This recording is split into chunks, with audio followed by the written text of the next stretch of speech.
of our recession funding years, our call volume was very, very high. We had many of our vehicles at more than 5,000 calls a year, and that's just an unacceptable number. We were sending these big, expensive rigs with 4 personnel to calls that were, in a lot of cases, not really warranting that robust a response. So with staff, our medical director and our district attorney, we got together, we pulled several years of stats on medical calls, and we looked at what calls percentage-wise turned out to be actually critical calls. So we started to massage a new plan that came out to be called the X model, and we massaged it to where we were able to send the right resource to the right calls, and on those non-emergent calls, we stopped sending fire department assets to those calls, and we let the private ambulances handle that. We also looked at handling of intoxicated individuals on the Las Vegas Strip. That's a big number for us. So all those things combined, we knocked about 30,000 calls off of our units in a 1-year period. If you get down to the root cause of some of these challenges, they're very solvable if you just do a little homework. Las Vegas presents a lot of challenges, a lot of unique opportunities, but we have to be in front of possible threats, and Las Vegas has the potential for all different types of threats that we have to be aware of. So partnerships is important to us, being proactive is important to us, really in helping protect and serve the citizens of this community. The relationship of the Clark County Fire Department with Las Vegas Metropolitan Police Department, the other Valley Fire Departments, the other Valley Police Departments, and the FBI is amazing. We have trained together, we have built response programs and plans that are now used nationwide. Last year we suffered an unthinkable tragedy on October 1st of 2017 when we had the 58 people gunned down on the Las Vegas Strip attending an outdoor concert.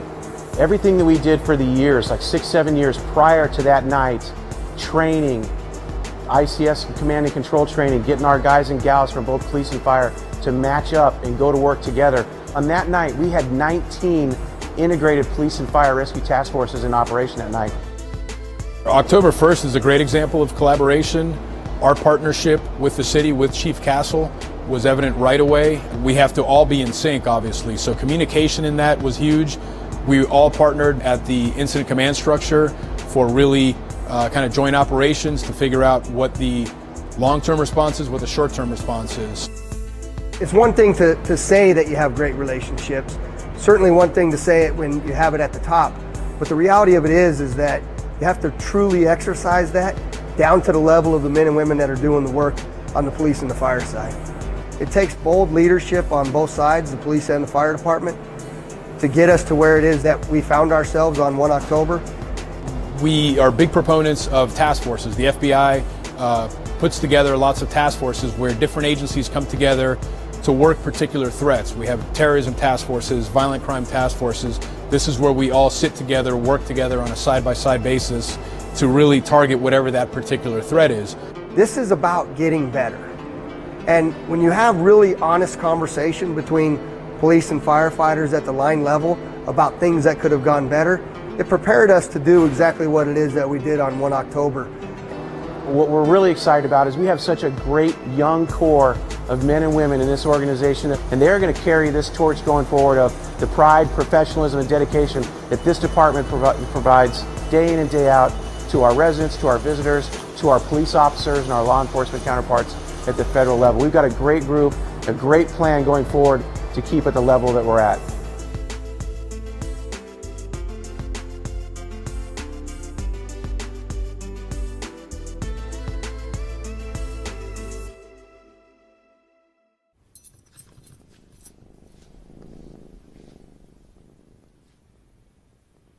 There's a shelter pet who wants to meet you. Meet one today. Visit theshelterpetproject.org. Adopt. Our community, our home, Clark County, Nevada. Thanks for watching Clark County Television, the best access to your local government.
No, I noticed that on he's like just he's steady. Yeah, year two. The new campaign, phenomenal results with social.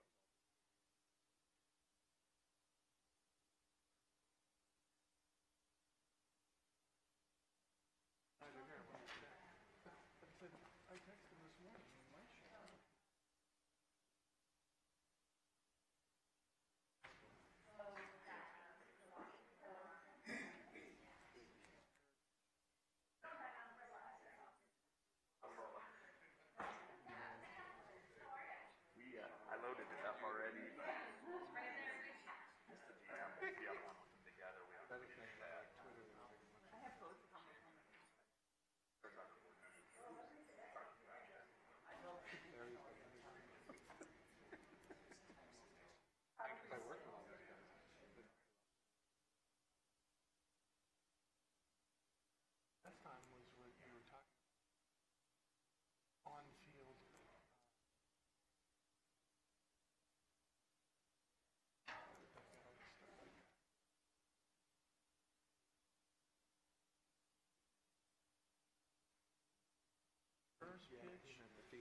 Is anybody phoning in?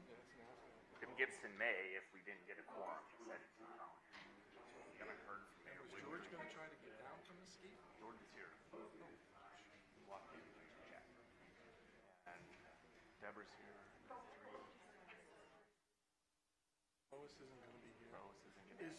be here. And Goodman's not here. Is the director of NDOT going to be here?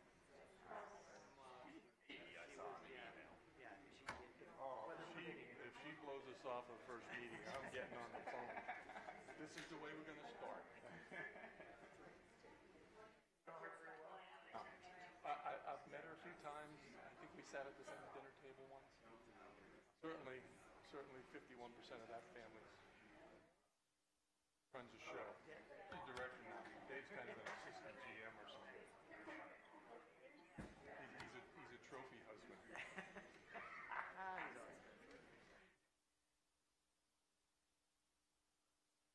Yeah, we just need Woodbury.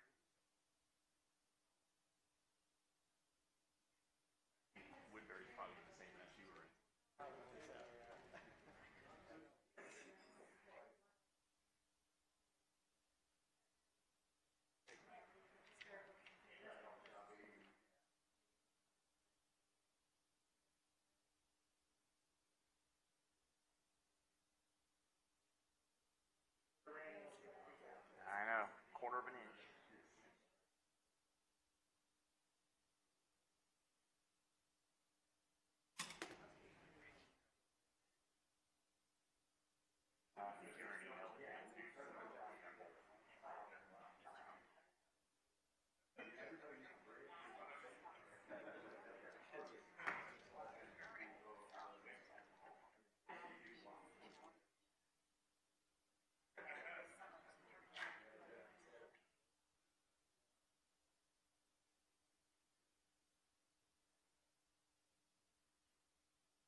think I already mentioned it.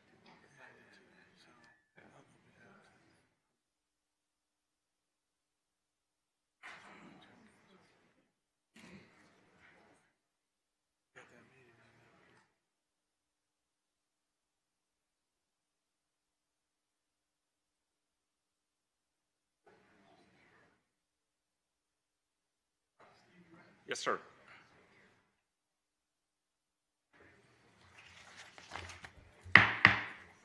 Good morning. Thank you all for getting here safely, and we apologize for the delay. We'll call to order the meeting of the Clark County Regional Flood Control District Board of Directors. Good morning, Mr. Chairman, members of the board. Item number 1 is comments by the general public. First time set aside for public comment. Those wishing to speak to the board on a posted agenda item. Seeing and hearing no one, we'll close this portion of public comment. Item number 2 is action to approve the agenda with the deletion of any items. Mr. Chair, the agenda is in order for approval. Mr. Chairman, that'll be my motion. A motion on the floor. All those in favor signify by saying aye. Aye. Opposed? Motion carries. Item number 3 is action to approve the minutes of the January 10, 2019 meeting. A motion on the floor. All those in favor signify by saying aye. Aye. Opposed? Motion carries. Item number 4 is action to recognize Mr. Larry Nelson for his years of service on the Citizens Advisory Committee. Mr. Chairman, Larry Nelson has stepped down from the committee. He served on the committee from October of 2000 to October of 2018. So 18 years he was on our committee. 6 of those years was as vice chair, and 5 of those years he served as chair. He actually replaced MJ Harvey, you may recall, kind of the matriarch of the CAC. So he took over, took on the reins, and really kept that committee moving forward and providing good service to the district. Mr. Nelson helped us with interviews. He'd come in and sit on interview panels for new staff. He was very engaged in the work that we do, and it was great working with him over the years. So we wanted to recognize him this morning. We have a platform if you want to come on up. Mr. Chairman, can I just comment a minute? Please. I want to thank Larry for his 18 years of service, and he represented us in Henderson and has been a Henderson resident, and we're grateful for his service. He was very instrumental in working on the Pittman Wash issues and the Friends of Project Green, and of course many projects with flood control. We're very grateful for his service. Mr. Chairman, can I help? Please, Commissioner. Also, I would like to thank him for the tremendous service. Part of those 18 years were during the time I was mayor in Henderson, and we worked on so many things, our staff and him and his staff, and he's been a phenomenal contributor to the things that have happened in our area, especially out there.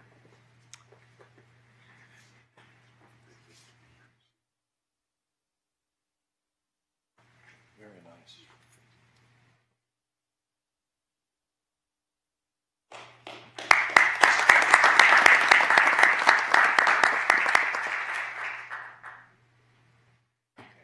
Would you like to say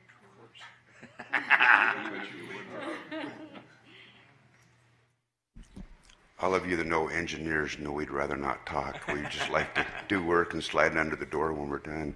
I would like to thank the City of Henderson for the opportunity of representing our city for so many years, and also for the opportunity of working with the Regional Flood Control. Their staff has shown a history of great leadership and great professionalism, and it was a privilege of mine to work with them. So thank you very much. Thank you.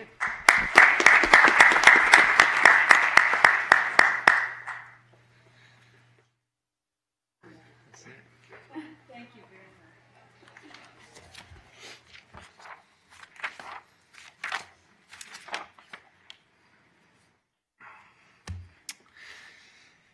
Thank you. Item number 5 is to discuss the general manager's monthly report.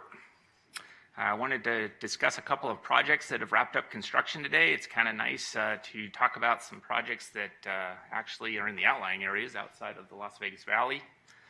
The first project is the Searchlight Encinitas Storm Drain Project. As the name implies, this is down in the city of Searchlight. Encinitas Street is a street on the kind of the south side of the city, and water collects down in that roadway is in low point, and so this will collect all that flow and bring it down to an existing wash down to the south. Wadley Construction did the work on this project, and the construction management and the design were both done by the Clark County Public Works Department in-house staff. So they did a great job. This project includes about a half a mile of circular pipe and several large drop inlets like the one you see here, 6x6 area drains, junction structures, and then there was an outlet structure constructed as well. This project was actually featured on our flood channel show. We do a half-hour flood channel show, 6 of those a year we produce ourselves. So we went down and interviewed a resident down there, and he was very knowledgeable about the flooding. He'd lived there a long time and was talking about how the water drains and how this project will really help out the area. So it was great to have him on the flood channel.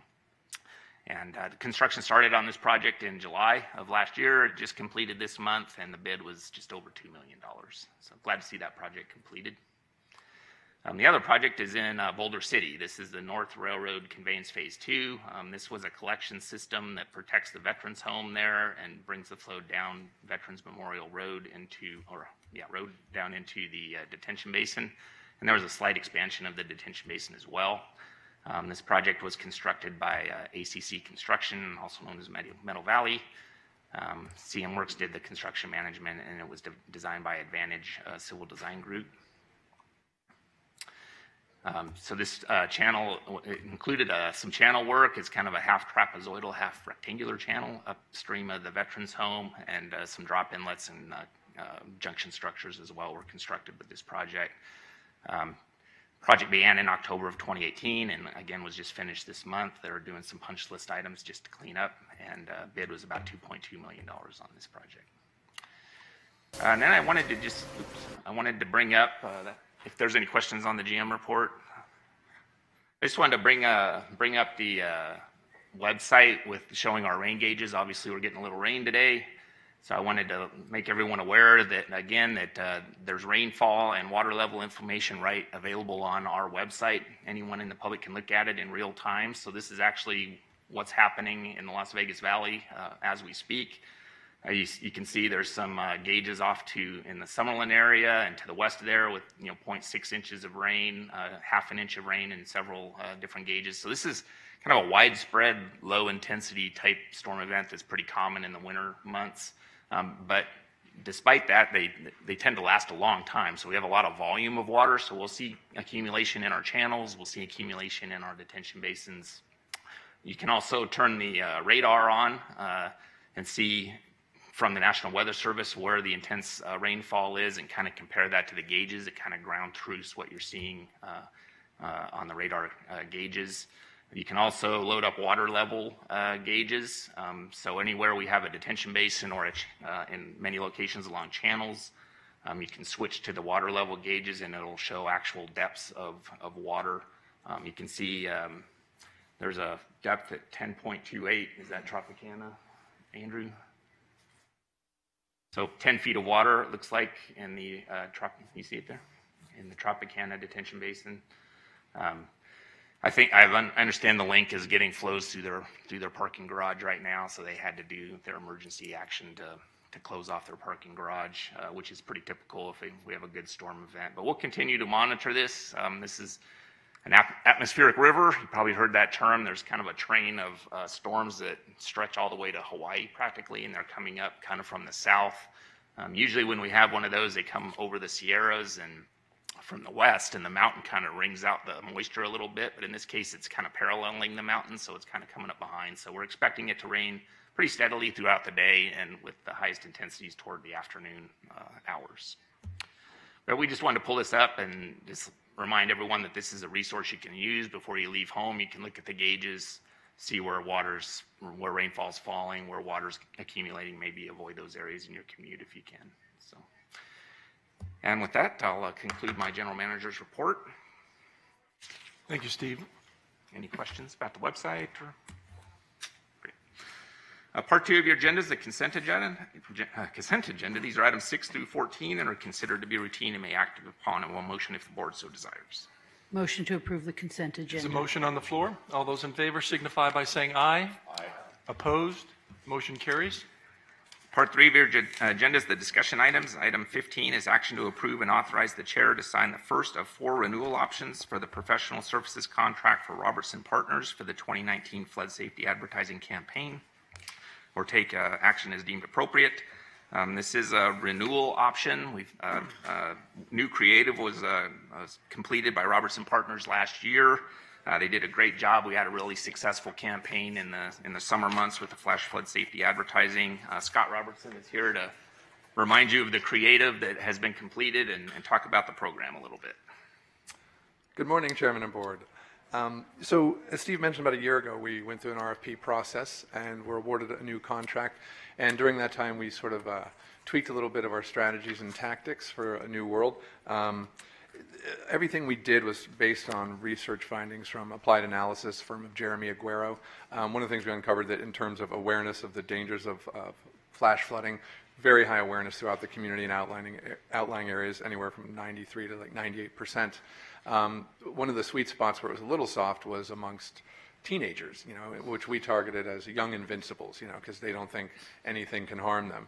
So, one of the things we did from a media perspective was go very much digital and mobile focused, and also create sort of a secondary campaign that targeted young invincibles, and also did new creative, which really captured the visceral effect of a flash flood. So what we did was took advantage of the environment where nowadays it's called citizen journalism. Everyone has a cell phone and they're filming everything that happens in real time out there. So we went all over the internet and found that there was just a wide variety of flash flood footage taken by private citizens. It was very compelling. People trapped, screaming, all sorts of things like that. And we just sort of used all that to create a library of content for television, digital channels, and feed the different channels with all sorts of work. The tagline was "Water always wins." It was to remind people that no matter what, if you find yourself at the point of contact with floodwaters, you're going to lose. And so, we put it out there, and the results were phenomenal from a PR and advertising perspective. I just want to mention that we won several awards last year for the campaign, which were based on not only the creative, but the results it generated. Some Pinnacle Awards here. From a media perspective, across all media, and this is traditional television, radio, and then also all the social media, we had 23.7 million impressions. Technically, that's a lot. 17.8 million video impressions, and 4.8 million completed views of the long-form video, which is kind of unheard of. It's almost 30% of that. We have a longer, almost 2-minute video. In just social and Facebook alone, we had 2.1 million video views, a 140% increase in followers, a 560% increase in engagement, including over 4,000 comments and nearly 2,000 shares. And what we saw was people who'd been in situations, they had an emotional response to this work, and they wanted to talk about it and get in conversations on social media about their experiences. So it really did generate a conversation as well. So with that in mind, what we're looking at doing this year, we had 2 different campaigns. We had sort of brand awareness, reminding during flood season that water always wins, and then we have event triggered. When it actually rains in real time, we have digital billboards and digital creative that goes on the internet and tells people, hey, it's raining right now, there's a flood warning. And another thing we laid out, we're always looking at, when we pitch the business, a 2 to 3 year plan to recycle some elements of the campaign and then layer in new ones over time so that we're creating cost efficiencies with taxpayer dollars. One of the things we had for year 2, which is in development now, I don't have for you yet. Well, I'll get to that at the end. So let me walk through this. Waze on mobile telephone we'll be doing. We'll be in social again. We'll be looking at, taking some of the creative and layering in new footage we find this year to refresh some of the work. There might be some people filming something that will be in the campaign as we speak right now. Brand, event triggered, new resident creative. We're on social media and Twitter. Just look at the outdoor campaign, which we have almost 100% saturation of the market. Flash flood warning in effect. We are at gas toppers again, trying to make sure that we're always hitting motorists in any place motorists are affected by media. And here's, I'm not going to show you all the creative, there's so much of it, but this is just a reminder of one of the videos. No, hold on, I gotta. Thank you, as we're doing that.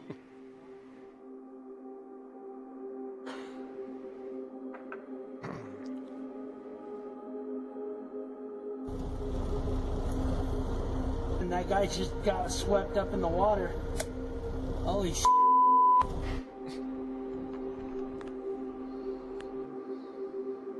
Did that guy just let out or?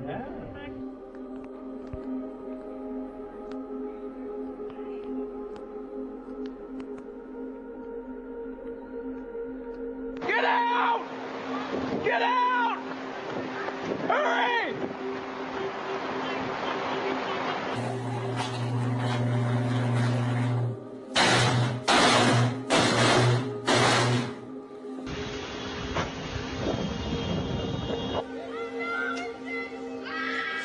Yep. Look, it's floating. The car's floating. I've called 911. They told me to roll down my windows and stay in the car, and hopefully they'll be here soon. Love you guys.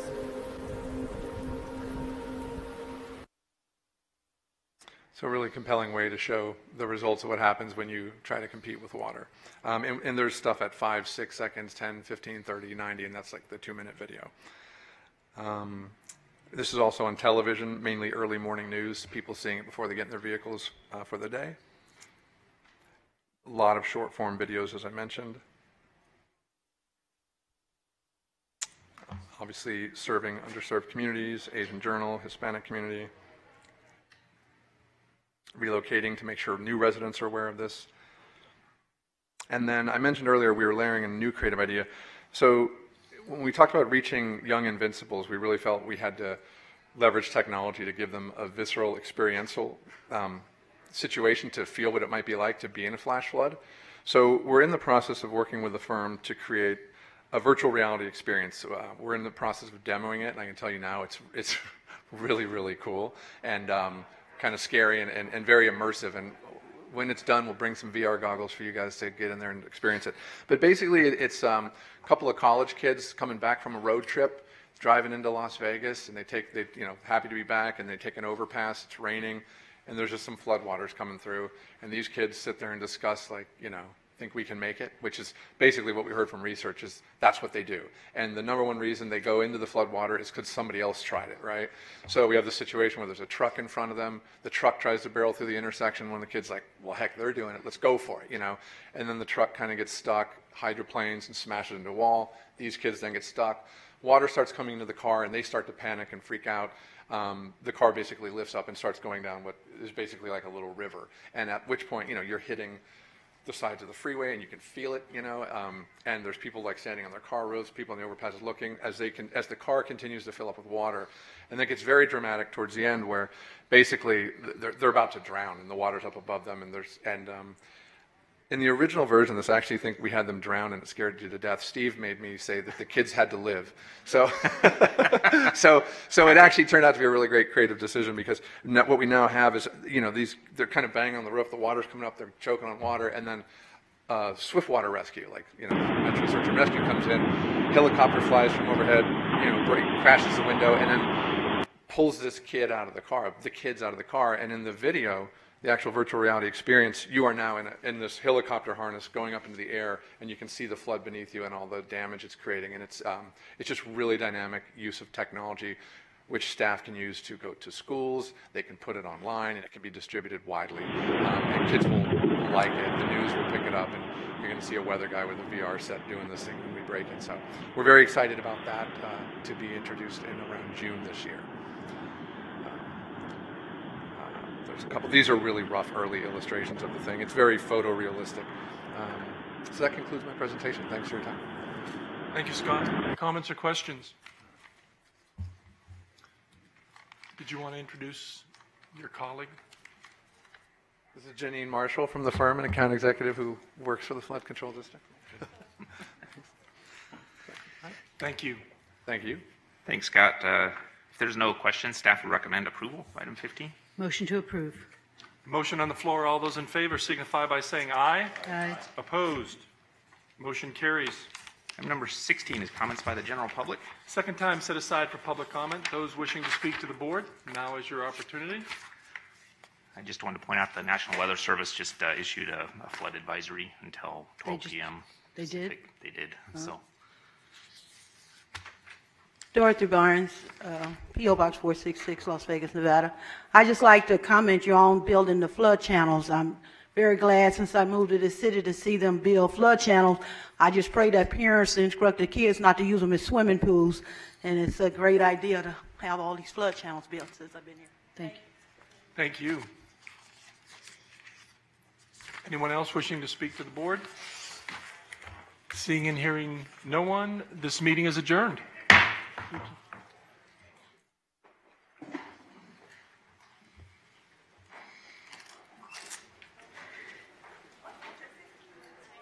You know, here's 5 things you can do, and here's what we would expect that to be.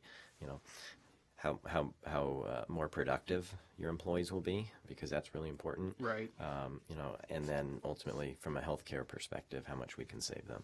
Right. And those chronic conditions that many of them tend to be preventable, I would imagine.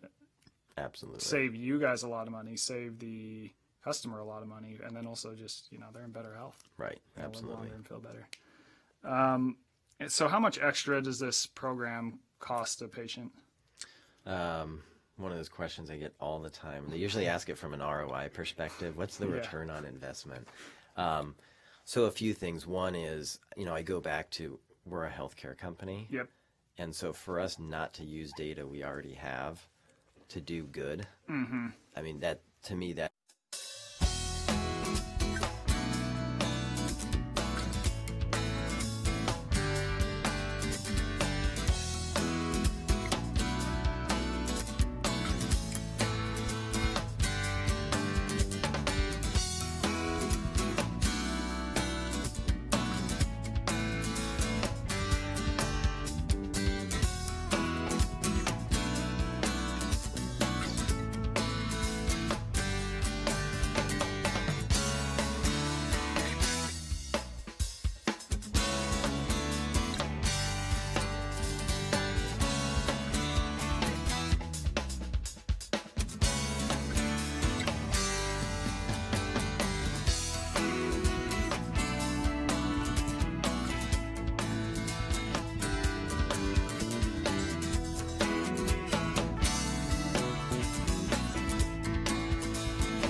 Residents do you have? Like we have 6.2, I think.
Morning, and we'll call to order the meeting of the Regional Transportation Commission of Southern Nevada. Mr. O'Hain. Good morning, Mr. Chairman and members of the board. Item 1 is your citizens' participation. This is the first time set aside for public comment. Those wishing to speak to the board on a posted agenda item, now is your opportunity. Alita Dupree.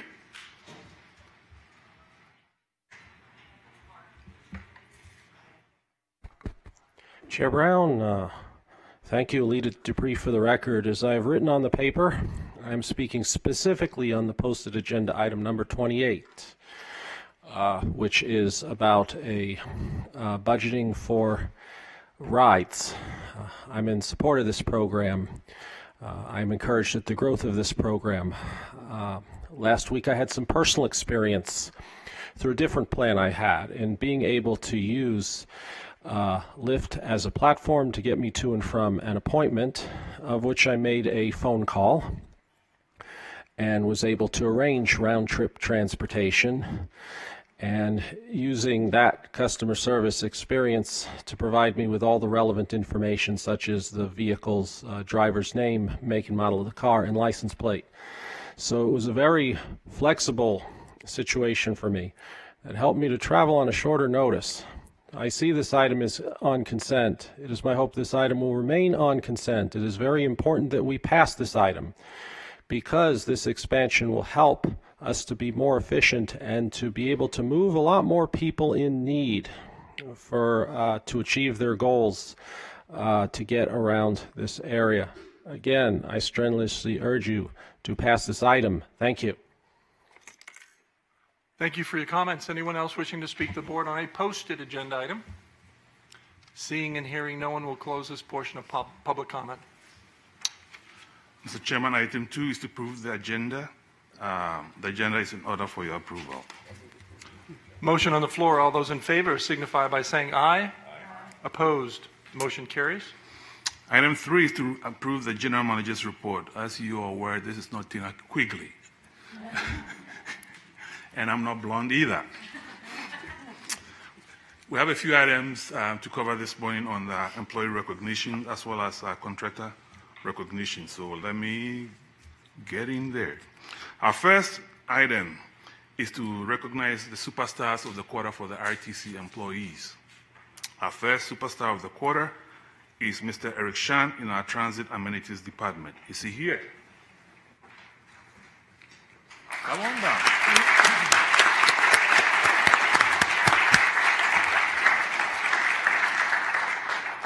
Mr. Shan played a key role in our December transit service changes as he developed a comprehensive assessment of new transit stop locations, implemented a new GPS system for stop placements, and monitored construction zones for detour adjustments.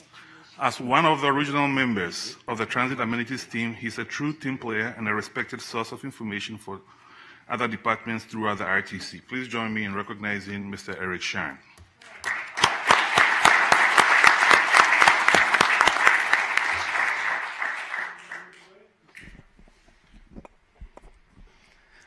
Thank you. I'd like to thank Tina, MJ, my management team, my coworkers. Thank you.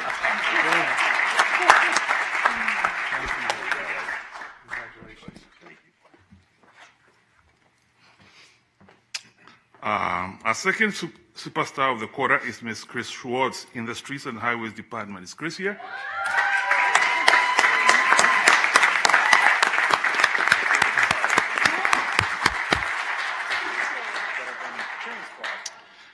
Mr. Schwartz demonstrates a tremendous amount of know-how, responsiveness, and accountability. He holds a relatively new position at the RTC. Chris has a defined role as a collaborator with the local jurisdictions, and he tracks and reports on active roadway construction zones throughout the valley. He is particularly accountable to the public and helps run down inquiries from the public through the Seeing Orange program. He's responsive during days, nights, weekends, and occasionally while on the road with his family. Why he does that, nobody knows. He's willing to jump in and help develop solutions and finances by working closely with your public works staff and contractors. And we know our community appreciates his service. Please help me recognize Chris Schwartz.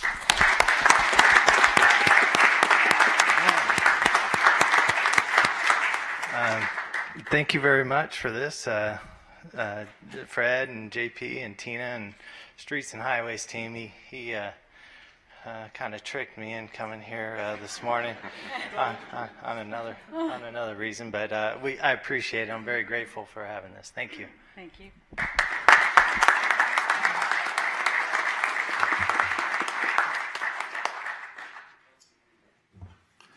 Next up is a mechanic recognition from our contractor, Keolis. And today we're recognizing Mr. Jamil Galan. Is he here?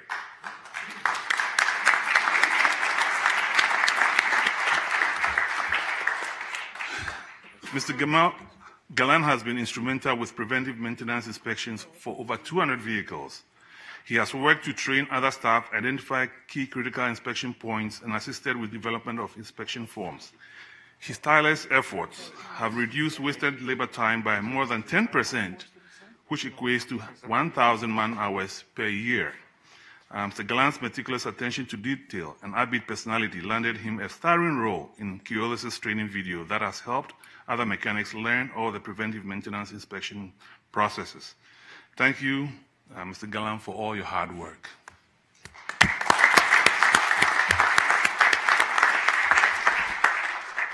Thank you for giving me this award, and I thank Keolis and RTC, and last but not least, my family, and especially my wife. Thank you.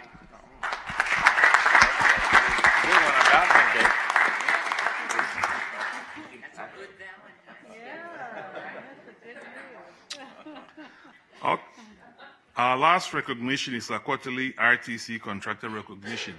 And this is a very nice story. It's going to warm your hearts. The RTC would like to recognize Officer Ronald Peterson from Allied Universal. Is he here?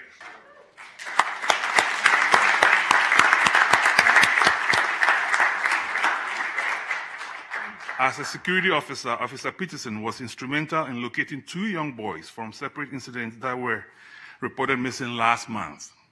The first incident involved identifying a young boy who had run away from his group home and was spotted by Officer Peterson.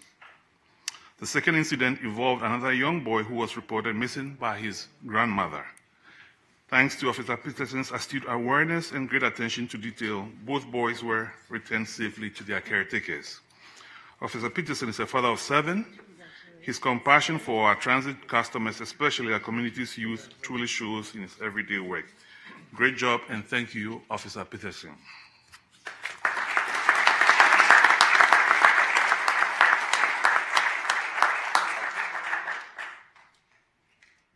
What do you say to something like this? It was just another day at the office for me. It's the truth. I'd like to thank my wife and my dad and my team on day shift. Thanks, guys.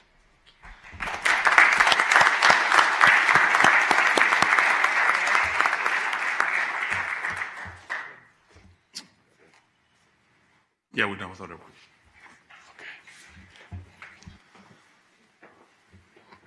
Did want to do one more recognition. You know, it's at times it's difficult to be in the minority, but our next introduction is a gentleman that has stood his ground, stood his loyalty.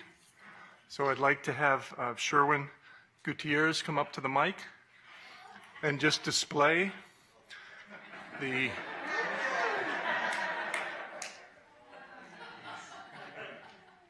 Good morning, Commissioners. Could you state your name for the record? For the record, Sherwin Gutierrez, RTC Finance Department. And could you enlighten us as far as the most recent Super Bowl? Hashtag 6 Super Bowl wins.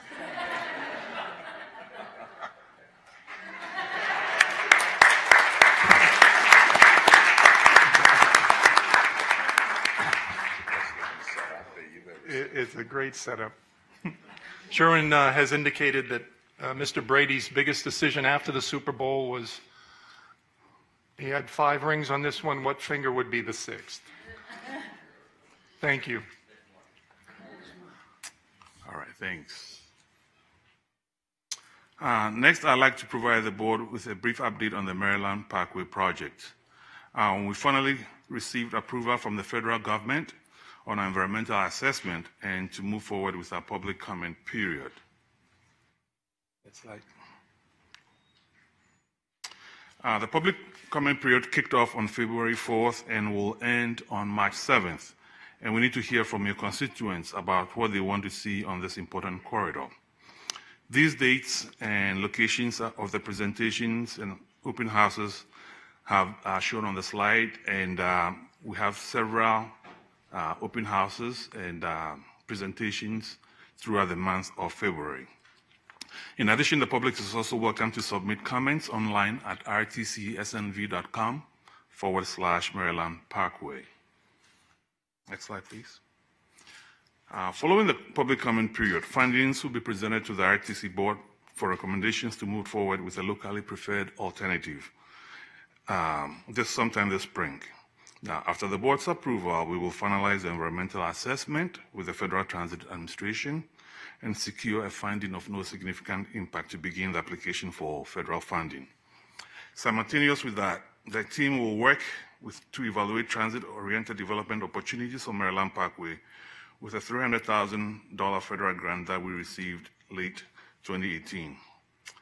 Any potential corridor enhancement could begin as early as 2022.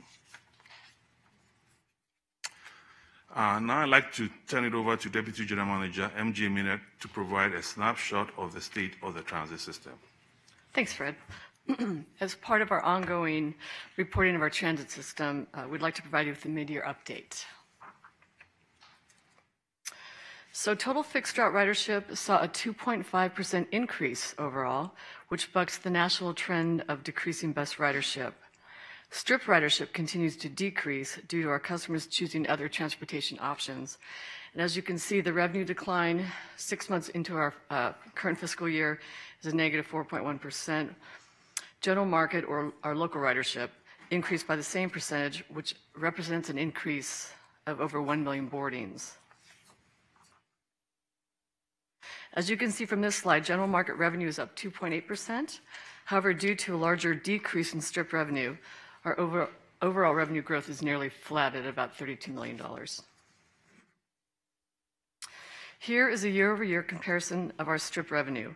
Please note that each bar is from November to November of each year. Uber and Lyft began operating in November, and so, or excuse me, they started operating in Nevada in October of 2015. We started to see the impacts in the fall, November of 2015. And that's just due to having another transportation option in the resort corridor. As noted on this slide, we've yet to hit a plateau where revenues are stabilized at a, quote, new normal level. From November 2015 through December 2018, we've cumulatively lost approximately $14 million in revenue. On-time performance dipped slightly from 86.2% to 85.9% for our 5-minute on-time standard. The fixed route drivers work hard to maintain service that is on time.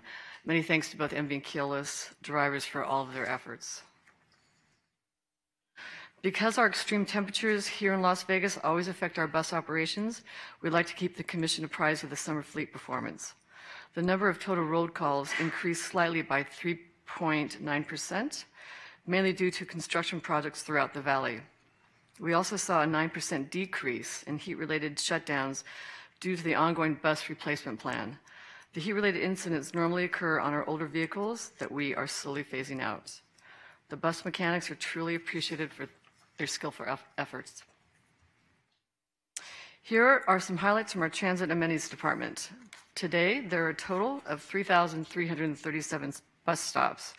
As part of our ongoing safety measures, to date we have pushed back over 1,200 shelters where we have the right-of-way by 5 feet or more from the curb.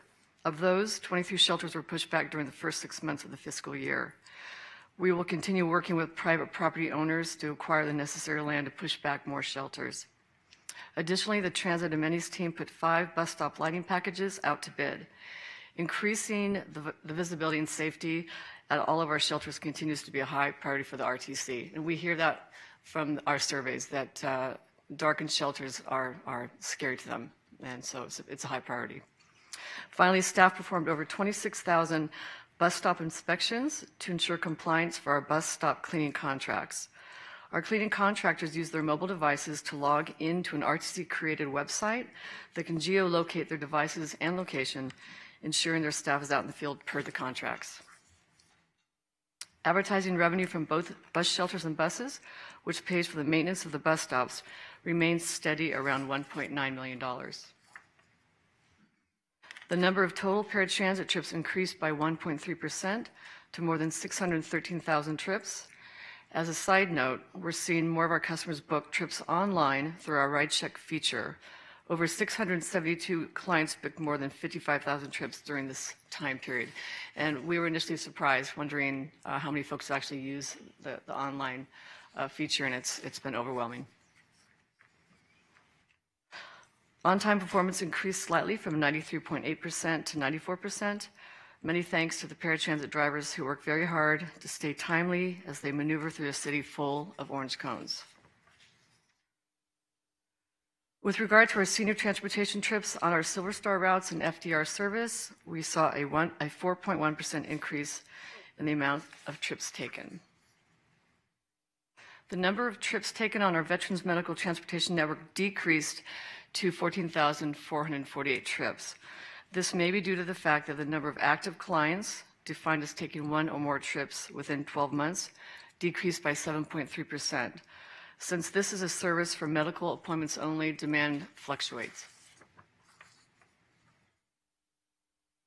At our Mobility Training Center, 567 customers were mobility trained from July through December, an increase of 32.5%.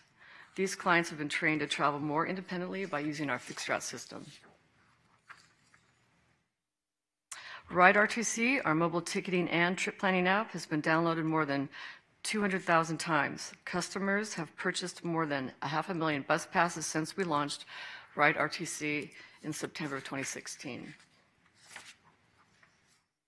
Our Ride on Demand pilot that we launched in February of last year has seen significant results and success. Our partners Lyft and Tango Car provide same-day, on-demand trips for some of our paratransit, veteran, and certification clients.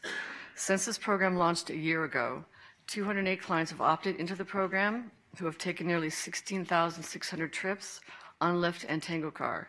In that time frame, the RTC has recognized a 52% cost savings, or more than $320,000. And in addition to our cost savings, and we think this is even more important, we're getting great feedback. The customers, for the first time, really feel equity and freedom. The last item in the State of the System report is an update on our safety and security.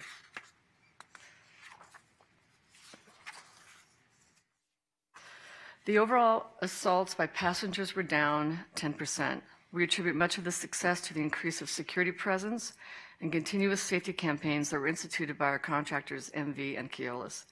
Both companies enhanced their customer service training with the drivers by placing an emphasis on reducing passenger and operator incidents. So some examples of the customer service training are positive customer engagement between the operator and the customer, sort of a de-accelerating of attention, and educating operators to quote the fare and allowing the security officer to enforce the fare policy. Passenger on passenger assaults increased by 2 incidents during the same time frame throughout our fixed route system. While it's hard to predict when and where an incident will occur, Allied Universal serves the RTC account with 177 security officers. The team places an emphasis on assigning security officers to ride the routes that have reported issues from both the drivers and our passengers. So it's an enforcement effort. If we hear that there's something occurring on the BHX, for example, in Boulder Highway, then we'll place a team to monitor all routes, or all shifts. So they're out there 24 hours a day. But we would like to thank the security officers. They really have it's not an easy job. In November, we launched a new feature on our Ride RTC app, Transit Watch. It's a safety feature where customers can directly report any suspicious, non-emergency activity to RTC security. In the first 2 months, there have been a total of 1,191 downloads and 23 security-related incidents reported. And that concludes the system update. Mayor. Thank you. Obviously, historically, the strip revenues have supported the system here in Southern Nevada, and we're seeing that the numbers changing on the Strip because of the impact of Uber and Lyft, the TNCs in our valley. I think that's something we need to be monitoring and watching very closely, because that impacts our ability to provide other services across the community. You're correct, Mayor. We used to enjoy a $6 million profit that we applied directly to the general market to support the services. We anticipate by the end of this current fiscal year that that profit will be at net zero. Councilman. Yes, I have a question. Are we able to track the possible increase in, I guess, more congestion on the Strip? Since I guess I assume that there's more Lyft and Uber, more rideshare. Is there a way to actually quantify the increase in this congestion? Dr. Fred, maybe that's you? Yes, we can identify how much is being congested since Lyft and Uber started operating here. However, it's going to be very difficult to attribute that exclusively to those services, because when we count the vehicles, we don't identify by type or who is driving what vehicle or the operator of that vehicle. But we can, in theory, be able to look at the trends before Uber and Lyft started working on the trip, and then subsequent to that, and provide that information. The only caution here is there's no direct correlation to say clearly that Uber and Lyft have increased traffic on the Strip. Well, I would assume that there's got to be some sort of data that we can pull up. I do believe that there's an entire taxi service that is now out of business. So we're not going to be seeing their cars on the Strip. However, I don't think that means that people are actually walking or using bicycles. So they've got to be using some sort of a vehicle, probably a motorized vehicle. I mean, if we're just seeing a shift from the taxis to Uber, or if we're actually seeing an increase in the amount of congestion, I think that's probably also something that falls under the purview of this board and of this agency. Are we able to actually the data that's from these rideshare programs? Is that something that's available for the RTC to actually investigate? No, they haven't provided any information to us in terms of the actual ridership from Uber and Lyft. It's very difficult to get that data. I don't think any agency has that data, except a few cities in the U.S. where they have different contracts with Uber and Lyft that requires them to provide some of that data. But there's nothing here at this point. The data that would be required for us to be able to look at it, for us to be able to get that authority, would that be something that would have to be handed down from the state, or is that something that's a Clark County issue? I believe it has to be done legislatively. They provide authority to both parties to operate here, and so any changes to that would have to be done legislatively at the state level, and then it will trickle down to the local governments. Thank you. I really appreciate that. MJ, two quick questions. One is the mobility trained customers, 428 to 567.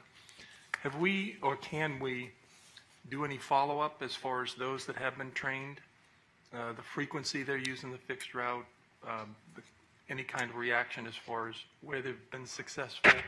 We actually are going to be implementing a revision of what we did previously, where those that have been mobility trained, they'll have a new card that they'll use our validator, they'll tap on, so we'll be able to actually track how many trips they're taking. And our mobility team does follow up with clients they've trained periodically just to see how they're doing. Right. And you did mention that some of our routes, our non-strip routes, have seen an increase, 2.5. Is there a specific route or routes that seem to be the bulk of that increase? We've got a great transit planning team. They have me make sure, MJ, if they ask, you can tell them. Actually, it's the top 5 fastest growing routes cover nearly all of the valley. The Route 122, it's our newest route. It's in Henderson. It's the Maryland Parkway Horizon Ridge route. The Route 115, which is the Nellis Stephanie route, that goes through North Las Vegas, City of Las Vegas, and Henderson. The Route 212, or the Sunset route, that's up 10%. That's in Henderson and City of Las Vegas. Boulder Highway is up 9.5%, and that again runs through Henderson, Clark County, and the City of Las Vegas. And then Route 113, which is the North Las Vegas Boulevard route, is up almost 9%, and that runs through North Las Vegas and the city. Excellent. Thank you. Mr. Chairman, this concludes the GM report. Item 4 is to receive NDOT's director's report. Mr. Chairman, the new director of NDOT, Ms. Christina Swallow, couldn't make it today. She apologizes for not being here due to flight cancellations, but we have Ms. Tracy Larkinson to cover for her. You mean the new governor has no juice getting that plane down here to McCarran? It was a higher authority that granted the plane. Again, Christina does apologize for not being here and looks forward to meeting with each of the board members in the near future. Probably our biggest news coming up is we have set the ribbon cutting for NEON for May 16th. So we will be substantially done. We'll be mainly off of I-15.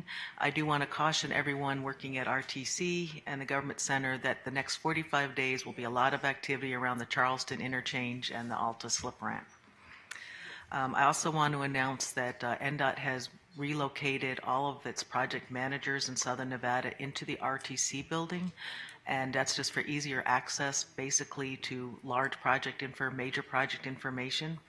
And all of them have very good contacts and direct lines to our Carson offices. So hopefully that will help in project communication. And also would like to thank the RTC for the coordination and help, the support they provided for the upcoming infra grant application for the Tropicana interchange. And that's it, simple and short today. Thank you. Commissioner.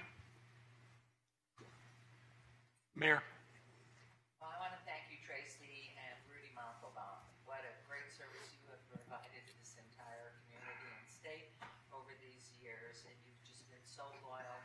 Your focus on what needs to be done, and I know I can speak for colleagues here, but everybody at the city and the community, great job. And Rudy and you, hopefully your life continues on as administration changes, but there are always places for great people. So congratulations, thank you so much for what you've done for the entire community. And Rudy, wherever you are,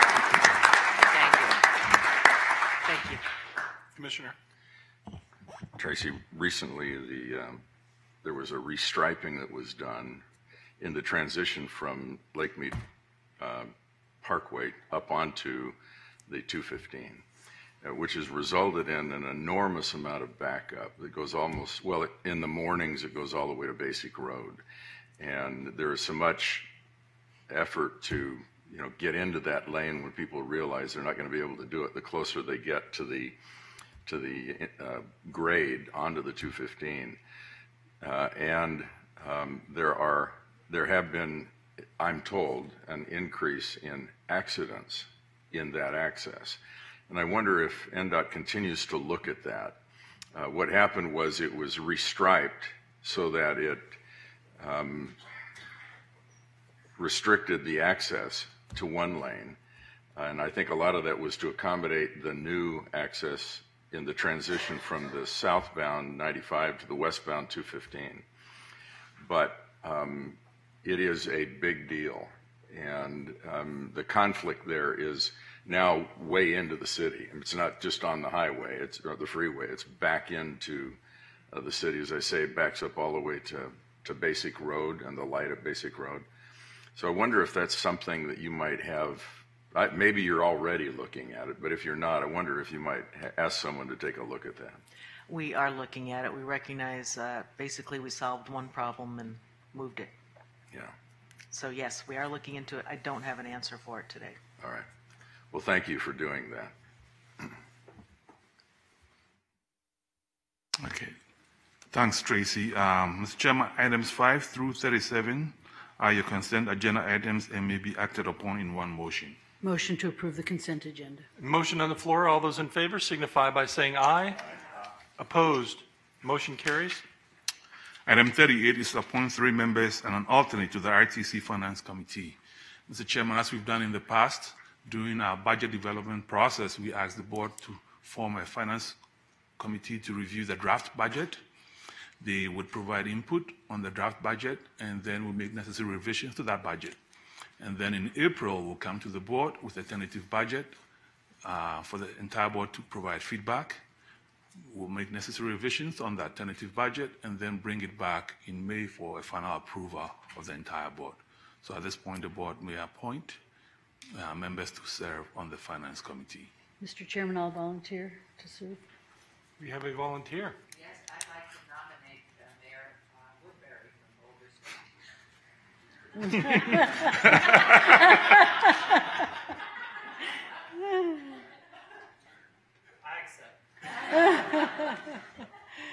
Anyone else? We have our committee. Yeah, I'll volunteer. So we have our committee of Mayor March, Mayor Woodbury, Commissioner Brown. And an alternate. We need an alternate, just in case, the 3 can't serve. Commissioner Woodbury, would you like to nominate someone?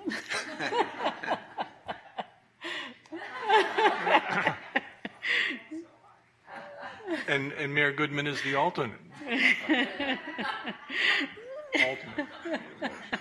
All right. I so move. Motion on the floor. All those in favor signify by saying aye. Aye. Opposed? Motion carries.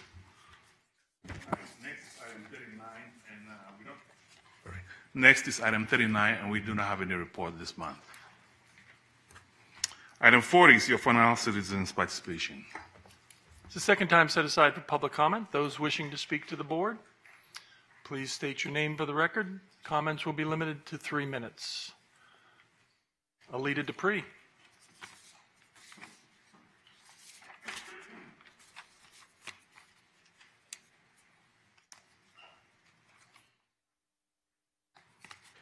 Chair Brown, Alita Dupree, for the record, thank you again.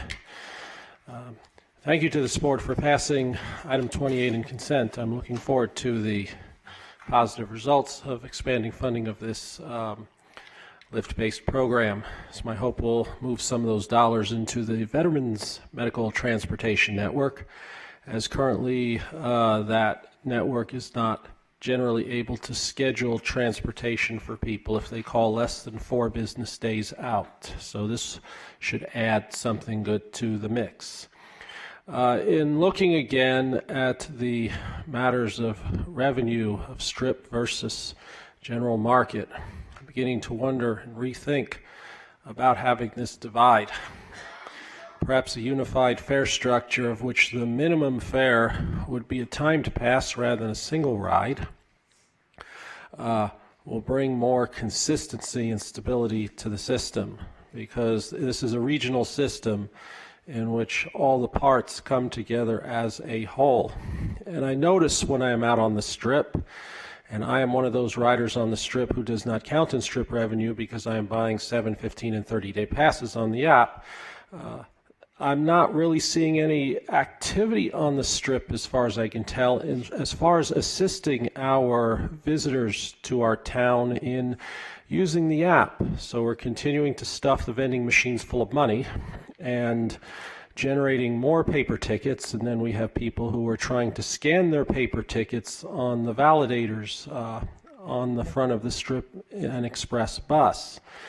So there's some education that we have to do. So if we want to sell more passes, we have to make it easy for people to buy passes.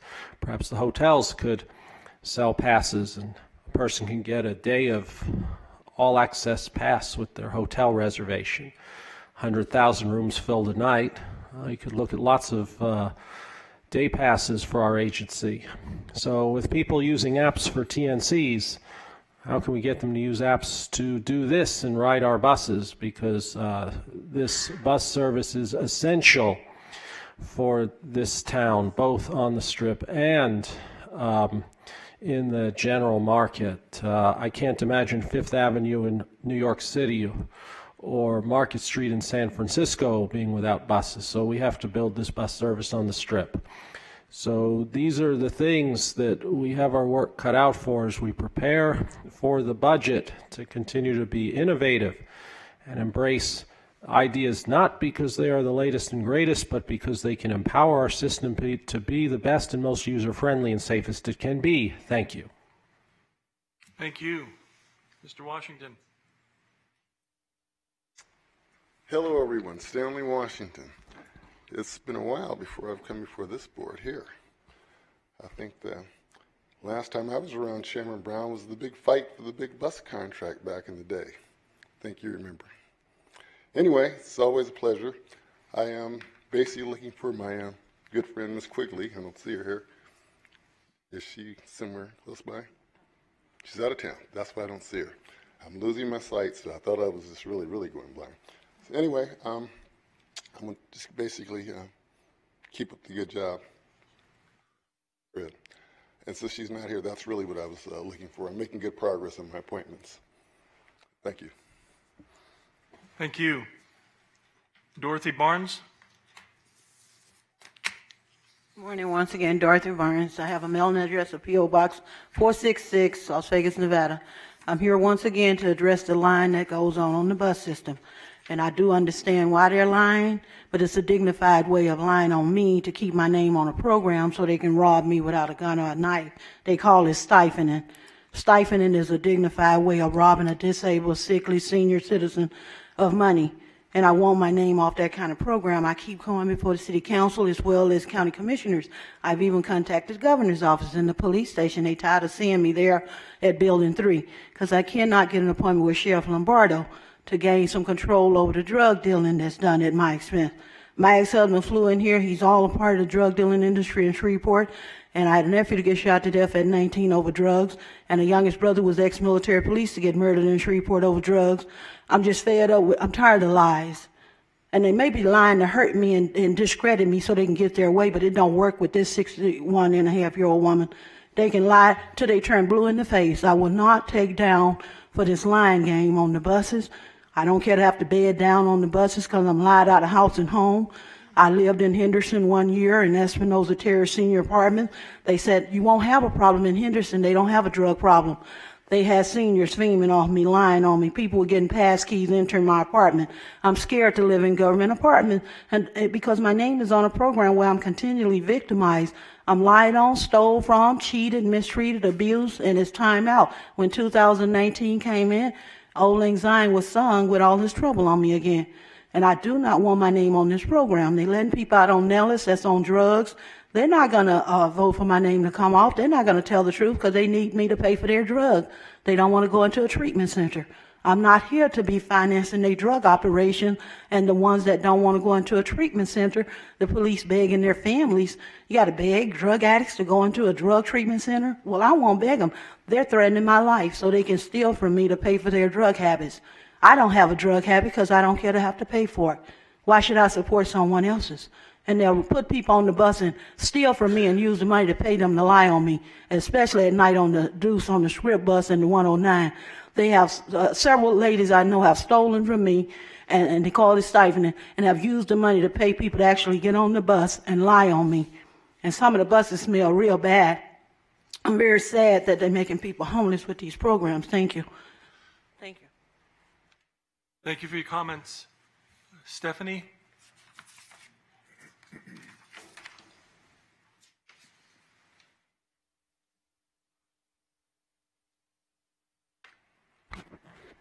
Good morning, Commissioners. My name is Stephanie Versnick. I started coming to the RTC Commission meetings back in November of 2018 on behalf of my son. This is my 15th time that I am speaking in front of this commission. My message is the same. I'm asking this commission to restore the service area to the way it was back in 2011. I don't understand why we can't expand the service area, which would give more access to individuals with disabilities so they can be more independent. We did it in 2011.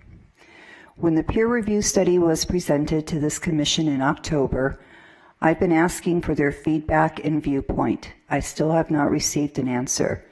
Money was spent on this study that took 6 months to complete. What are we doing with the information? Have you read the study? As I previously stated, I don't believe this study addressed the unique needs of this growing community. I recently attended the National Council on Disabilities in Lake Las Vegas, which, by the way, was outside the service area that limited many people with disabilities from attending. Mr. Dan Howland was on the transportation panel, and he said something very interesting that I would like to have clarified. He was telling the council that currently paratransit goes 3/4 of a mile outside the fixed route service area. But he also said we can certainly go outside it further than that if we want to. What does the "if we want to" mean? Does the RTC not want to? He also mentioned offering a premium service outside the service area. He said it's been done in other communities. I know people with no transportation in this community would be willing to entertain that option, including myself. There should be options for people in this community. This commission needs to understand that the RTC is not meeting the needs of this community. Members of our community who are tax-paying citizens and registered voters, like my son, has no transportation. If I'm not here to drive him to work, he would lose his job, a federal job that he has held for over 15 years, that he has worked so hard for. His benefits and retirement would go away. That's not fair. He doesn't deserve that.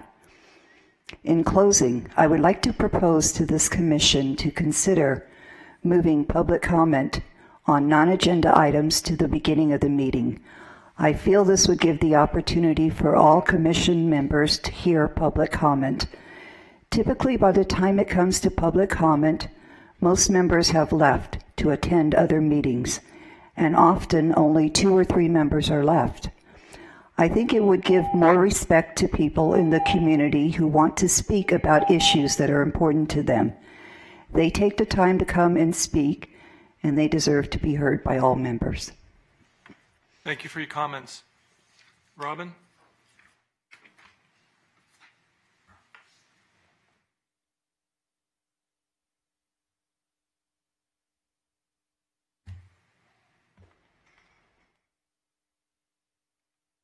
Good morning, Commissioners. My name is Robin Kincaid, and this is the 11th time that I've come before the Commission. So I come today to discuss some problems that persons with disabilities are having in accessing businesses outside the service area. There are countless parks, churches, restaurants, grocery stores, dry cleaners, schools, and hair salons that are not in the service area. My daughter, actually, we live in the service area. The problem is to be able to access things outside of the service area. Some of these businesses have been around for over 15 years. So what it means for persons with disabilities is regardless, if they live in that service area, they still can't go to these locations. Another example is Leavitt Middle School. This is a well-established area in the Northwest. Some of you may be very familiar with that area. But it's still not part of the service area. So if a person with a disability has a child that attends Leavitt Middle School, they can't even go to that school for a parent-teacher conference. That school was built in 2001, 18 years ago. That school was established in that area. This is not a rural area that we're asking for a service area to expand to. So I've asked the council in previous public comment periods in the past for information on how the service area is established and what is the process to expand the fixed route area. I still don't have that information. I really please, again, we're asking, I guess maybe at this point we're begging for information for the sake of transparency, accountability, and openness. It is a reasonable request. Previously in public comment periods, we've requested that we create a premium priced area to cover the gaps and the fingers that are not in the service area. So at least there'd be some type of service for persons with disability to access the much needed service. So I'm requesting that this concern be placed on the March agenda so that the discussion could occur and that we could begin to address the transportation needs in these areas where there are houses 100 feet away from each other, and people find themselves either in the service area or having access to transportation in the service area, and others are not. I'm also asking for a progress report on the RTC's actions that were taken since the 2018 federal transportation audit. If you're new to the commission, maybe you're not as familiar with the audit, but there was audit with findings, and we're asking for an updated progress report on these deficiency findings and the corrective action plans that would be created. We're actually asking if this update could occur on the March agenda, and so that the public could be informed of the progress on correcting these deficiencies. In conclusion, we have a significant amount of work to do in order to begin to meet the needs, or the transportation needs in particular, for persons with disabilities. Please begin the 2019 year working as a team to problem solve these issues and be a responsive commission to your constituents. Thank you. Thank you for your comments. Anyone else wishing to speak to the board? We'll close this portion of public comment. This meeting is adjourned.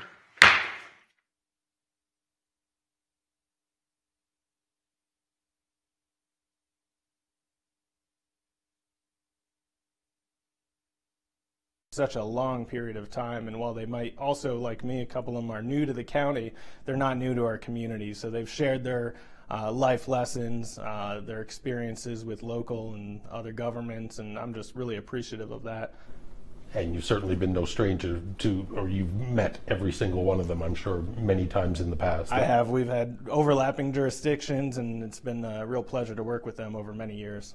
I know you're taking a field trip to the southern part of District A, Searchlight and Laughlin coming up. Do you have any indication of what the folks there might need that's maybe a little bit different than what we need here in the Valley? Well, for one, I have to say that's one of the reasons why I'm so thrilled to be in this district, in District A, aside from living here and it being my home.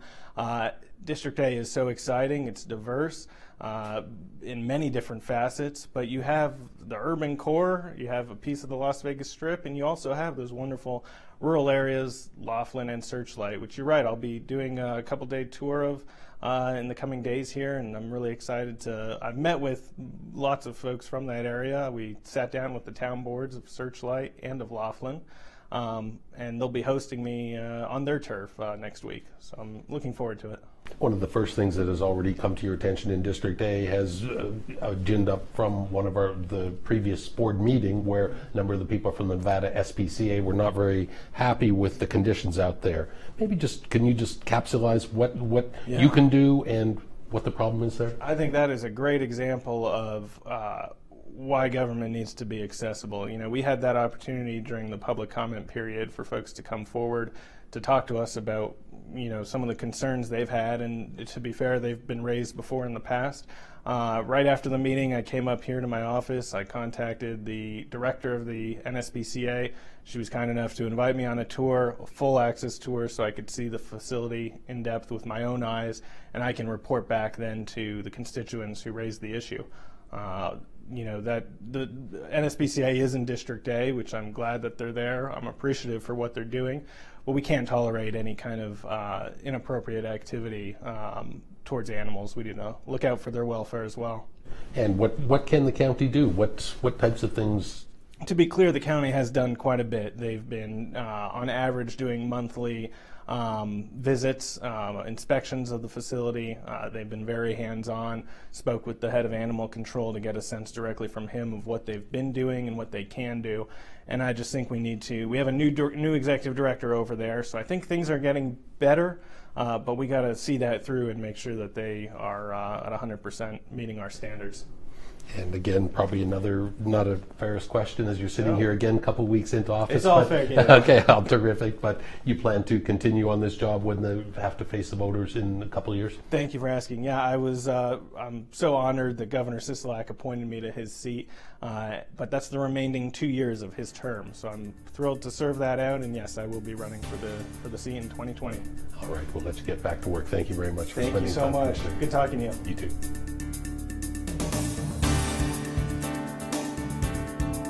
must take a short break, but when we come back, we'll take you to a ceremony here at the Welcome to Las Vegas sign. This is Clark County Chronicle.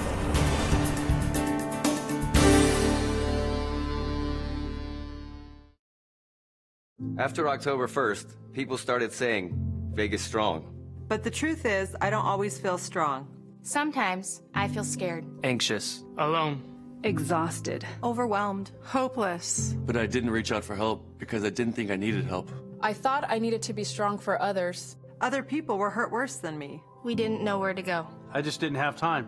I thought I was fine. I thought it would cost too much. I was worried that saying it out loud and remembering it all would make it too real.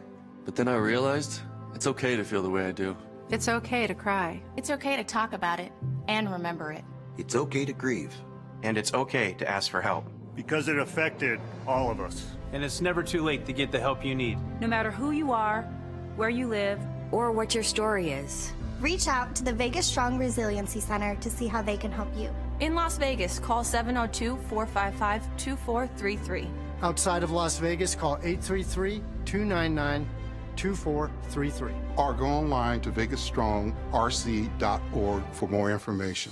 Together. Together. Together. We're becoming Vegas Stronger. Vegas Stronger.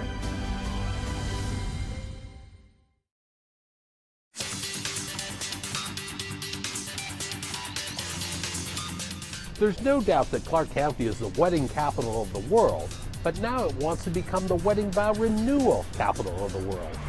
We love being here, we love what we do, and we love everything about weddings and marriages and being part of the wedding capital of the world.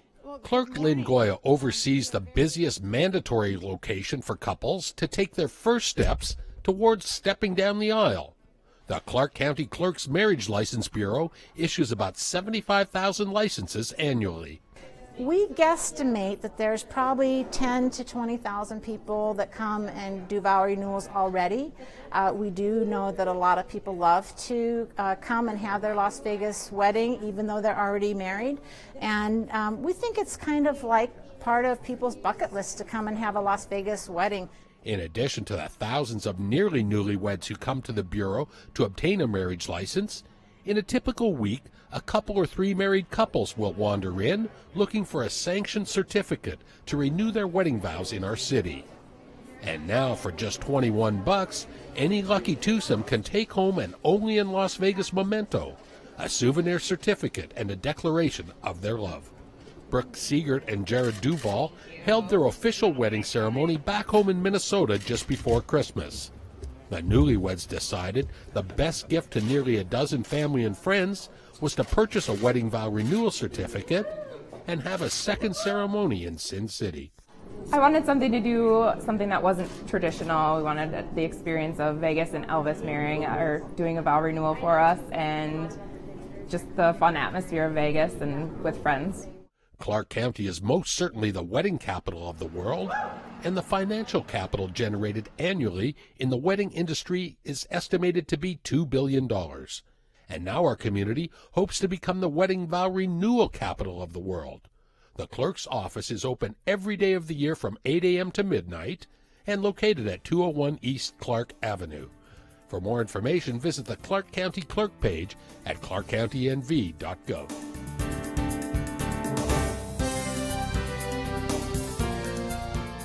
Our most famous sign was given a light bulb color change of blue, the most appropriate color to honor local law enforcement. A trio of county commissioners joined Chief Chris Darcy and Tom Kovac from the Las Vegas Metropolitan Police Department Foundation in flipping the usually yellow lights blue and signaling the Go True Blue campaign in Clark County. I have my friends from the Las Vegas Police Foundation, and the Las Vegas Police Foundation does yeoman's work for our officers, whether it's technology opportunities for them, whether it's out in the community, whether it's working with our COP officers so that they can be in the community and doing more things. The Las Vegas Police Foundation truly is an asset that we have in our community that we like to recognize. And we can't thank our police and law enforcement agencies enough, but we can try, and that's why we're here. The Go True Blue is a campaign and a cause for us to rally around. It's both a campaign and a cause. The Las Vegas Metropolitan Police Department Foundation is a nonprofit group that raises funds to support Metro in crime-fighting efforts. The thousands of officers who work for LVMPD are a tremendously dedicated group of people, and the LVMPD Foundation exists to support them, to provide technology, advanced training, equipment, and other programs and services to make sure that all of us collectively can help them be their best. For what they do. Thank you. The board presented our police with a proclamation, and according to Commissioner Michael Naft, all law enforcement agencies should be recognized every day. We don't think about it, but every single day they're the first in and the last out, and it's just so important that we all join together, hashtag Go True Blue, and wear blue today, but thank them every day for what they do for us. For more information on the Police Foundation, visit lvmpdfoundation.org. Sure, the name of the team will be the Las Vegas Raiders, but the Silver and Black's presence will be found in Nevada's second largest city also. The team broke ground for the headquarters and practice facility here in Henderson.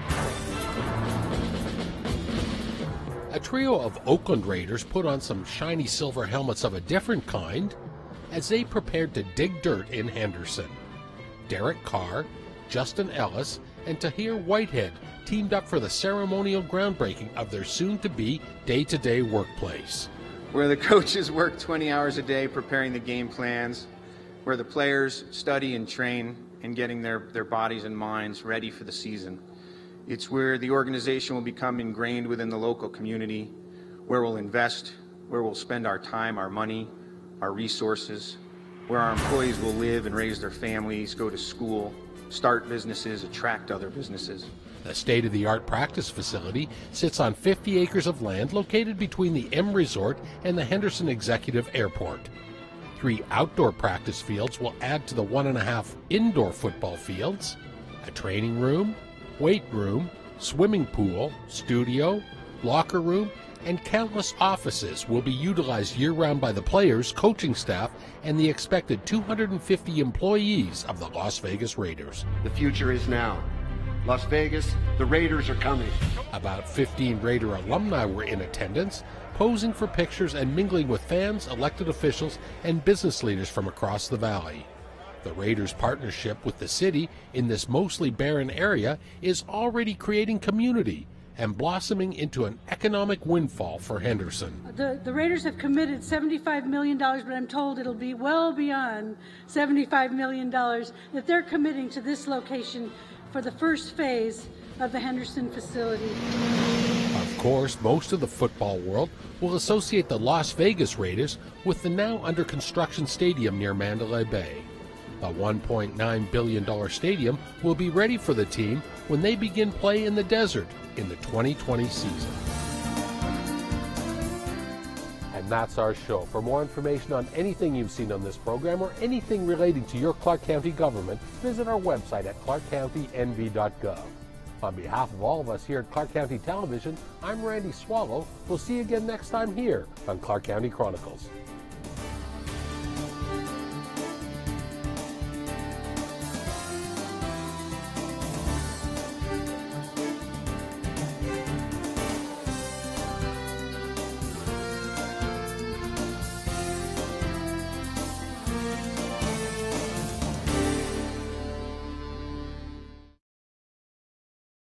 When there's snow on Mount Charleston, visitation soars. So do impacts to one of Southern Nevada's most precious outdoor spaces.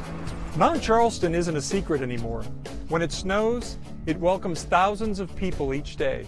We all need to do our part to keep it safe and beautiful. Especially on weekends and holidays, the mountain can become too popular for its own good. Traffic can block the highway, snowplows can't get through, people play too close to the roads, and emergency vehicles can't get through. It becomes a public safety hazard. To make the most of your visit, plan ahead.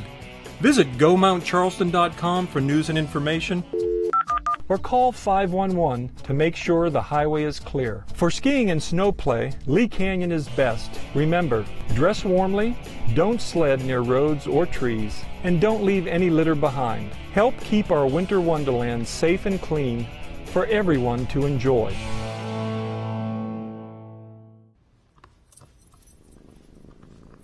There's a shelter pet who wants to meet you. Meet one today. Visit theshelterpetproject.org. Adopt. Your car weighs thousands of pounds. It's no match for someone crossing the street. Whether you have the right of way or not, you have the responsibility behind the wheel. Last year, almost 700 people were hit by cars in Clark County. 172 of those accidents involved a child. In 42 cases, pedestrians died. Slow down and watch out for pedestrians around our schools, playgrounds, and intersections. Don't add to our statistics. Give pedestrians a break.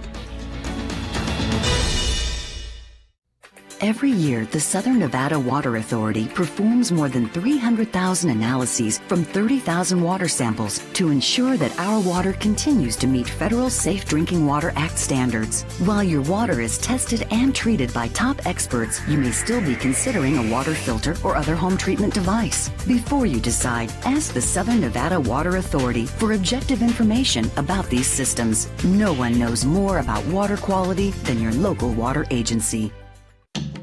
Do you know when to go on a yellow flashing arrow? They're popping up all over Clark County, and they're the new signal for turning left at intersections with a dedicated left turn lane. Here's what drivers need to know. A flashing yellow arrow means turns are permitted, but you must first yield to oncoming traffic and pedestrians. Then turn with caution. Keep in mind oncoming traffic has a green light.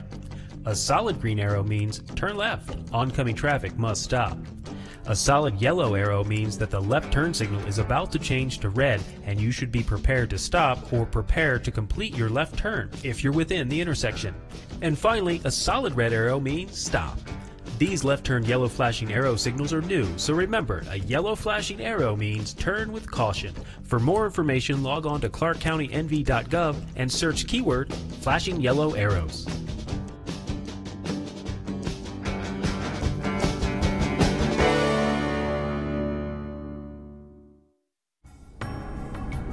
Our community, our home, Clark County, Nevada.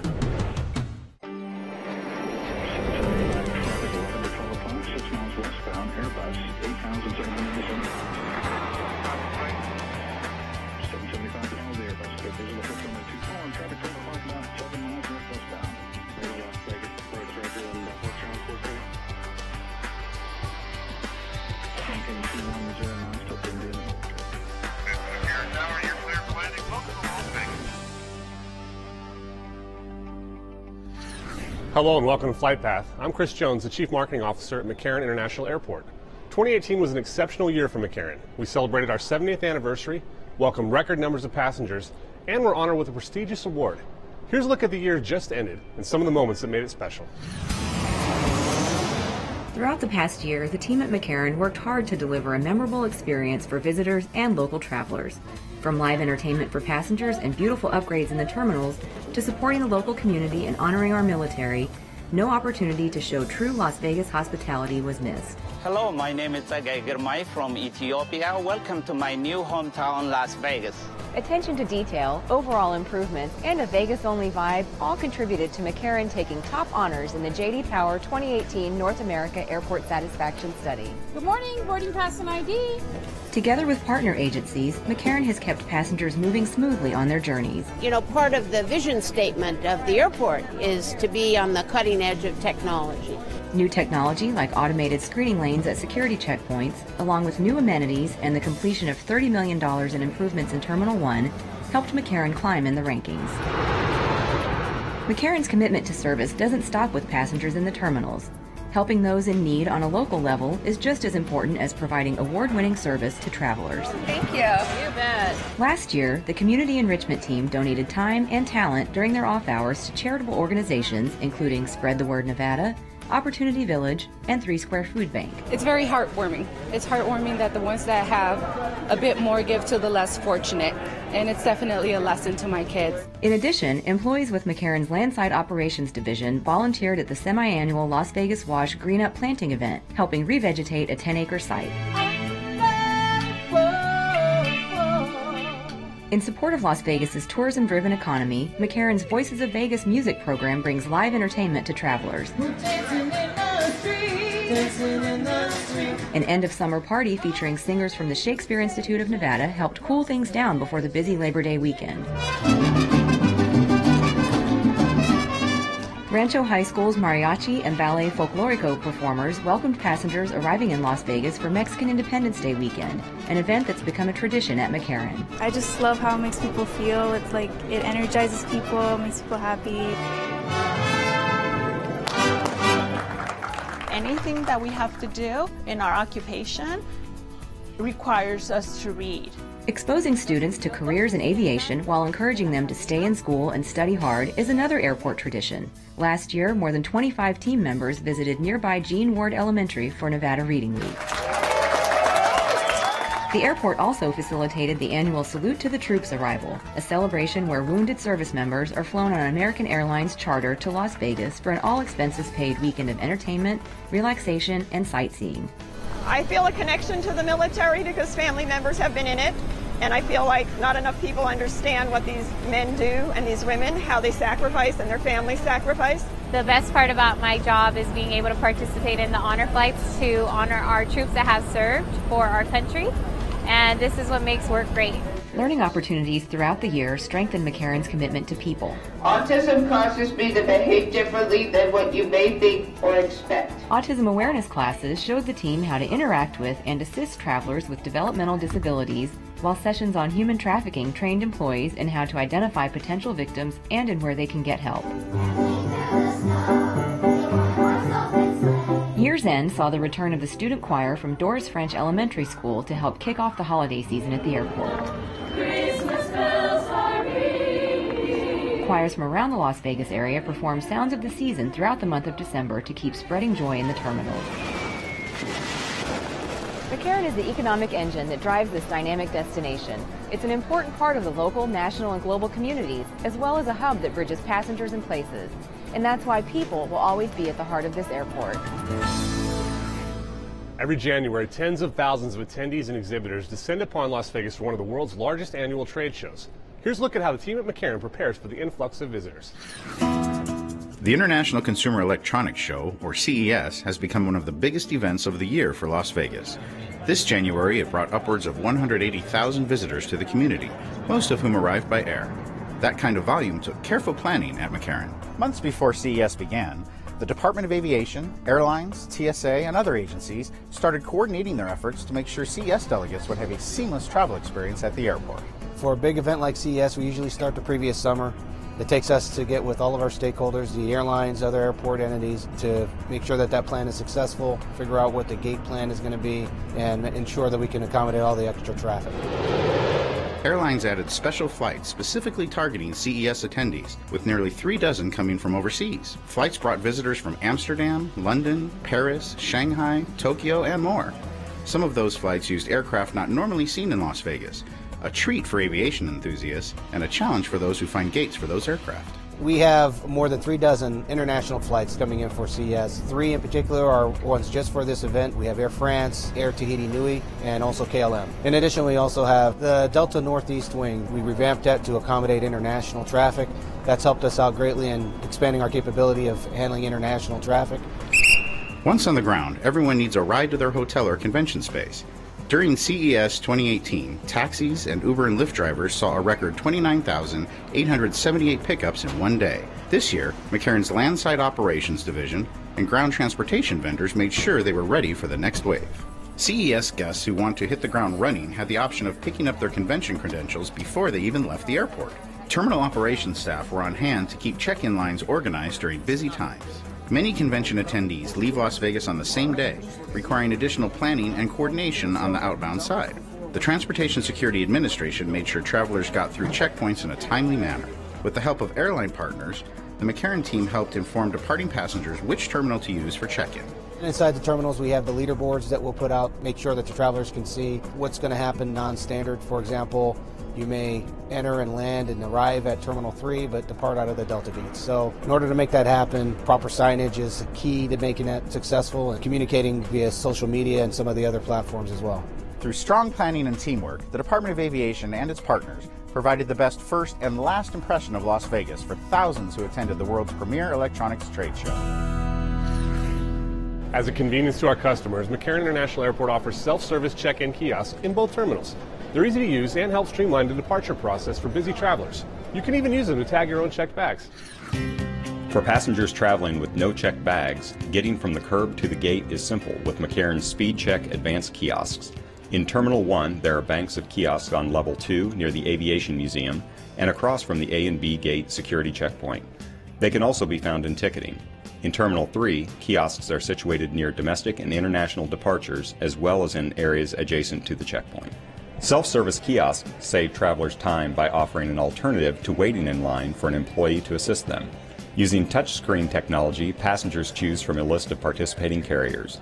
Once the airline's reservation system is visible, guests follow the step-by-step instructions on the screen to complete the check-in process. After the passenger has checked in, the machine prints out a boarding pass. If you're not checking a bag, simply take the boarding pass and head to the security screening area, then onto the gate. Self-service kiosks are also available near the airline's ticket counters. For passengers with checked bags, these devices offer even more convenience. Just use the kiosk to print a bag tag, apply the tag to the bags to be checked, and drop off the luggage with an attendant. Currently, a total of 13 airlines at McCarran offer the self-tagging option. They are Air Canada, Alaska, American, British Airways, Condor, Hawaiian, JetBlue, LATAM, Southwest, Spirit, Thomas Cook, United, and WestJet. For travel tips and information on technology at the airport, visit mccarran.com/travel. If you walked around McCarran and wondered, is this place going to the dogs? You probably noticed our four-legged security experts, a team of highly trained canines and their handlers add an extra layer of airport security. Let's take a look at our canine unit. Explosives are known to be the greatest threat to the aviation system. With their super sensitive noses, specially trained canines are ideal for sniffing out trouble. Come on, bub. Good. The Department of Aviation has numerous explosive detection canine teams working in shifts to provide coverage 24 hours a day, 7 days a week. The McCarran dogs receive training at Lackland Air Force Base in San Antonio, Texas. After arriving in Las Vegas, there is site-specific training to help the dog adjust to the airport environment. Seek. Both human and canine members of the teams go through intensive preparation to establish a bond. So we develop a bond early, and it's a responsibility of the handler to ensure that there are daily welfare checks done on the animal to ensure that he's well nourished, getting the proper feeding, the proper diet. McCarran's canine unit works and trains all over the airport, in ticketing and baggage claim, parking garages and gate areas, and behind the scenes in cargo. The teams handle thousands of unscheduled calls for service each year, responding to requests to inspect unattended vehicles and bags, and assisting with special baggage screening situations. They also support security details for traveling dignitaries and VIPs. It's a very unique unit. It's something that requires a lot of hard work and something that requires a challenge working with an animal. I felt like that was perfect role for me, and I've been loving it ever since. Good job. The Transportation Security Administration has a group of dogs and handlers of its own. TSA's passenger screening canines work the security checkpoints at McCarran, helping keep the lines moving during peak times. They expedite the screening process by essentially allowing everyone cleared by the dog to be screened as a pre-check passenger. The McCarran dogs are sociable, but they are working canines and should not be petted or fed by anyone but their handlers. Most are outfitted with Do Not Pet vests, and handlers are proactive about preventing unwelcome contact with their pups. With their keen sense of smell, the specially trained working dogs of McCarran are an effective tool for detecting danger and keeping the airport safe and secure. McCarran was the backdrop for last fall's Las Vegas Girls in Aviation Day event. Nearly 100 local girls spent a day exploring the variety of career opportunities in the aviation industry. Here's a look at what they learned. Explore today, have fun, ask questions, enjoy yourself. Each year, Women in Aviation International hosts Girls in Aviation Day events around the globe. The organization is a nonprofit dedicated to encouragement and advancement of women in aviation careers. The Las Vegas chapter of Women in Aviation International, Allegiant Airlines, and other agencies partnered to host this special experience. Girls with a variety of career goals attended the event here at McCarran. After checking in and going through security, the girls proceeded to a gate where they were given backpacks and snacks. Activities in the boarding area included lessons on how airplanes fly, flight planning, and drones. A career panel featured women in a variety of aviation jobs. The event was meant to encourage, educate, and inspire the next generation of women in the industry. And so to be able for a little girl to see someone who looks like her in a field that she's interested in really helps to say, I can do that and I can be that. And so that's really what the organization really focuses on, and then Girls in Aviation Day specifically focuses to encourage those girls to pursue any type of career in aviation that they're interested in. The girls got up close to an Allegiant aircraft down on the ramp, where they did a pre-flight walk-around inspection led by female pilots. And we also make sure when we come over here to the side, you guys see all the little nuts and bolts around? We have to make sure that all of those are in there. Then they boarded the aircraft, and a Las Vegas-based crew showed them the cabin, flight deck, and all the controls used to fly a plane. I think it's just very important to see the motivation. There's nothing like coming to work and having a little girl wanting to come into the flight deck and asking questions, what does this do, what does that do? So it brings a lot of joy to me to see that. The tour allowed the curious young ladies to ask questions and explore the inner workings of avionics systems, engines, and safety procedures. In the event of emergency, if they had to get out fast, it all comes off really fast. They also learned how to read aviation maps called sectional charts and how pilots use these navigational tools to fly from place to place. If you look at the Mariana Airport, there's an obstruction there. The event was a hands-on approach to learning that the girls enjoyed.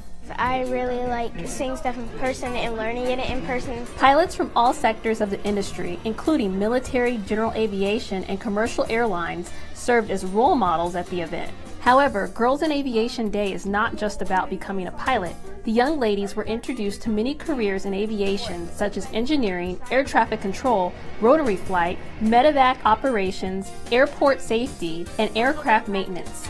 From speaking to professionals one-on-one to seeing planes up close, the day was packed full of lessons the girls will not forget. I've been on a lot of planes, and I'm interested to see because a lot of people in my mom's family had to do with planes.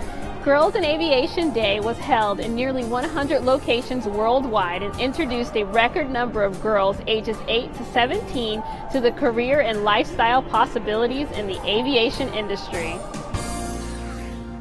To reach out to our growing number of Hispanic customers, each episode of Flight Path features a segment in Spanish with English subtitles. Here's Gabriela Muro to tell us more about how travelers can find good food on the go and a look at the wide range of meals and snacks that meet a variety of dietary needs and preferences. Los aeropuertos son lugares donde los clientes tienen una variedad de opciones de comida.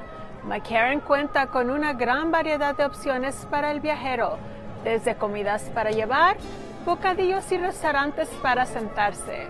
Para los clientes que tienen alergias a los alimentos o aquellos que simplemente prefieren seguir una dieta específica, los restaurantes del aeropuerto ofrecen opciones veganas, vegetarianas y sin gluten. HMS Host is really engaging with our customer, and our customer are health focused. They're really looking for those options. Los clientes que buscan comidas bajas en calorías mientras viajan pueden visitar el PGA Tour Grill. Aquí, los alimentos del menú incluyen la ensalada griega, el salmón a la parrilla y una hamburguesa de pavo. El restaurante también cuenta con la popular ensalada Power, con quiona, tomate, pimientos asados, garbanzos, rúcula, aguacate y hierbas frescas, para ofrecer a los viajeros conscientes de la salud más opciones. HMS Host introdujo recientemente una nueva gama de comida, aperitivos y bebidas. We have developed with several nutritionists is paleo boxes and lunch boxes and protein boxes. They're all under 500 calories, no high fructose corn syrup, no added sweeteners. It's really that experience to be able to go into an airport and eat healthy. Las comidas que come bien y viaje más lejos están disponibles en los kioscos Fresh Attractions. Hay alimentos y bebidas basados en las tendencias populares de bienestar, como las bebidas probióticas, orgánicas, los bocadillos saludables como las chips de col rizado, los garbanzos asados y las frutas secas orgánicas. Las cajas de bentón como la lonchera vegana, las cajas de bocadillos paleo y la lonchera de proteínas, también amplias las opciones saludables para los viajeros. Los clientes vegetarianos y veganos pueden visitar Payway, donde el menú incluye edamame, rollitos de primavera de vegetables, arroz frito vegetariano y fideo vegetariano lo mein. Para los viajeros que desean una hamburguesa, pero que la quieren sin carne, veje a Tour Grill, Sammy's Beach Bar and Grill y José Cuervo Tequilería, Las Vegas Chop House y Burke's in the Box ofrecen la hamburguesa imposible. For those passengers who are looking for a vegan option, it's a great option to try. It tastes amazing, and it's really a revolutionary product. Para los pasajeros con sensibilidad al gluten, California Pizza Kitchen y Wolfgang Puck en las puertas D ofrecen pizza sin gluten. Además, los restaurantes de todo el aeropuerto ofrecen aperitivos y ensaladas sin gluten. Para obtener más información, visite nuestro sitio de internet mccarran.com para conocer las opciones de restaurantes disponibles en McCarran. As the second busiest airport in Nevada, North Las Vegas Airport is a vital part of the Department of Aviation system. We recently completed a major upgrade to the terminal building, and a new look has captured the attention of all who use this facility.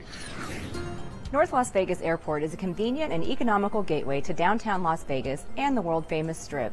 To reflect the dynamic community it serves, the Clark County Department of Aviation has recently added some sparkle and shine to the facility. The remodel gives the whole space an updated, modern feel. There's a new color palette woven throughout the design, and beautiful new terrazzo flooring brightens the rooms. The material is easy to clean and easy on the eyes. We've given our terminal a facelift, and it is very exciting to bring the modern era in here. The terminal also boasts new ceilings, stainless steel handrails, column surrounds, and an updated paint scheme. In keeping with the commitment to customer service, designers were sure to provide fully accessible restrooms and drinking fountains, and to upgrade the fixed-base operations areas. We are a full-service FBO, which is a fixed-base operator. We offer ground transportation, we offer baggage handling and fuel services for the aircraft. Custom artwork on the walls enhances the modern look while showcasing the importance of this airport and the aviation community. The conceptual designs consist of overlays of lines depicting runway configurations, flight arrival and departure tracks, helicopter tour paths, and the airspace surrounding the airport. With its modern new design and team of dedicated professionals, North Las Vegas Airport is poised to soar into a successful future serving its customers and the community. Airports can be a challenging environment for individuals with intellectual or developmental disabilities. To help educate and make McCarran more accessible, we've worked with Magnus Mode to offer a customized mobile app. It helps people with autism and other special needs navigate the airport. For some, the hustle and bustle of a popular airport like McCarran can be exciting, but for travelers with special needs, the sights and sounds can be a bit overwhelming. To make the travel experience more accessible, the airport has partnered with Magnus Mode to offer a mobile app for passengers who require extra assistance. The technology uses a series of photos and instructions, known as Magnus cards, to guide users through everyday experiences. The app features a character named Magnus. Users can choose the custom McCarran tab and follow Magnus on a journey by swiping through the photos to learn about checking in, security screening, finding a restroom, boarding an airplane, and baggage claim. We always bring the latest technologies to McCarran International Airport to make it easier for passengers, in this case with cognitive disabilities, become more familiar with the airport, makes it much more inclusive for everybody, and again, providing that great customer service for everybody. Each photo is accompanied by an explanatory text. A voice option reads the instructions out to the user.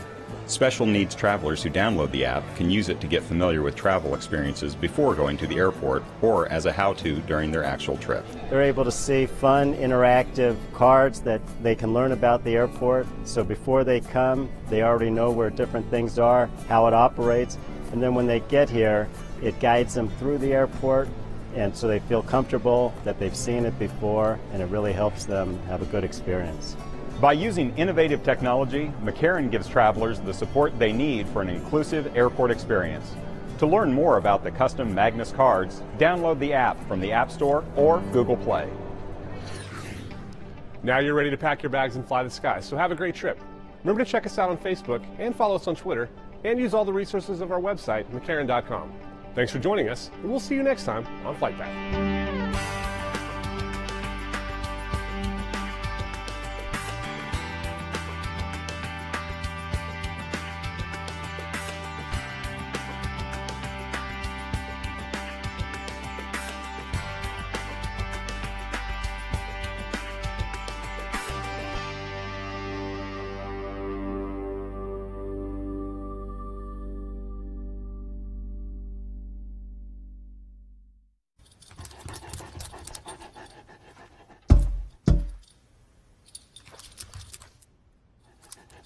There's a shelter pet who wants to meet you.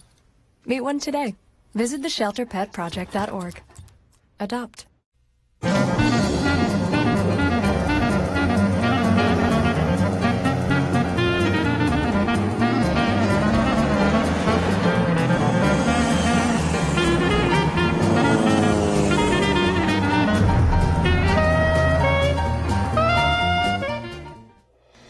Hello, I'm Mark Hall Patton, Administrator of the Clark County Museum System. Welcome to Barnstorming, Nevada. In 1969, a new jet plane took to the air over the skies of France. It redefined luxury travel. On today's episode, we will look at the history of this extraordinary aircraft, the Concorde. In the 1960s, many aircraft companies were working on commercial designs meant to fly faster than the speed of sound. The need for a supersonic commercial aircraft was not well established, but companies including Boeing and Lockheed in America, Sud Aviation in France, Bristol Aircraft Company, or BAC, in the United Kingdom, and Tupolev in the USSR all worked on designs in the international race to be first. Eventually, it was Sud Aviation and BAC and Tupolev in the USSR which developed designs that were built and tested. Tupolev's design, the Tu-144, was a failure in the West, and a crash of a Tu-144 at the Paris Air Show in 1973, along with two other crashes, sealed the fate of the aircraft. The Lockheed and Boeing designs were reviewed by the U.S. government, which chose the Boeing design for further development, but it was never brought into service. The successful aircraft was built through a partnership between Sud Aviation in France and the Bristol Aircraft Company in the United Kingdom. The Concorde, the result of that partnership, became one of the most iconographic aircraft of the 20th century. It first flew in 1969 and was introduced into regular service in 1976.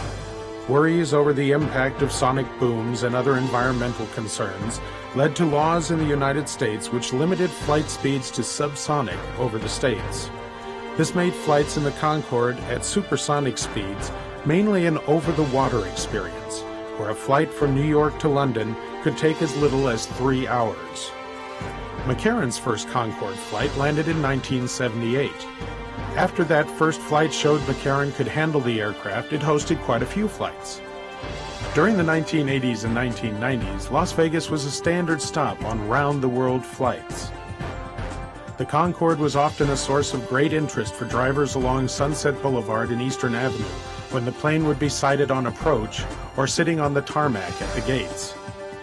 McCarran continued to play host to flights by the Concorde throughout the Concorde's history. Flights arrived every few months. At first they were advertised, but eventually people stopping for photographs of the spectacular aircraft became a problem. Notices of the flights were no longer sent out, and they were handled as a regular part of McCarran's service. However, it was always a thrill when you would look up into the queue of aircraft coming into land and see the Concorde sandwiched between a couple of 737s on approach. The unique rumble of the Concorde's engines, which were not as efficient upon takeoff as at altitude, would bring people from nearby homes and offices outside to watch its departure. In 2001, in a tragic accident, a Concorde crashed on takeoff in France. Within 2 years, in 2003, the fleet was grounded permanently. The aircraft can now be seen in aviation museums around the world.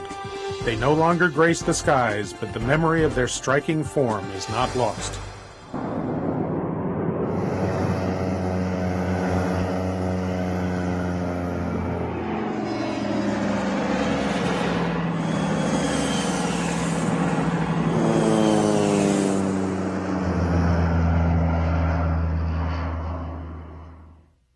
When there's snow on Mount Charleston, visitation soars. So do impacts to one of Southern Nevada's most precious outdoor spaces.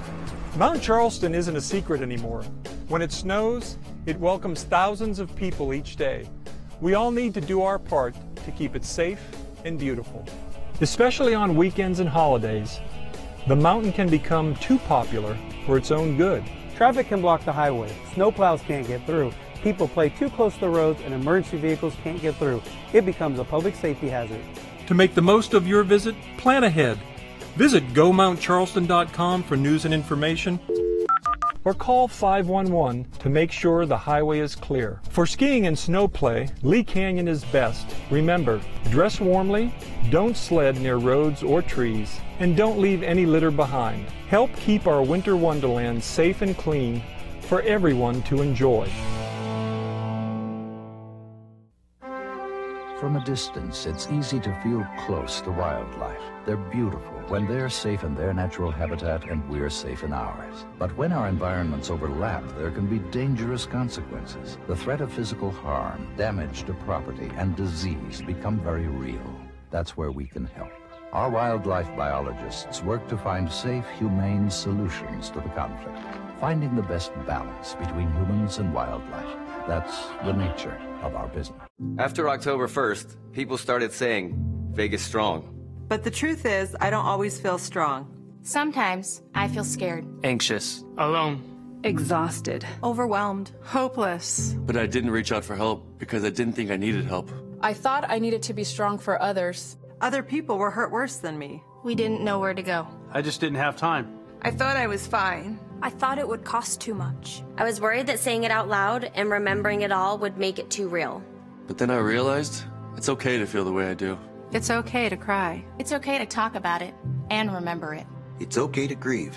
And it's okay to ask for help. Because it affected all of us. And it's never too late to get the help you need. No matter who you are, where you live, or what your story is. Reach out to the Vegas Strong Resiliency Center to see how they can help you. In Las Vegas, call 702-455-2433.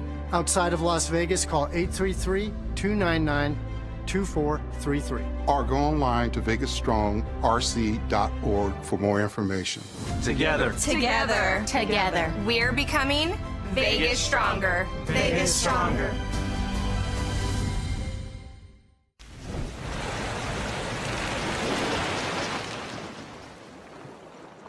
Preparing today reduces the consequences of a disaster tomorrow. Thanks for watching Clark County Television, the best access to your local government. Coming up next on Where Fun Happens, it doesn't matter how old you are, Clark County Parks and Rec is always recruiting lifeguards and aquatic workers. Mark Hall Patton gives us an education on the history of rail in Clark County. And a group of seniors visit the Yesco factory as part of a series of field trips. Those stories and more coming up next on Where Fun Happens. Clark County is enriched by parks, facilities, programs, and services. And Clark County's Parks and Recreation Department proudly offers all of these to you. But most of all, we are Where Fun Happens.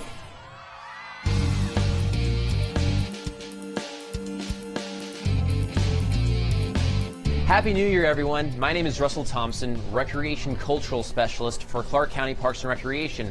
Our department provides a wide range of different health and fitness programs, and today we're here at the Desert Breeze Community Center, which is located on the west side of the valley. Now, today we're kind of basically focusing on fitness rooms. What is unique about all of our different fitness rooms is that each center that offers a different piece of equipment.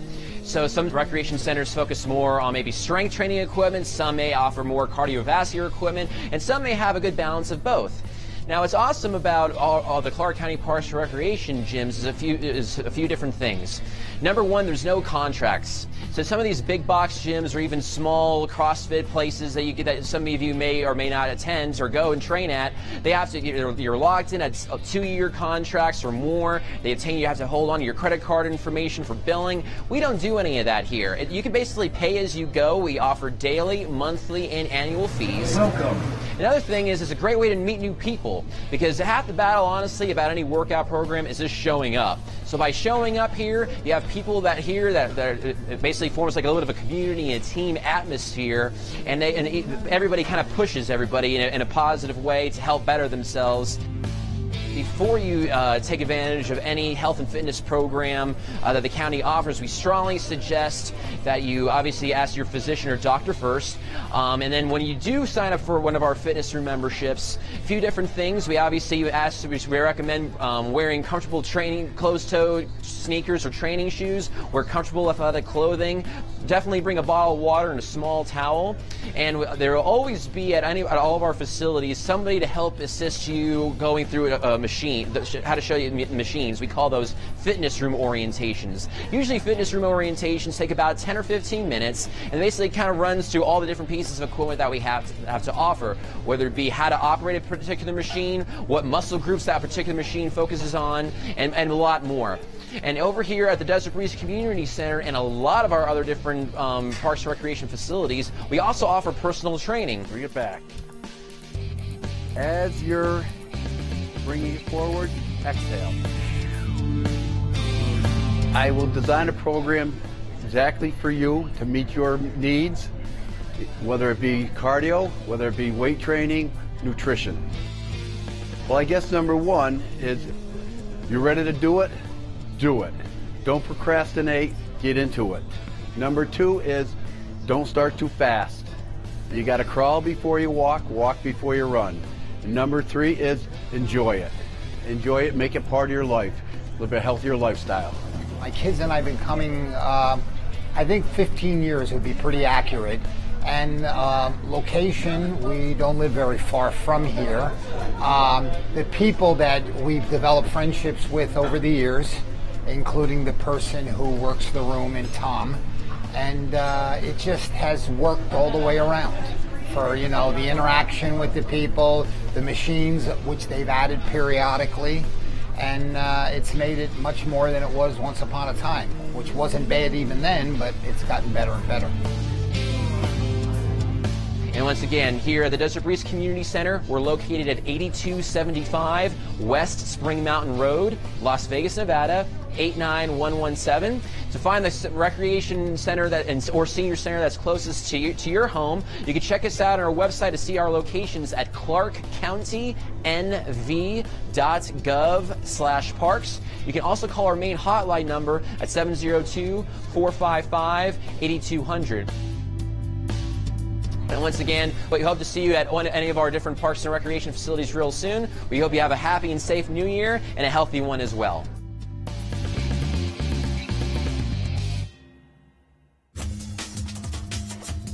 It's the best cultural center in all of Clark County. Welcome to Winchester. Hello, my name is Irma Varela. I'm cultural supervisor here at Winchester Dondero Cultural Center. And I'm here to give you the latest news of programs that are coming up. One of them is our garden. Right now we are selling the plots for our community garden. They are $50 half a plot. We will give an orientation on February 2nd. Our gardener will be here informing how this works and what the process is and how you can be part of this great project. On February 2nd, we have King Ibu. He's a very talented musician from Senegal, and he brings great music, his own compositions of songs, and an incredible talent in the guitar. Tickets are $12 in advance and $14 day of the concert. And then the next concert we're gonna have is gonna be on February 9th at 7 p.m. and it would be Russian Seasons in Las Vegas. And this concert is going to be great music from Russia, from composer from Russia. Ticket prices are $12 in advance and $14 day of the concert. We hope to see you at Winchester Dondero Cultural Center. Hey guys, this is Adam from Winchester Cultural Center. I want to talk to you about some of the new classes and some of the reoccurring classes that we have here at the center. First one I want to talk to you guys about is the Winchester Headliners Theater Program. This season, we've decided to do Tom Sawyer, and we're going to be performing it on April 4th through 6th. It's not too late to sign up. If you sign up now, you can still get in on the action for that class. It is January 8th to March 30th, and it's $148. Please come down, perform, sing, dance, and be the actor that you've always wanted to be. Second class I want to talk about is us actually extending another class. We have a piano class that we run here on Wednesdays, and we decided to open another day on Thursdays. So that time is exactly the same as we had on Wednesdays. It is 3:30 to 7:30. The price is the same at $84 for a 30-minute session, and you do 6 of those for the whole season. So come on down, learn more piano. We decided to open it up because we have enough people interested, and we'd like to see you here. Hi everyone, I'm Caroline. I'm new here to Winchester Cultural Center, but I'm going to talk a little bit about our senior program. So just an overview of it. Every Wednesday we do games, including Wii Bowling. We also offer a arts and crafts class on Fridays, as well as a new program has been running for about a month now. That's Latin dance for the seniors. On top of that, we have guest speakers that come and do field trips at least once a month. So it's a really awesome program. Come on down and check us out.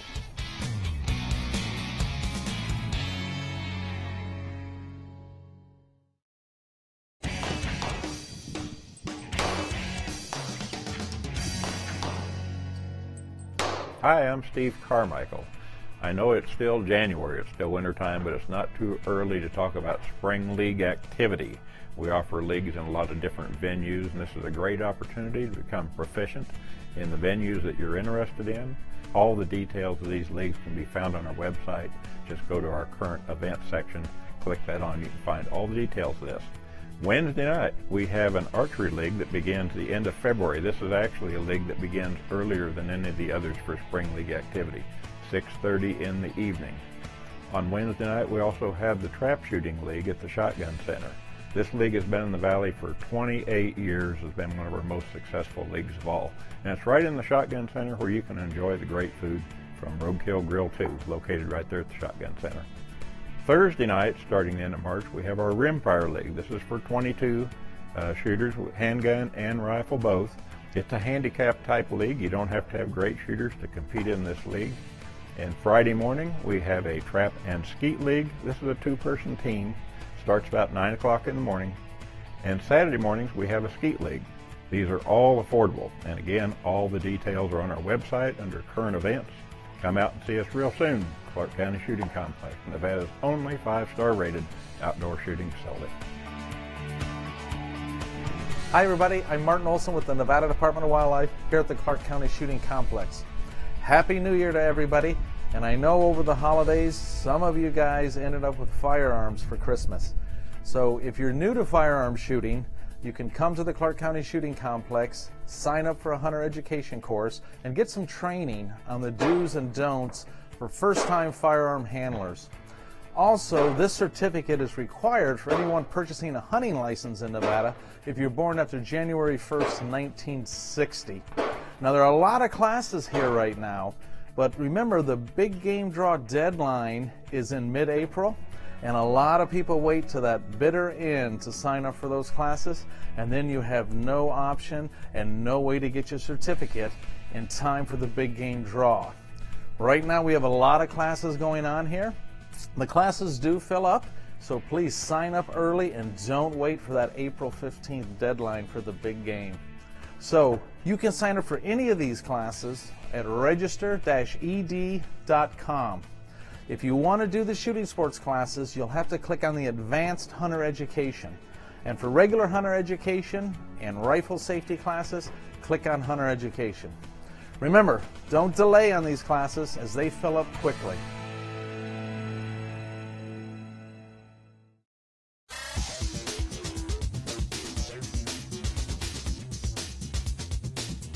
Hi, I'm Aurora Buffington, exercise physiologist and registered dietitian nutritionist here at the Hollywood Recreation Center. For most people, the new year is a chance for a fresh start. But before you go making larger-than-life resolutions that you may not be able to keep, remember what I heard a local leader say just recently, and that is, don't let someone else's finish line become your starting point. Stay tuned to hear about 3 small steps that you can take right now to become healthier. The first thing you can do to be healthier right now is to get up and get moving. Sedentary behavior, such as screen time spent sitting, reclining, or lying, is associated with a higher risk of mortality, cardiovascular disease, type 2 diabetes, and certain types of cancers. If you have a desk job and hardly get up, you will benefit from getting up right now and taking a short walk or doing a quick set of light exercises. It will only take a couple of minutes, and repeated every hour will benefit your health, clear your mind, and help you get a few extra steps in each day. The second thing you can do right now to get healthier is drink more water. Most of us know we need about 8 cups or more of water each day. But if you have a hard time meeting that goal, remember that a few sips or even a glass will help you right now for many reasons. Water is essential for our body. Water, instead of sugary drinks, saves empty calories. And water energizes you and will help keep your skin looking good. Drinking water helps keep your kidneys and bowels functioning better. So get up, get moving, and head over to the water fountain to improve your health right now. The third thing you can do is to check your posture. Good posture helps you keep your balance, allows you to use your muscles properly, and prevents pain, decreases stress, and best of all, it improves your appearance. So right now, check your posture. Your chin should be parallel to the floor. Your shoulders, hips, and knees should be even, and if you're sitting, they should be at even heights. And you should have a neutral spine, not overly arched or flexed. Keep those ab muscles tight. Your knees and your feet should be facing forward. Your body weight should be distributed evenly on both feet. Basically, symmetry and grace will help keep everything in its place. So there you have it. 3 things that you can do right now to feel better and move towards a healthier lifestyle. And if you're ready to become more physically fit or become more active, why not try it at a Clark County Parks and Recreation facility?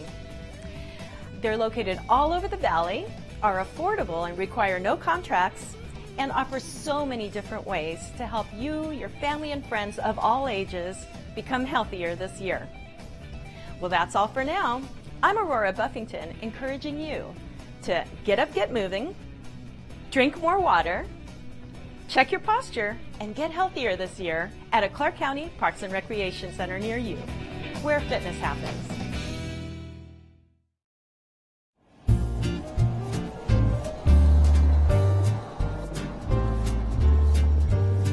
Hello, I'm Mark Hall-Patton. I want to welcome you to the Clark County Museum.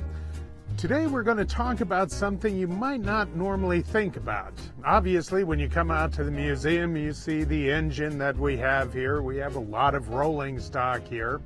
But one of the things you don't often think about is, what do these things sit on? And that's the rail. Now, rail is important for railroads all across the United States.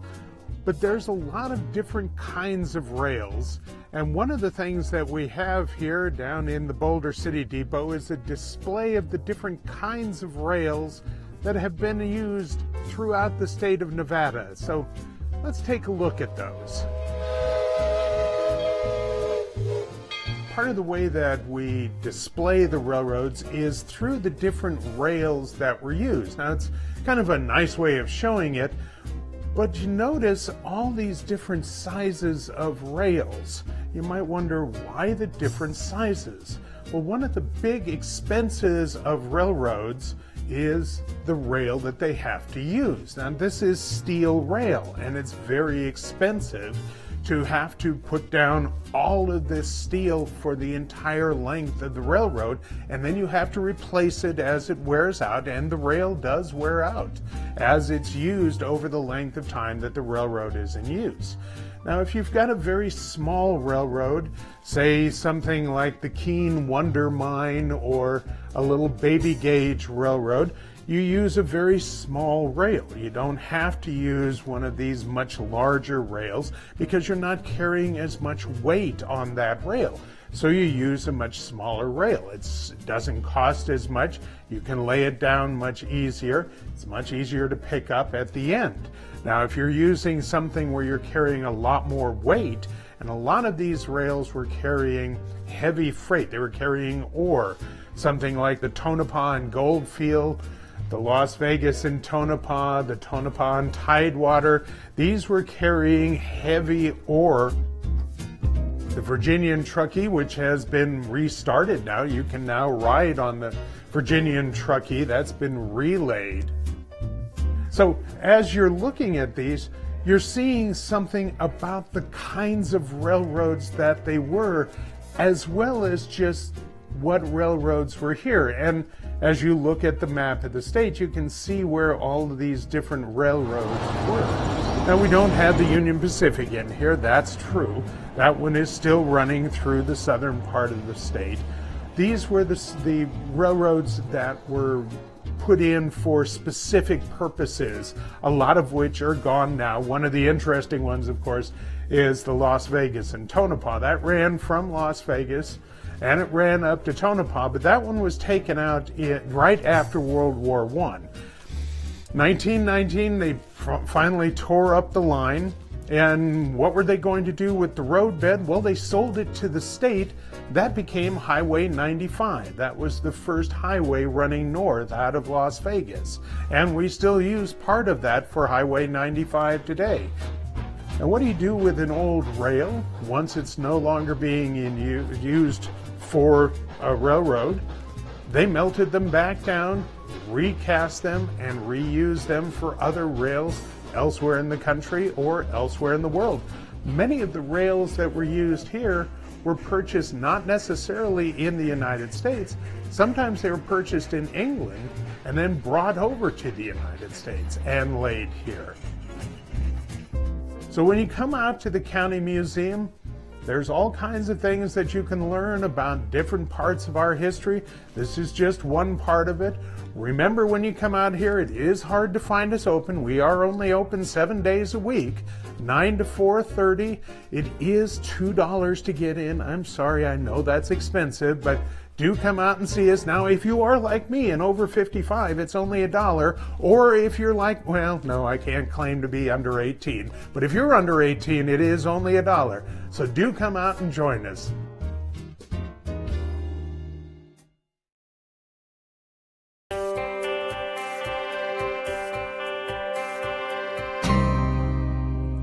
Hi, I'm Jam. Nice to see everybody today. I'm a poet here in Las Vegas. I run the open mic called the Jam LV down at Ninja Karaoke. We're there every single Monday night. It's a 21 and up event, but we have all kinds of art, music, poetry, and great vibes. So if you'd like to meet more poets like me or more artists like yourself, come on down and see us at Ninja Karaoke. Today, I'm excited to share a poem with you. It's called Skinned. And I wrote this poem to kind of give myself an opportunity to go through my spiritual self and understand the different and more elevated parts of me. So I'm excited to put you on this journey with me. So thank you.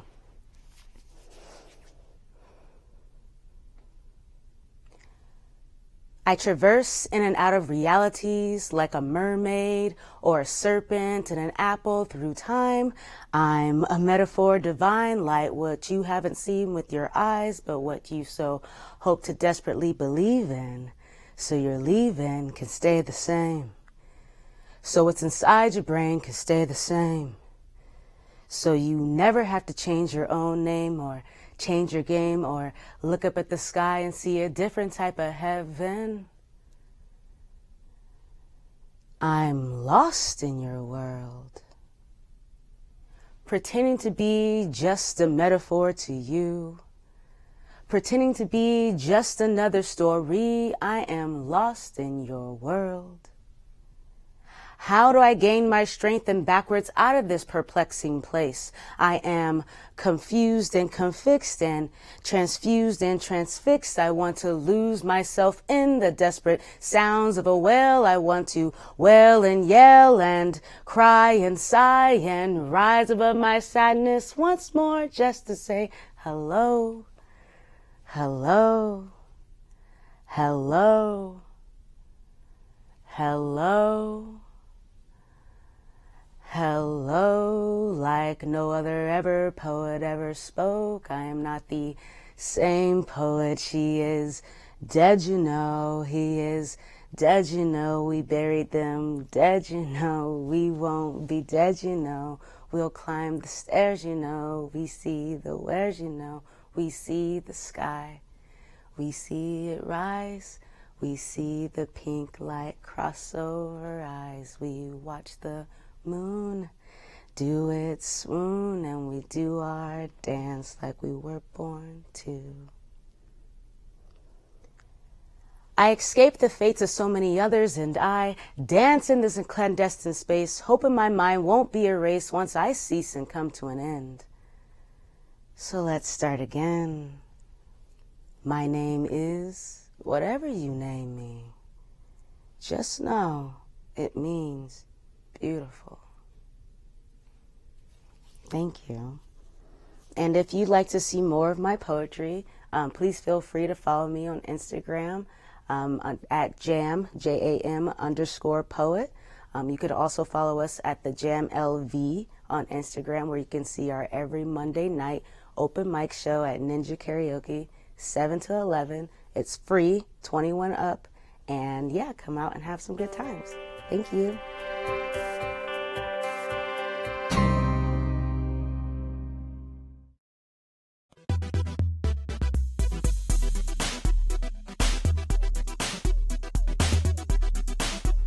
Hi, my name is Travis Smith. I'm a recreation specialist here at Clark County Aquatics. And the reason I'm here today is to kind of clear up a common misconception about our pools. And that's that we typically only need teenagers or people in their early 20s to work at the pools. However, we do have several year-round pools that are open during the hours that high schoolers and college students would typically be in school, and we need staff during those times. The staff we need are lifeguards and various instructors for swimming lessons, aerobics, or other fitness classes. And we need people of all ages that can fill those time frames that people want to come to the pool. Aside from teenagers and people in their early 20s, those morning shifts, midday shifts, even some of our evening shifts, we need covered by people who are adults, 30, 40, 50, 60, 70 years old, who can come to our pools and fill in those roles. Here with me today, I have one of our active adult lifeguards and instructors who really enjoys working here at the pool. She has a great time. She really brings a lot of energy to our team. My name's Lynn Trotty. I'm a water instructor here at Desert Breeze. I not only teach water aerobics, but I swim between 3 and 4 miles every week.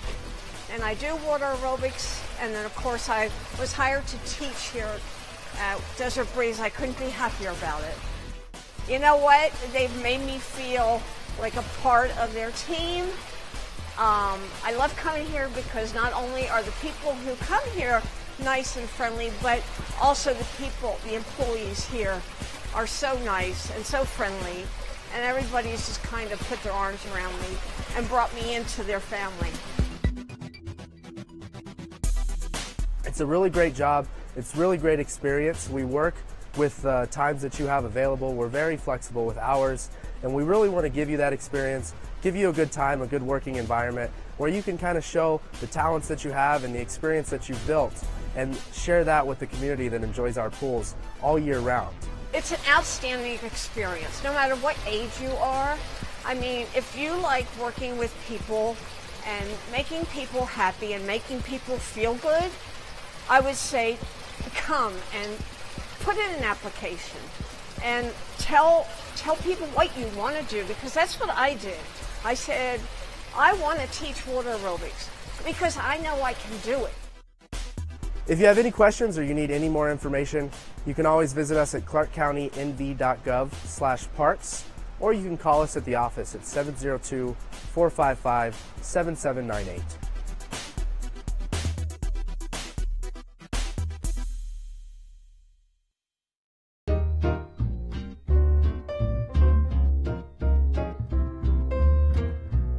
Hi, I'm Jeff, and I work at the Parkdale Senior Center. Today we're on a field trip here at Yesco.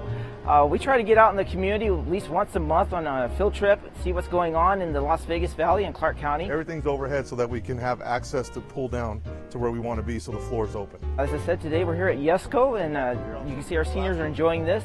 A few months ago we were out at Jensen, and we just try to get out and see what's happening. You can go to any of the senior centers or community centers in Clark County Parks and Recreation, where they try to offer these programs, and it's a good way to get out and see what's happening in your community and enjoy some time with others. Yesco is, in March, will be 99 years old as a company. And so we're looking forward to 2020, which will be the 100th anniversary. To come out on these trips, we travel in Clark County vans. These trips are popular with our seniors because they enjoy getting out of the center, getting out into the community, see what's happening, and just that time with other seniors. We go out and we have lunch usually before or after our trip. So we stop at a restaurant someplace, and then we come on over and see what's happening at facilities like this one here at Yesco. I got a question about shipping. I think it's been remarkable. Parkdale is a very good recreational center for senior citizens. For me, as a retired senior citizen now, I'm still a senior citizen in training. But to get out, be involved, be active, and be able to acclimate myself and still keep in touch with friends. At Parkdale, we charge $2 for these trips. It helps us kind of recover some of the costs and pay for our staff who also assist with these trips. It depends on which site you're coming from. Some sites don't charge, some sites do. So it's best to check with the senior center or recreation center you're traveling from to see what the cost may be. We have some trips coming up, and I think it's next month we're going to be heading out to Mesquite, Nevada. There's the Camel Safari. We're going to go out there and actually see some camels that are in Clark County. So our seniors are really looking forward to that trip. I should also add, sometimes our trips fill up. I encourage you to go on a wait list. There's been times I've been able to take number 18 off our wait list. If we get another van or someone drops out for some reason, I encourage you to do that. You can register by going online, looking at www.clarkcountynv.gov, or giving the rec center a call. You can call Parkdale at 702-455-7517.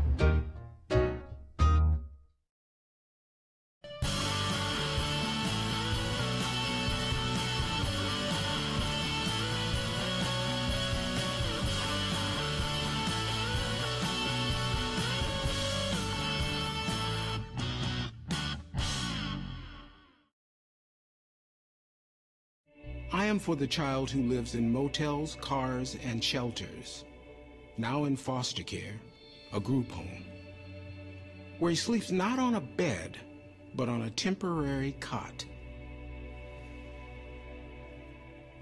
He is the child I am for.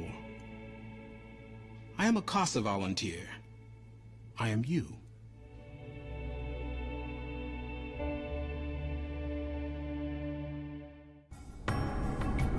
Our community, our home, Clark County, Nevada. Thanks for watching Clark County Television, the best access to your local government.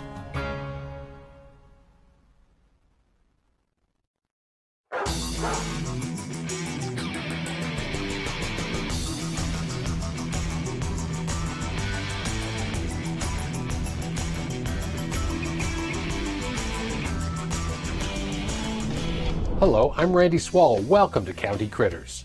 Critters will showcase our animals and the people who give our canines, kitties, and other best friends the attention they so richly deserve. Our first story is about a new technology developed in California and now being used at the Animal Foundation called Finding Rover. Finding Rover is an app and website that helps reunite pets and their owners. But what sets Finding Rover apart from other breeds of lost animal services is their use of facial recognition to identify the dogs and cats.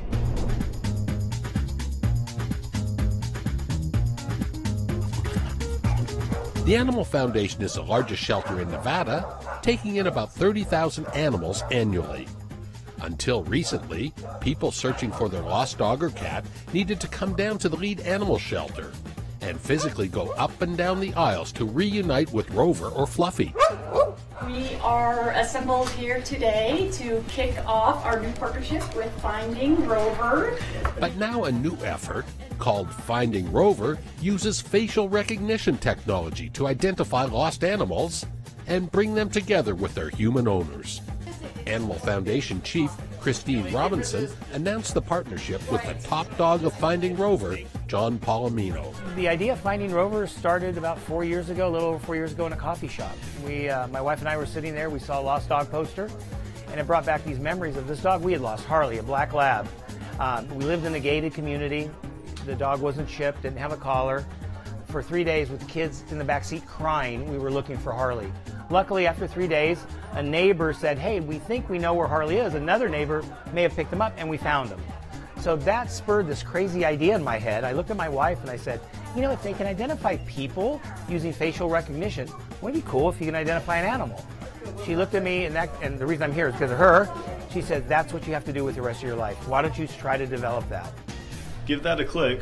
And when you click Search Finding Rover, it's going to take you directly to the landing page on Finding Rover's website.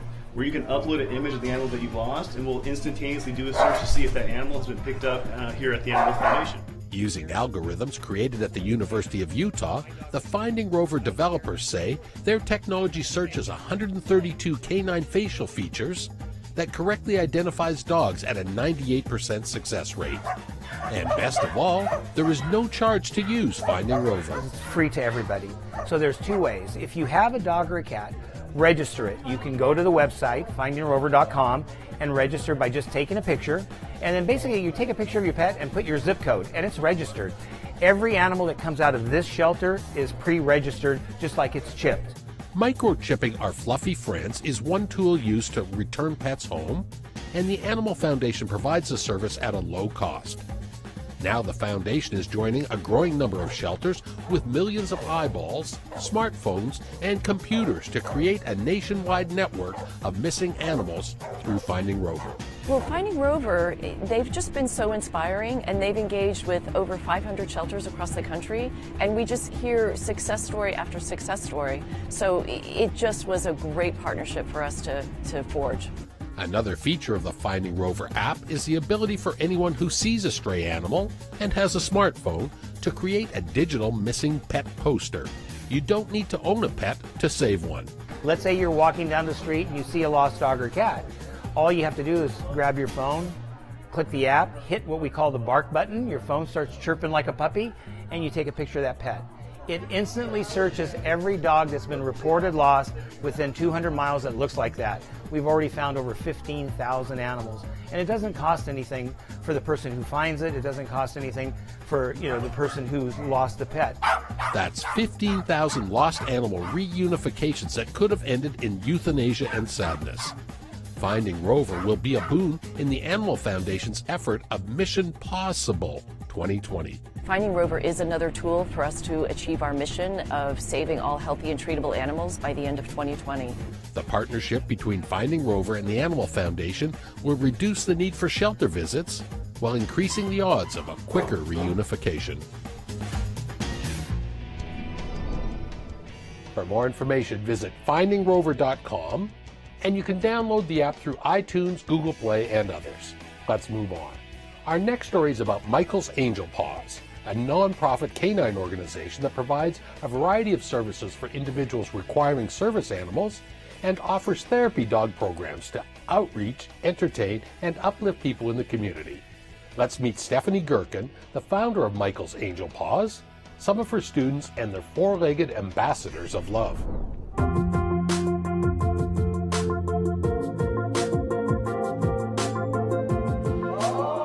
The clients at Opportunity Village are always thrilled to welcome therapy dog teams to their location. Stephanie Gherkin is the founder and executive director of Michael's Angel Paws. The canine organization's name is a deeply personal one. A decision to call it Michael's Angel Paws came several years ago after Stephanie and her husband made the painful decision to end her pregnancy. About 23 weeks into pregnancy, we had to terminate for health and medical reasons. And so my husband named him Michael Charles Gherkin. And so Michael is for him because he would have needed a service dog. And then Angel is because these dogs have become angels to the individuals that need them. And of course, they're on paws. So there you get your Michael's Angel and Paws. Michael's Angel Paws offers therapy dog training to pooches and their handlers. After training the teams, they provide love, laughs, and maybe some licks to people in hospitals, senior centers, and other care facilities, including Opportunity Village. This is Maya. Denise, Bianca, and Maya pursue their therapy service with dogged determination. That 9-year-old Maya loves being pawed over. She prefers people to animals and is always eager to trade her big smile and wagging tail for some hands-on loving. But the happy hound wasn't always so sociable. There's such a need for therapy dogs, first of all. And people will say to me, when we're out visiting, and people will say, oh, I wish my dog could do that. And I will say to them the following. We were Maya's 6th family. We got her when she was 18 months old. She's going to be 9 in January. And so she was a throwaway. And you've seen her, you've seen how she does. Courtney Puckett is the activities coordinator in this class at Opportunity Village. She greatly endorses all the therapy dog teams from Michael's Angel Paws She knows that human interaction with an approachable, gentle pet delivers significant physical and mental health benefits. When the dogs come in, the focus turns to the animals. They get so excited. We see people who are maybe a little shyer with people all of a sudden get really animated around the animals. And it's like a common language, especially with our folks who have challenges verbally. The relationship is palpable. You can see a shift in the mood. You can see a shift in the entire experience. Michael Halpert and his pal Zoe became certified in 2017 and quickly became part of the healers for people traumatized by the 1 October shooting. We basically tested. We did the American Kennel Club Good Citizens test, and then we tested with Stephanie. We had a long session. She did all the things that a therapy dog needs to do, which is, be able to behave. They don't bite, they don't bark, they don't jump. It jumps a little bit, and that's what she had instinctively. And of course, she had the love for people. So we actually started on October 1 last year. We finished the testing on that Saturday of the shootings. And 2 days later, we were at Mandalay Bay doing stress relief. It's worked out great. Stephanie is probably the most proud of the Service Dog program, which trains dogs and people to become living partners. We have about 75 active teams in various stages of our service dog program, where they work on basic to advanced levels of obedience, public access skills, how they work when you go to grocery stores, doctors' offices, movies, things like that. And then of course the skills specific to that individual's needs, whether it's visible or invisible. Not every disability is visible. We do a lot of work with veterans, and then of course individuals outside of that. Elizabeth Newell is a disabled vet, and a service dog has changed her life. Her partner, Bandit Bear, is nearly always by her side, providing safety and independence. It's a wonderful program, and I'm glad that Michael Angel Paws was there for me, because I tried like 7 and it was a no-go. And I was glad when I touched down in Las Vegas and was able to get a service dog within a month of getting here. I'm really grateful to Michael Angel Paws.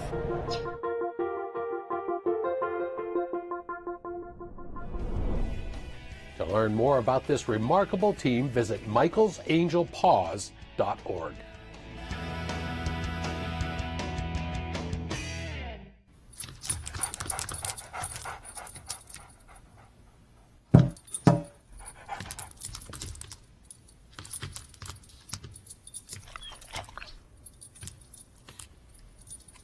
There's a shelter pet who wants to meet you.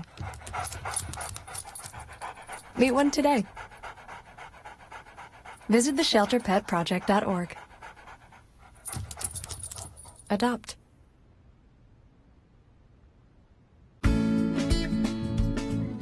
The more pet-friendly our community becomes, the more important it is to make sure your pet is up to date on its vaccinations. Vaccines help prevent many contagious diseases that can be fatal for pets. Your dog or cat can be susceptible to diseases if it is outdoors at all, socializes with other animals, or travels with you. Annual rabies shots are required, but several other vaccines are strongly recommended within the first 6 to 8 weeks of your pet's life. Boosters are also needed. Don't wait. Talk to your vet today. Let's keep our pets safe, healthy, and happy.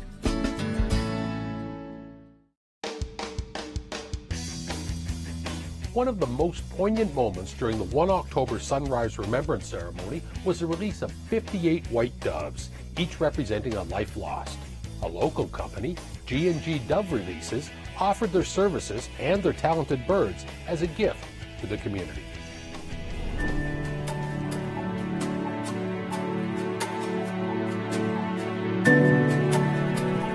Beautiful bird right here, called a trumpeter, pure white. Look at his feet. A truck driver by trade, Gabriel Arambula and his wife, Grace Brenner, are the two-person team behind G&G White Dove Release. This is Rhonda right here. These animal lovers train and release their birds as a full-time hobby and a part-time business. The graceful flyers provided one of the many poignant memories for all who attended the 1 October tribute, a year after the tragedy that devastated our city. Gabriel and Grace treat the show-stopping birds as family, and when they aren't training or performing, the breeders and flyers live a leisurely life in lofts in the couple's backyard near Frenchman Mountain. Widespread misconceptions about the birds means that Gabriel is constantly debunking dove delusions. White pigeon release does not sound good, correct? First of all, these graceful flyers aren't even called doves. They are actually rock pigeons. These birds are the famous birds that served our country back in World War I, World War II, known as the carrier pigeon. They flew miles and miles through horrible weather, shot at, to bring very, very important information to the other side. Hundreds of miles, not 10s and 20s. They fly up to like 500, 600 miles if properly trained, properly kept. And with some controversy surrounding the 58 birds who performed on 1 October, Gabriel becomes defensive when he's mistakenly criticized for allowing the birds to fly off into the wild, fend for themselves, and die. There was a lot of bad feedback behind that because a lot of people were stating that the birds were, how cruel could that be, because you have 58 people that died, now you're going to have 58 doves that died. So that it wasn't too good of a thing. A lot of people knew about it, but there's so many people that don't know about these birds returning home. And as you'll see, these amazing creatures know exactly where home is. Basically, these are Vegas born. They're Vegas born. So every one I've tended to from since it was little. From the time it was hatched to the time I got it and put a little green band on it. You know where CVS is? Yeah, you want me to take them? Yeah, take them right there. On this day, Grace released the birds a few miles from their coops. Go ahead. Okay then, thank you. Love you. Okay, she said they're on their way. And within 3 minutes, there they are, look at.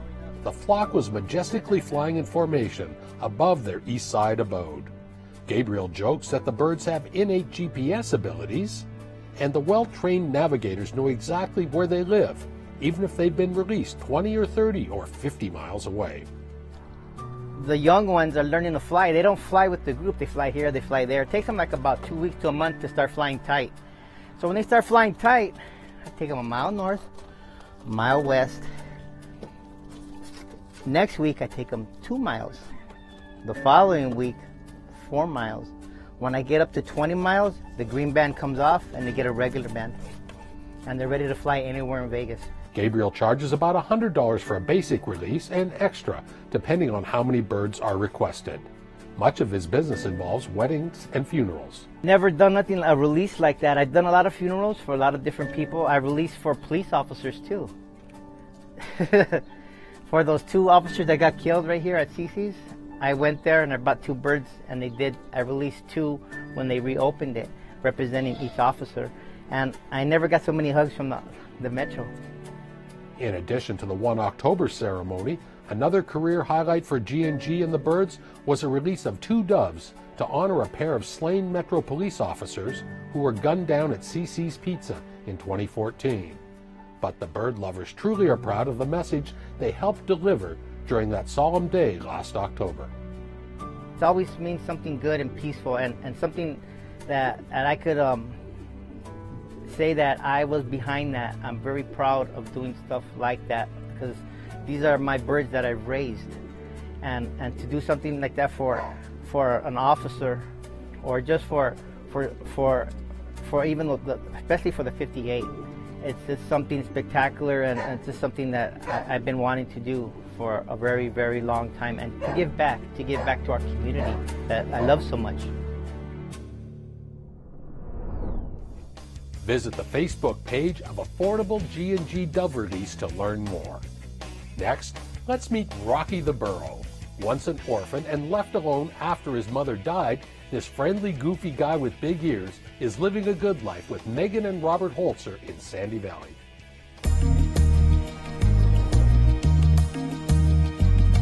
You were the first one that found Rocky or came in contact with Rocky. Tell me the story. As a volunteer for the Bureau of Land Management Wild Horse and Burro Program, we monitor the Red Rock herd. And at the south end of the herd is just one Jenny, that's a female burro, and there were about 3 jacks, I saw Rocky last October with her up on the hillside. He was probably about a little over a week old at the end of October.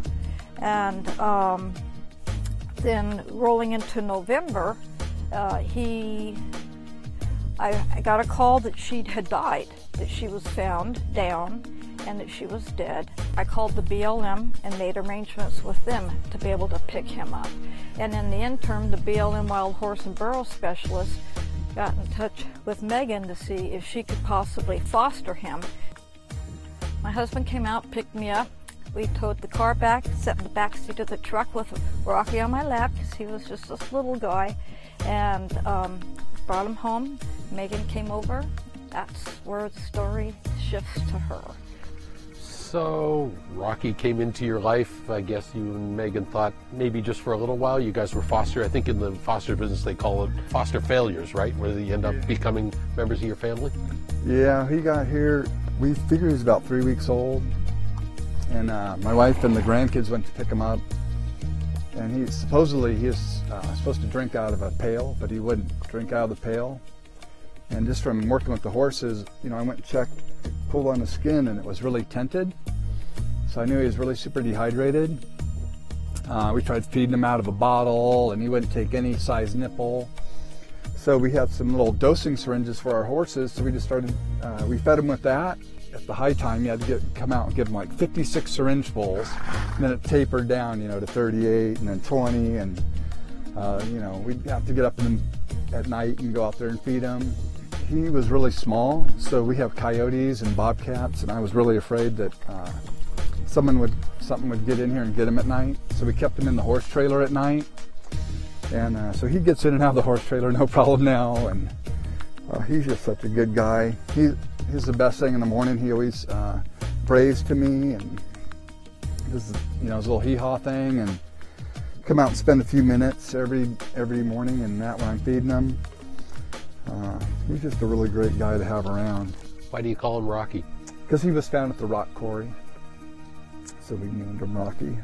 And you've determined his birthday is October? Yeah, we figure it's about October 20th. We say it's October 20th because that's my wife's birthday, and she wanted to share his birthday, so.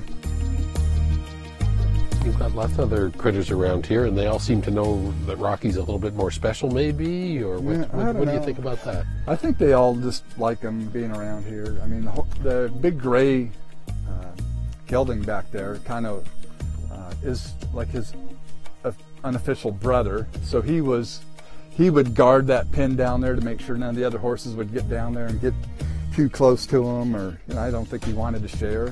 When he got here, I unloaded him. You know, I carried him. And you know, now you can't carry him around. He's just grown so big. I had to shave all his baby hair off because in the wild, those horses, they will groom on each other, and they pick each other clean. And I guess these babies, they'll hang around with their mom for about 2 years, and then that's about how social they are. Then they kind of split off and they do their own thing. Like. So I have like another year with him, and then I think he's going to kind of like, you know, not be so close. Well, the BLM made the process really easy. I mean, having the donkey basically was just brought here, and so it was really easy for me to you know, just to take over as his mom kind of a thing. I still try to almost get a little teared up every time just because I think about it. And I really, really liked his mom so much. She was so unique in the fact how she lived her life out in the wild. And it just makes me happy that they kept Rocky, and I've got to see him grow up and live such a healthy life. Oh, big boy. I know, he's a big boy. He's a pretty cool pet. I mean, everybody that comes over wants to love on him and learn more about him. It's a lifetime commitment. You make that to this animal, so you can't just rush into it.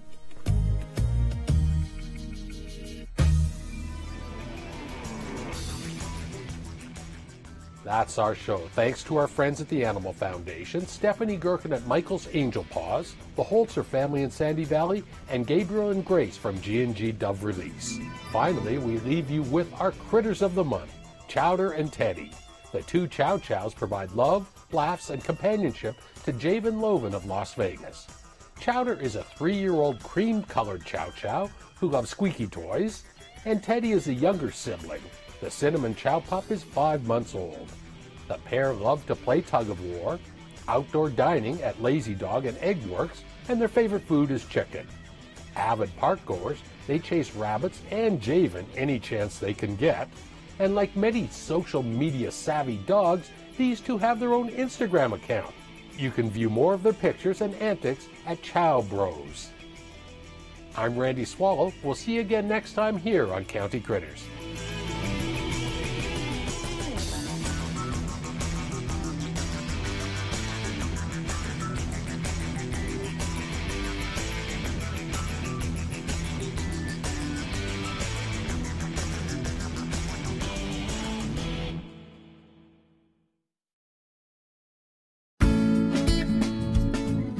The more pet-friendly our community becomes, the more important it is to make sure your pet is up to date on its vaccinations. Vaccines help prevent many contagious diseases that can be fatal for pets. Your dog or cat can be susceptible to diseases if it is outdoors at all, socializes with other animals, or travels with you. Annual rabies shots are required, but several other vaccines are strongly recommended within the first 6 to 8 weeks of your pet's life. Boosters are also needed. Don't wait. Talk to your vet today. Let's keep our pets safe, healthy, and happy.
So, I just moved in with his family, and it's embarrassing.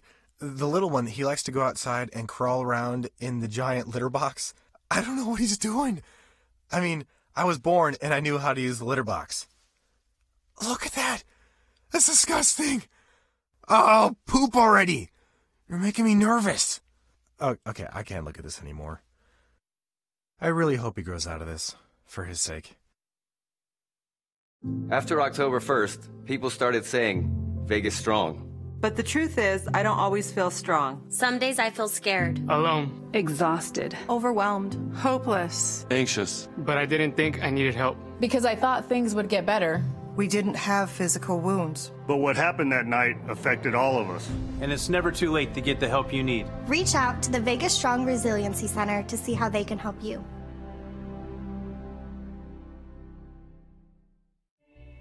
I am for the child who has been abused. The child who is afraid to go home.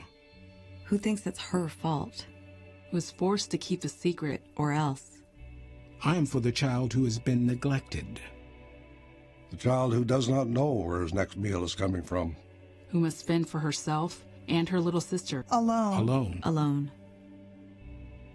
The child who has never been to a doctor or a dentist. I am for the child who was taken away for her own protection. The child who is now in foster care, who does not know how long he'll be there. Or who these people are. Or if she should trust them. I am for her.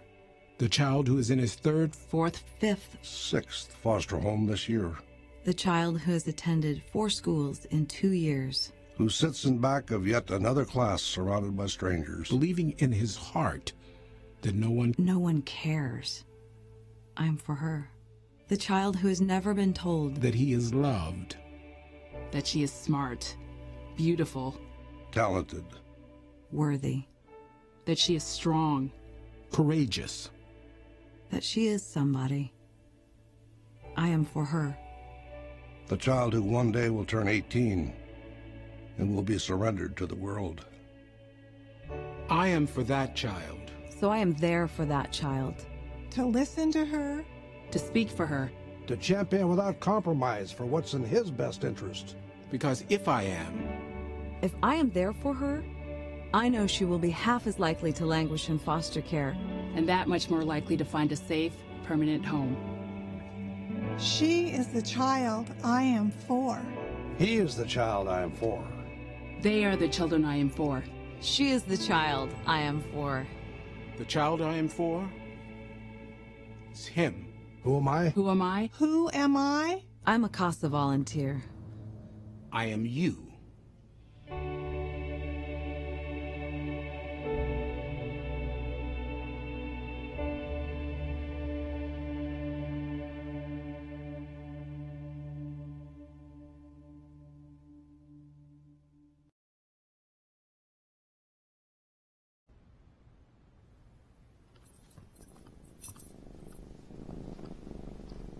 There's a shelter pet who wants to meet you.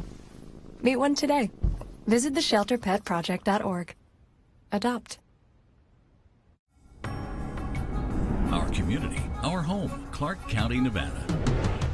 Thanks for watching Clark County Television, the best access to your local government.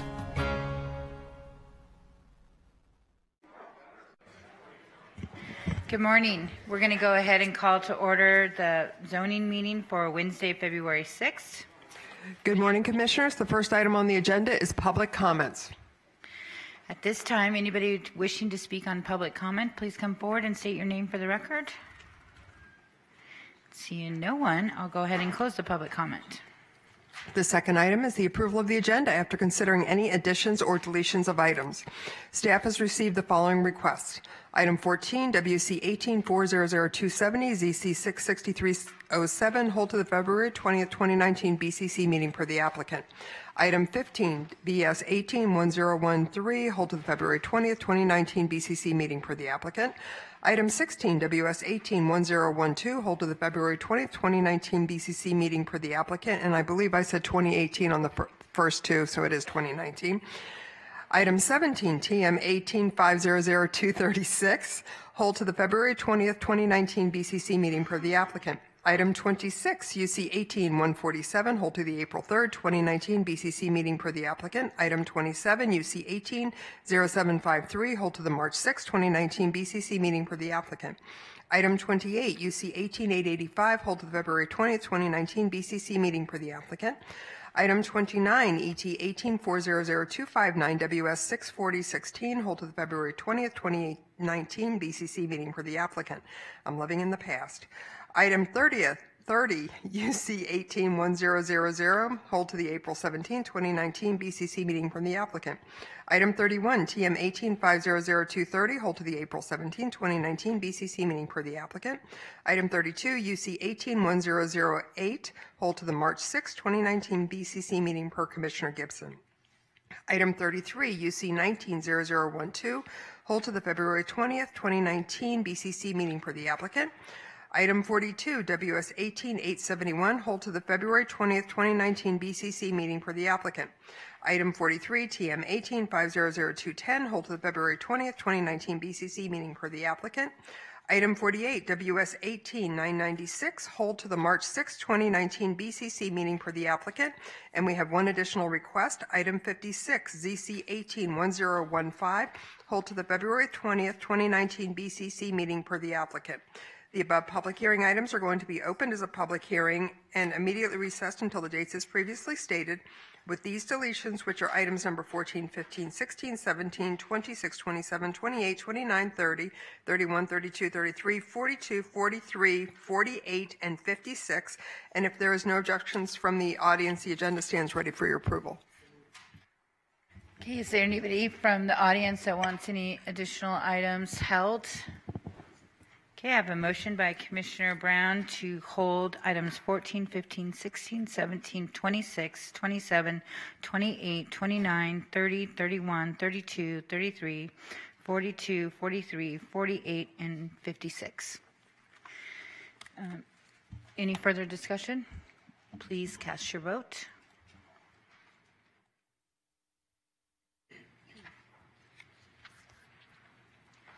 Motion passes. The third item on the agenda is the approval of the minutes. The minutes of the December 19, 2018 zoning meeting are ready for your approval. I have a motion by Commissioner Gibson. Any discussion? Seeing none, please cast your vote.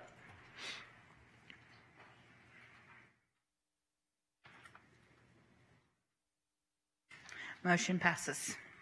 Next are the routine action items, which consist of items 4 through 23, except those items that have previously been deleted.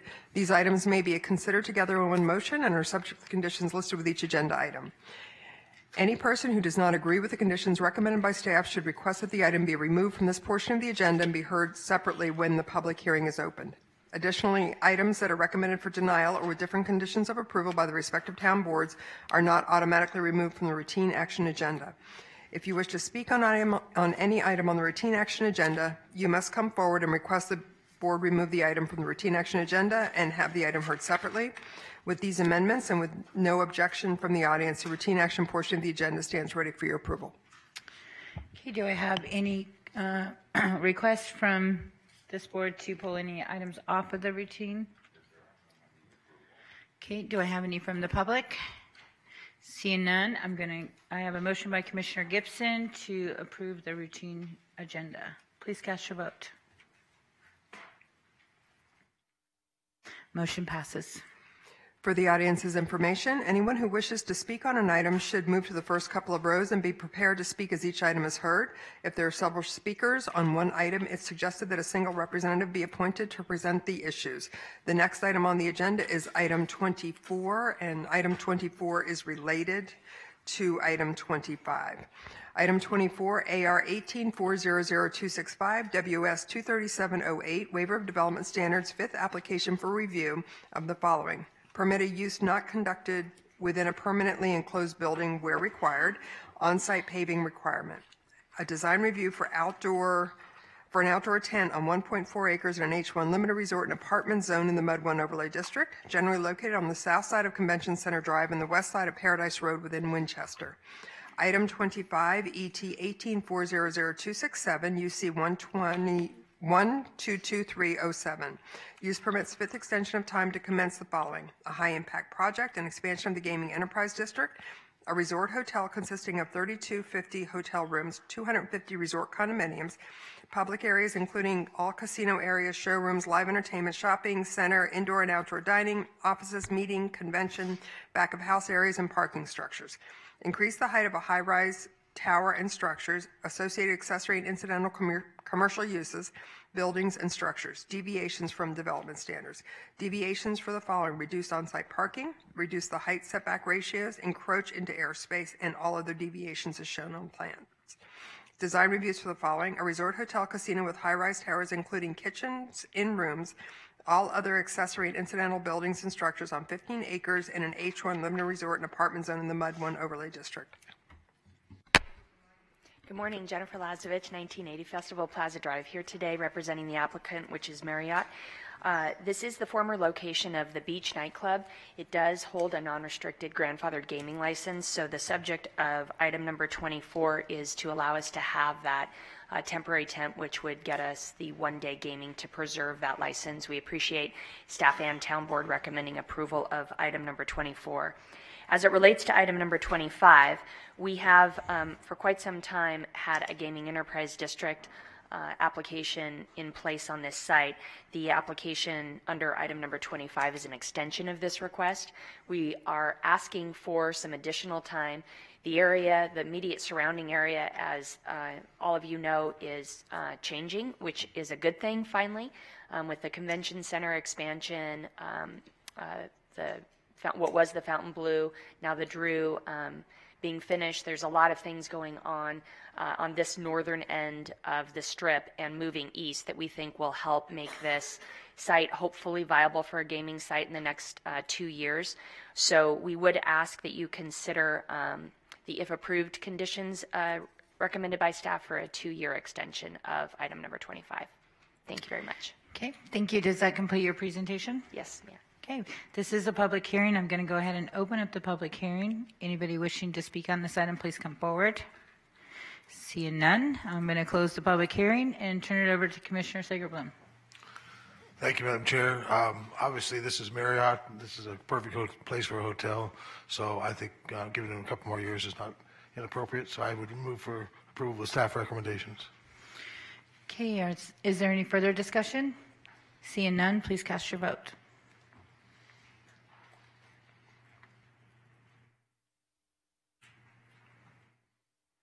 Motion passes. Thank you very much. Next are items 34 and 35, which can be heard together. Item 34, WC 184002224, UC 56314, holdover waiver of conditions of a use permit to remove the proposed drive-through as shown on future pad 1 in conjunction with an approved retail center on 2.1 acres in a C2 general commercial zone, generally located on the west side of Fort Apache Road and north of Huntington Cove Parkway within Enterprise. Item 35, WS 18794, holdover waivers of development standards for the following: reduced setbacks, alternative landscaping. Design reviews for the following: retail building, fast food restaurant with drive-through service, alternative parking lot landscaping in conjunction with the retail center on 2.1 acres in a C2 general commercial zone. Good morning. Yes, good morning, Madam Chair, members of the Commission, Madam Executive Director Amundsen. J.T. Moran III, 630 South 4th Street, appearing on behalf of the applicant, JAK Realty, or the developer-owned items styled Top Shelf Development, LLC, or numbers 34 and 35. We ask the Commission to take both items together or concurrent. As you know, the project includes a 20,840 square foot retail center on 2.1 acres. This is in Commissioner Jones's district. It's on the northwest corner of Huntington Cove and Fort Apache. There are 1 inline retail building and 2 restaurant pads, the current tavern and proposed QSR. This project has a history and predicated upon the developer's phasing of construction over the course of the past 4 or 5 years, starting in 2014. You'll notice that in the staff's write-up. The existing tavern was approved and is currently certificated. It's been in operation for several years now, and the surrounding neighborhood was not as of yet defined going back to 2014, so we weren't really sure or certain which way we wanted to move in terms of development. Quite frankly, we didn't have our finger on the pulse. There were a lot of different projects that were coming through that district at the time. We wanted to hold off on the inline retail pad and then also the QSR pad.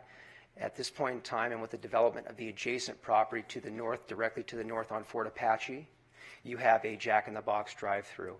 At that point in time, we went out, I canvassed myself both the east and west neighborhoods. One is gated. I wasn't certain that they were appreciative of my coming into their gate and asking them what they thought was the appropriate development for that parcel, but on the west side was non-gated over on Huntington Cove. It seems like the general consensus of all of the neighborhood and all of the neighbors in the neighborhood are excited about this type of development, this type of construction, and what the developer is proposing at this specific location. Again, an additional 20,000 square feet to add to the current single standing tavern, and then also complemented with a QSR, quick service restaurant with drive-through. The problem, again, going back several years ago, was the drive-through. We have done everything, including provided additional buffering on and off of Huntington Cove, along with Fort Apache, to ensure that this is compatible and harmonious with the neighborhood and the existing neighborhoods in and about the vicinity. We are here. I didn't have an affirmative presentation, except for I want to make sure my name was spelled right in my presentation materials. But aside from that, we are here to answer any questions. We appreciate your time. Happy New Year, and it's nice to see all of you, and congratulations, Commissioner Naft, on your appointment. Congratulations, Commissioner Jones, and it's good to see all of you. Oh, sorry. I was going to say, don't forget Commissioner Sagerblum. We're all inclusive. I know it's a session. I'm not used to seeing him here. I'm actually used to seeing him up north. So he is thankful because there's 6 feet of snow up north, so he's thankful to be here. Yeah, the weather was quite difficult earlier this week. Okay, does that complete your presentation? That does, Madam Chair. Thank you. Okay, this is a public hearing. Anybody wishing to speak on item number 34 and 35, please come forward now and state your name for the record. Seeing no one, we'll go ahead and close the public hearing, and I'll turn it over to Commissioner Jones. Thank you, Madam Chair. Thank you, Mr. Moran, for your presentation. I appreciate your efforts to reach out to the neighbors. I understand the condition that was placed based on the prior presentation of a related matter.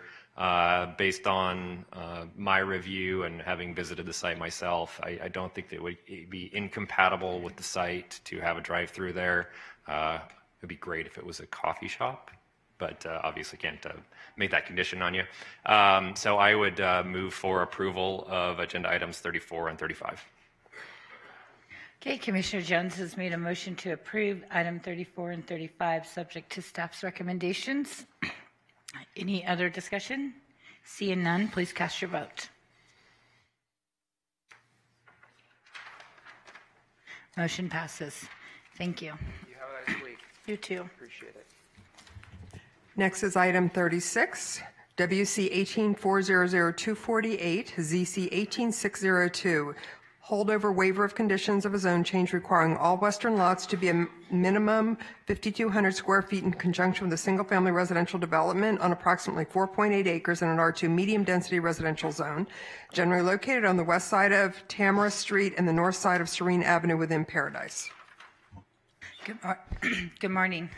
Good morning, Liz Delp, 1980 Festival Plaza Drive, here on behalf of D.R. Horton.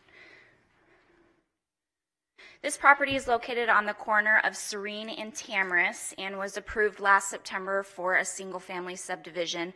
It was approved with a condition that all of the western lots be a minimum of 5,200 square feet. At the time of approval, only 2 of those lots were actually at the 5,200, so we've come back and readjusted the site to try to get all of those lots to that minimum. However, because of this cul-de-sac here, we have only been able to get, well, we've gotten all of the lots except these 2 here at or above the 5,200 square feet. Lot 16 is 18 square feet under that minimum, and lot 17 is 117 square feet under that minimum. So it is fairly close, but unfortunately because of that cul-de-sac, we were unable to get to that max. We appreciate Town Board's recommendation of approval and happy to answer any questions. Thank you. Does that complete your presentation? Yes. Okay, this is a public hearing. If anyone would like to speak on item 36, please come forward and state your name for the record. Seeing none, I'm going to go ahead and close the public hearing and turn it over to Commissioner Naft. Thank you, Madam Chair. Could you expand a little bit on why exactly, I know we were really close with both those lots 16 and 17, why the constraint of the 28 lots with those 2 in particular? Right, so on the cul-de-sac, while it is larger than the other lots, there's quite a bit of unusable space in that corner there. So even if we were to move this lot line a foot or 2 over to meet that minimum for these 2 lots, our homes for this subdivision would not be able to fit. So it's just because of that cul-de-sac bulb there. Okay. Thank you. With that, given that both those two lots are just shy of 18 off and close to 100, I would move to approve.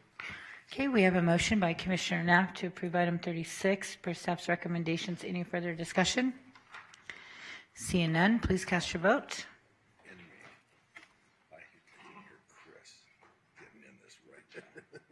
Motion passes. Thank you. Thank you. Next are items 37 and 38, which can be heard together. Item 37, WC 18400-260, ZC 69999. Waiver of conditions of a zone change requiring height of signage shall not exceed the tallest point of the roof line on the buildings for the entire site in conjunction with an existing tavern on 1.4 acres in a C2 general commercial zone in the MUD 3 overlay district. Item 38, WS 18981, waivers of development standards for the following. Increase the maximum sign area for a freestanding sign, increase sign area for an animated sign, reduce the setback of a freestanding sign. Design review for an animated freestanding sign in conjunction with an existing tavern on 1.4 acres in a C2 general commercial zone. Generally located on the north side of Flamingo Road and the east side of the 215 Beltway within Spring Valley. Commissioners, for your information, we did receive an additional set of plans with some slight modifications. The one thing to note is the waiver for the freestanding sign, the size is no longer needed with the new submittal.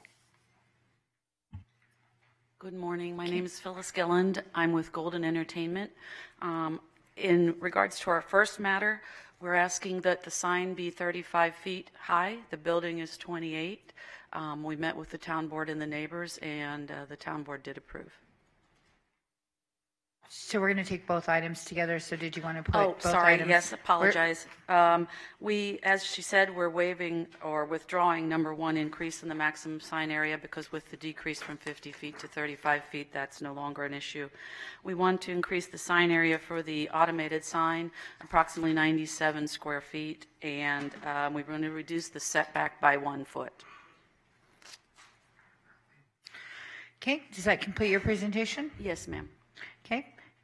This is a public hearing. Items 37 or 38. Anybody wishing to be heard, please come forward, state your name for the record. Seeing none, we'll go ahead and close the public hearing and turn it over to Commissioner Jones. Thank you, Madam Chair. Can you clarify real quick? I know you said 97 square feet on the digital sign. Is that accurate? Yes. Okay. Additional. I talked to Mr. Higgins earlier, and he had said 200 square feet, so I just want to make sure. Almost, it's 197 total. I apologize. Okay. We're asking for 97 addition. 97 additional. Okay. Yes. All right. I appreciate your efforts to work with the town board and take the recommendations. I would move for approval of agenda item 37 and move for approval of the increase in signage, item number 2 on item number 38, and for the reduced setback. Okay. You understand do you understand the motion? Yes. Okay. So so I just want to be clear, Nancy, it's following the town board's recommendations of waivers 2 and 3 and withdrawing waiver 1. That's right? correct. And also the design review, we would like to request that be approved too if everything else is being approved. Correct. So move. Yep, go ahead. Okay. I move per Ms. Amundsen. I have a cheat sheet, so I won't lie. That's fine. Move for approval, agenda item number 37 and agenda item 38 per town board's recommendations, along with design review. Okay, we have a motion on the floor by Commissioner Jones. Any further discussion? Seeing none, please cast your vote. Motion passes. Thank you. Thank you. Next is item 39, WC 18400-261, UC 18183, waivers of conditions of a use permit requiring the following: a development agreement to mitigate impacts of the project included but not limited to issues identified by the Board of County Commissioners, development agreement for applicant to submit a decommissioning plan acceptable to the county or Bureau of Land Management specifying actions to be taken by the developer, a 6-month administrative review through the Commissioner's Office to verify that there is a majority of local hires during construction with the previously approved electric generating station on approximately 592.2 acre portion of a 715 acre parcel in the RU, Rural Open Land Zone, generally located on the north side of U.S. Highway 93, 3 miles west of I-15 within the Northwest County Planning Area. And Commissioners, for your information, the real request is to waive the development agreement. County has received a check for the fire department, and that is all that we would have asked for with the development agreement. So they are still going to do a decommissioning plan either through us or BLM, and they are also going to provide the Commissioner's Office of 6-month reviews as necessary. Thank you. Good morning, Linda. Good morning. Linda Bullen, 8635 West Sahara, Las Vegas. I'm here today on behalf of the applicant, Harry Allen Solar Energy, LLC. And she stole my thunder. That's exactly what I was going to say. Just to be clear, yeah, we certainly never had any intention of requesting a waiver of the decommissioning plan or the 6-month review. So. Okay. Perfect. So this item is in my district. I'll go ahead and open up the public comment. There's none, so I will close the public comment period.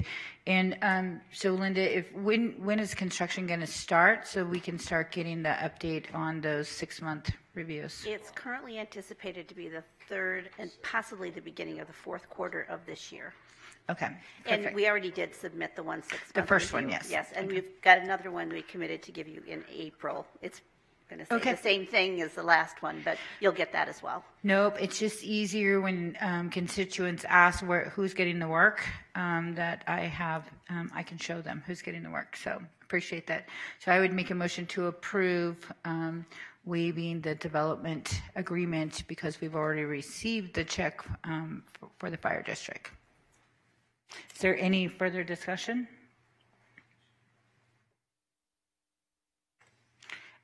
Would that include, do I need to say that she needs to withdraw the other waiver? Yes. Okay. And Linda, you agreed to withdraw the other waiver? Yes, even though we never really asked for a waiver. I will, to the extent it was interpreted as such. Yes, I know, but it's paperwork. Paperwork. Got to have it on the record. Okay. Perfect. There's a motion on the floor. Please cast your vote. Motion passes. Thank you. Thank you. Next are items 40 and 41, which can be heard together. Item 40, WC 18400-269, ZC 60402, waiver of conditions of a zone change for the following. No resolution of intent and staff preparing an ordinance to adopt the zoning per plans dated 11/602. Detailed traffic study reducing driveway and curb cuts to a minimum and analysis of on-site circulation. Design review is a public hearing before the Planning Commission. Once the traffic study is completed, record a reciprocal perpetual cross-access ingress, egress, and parking agreements, construction of a bus passenger loading shelter area on Desert Inn Road with RTC approval, all applicable standard conditions for this application type in conjunction with a proposed office building on 0.13 acres in a CRT, commercial residential transitional district zone, generally located on the south side of Desert Inn Road, 620 feet east of Warnock Road within Paradise. Item 41, WS 18-1010, waiver of development standards for the following. Allow alternative landscaping adjacent to a less intense use. Allow alternative parking lot landscaping. Allow no street landscaping, pedestrian walkway, trash enclosure setbacks, reduce drive aisle widths, and allow non-commercial driveways. Design review for a redesign and conversion of an existing single-family residence to an office building on 0.13 acres in a CRT, commercial residential transitional district zone. Okay, good morning. Good morning. Chad Walker, 8019 Aztec Basin Avenue, here for the applicant. This is a map of the area, and as mentioned, a number of homes have been designated where they can become commercial. In fact, some of them actually already have.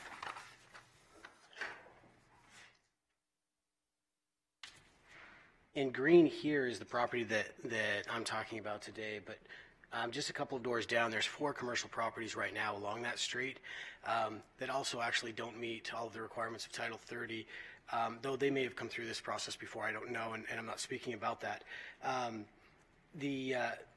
the waivers of conditions were set in place where if this was one project where everything was happening at one time, the waivers make complete sense and would actually be able to happen, as is, because right now there's still residential properties and it wasn't a project that was happening all at one time.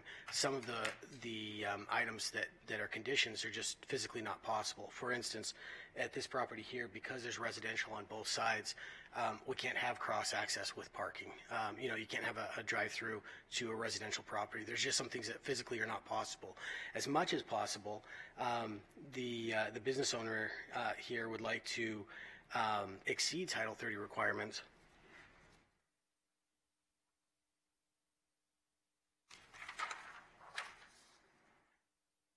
This is a site plan, and as mentioned, is as much as possible, for instance, with landscape buffers, she's actually wanting to do more than what is required per Title 30. Again, there's limitations on the property. There's things that she's not able to change, and she's been very clear from the get-go that things like the parking agreements, as other properties become commercial, she's happy to do. She's happy to remove block walls and actually have, for instance, a one-way drive aisle around and have parking that meets all of the requirements. But because of those physical limitations of this property being an individual property, we're asking for these waivers.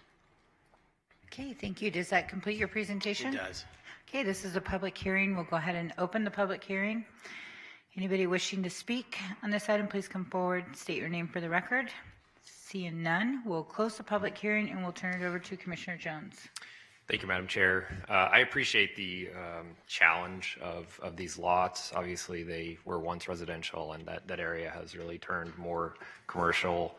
However, I share the concerns of the Planning Department with regards to the waivers, and I'm not in a position to recommend to go forward. If you want to pull the item and try and work with staff on something else, you're welcome to, but if we go forward, I would be recommending denial of this. I understand, and we've actually been working with staff for about a year. It looks like we're kind of at a standstill. I mean, we've done everything that we can, so I completely understand.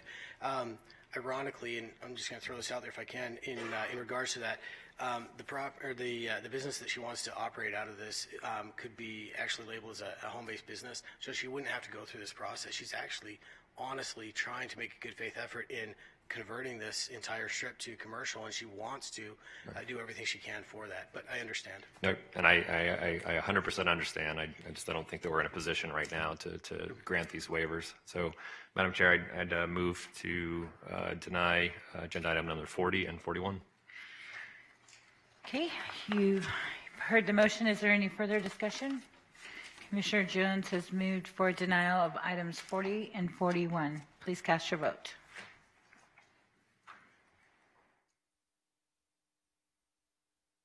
Motion passes. Thank you for your time. Thank you. Next is item 44, WS 18-952, amended holdover waivers of development standards for the following: increased wall height, full offsite improvements, partial paving, curb gutter, sidewalk, and street lights, and technical drainage study previously not notified. Design reviews for the following: a single-family residential development, increased finished grade on 1.4 acres in an RE Rural Estates Residential RMP1 zone, generally located on the northeast corner of Wigwam Avenue and Warbonnet Way within Enterprise. Good morning. Good morning. Robert Cunningham, 6030 South Jones Boulevard with Tanny Engineering representing the item. What we're asking for here is some waivers that we needed associated with a 2-lot parcel map that we're proposing to build semi-custom and custom homes on. The first waiver is to increase the wall height. This property slopes from Warbonnet, which our homes are going to face in front on, to the east. There's a natural difference of about 4 feet across our property. In order to meet drainage requirements, we have to elevate our buildings about 18 inches above the street. In doing the best we can, we met with Public Works. We end up filling the area here. We're going to have to build a wall that's about 10.5 feet high at max, where code allows 9 feet by max. So it's about 1.5 feet higher than code allows. We believe that that's the best measure to provide privacy for our single-story homes to the adjacent single-story home. With that, we also are requesting a waiver of the off-site improvements for Wigwam, and a waiver of the technical drainage study. We had been meeting with staff just across the street. There were brand new homes that were built with the drainage study done. Staff agreed, and going back and forth with them, that it really didn't make sense to do another drainage study when all the work was already done by the adjacent site. With that, I'd be happy to answer any questions, and hopefully you guys will recommend approval. Thank you. Thank you. Does that complete your presentation? Yes, it does. Thank you. Okay, this is a public hearing. Let me open the public hearing. Anybody wishing to speak on this item, please come forward. Seeing no, I'm going to close the public hearing and turn it over to Commissioner Jones. Thank you, Madam Chair. Thank you, Mr. Cunningham, for your presentation. Just procedurally, is the waiver number 3 being withdrawn, or simply because staff has determined that it is unnecessary, we're just granting the waiver? Since staff has determined it's not necessary, we need to grant the waiver. Okay. All right. Then I would, and with regards to waiver number 2, I know staff recommended denial of that. That will continue to be addressed during the building permit process. Then I would move for approval agenda item number 44 per staff recommendations. Per staff recommendations with withdrawing waiver standard number 3? No, it's granted. No, they need to granting grant it it. because they Okay. don't have to do it. Right. Listen, because I am, and Commissioner Jones, I apologize, but I'm thinking I'm going to challenge you, Mr. Cunningham, to come back without a wall height deviation next time. The last 3 times I've seen you, you've had a wall height. You're getting better. You went from 12 feet to 9 feet. So I was thinking that in my head. I wanted to remind you of that. Okay. Commissioner Jones, can you state your motion again? I'm sorry, I messed it up. It's all good. I move to approve agenda item number 44 per staff recommendations. Okay, you've heard Commissioner Jones' recommendation. Any further discussion? Seeing none, please cast your vote. Motion passes. Thank you very much. Thank you.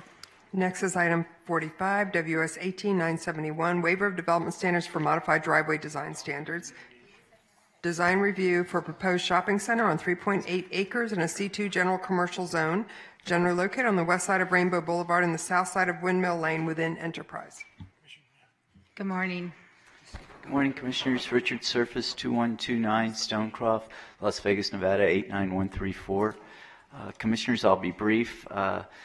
My client, we had a really productive meeting with the Enterprise Town Board back on January 16th, presented the proposed shopping center to those folks, and there was a recommendation to eliminate 4 parking spaces next to the proposed C-store at this driveway entrance, and our design team eliminated those 4 spaces, and we have a more efficient driveway throat depth over here on Windmill because of those being removed. And the key point with this shopping center project is that these driveway entrances, they're all sited to comply with Public Works requirements to be a safe distance from the intersections, and they serve to promote ingress and egress to the actual drive aisles throughout the shopping center.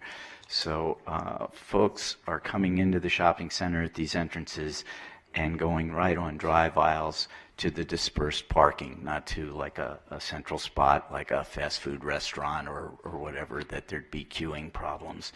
And this is one of those situations where, working with the town board, they offered excellent recommendations to solve the problem, and we gladly accepted those recommendations. And it's kind of one of those situations where grassroots and citizen involvement really worked out great. And we hope the center will be successful and a real asset to the neighborhood. I'll address any questions or comments you might have. Thank you. Does that complete your presentation? Yes, it does.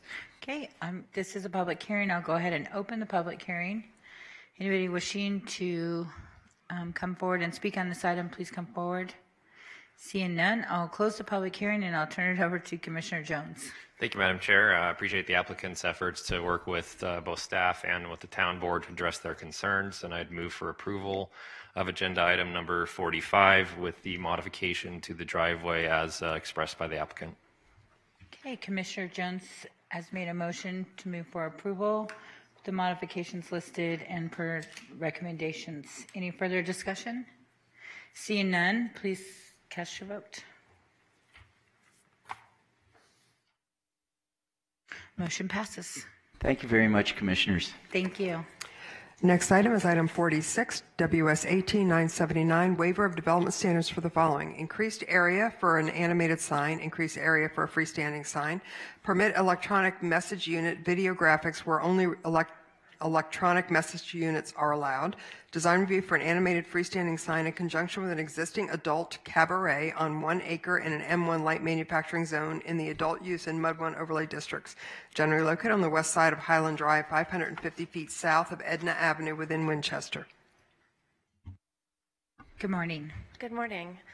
I'm Laura Drea, 520 South 4th Street. I'm here on behalf of Scores Cabaret, which has been operating a little over a year.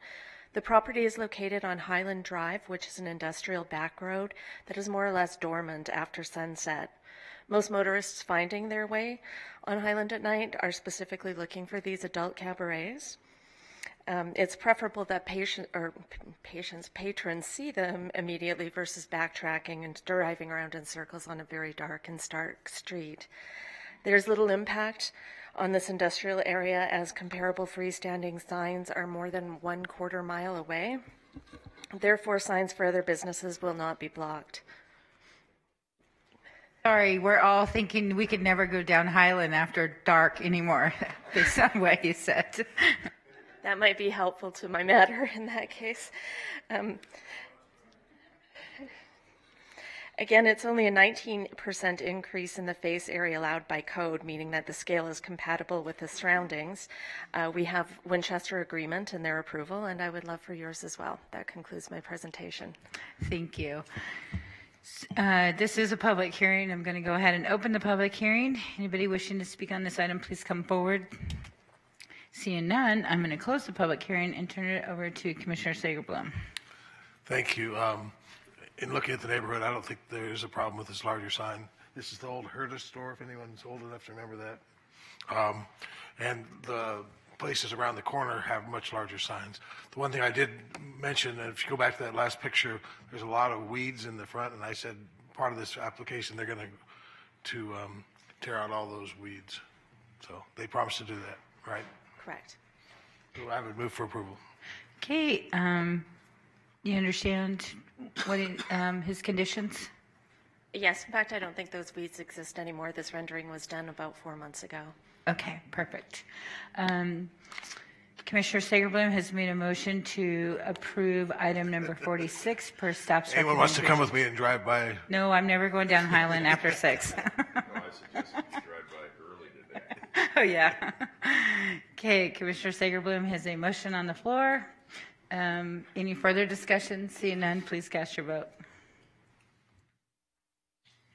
Motion passes. Thank you. Next is item 47, WS 18990, waiver of development standards to reduce the setback of previously approved freestanding signs, design review for changes to the location of previously approved freestanding signs in conjunction with the shopping center on 5.1 acres in a C2 general commercial zone in the CMA design and Mud 3 overlay districts, generally located on the southeast corner of Sunset Road and Rainbow Boulevard within Enterprise. Good morning. Good morning, Madam Chair, Commissioners. My name is Bob Gronauer, 1980 Festival Plaza Drive. I'm here representing the property owner and developer in this matter.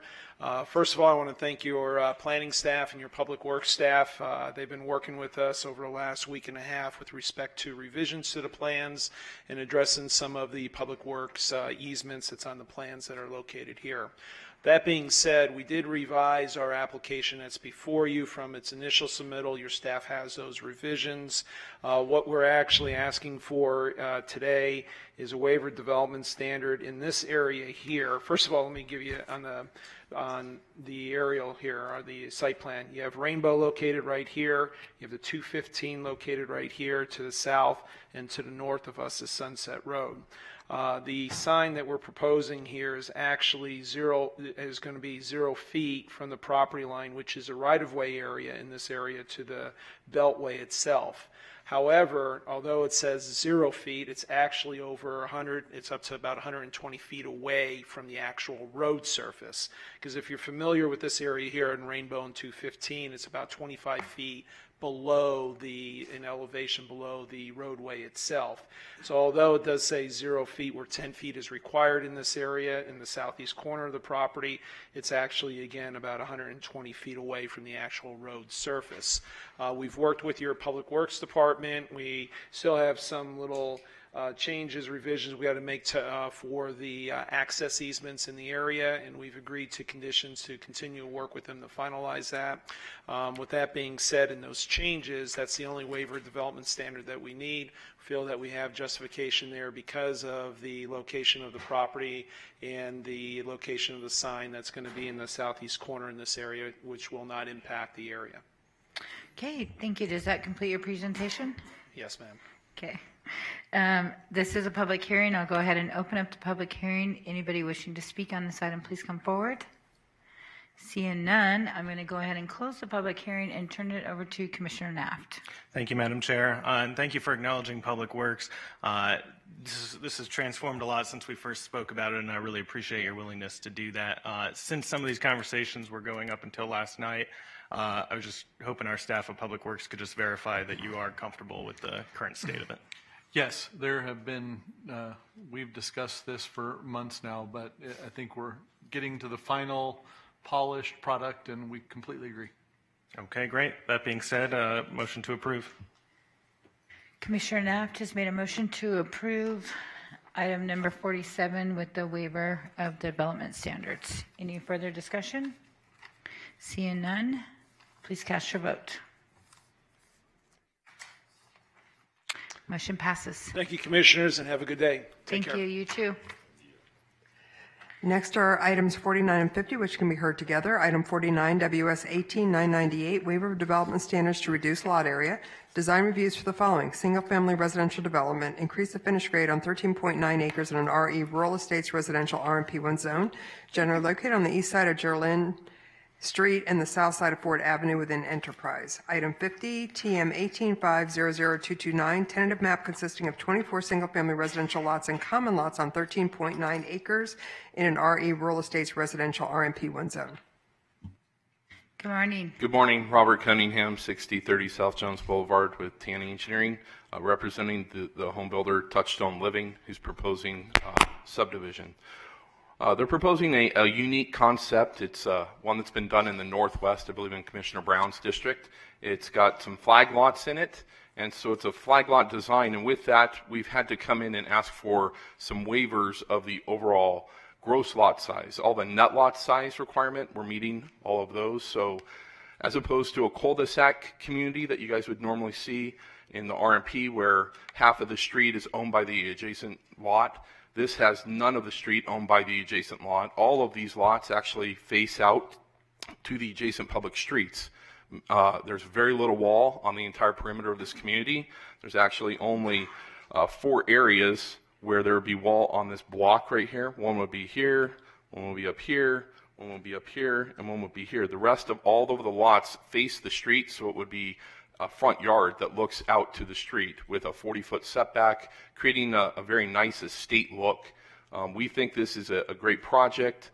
Town Board unfortunately didn't approve it because of the gross lot size waiver, but we believe that it makes sense in this area and is able to provide a community as opposed to a walled-in community. All of these people are going to feel like they're part of the community, so the adjacent homes that are here that all do face the property will see adjacent neighbors. So I can go into further detail of all of the rest of it if you'd like, but hopefully you guys can approve this today and I'd be happy answering any additional questions you have. That concludes my presentation. Thank you. Thank you. This is a public hearings for item 49 and 50. I'll go ahead and open the public hearing. It's hard. I'm having a hard time remembering that because no one's coming down. So, anybody wishing to speak on items 49 or 50? Seeing none, I'll go ahead and close the public hearings, and I'll turn it over to Commissioner Jones. Thank you, Madam Chair.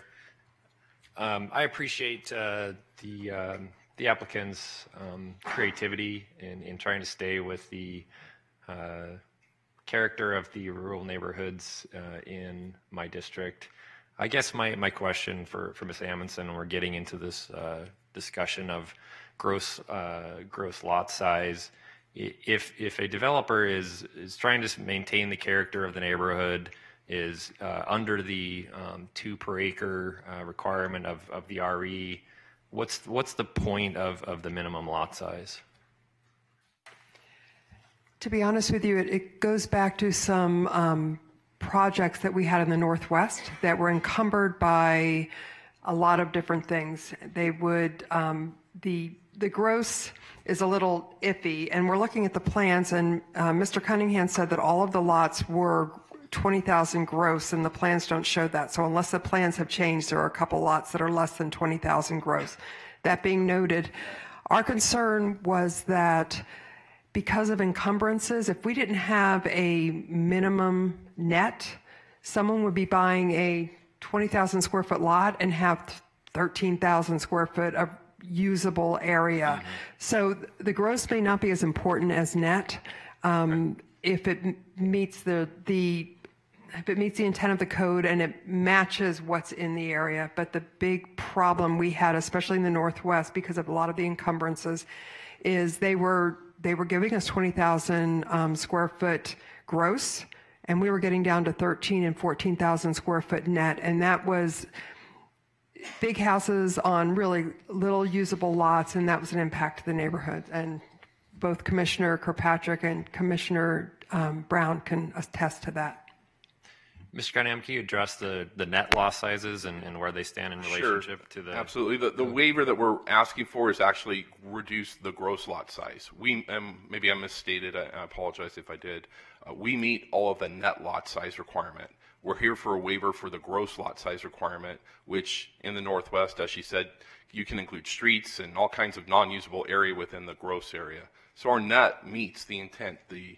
Our smallest lot, I believe, net is about 18,500 square feet, which gives the homeowner the usable area of land in that capacity. We think it makes sense, and this is a density of 1.7 units per acre, fits into the area. So. Okay.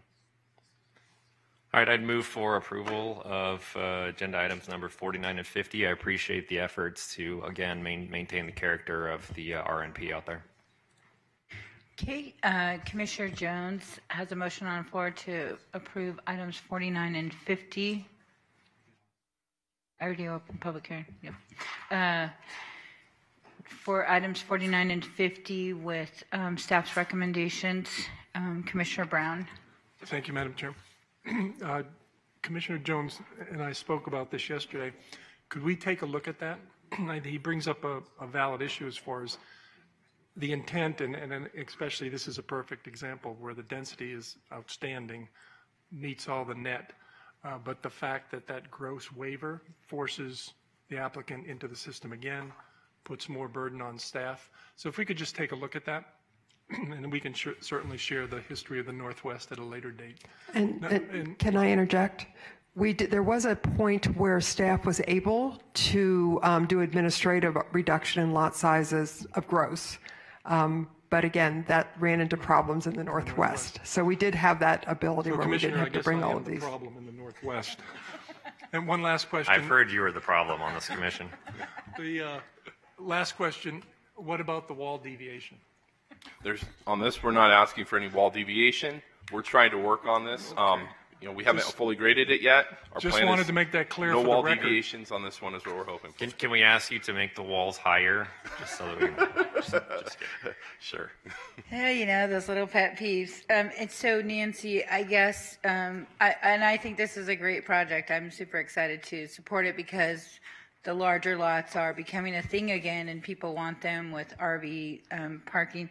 But when we look at that, as Commissioner Brown says, maybe the trick or the thing we haven't thought about is the square footage of the house, because in my opinion, in my area of the Northwest, that makes a difference. So if you have an 18,000 square foot lot and then the house is 7,000, there truly is no usable. So maybe we can include that into the conversation. So is that a lot area coverage issue then? Is that how we would define that? It would be, we don't look at lot area coverage. We just deal with setbacks. Right. And so we'll have to have that discussion. We'll do a little background and come back for that discussion. Yeah. Okay, any further discussion? Seeing none, please cast your vote.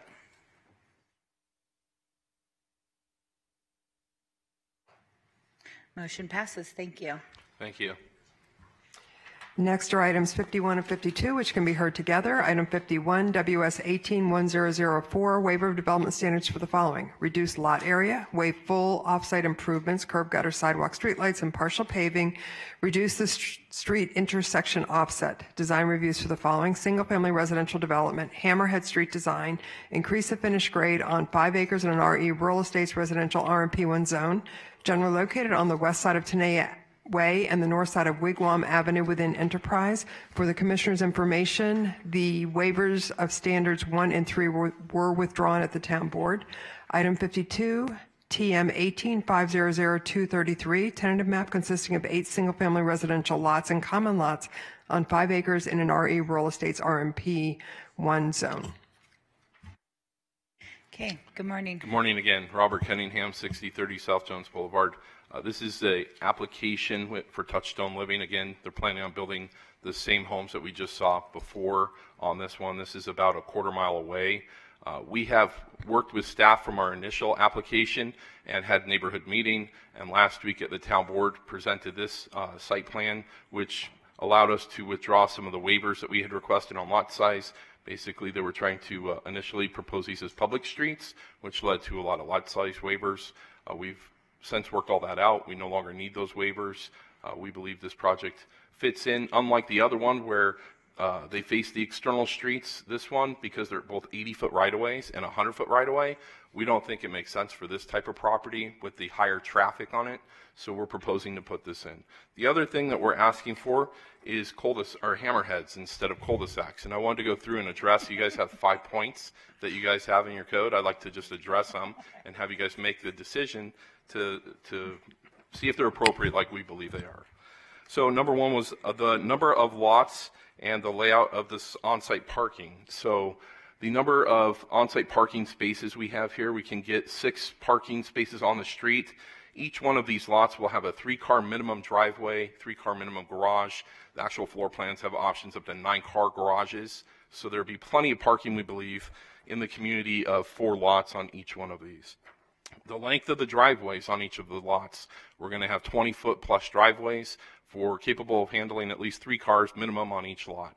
So we believe that even these 2 lots where there's no parking adjacent to it, you'll have the ability to park 6 vehicles, 3 in a garage minimum and 3 in a driveway minimum, as well as parking down the street here where it's obviously not in front of your neighbor's driveway. The number of hammerheads, we have only 2 proposed hammerheads. We believe that this is a small little impact. The size of the lots is another consideration. These are half-acre lots with large spaces. They're not your 40-foot wide lots or 35-foot wide lots where you can barely park a car in front of a lot without blocking a driveway. The other constraint was shape and other constraints on it. These are short little stub streets. They're not 500 feet with 20 homes on each one of them. So with all of those constraints, we believe this is an appropriate use for this. We also think that having the hammerhead here provides more usable area for each of the intended owners, and it allows people who want to have RVs to be able to pull straight in and have a nice area for an RV parking straight on. So with that, hopefully you guys can see fit to approve this, and I'd be happy to answer any questions. That concludes my presentation. Thank you.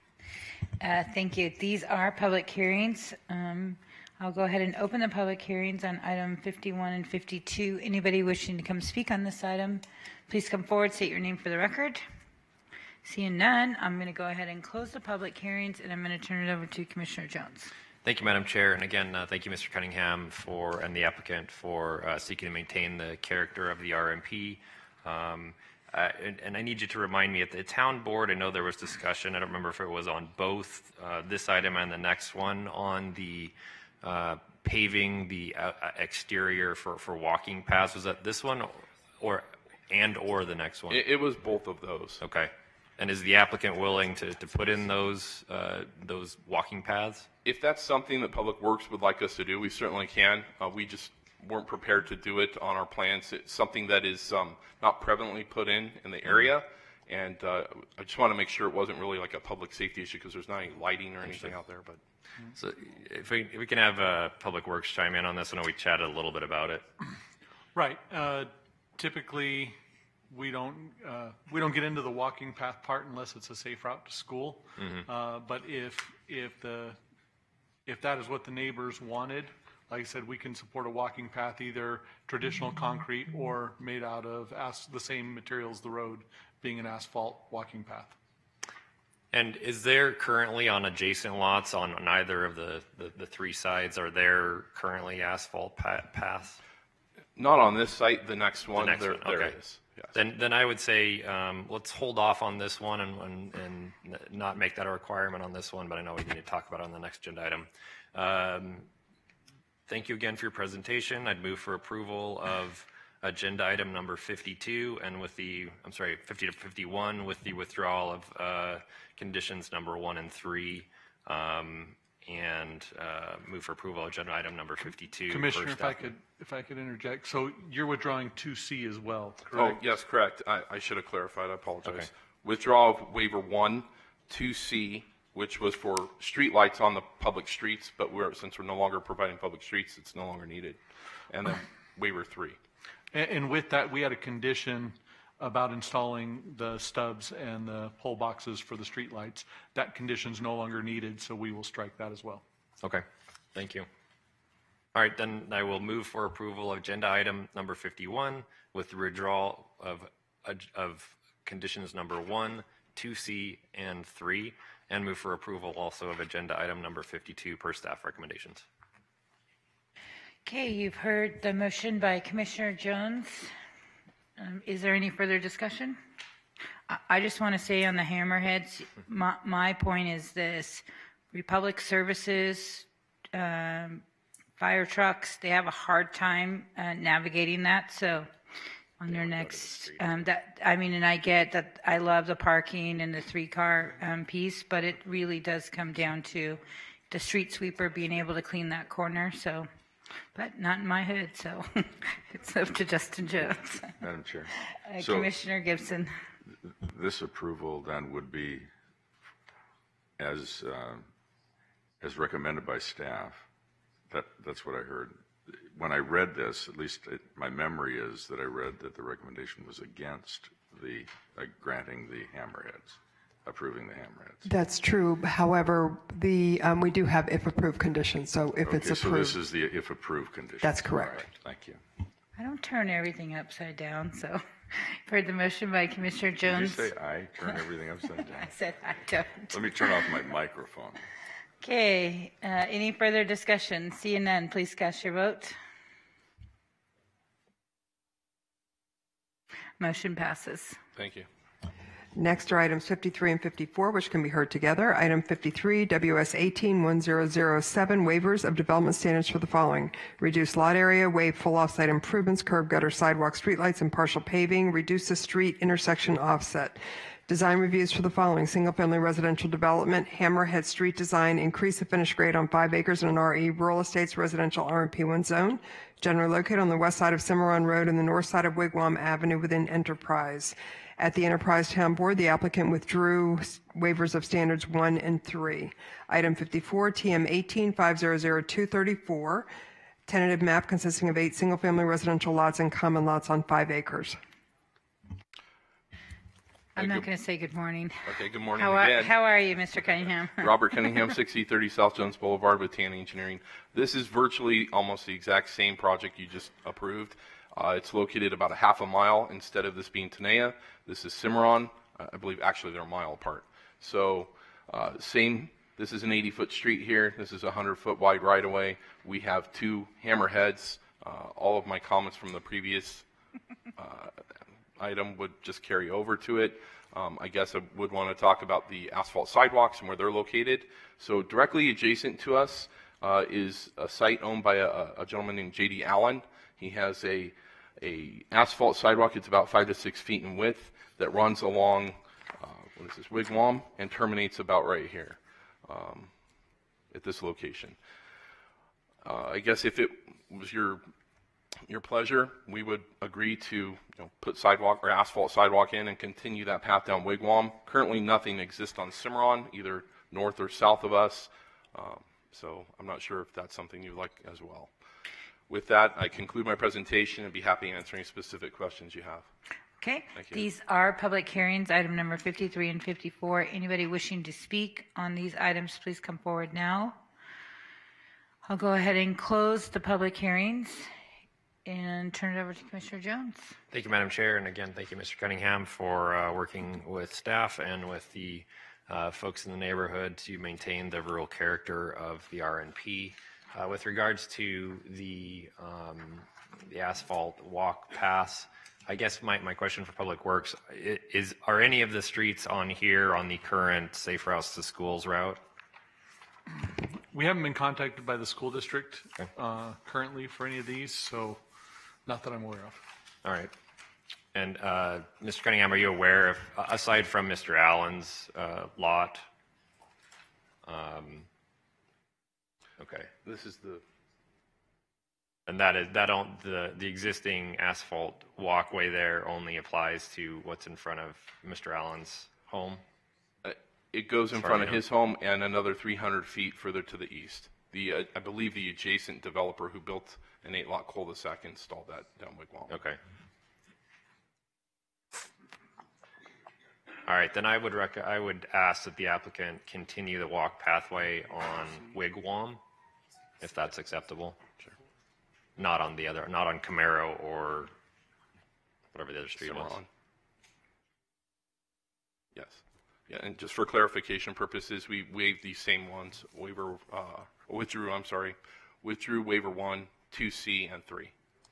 Thank you. All right, I move for approval of agenda items number 53 with the withdrawal of condition number 1, 2C, and 3, as well as agenda item number 54 with the applicant's agreement to pave a asphalt or equivalent walk path along Wigwam. Okay, you've heard the motion by Commissioner Jones. Any further discussion? Seeing none, please cast your vote.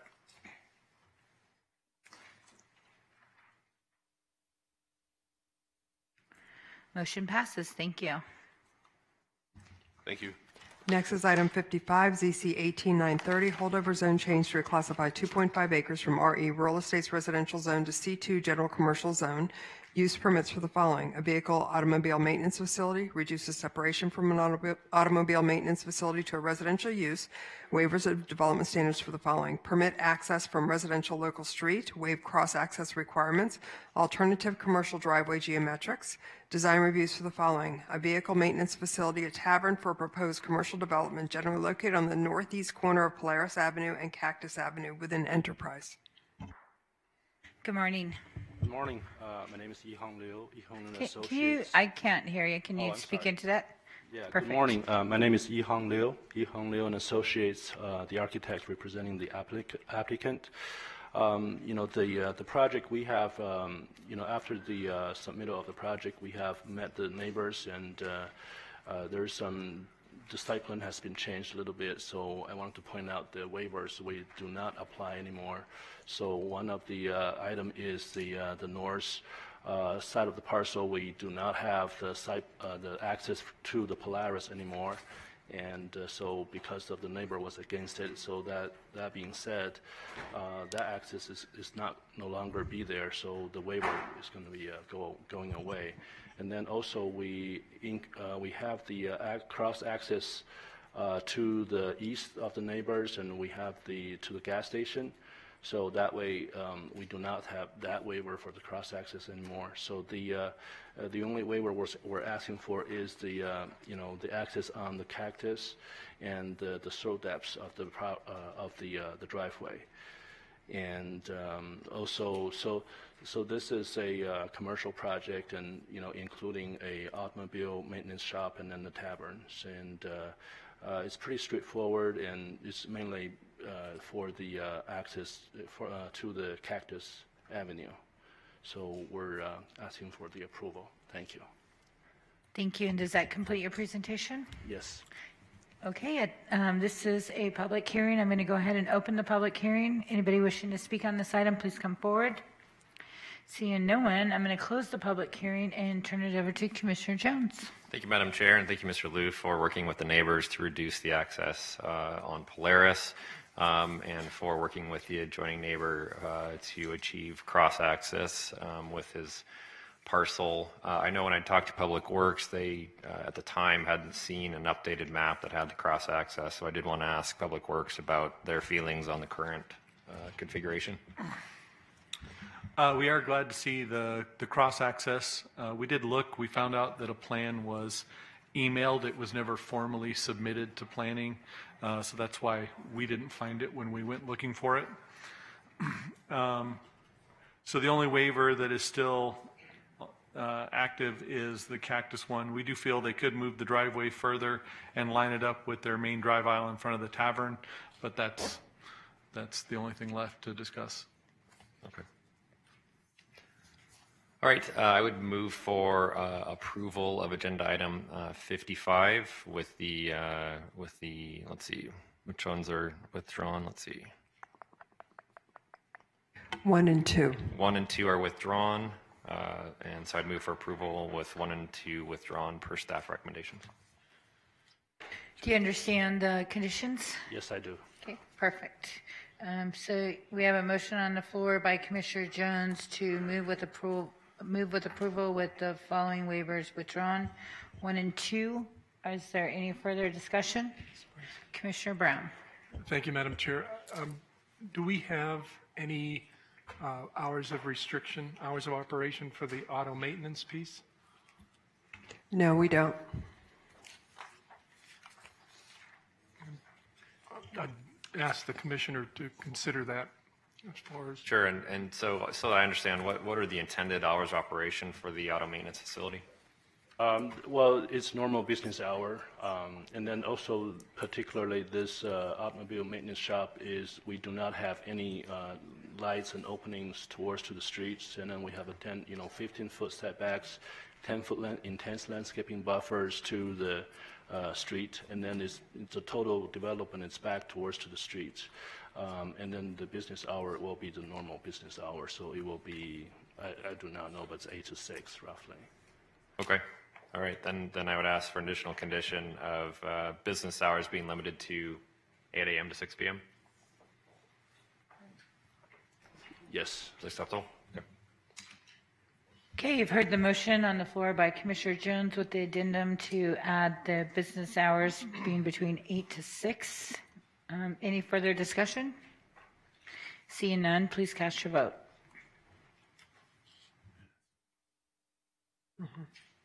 Motion passes. Thank you.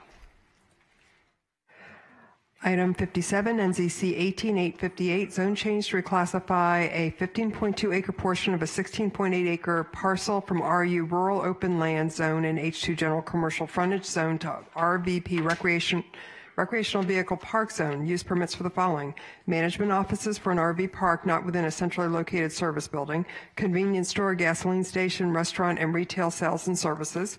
Waivers of development standards for the following: alternative landscaping, reduced setbacks, Design reviews for the following: an RV park, convenience store, gasoline station, restaurant, retail sales and services on 16.8 acres in an RVP recreational vehicle park zone and an H2 general highway frontage zone in the Red Rock Design Overlay District, generally located on the north side of SR 180 and west and south sides of SR 159 within Red Rock. Good morning. Good morning, Madam Commissioner and Chair.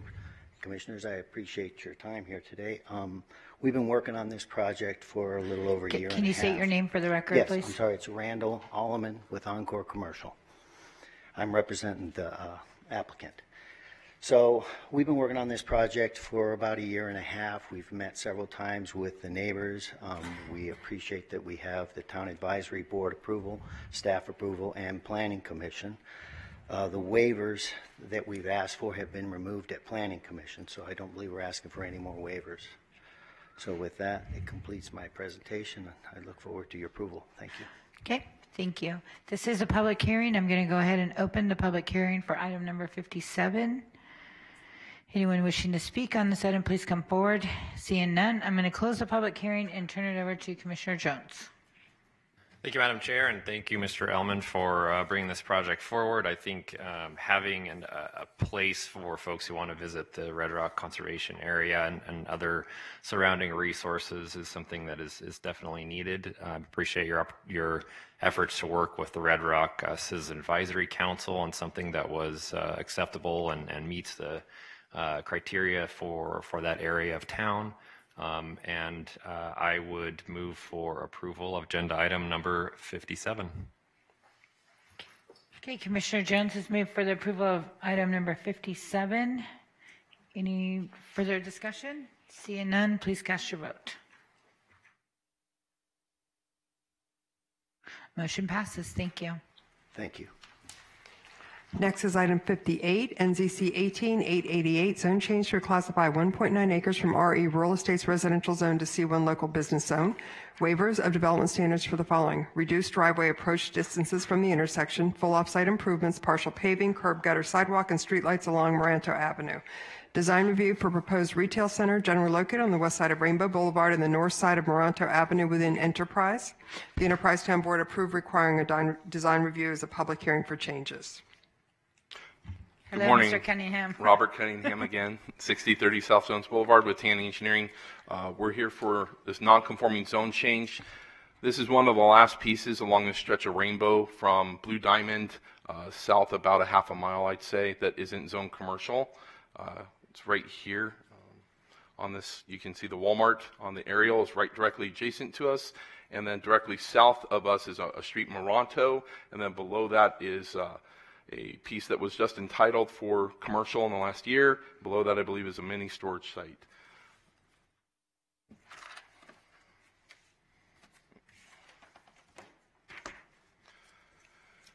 Here's the proposed site plan. Let me orient you because north is turned sideways on this. So here is a north orientation pointed up. Walmart is directly to the north here. To the south of us is Moranto, and south of that is a commercial piece of property. What we're proposing to do here is ask for C1, have a cross access into the Walmart. We've had to apply for some waivers because this site is very challenged with access out to Rainbow. So we've kind of split the difference between this driveway on Walmart and Moranto and put a driveway access out here. This doesn't meet the county code requirement by a few feet. I believe it's 96 or something when 150 is required.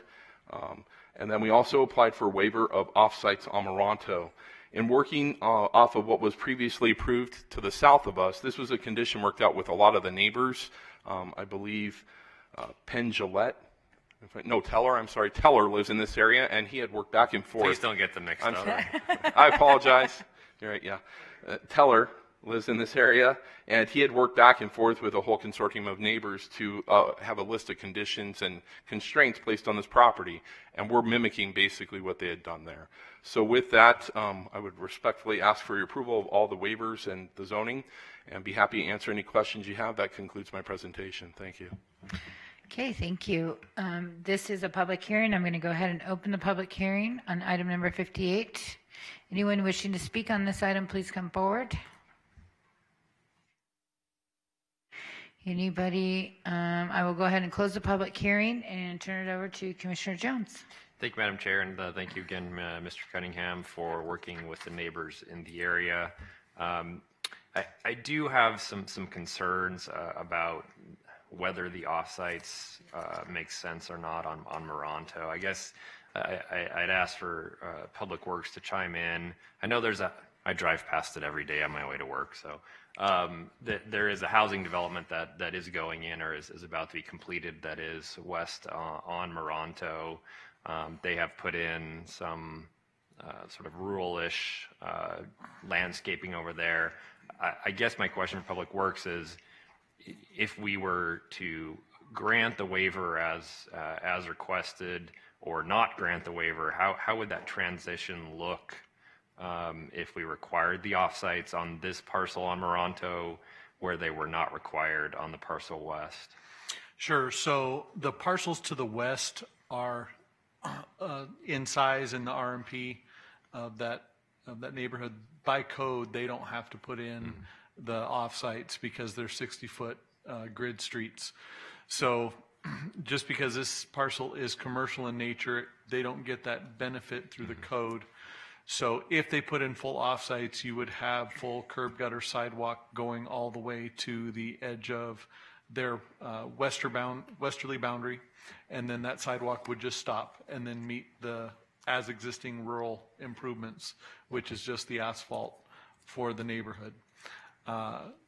Transition-wise, if we did grant the waiver on Moronto, it would simply be an improved up there at the spandrel against Rainbow. That would all be improved, and then the improvements would drop off at the spandrel and instantly become rural for Moronto, which is similar what has been done to other commercial projects along Rainbow.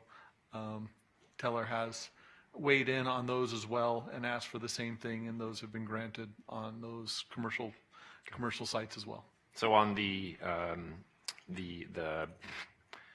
storage unit sites that are going in right now, they will have curb and gutter on the Rainbow side, but not on the adjacent sides? That is correct. Okay. All right, then, given that you've made an effort to work with the neighbors and maintain the same conditions that other commercial going along Rainbow have had, then I would move for approval of agenda item number 58, granting the waivers requested. And Commissioner, so we have that as approved per staff and PC, but I think that matches what you just said. Yep. And so we'll revise our condition to say full offset improvements except on Moronto. Correct. And with that, we'll get a restrictive covenant for Moronto. Okay. Okay, you've heard the motion. Does anybody have any further discussion? Seeing none, please cast your vote.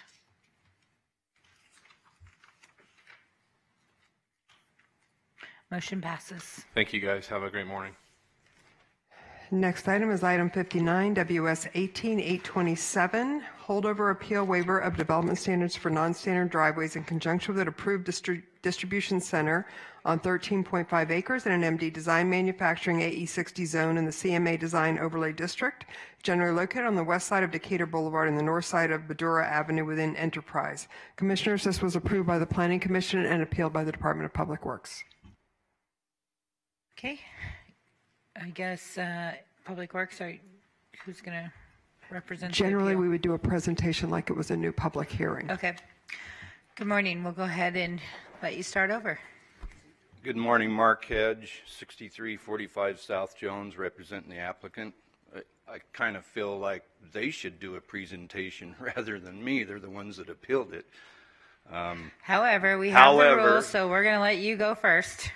However, this waiver is for a 50-foot wide driveway where 40 foot is the maximum normally allowed. It's an industrial area, warehousing.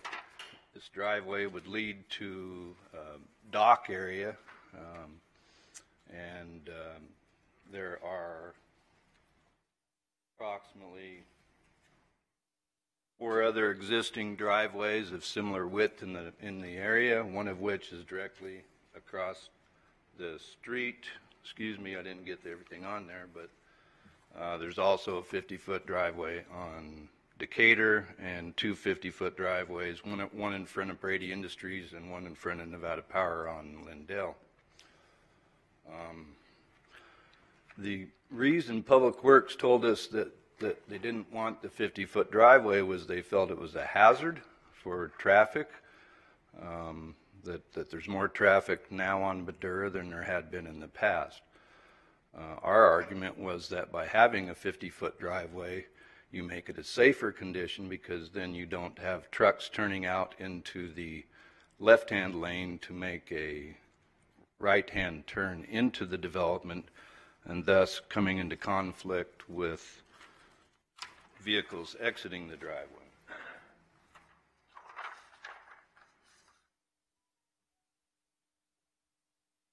So that's a right turning truck, large truck, WB 50 plus. As staff knows, it's a large truck, tractor trailer. If they're in the right hand turn lane going west in Badura, they can't make a turn into the driveway if there's a car exiting the driveway on a 40-foot drive. They would have to swing out into the left hand lane to make the turn to avoid hitting the exiting vehicle. Madam Chair, if I may. Commissioner Brown. You're going too quickly for me. So put this map on, go back to the first one, just so I understand where we are. I got lost. I'm sorry, I didn't bring an aerial of the site itself. It's the northwest corner of Badura and Decatur. It's a development property owned by Clark County, developed in conjunction with the Beltway Business Park and Majestic Realty. So right here. So he's on the north side of Badura. His exhibit is upside down, so that might help your... That would help. Okay, my compass is returned. Okay. Thank you. Okay, sorry about that. There is an existing 50-foot driveway right here on a previous development by Majestic Realty. Maybe I should have had Mr. Cunningham come up here and make my presentation. He gets all his waivers approved up here. So Now we're well, so you know, I'm a little bit irritated, but that's my prerogative, I think. That is your prerogative. Do you have anything else? Does that conclude No, your I don't have presentation? anything else. Okay, Thank you. perfect. So this is a public hearing, so I'm going to go ahead and open the public hearing. Anybody else wishing to come speak on this item? Seeing none, we are going to close the public hearing. Who wants it? Commissioner Naft. Thank you, Madam Chair. Mr. Hedge, since I was sworn in 1 month ago, this has been an issue that we've probably dealt with more than any other, and I'm not really sure why you couldn't much earlier in the process work more collaboratively with Public Works, who, from my understanding, have only been wanting to assist with this appeal and get to the right spot. That all being said, I do have, I also do want to point out for my colleagues here, and Public Works can chime in if I'm misstating this, but the four other driveways you're referring to, none of those have been approved in the last 10 years? Correct. Okay, so I just to point that out so we're not being disingenuous, so we understand the process. What I'd like to do, and I guess I'll give my colleagues here an opportunity to chime in before I proceed. Go ahead. I'd like to ask Public Works to kind of the appeal and walk us through.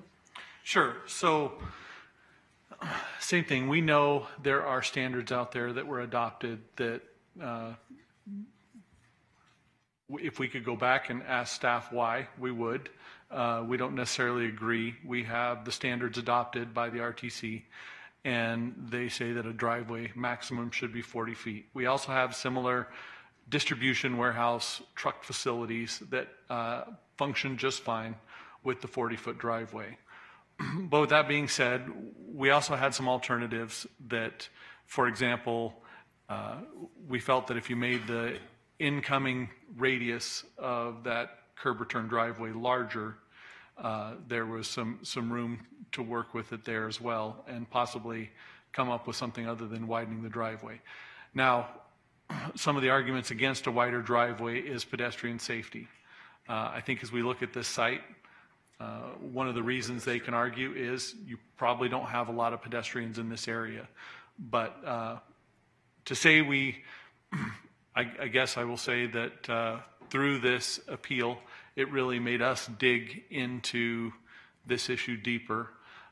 We find that neighboring cities and other states, our other jurisdictions, no one's landed the plane on this in a consistent manner. Some places have a larger standard. Many places, the majority have the 40-foot maximum standard. So I guess it's going to be a case-by-case basis. But all that stuff put into play was why we questioned it. Our staff didn't feel they got their voice across during the Planning Commission, and that's why the appeal was made, and that led to what we have in front of us now. And Commissioner Gibson.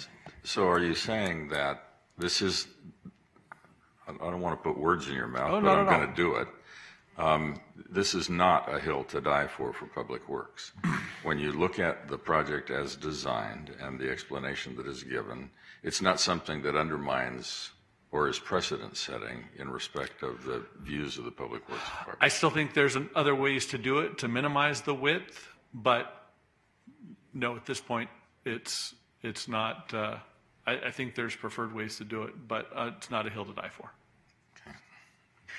Okay, does anybody else have any? I just have a couple, Eric. So I remember when that industrial corridor went in, right? It was the hottest new thing. And so now today it is so busy coming and going. It's similar to the one off of Craig and Lamb, Cheyenne and Lamb area, where we've had this exact same conversation about the traffic coming off. And so a couple of things that we also looked at were the de-acceleration lanes. We looked at the median so nobody could go left that way, and they would have to go up and come back around. And what I can tell you, at least, and I want to hear what Commissioner Naft wants, that is our biggest accident area, is those trucks colliding.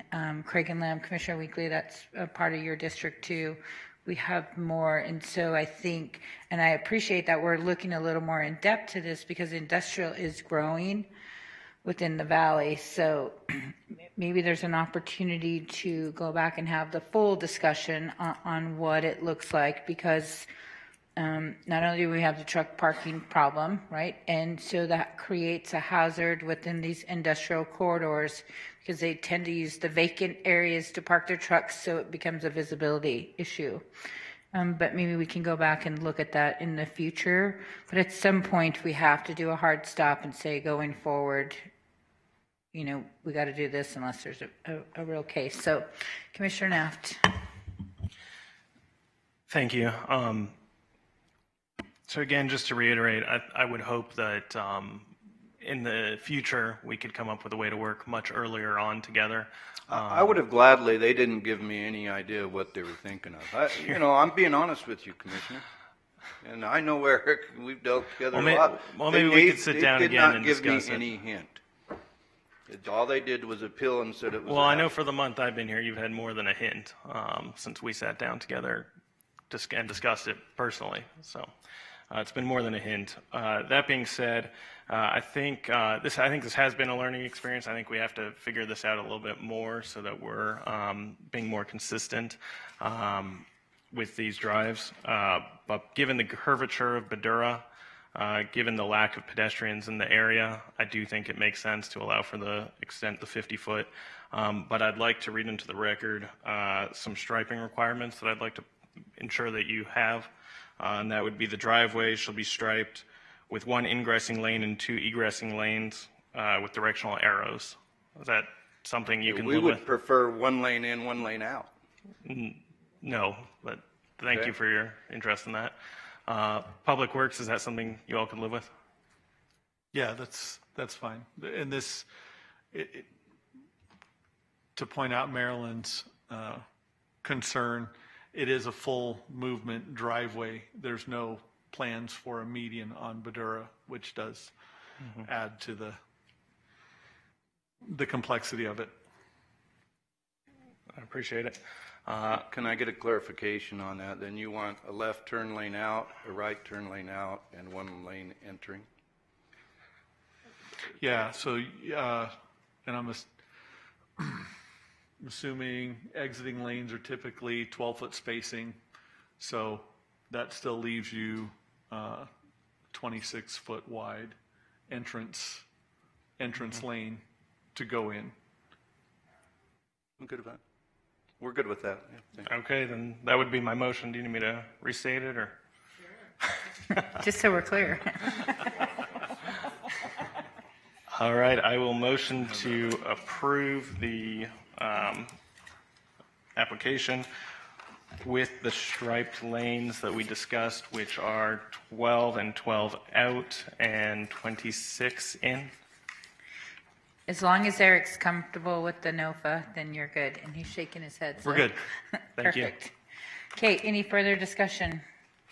Seeing none, please cast your vote.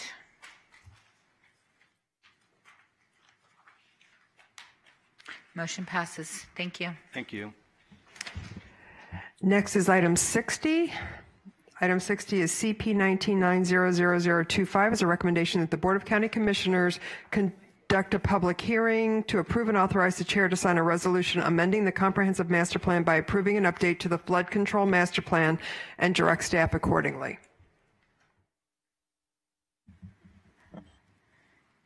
And this one can be just a public hearing if you don't need a presentation, because this was presented to the folks at flood control, to that board. Correct. So unless you're dying to do a presentation, we see them 2 and 3 times. Typically, this is a public hearing, though. However, I will open up the public hearing and see if there's anybody else who would like to speak on this item. Seeing none, I will close the public hearing. Turn it over to Commissioner Brown for a motion. Move approval. Commissioner Brown has moved for approval on item number 60. Any further discussion? Seeing none, please cast your vote. Motion passes. Thank you. If I could, Madam Chair, Steve Parrish is our general manager at Regional Flood, and Commissioner Gibson and I serve on the board. But especially if our new commissioners haven't been briefed by the flood control and they want to see the Clark County master plan, I'm sure Steve would make himself available. Okay, thank you. Next is item 61.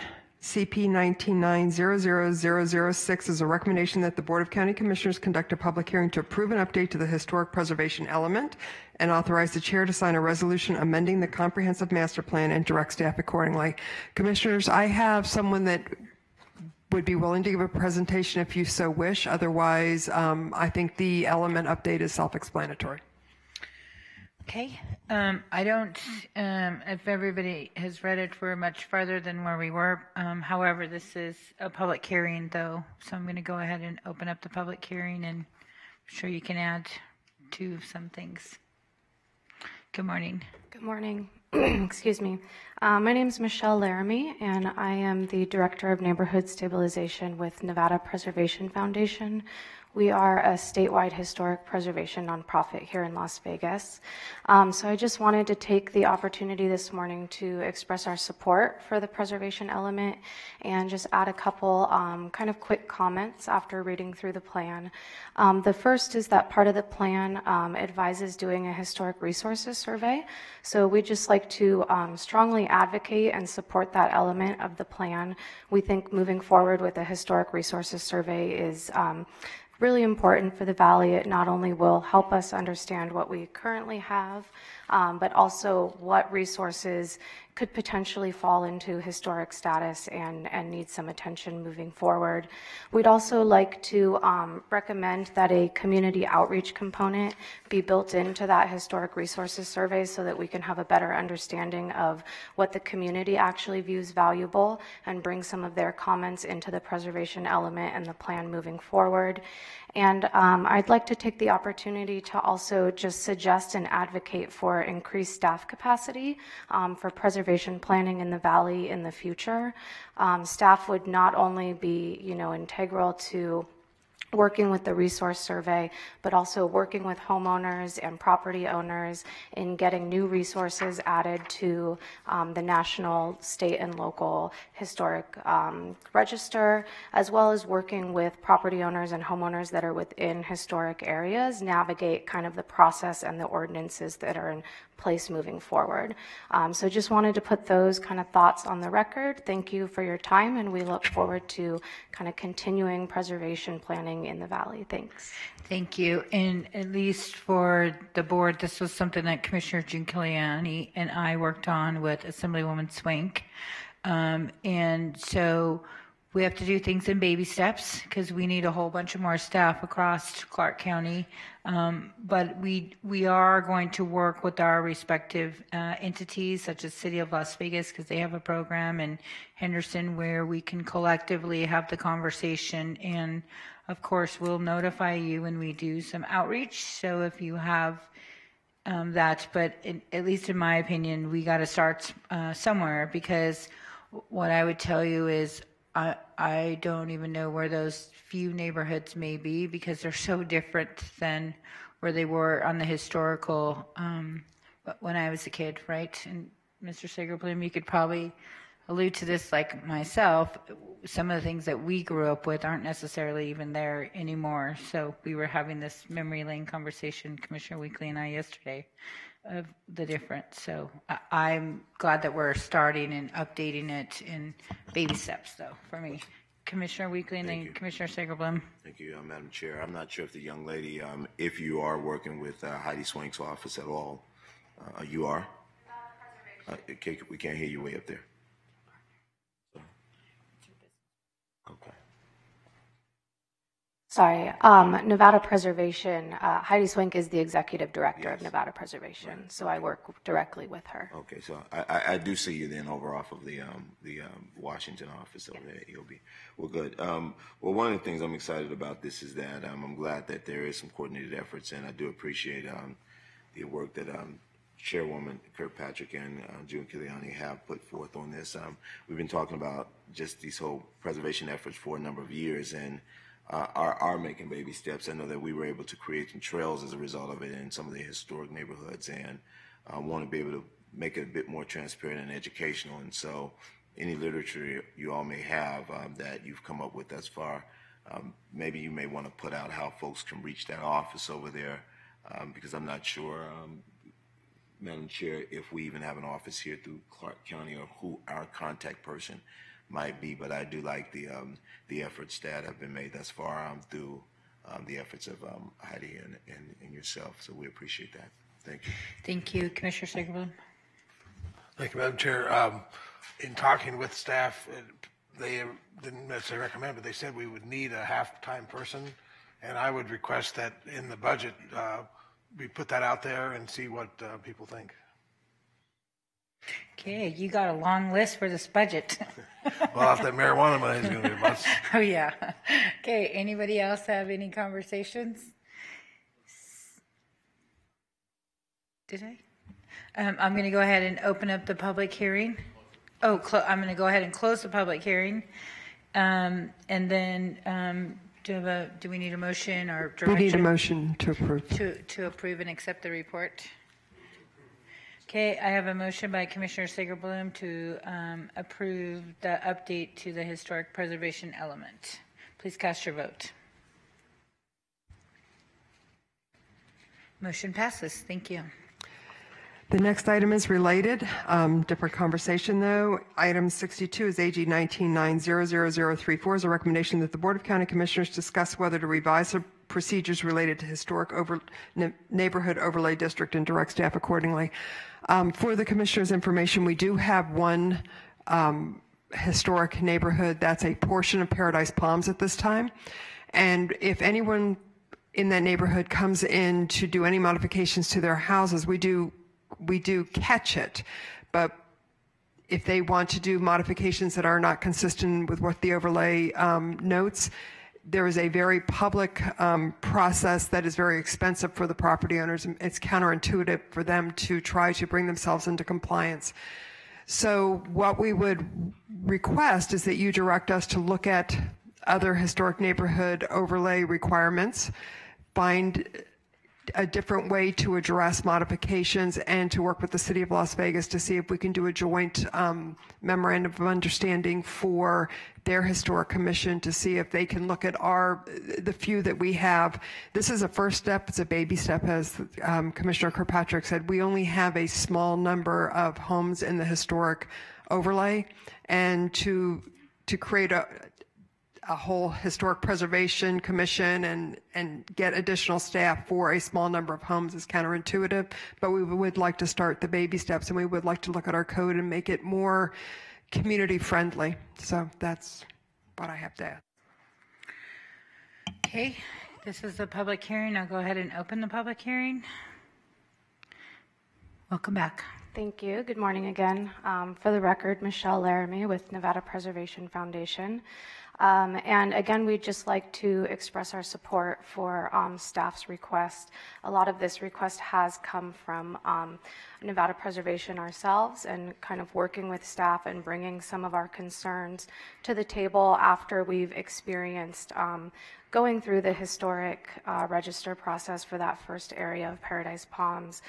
So just like to reiterate that the existing process is a bit arduous. It is expensive for some of the homeowners, and it also, the design review process that was put into place with the ordinance, which requires a neighborhood meeting, kind of takes some of the expertise out of the conversation and puts it into a very subjective place with neighbors, and can sometimes pit neighbors against neighbors that really don't have the greater understanding or preservation expertise to be carrying to that conversation. So those are all concerns we have. We look forward to working through some of these concerns and getting a recommendation from staff ultimately on how to revise the ordinance so that it works a bit better for everyone. Thank you. Thank you. Anybody else wishing to speak on this item? I'm going to go ahead and close the public hearing. Everybody okay with just directing staff to go and revisit the process and figure out how we can make it more user-friendly? Everybody good with that? Okay, that's my motion. Commissioner Brown. Thank you. Michelle, if you could answer, or maybe Nancy, the Centennial Commission that raises all that license plate money, do they fund any of the historic research, surveying, anything? Do you know? Michelle Laramie, it's my understanding that the license plate funding goes directly to the City of Las Vegas. Right, and they have a... They have used some of that funding, yes, to do survey work and historic nomination work, as well as other preservation initiatives such as documentaries and oral histories. But it's been used to help fund a breadth of preservation work within the city. Great, thank you. But I do know they're not opposed, and they have done other things, such as the Historical Commission is made up of folks across Clark County. So maybe it's an opportunity to work with them. Okay, Commissioner Weekly. Just for my understanding, that was a great question from Commissioner Brown, because he and I, who both had the opportunity to serve at the City of Las Vegas, was there when the whole Centennial Committee was created, Commissioner, if you recall. And I do know that they have done some amazing things. My question to you all as a board, especially you legislators, we had an item that was on the agenda, BCC, on yesterday that addressed a possible, for us to do, create a nonprofit for the county? Is that something that, as we talk about our own, I mean, I love the idea of us working together, but at the end of the day, when you look at the possible opportunities that we have here in Clark County, that we can really do some amazing things through our own historic preservation, is that something that would fall in line with that, or we would be complying and thinking on that level of, or justifying why it's important for us to be able to establish a 501 for the county? So at least my understanding, and we can check with Ms. King, is that it's only for emergency uses solely, but I'm wondering if, I mean, there's a couple of reasons why I think that we could establish some nonprofits. I mean, that conversations came up within the homeless conversation, and maybe we as a board could ask Yolanda to go back and revisit if there's an appetite just to have it as a whole. And we could use it responsibly or get it taken away from us. Just saying. Okay, everybody understand, we're clear on the motion, the direction? Okay. Perfect. Next is item 63, AG 19900044, is a recommendation that the Board of County Commissioners discuss whether an adjustment of public facilities needs assessment fee should be instituted. Commissioners, in January of 2001, the Board of County Commissioners approved the Southwest Las Vegas Valley Public Facility Needs Assessment Report that identified a standardized methodology to provide for the development of infrastructure in the Southwest Valley. The board approved a standard development agreement and specific fees. Those fees have not been modified since 2001, although the cumulative rate of inflation in that same time frame has been approximately 41.9%. The discussion that Commissioner Jones wanted us to have is whether we should make an adjustment to the fees based on the cumulative rate of inflation. Just for your information, over the last 18 years, the fees that have been collected for public works is approximately $1.3 million. For the fire department is a little over $1 million. For Metro, it's a little over $500,000. For Parks and Rec, it's a little over $10 million, plus they were able to get $2.5 million in interest. They have, through those fees, invested in the Southwest Regional Sports Park to the tune of $12.2 million. So they're in their fund, they have about $930,000 left. So it has done some things in the Southwest, but again, we still have a lot of needs since that is our fastest growing area. Commissioner Jones. Thank you, Madam Chair. This is a discussion that Ms. Amundson and I have had about ways to ensure that the Southwest Valley is able to fund future parks and infrastructure. And I think that the fact that this has not been increased in 18 years tells us that we really should be considering a modification to ensure that the developers who are developing in the Southwest are paying their fair share. So my recommendation for the board would be to move forward with increasing the fees by 41.9% to ensure that we're able to fund infrastructure and parks in the Southwest. And for your information, Chief Castle is here in case you wanted to ask him anything related to, he can make it down, I believe. Do you have anything to offer? I'm asking you. Concur. Okay. Does the board have a problem with giving that direction to move forward? Rob? Could I just ask?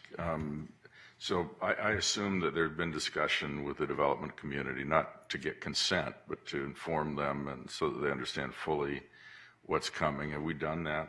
Have we reached out to them in any formal way? Not in any formal way, no. So if you look at, and we can, and as I had noted before, I would like to have that discussion because it could be that there's upset the 41.9% increase, maybe do that over 2 years. But I would also request that we be directed to do a CPI increase as things change so that we don't get 20 years down the road again and not have any increase in the fees. Well, I think it makes sense. In fact, I remember many, many years ago, the refrain from developers was that they'll never develop in Henderson again, given the requirements of all of the things that we were imposing upon them.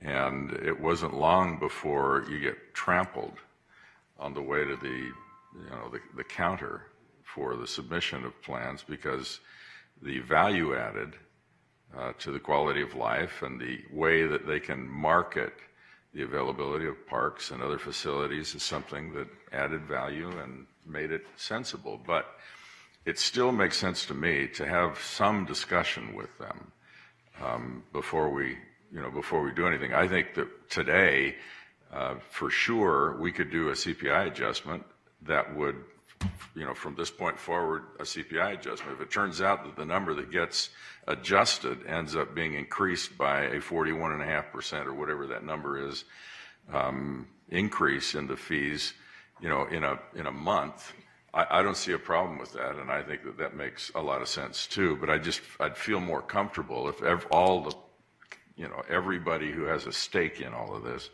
was at the table, and then they can see what the resolve of the commission is. They can understand what the plan is, and maybe this is something that really isn't as big a deal as one might imagine it might be. Oh, it's a big deal, but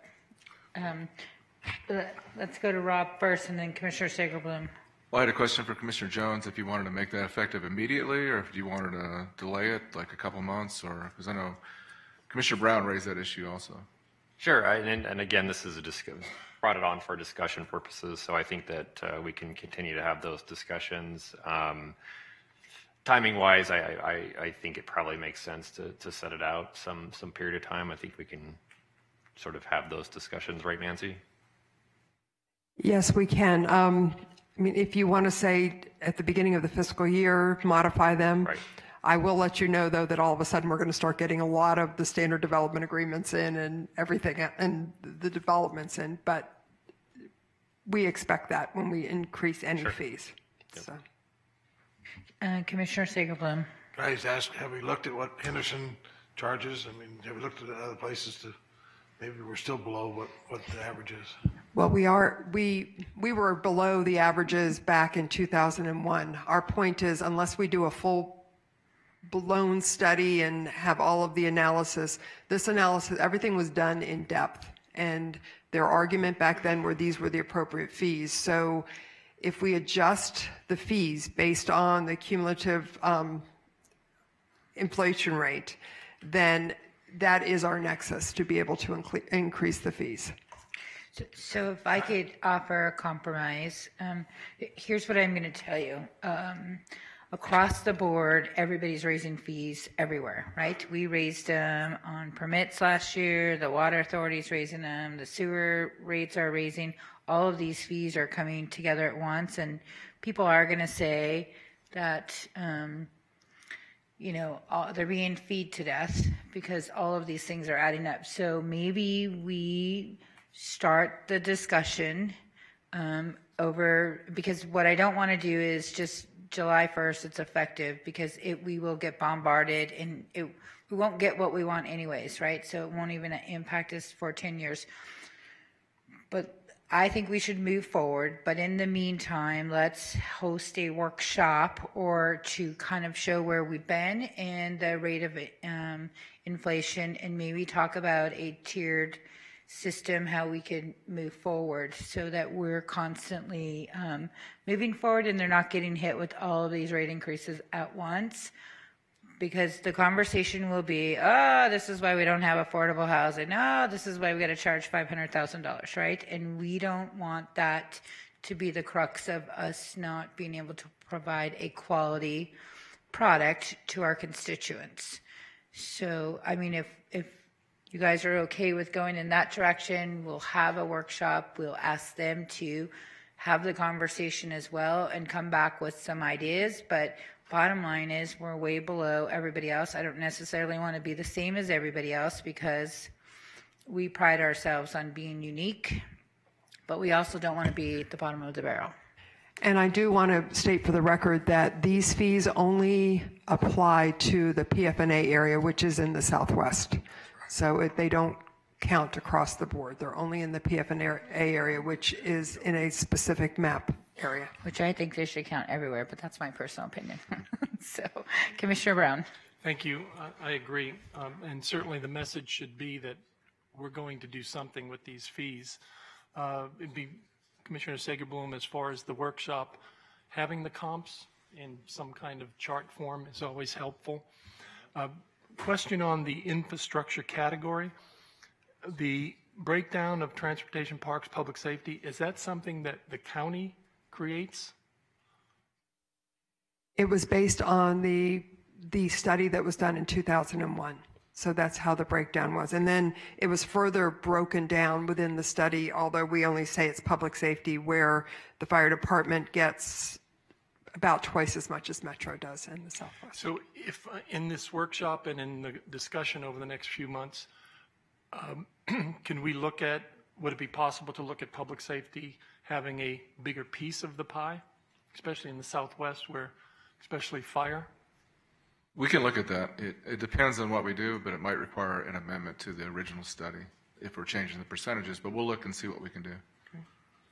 And as much as, and I agree as far as not asking for the 41.9% today, but certainly a strong message that we're going to get there in some reasonable time frame.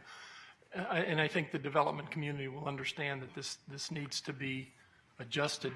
And this is another example of Maryland, where in any rates, water, sewer, fees, if we don't do anything, if we let them stay stagnant and not grow with that inflation, we come to the point in time like today where we're 41.9%. So in the discussion, I would also encourage the ability to proactively moving forward to roll that inflation. So 18 years from now, we're not in the same position. So, and again, just for the record, in case anybody, the millions of people that watch this, if you were to look at the Bureau of Labor statistics for the Western region, it is actually over 45%, but we always back out California because their rate of inflation is so much higher than ours. So if someone argues that I'm looking at all the West Coast, we are not. We're backing out California. Okay, Commissioner Gibson. So I agree with the comments that have been made about the way we split the dollars. But I think another thing that we need to recognize is the dearth of parks. We have incredible regional parks, but the further we get away from those regional parks in the development of the community, the less accessible they are. So I think that it's critical for us to look, and I don't know if that means we really need to take a deep dive and reevaluate what went into the assessment of the fees those many years ago. Because if we don't do that, then we're not even honoring just in word only this notion that growth should pay for growth. And what we've got now is we've got the kind of the naked result of what that argument yields, and we've got to do something to correct the pathway. So it seems to me that this can't just be, we'll take a number. It was an assessment that we did through a deep dive many years ago, and now we're going to just use those numbers and adjust the fees. I think more needs to be done in that respect.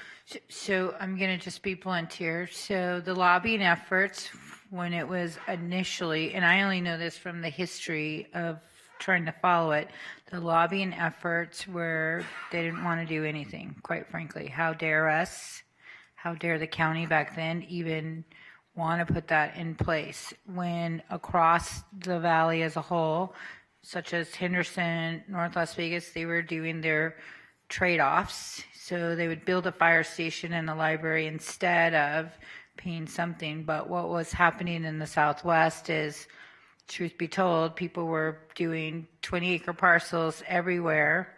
And then we found that there was no infrastructure, but there was very heavy lobbying efforts to not do anything. And so this was a starting point, but every time that it's been brought up, long before all of us were here and others, it kind of got stuck in the closet because of the conversation became that things are not affordable. That's why I'm saying we have to head on this time say, here's what we want, stand strong, and talk about the quality of life. I mean, we've seen it here today, right? Finally, we're not fighting getting ranch estates properties. I don't know, for the last 3 years, they've said nobody wants big lots. They only want 2,000 square foot lots, right? Today we approved a bunch, and they will do what we ask, but we got to stay strong, and we got to know what we want. So maybe it's important that we all get a copy of the study to kind of see what that was, but I'm telling you, and I get both sides, and I'm trying to find the balance. That's why I'm saying maybe there's an expectation that for sure CPI is happening. So, right, it's coming, and this is what it's going to get because there's an expectation to the constituents on what they get. But hey, listen, we're 50% down from everybody else. We got to do this. What is the best solution to make it happen sooner rather than later? Because I'm just saying, I did the whole history on how this came about with, and Irene Porter, actually, that's how far it goes back. That's when it really started. So I was in the middle of the part that happened just to the Yeah, but you got the to good east stuff of in us. Henderson. Well, Clark County got nothing. but there was a different. Here's one of the challenges that the county has had. In Henderson, because of the land ownership, we had master plan communities that were large acreages, and we could impose conditions that provided the kind of facilities that would be required to support a community and to support a neighborhood. But when we get the 20-acre pieces, hundreds of them, there's no way for us to impose upon someone who hasn't aggregated hundreds of acres of land the same kind of conditions you can impose upon the ones who have. So what does that yield? Well, what that yields is what we have, because we don't have any way to realistically impose the cost of the quality things that are important to our constituents on a 20-acre development. Well, we're not going to do that. We're not going to require that each 20-acre development give us a 5-acre park. We're not going to do that. But what we ought to do is impose something that gets us close to making up for what the impacts are. And I recognize you have to be careful about the term impact fees, and that's not what I'm talking about. But I am talking about impacts and understanding them, because there ends up being, as beautiful as many of the developments are that we've seen just in the time I've been here are, over time, because of the demand for use, demand upon our public system, the benefits conferred upon them just back at the time that they were approved diminish, because there's so much more competition for use. And they get far enough away that then we can't really benefit. Now, if you're talking about club baseball tournaments, that's not something you do in a neighborhood park. That's something you do in the regional parks, and we have some incredible facilities that have been approved and some that have gone in. But the rest of it is something that we ought to at least take a hard look at. And I don't think there's anything that compels us to say if the number ought to be twice as much as we're collecting today, that we have to go with that. But I do think we ought to know when we make a decision how far off we really are. So. Okay, Commissioner Jones. So there is good discussion on this. So this is great that we're having a plan going forward. So then we'll go to Commissioner Brown. Thank you. I just wanted to clarify that the discussion that Nancy and I had was not that this was going to be the be-all, end-all. I would love to have the broader discussion about what's the appropriate fees. This was merely in our discussions, hey, how can we make a little bit more money for parks in the Southwest? So I 100% support the idea of taking a broad brush approach to all of our funding for parks and infrastructure and transportation. I just don't want to bog that down in something that could be done sooner rather than later, and then we end up 2 years, 3 years, 4 years down the road before really taking a look at something that could be done sooner rather than later. Commissioner Brown. I don't have that much time. Just to throw another element in here, especially since we're talking specifically the Southwest. Transportation with FRI, plenty of money. Parks, the new bond issue, every little bit helps. I'm focused, especially after briefing with the chief yesterday, on the public safety side.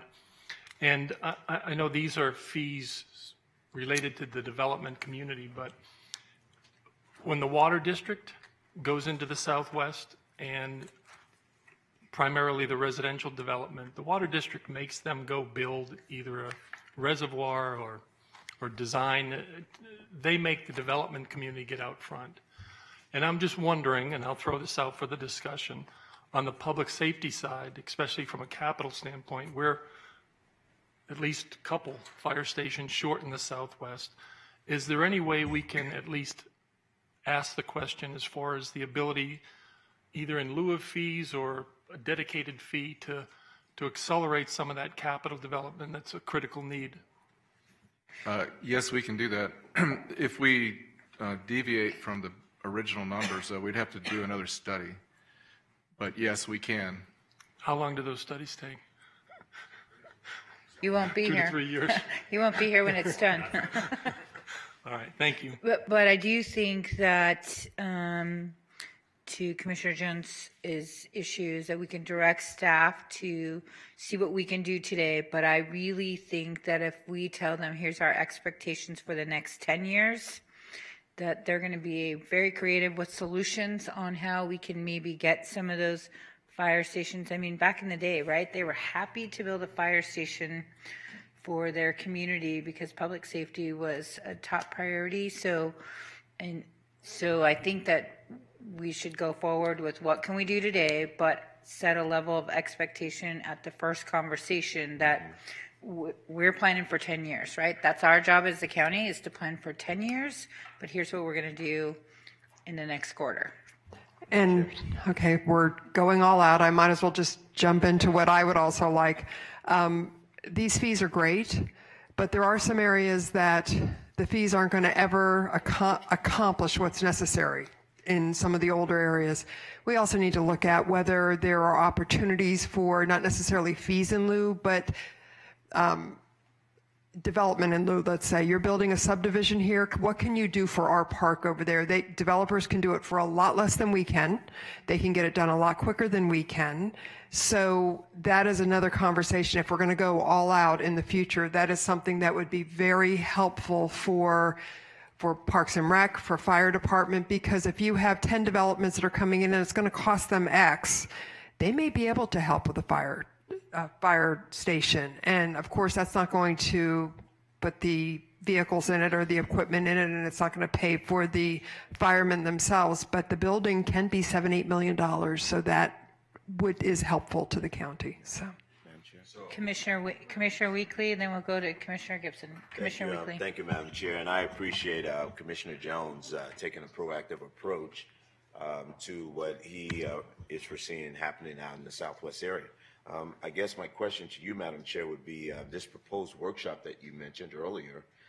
Could this be a part of that conversation? I like the fact that we're talking about what can we do in the interim, but moving forward and looking ahead with this proposed workshop that you're talking about, I believe this would be a great discussion, and I like the idea that we could possibly bring all parties together so that there's transparency to the table. Folks don't feel as if we're shoving something down their throats and we're all in this thing together here. But what concerns me most, going back to what Commissioner Brown spoke about and also meeting with the chief, is that as we look at it, we always talk about per capita, and we talk about per capita as it relates to law enforcement.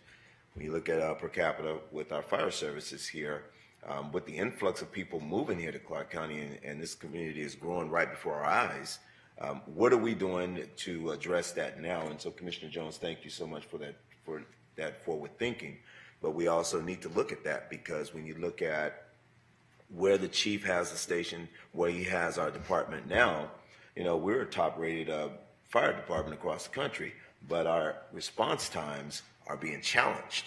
And I look at, yesterday I was moaning about my station, and Chief, I think I mentioned station 63, but it's 61. My station over on Nellis Boulevard, even 23, I think it is. Is it 23? Yeah, 23. When we get calls in that area there, it's challenging to see these trucks to have to cover so much mileage. And so, Commissioner Brown, thank you so much. I hope that we can add this conversation to the mix, and that, moving forward, we put that on the radar in terms of public safety and how we are putting some forecast on the record to address that particular need. Commissioner Gibson. So it's been a while since I had the discussion, but I recollect that we actually had discussion about insurance rates. Depending upon how far outside of the concentric circles we were drawing the we're allowing development. So every one of us has an interest. I mean, everybody that lives in this valley has an interest in ensuring that we have police protection and fire protection, that it is available to us on demand when we need it within a reasonable time or the best possible times that we can do. We need parks. It's great that we're doing the things we're doing, but this probably is an opportunity for us to do something. The difficulty I have is when you look at the dollars that have been collected, you just gave us a sense of what has been dispersed and what might be left. It is not enough to do the things that need to be done.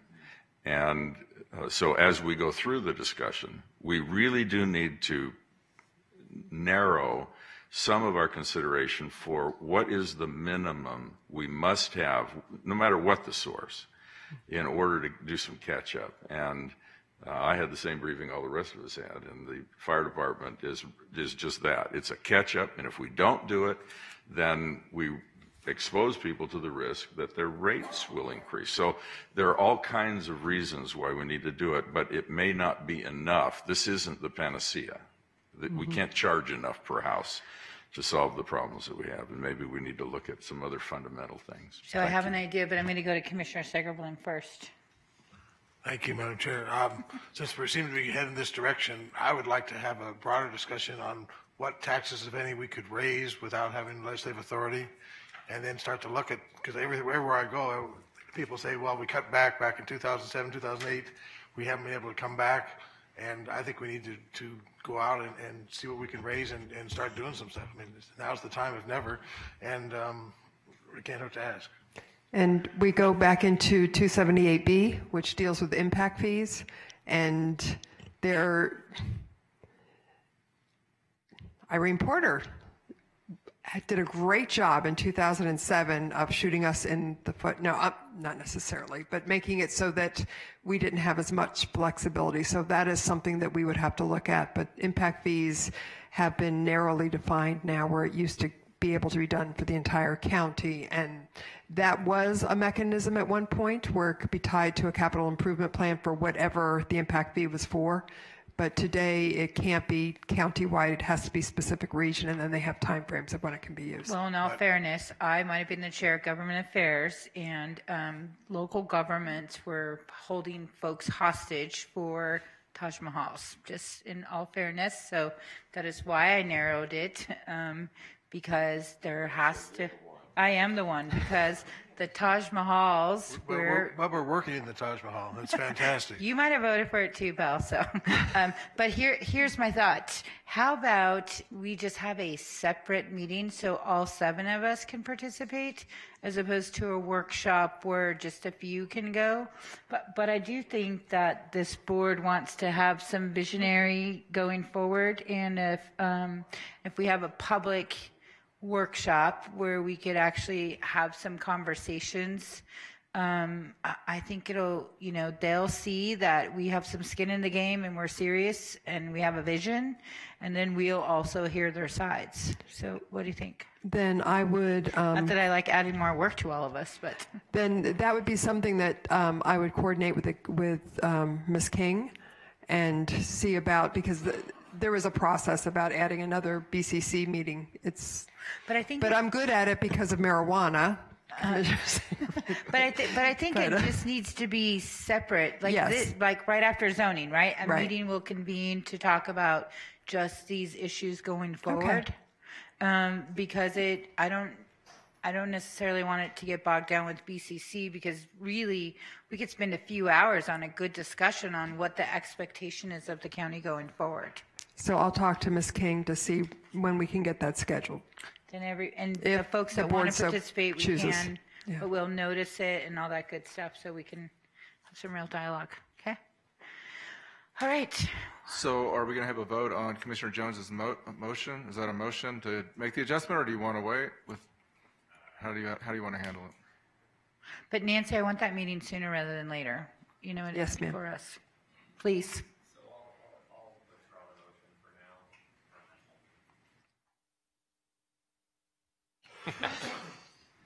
I'll withdraw the motion for now, with the understanding that we're going to have a public workshop or meeting in the next month or so. Okay. Then that way the general public, we can invite them too. Yeah. Okay. Okay, next. Next are ordinances for introduction. Item 64, ordinance 18900-816 is a recommendation that the Board of County Commissioners introduce an ordinance to consider adoption of development agreement with Specialty RV Storage LLC for a recreational vehicle storage facility, Specialty RV Storage. We request this be set for public hearing for February 20th, 2019. You'll introduce I the, just want to move to introduce the ordinance for the public hearing on February 20th. on February 20th. Okay. Item 65, ordinance 18900-842 is a recommendation that the Board of County Commissioners introduce an ordinance to consider adoption of a development agreement with Blue Diamond Buffalo LLC for a storage facility, Storage One Mini Storage at Buffalo and Blue Diamond. We request this be set for public hearing for February 20th, 2019. I move to introduce the ordinance to have a public hearing on February 20th, 2019. Item 66, ordinance 18900-847 is a recommendation that the Board of County Commissioners introduce an ordinance to consider adoption of a development agreement with American West Development for a single-family residential development, Highlands Ranch Unit 24. We request this be set for public hearing for February 20th, 2019. Okay, I move to introduce the ordinance to set a public hearing for February 20th, 2019. Items 67, 68, 69, 70, 71, and 72 can be introduced together. They are recommendations that the Board of County Commissioners introduce ordinances to amend the official zoning map reclassifying certain properties as approved by the Board of County Commissioners through various zone change applications on October 17, 2018, November 7, 2018, November 20th, 2018, December 5th, 2018. In the Assessor's Book 161, 162, 163, and 176, and applications approved on December 19, 2018. We request that items 67 through 72 be introduced with public hearing on February 20th, 2019. I move to introduce the ordinances to be heard on February 20th, 2019. Item 73 is ordinance 1990045 is a recommendation that the Board of County Commissioners introduce an ordinance to modify the regulations for jewelry sales within Title 30. We request this be set for public hearing for February 20th, 2019. I move to introduce the ordinance for public hearing set February 20th, 2019. And item 74 is last public comments. Okay, at this time, this is the second time set aside for public comment. Anyone wishing to speak on public comment, please come forward and state your name for the record. Seeing none, we'll go ahead and close the public comment, and we are adjourned. Thanks for watching Clark County Television. Free at last! Free at last! Thank God Almighty! We are free at last!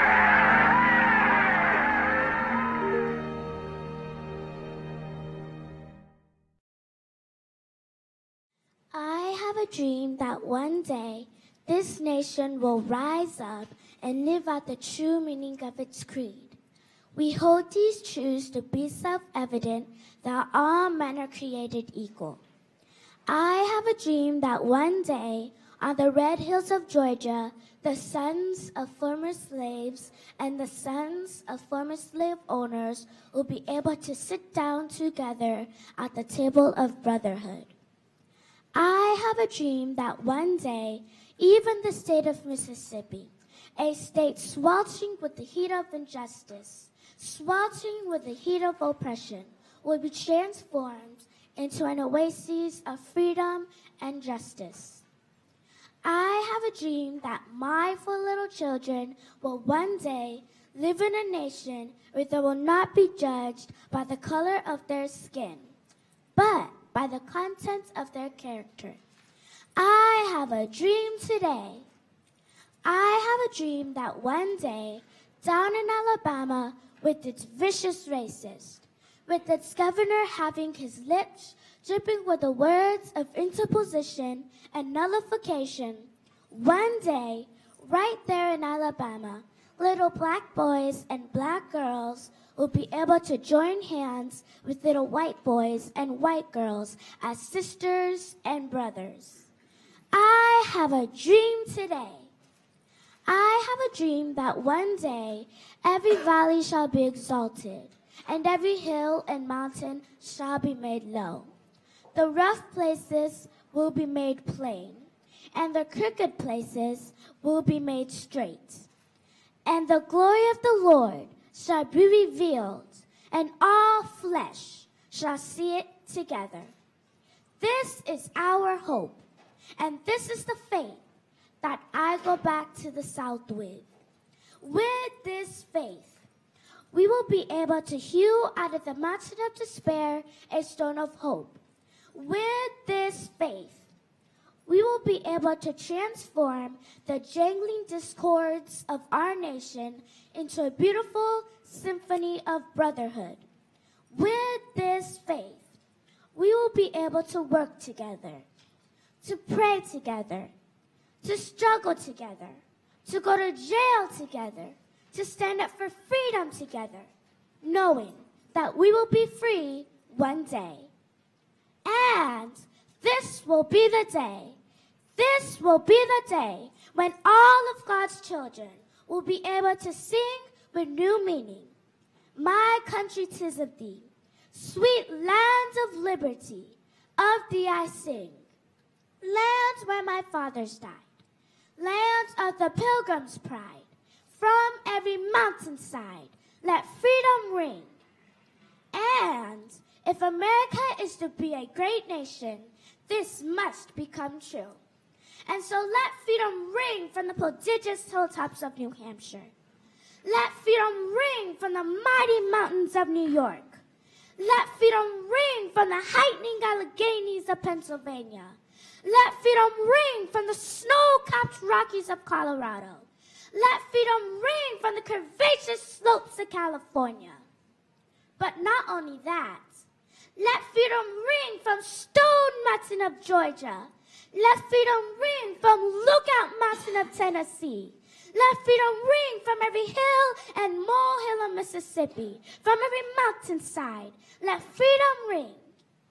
And when this happens, when we allow freedom ring, when we let it ring from every village and every hamlet, from every state and every city, we will be able to speed up that day when all of God's children, black men and white men, Jews and Gentiles, Protestants and Catholics, will be able to join hands and sing in the words of the old Negro spiritual. Free at last, thank God Almighty, we are free at last.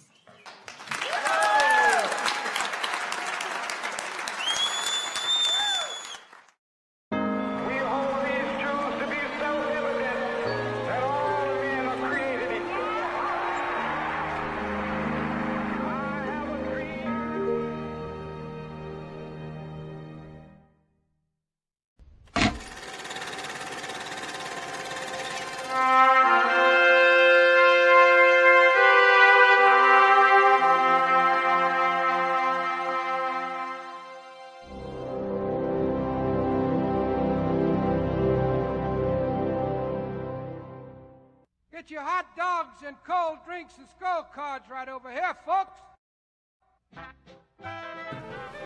Why has baseball declined in the African American neighborhood? Wow.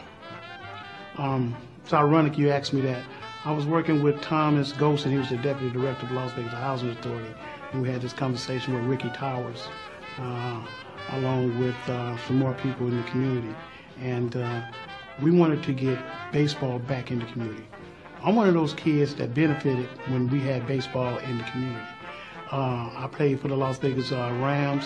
We had the Astros, the Bicentennial A's. We had all that. But our kids been watching TV. They like football. They like basketball. You know, their attention span wasn't really great for baseball. But we was trying to incorporate it back. So we ran into a lot of political stuff with the grown-ups, not even the kids, the grown-ups.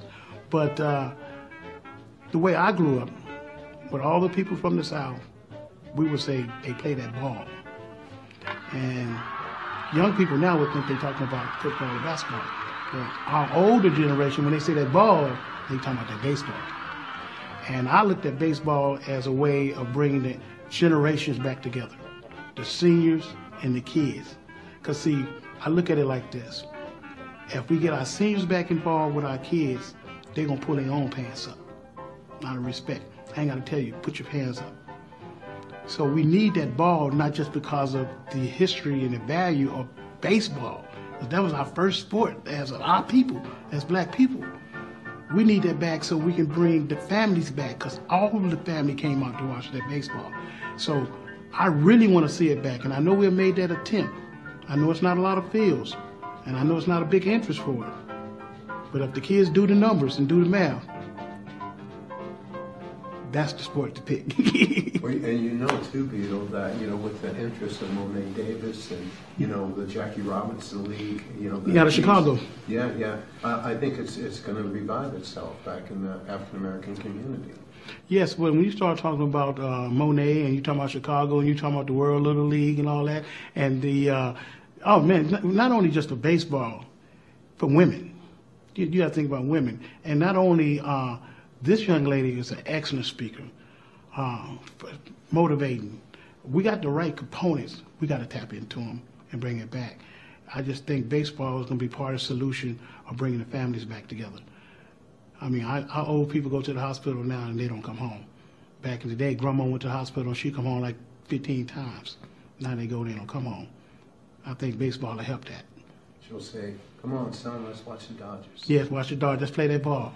Let's do that ball. They love that ball. Because, I mean, you know, I did a little history. I don't know if you remember the Harlem Globetrotters. Goose. You know, he was there with Meadow Lark Lemon, and Marcus Hayes actually used to work at Doolittle. And it's their 90th anniversary. But Goose, they did the same thing with the Harlem Globetrotters on the baseball field. You know, that's just a little history. And that's one of the things that we got to keep pumping back in our community as our history.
Because of UMC, there's a wide open road ahead of me. Because of UMC, she can grow up with her twin sister. Because of UMC, I'm here to help you. UMC, the highest level of care in Nevada. At Clark County Parks and Recreation, with more than 100 parks, 13 community centers, and special facilities such as the Clark County Museum, Horseman's Park, the Wetlands Park Nature Preserve, and the Clark County Amphitheater, we have something for everyone. Want to learn how to play guitar, piano? Or how about putting your young one in one of our many quality early childhood programs? We have recreation centers with qualified staff on all parts of the valley. If you're thinking about becoming more active, try joining one of our many sports leagues or fitness rooms throughout the valley. Take a stroll in one of our parks, enroll in an exercise class, swim some laps in one of our pools, or just ride a bike on one of our many urban trails. Call 455-8200 to get more information about programs and learn more about our vast amenities, such as our award-winning shooting range. Clark County Parks and Recreation. It's where fun happens.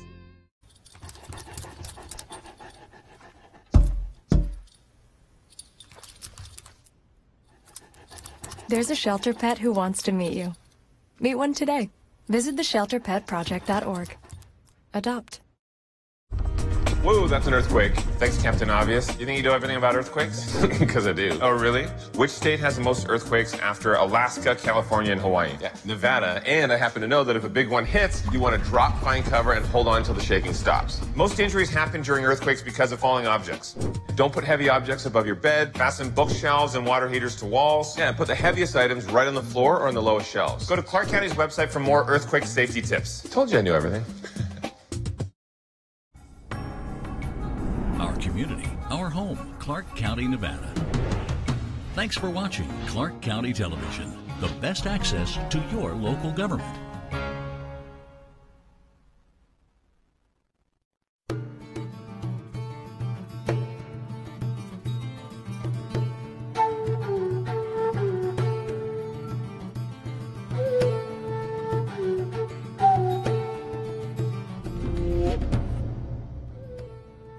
Hello and welcome to Black History Month.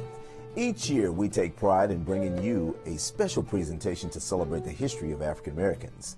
This year I'm excited to focus on the arts and education. Now, of course, joining me for a thoughtful conversation are Left of Center Art Gallery owner Vicki Richardson, founder of Broadway in the Hood theatrical company Tori Russell, writer and director China Hudson, and education program manager for the Smith Center Kim Russell, who happens to also be an author and an actress. Now, each of these exceptional individuals is highlighted in a new exhibit at the Government Center Rotunda Gallery now through March 8th. You gotta see it. The exhibit is a selection of photographs of African Americans in Las Vegas who have shaped the community through their involvement with business, volunteerism, education, arts, and of course, culture. Now today, we are shining the light on a few who contributed to the cultivation of advancement of blacks in art in Las Vegas. Hello, y'all. Hello. Hello. Hello. Man, I'm so glad y'all are here. Thank you for joining me today. Thank you for asking. Look at this beautiful facility. Wow. Vicki, this is amazing. Thank amazing. You. And the beautiful part about this is you're centrally located in the city of North Las Vegas, way from the Arts District. And you still got it going on over here. Yeah. This is what I'm talking about. Tell us about this beautiful facility. Well, we've actually been in this location for about 26 years. So that's a long time, long sustainability, I think. And the exhibit has grown, and just by people who have donated things have come out of the woodwork and said, I want to find a home for some of the pieces I have, and I think this would be a good home for it. It's a beautiful home, and to know the education that takes place here. You have taken on the whole thrill of educating not only the elderly like myself, but a lot of youth who just are still trying to wrap their brains around art and the culture of this art. Mm-hmm.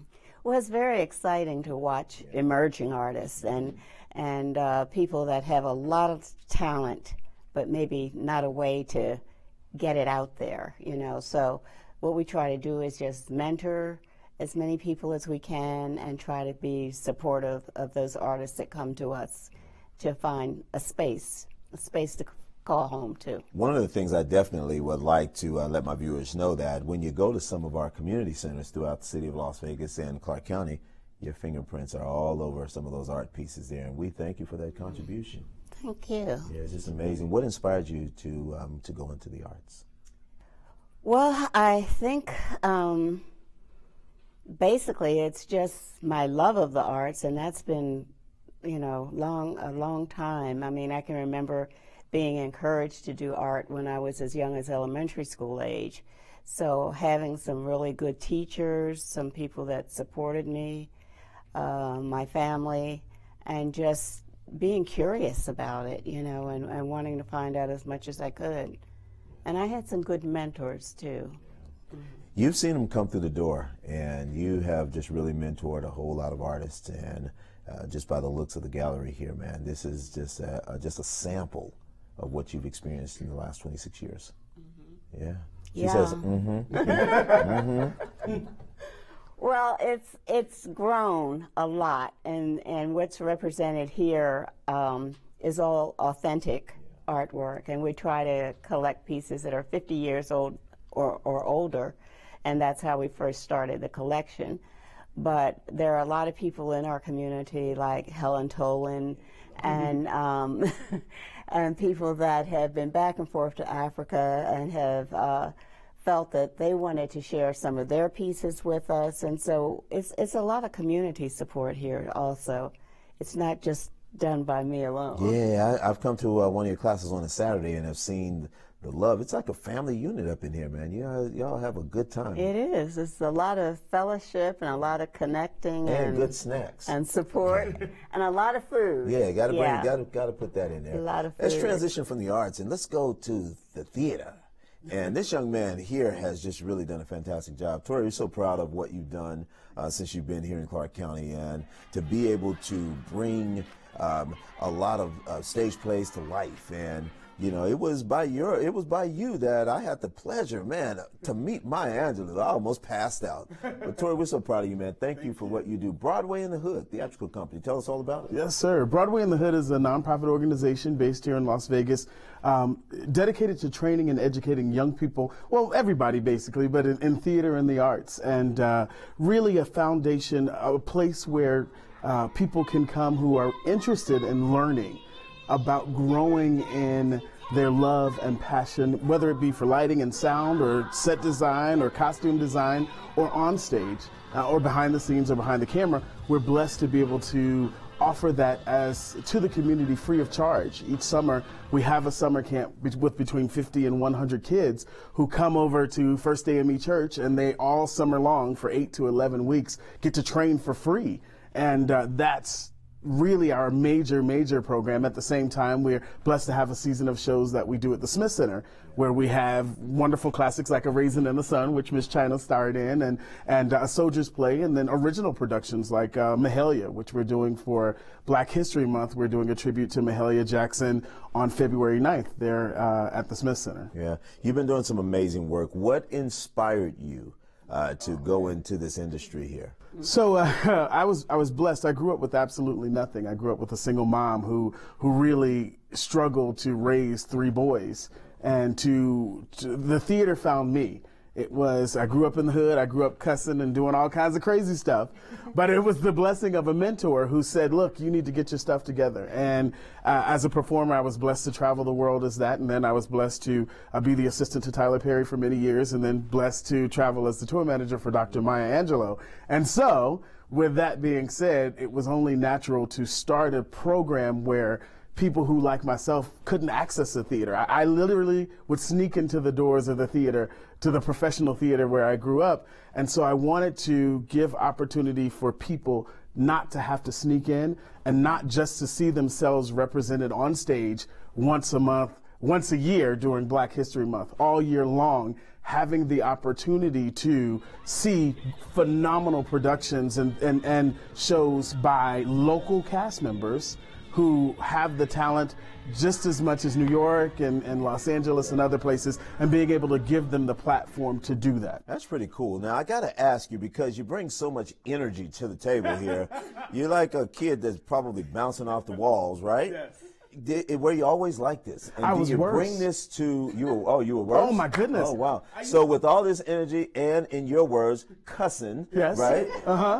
You were something else. I was something else. I used to stand up in class, never having one dance lesson, and start tap dancing and start singing in the middle of my class when I was a kid.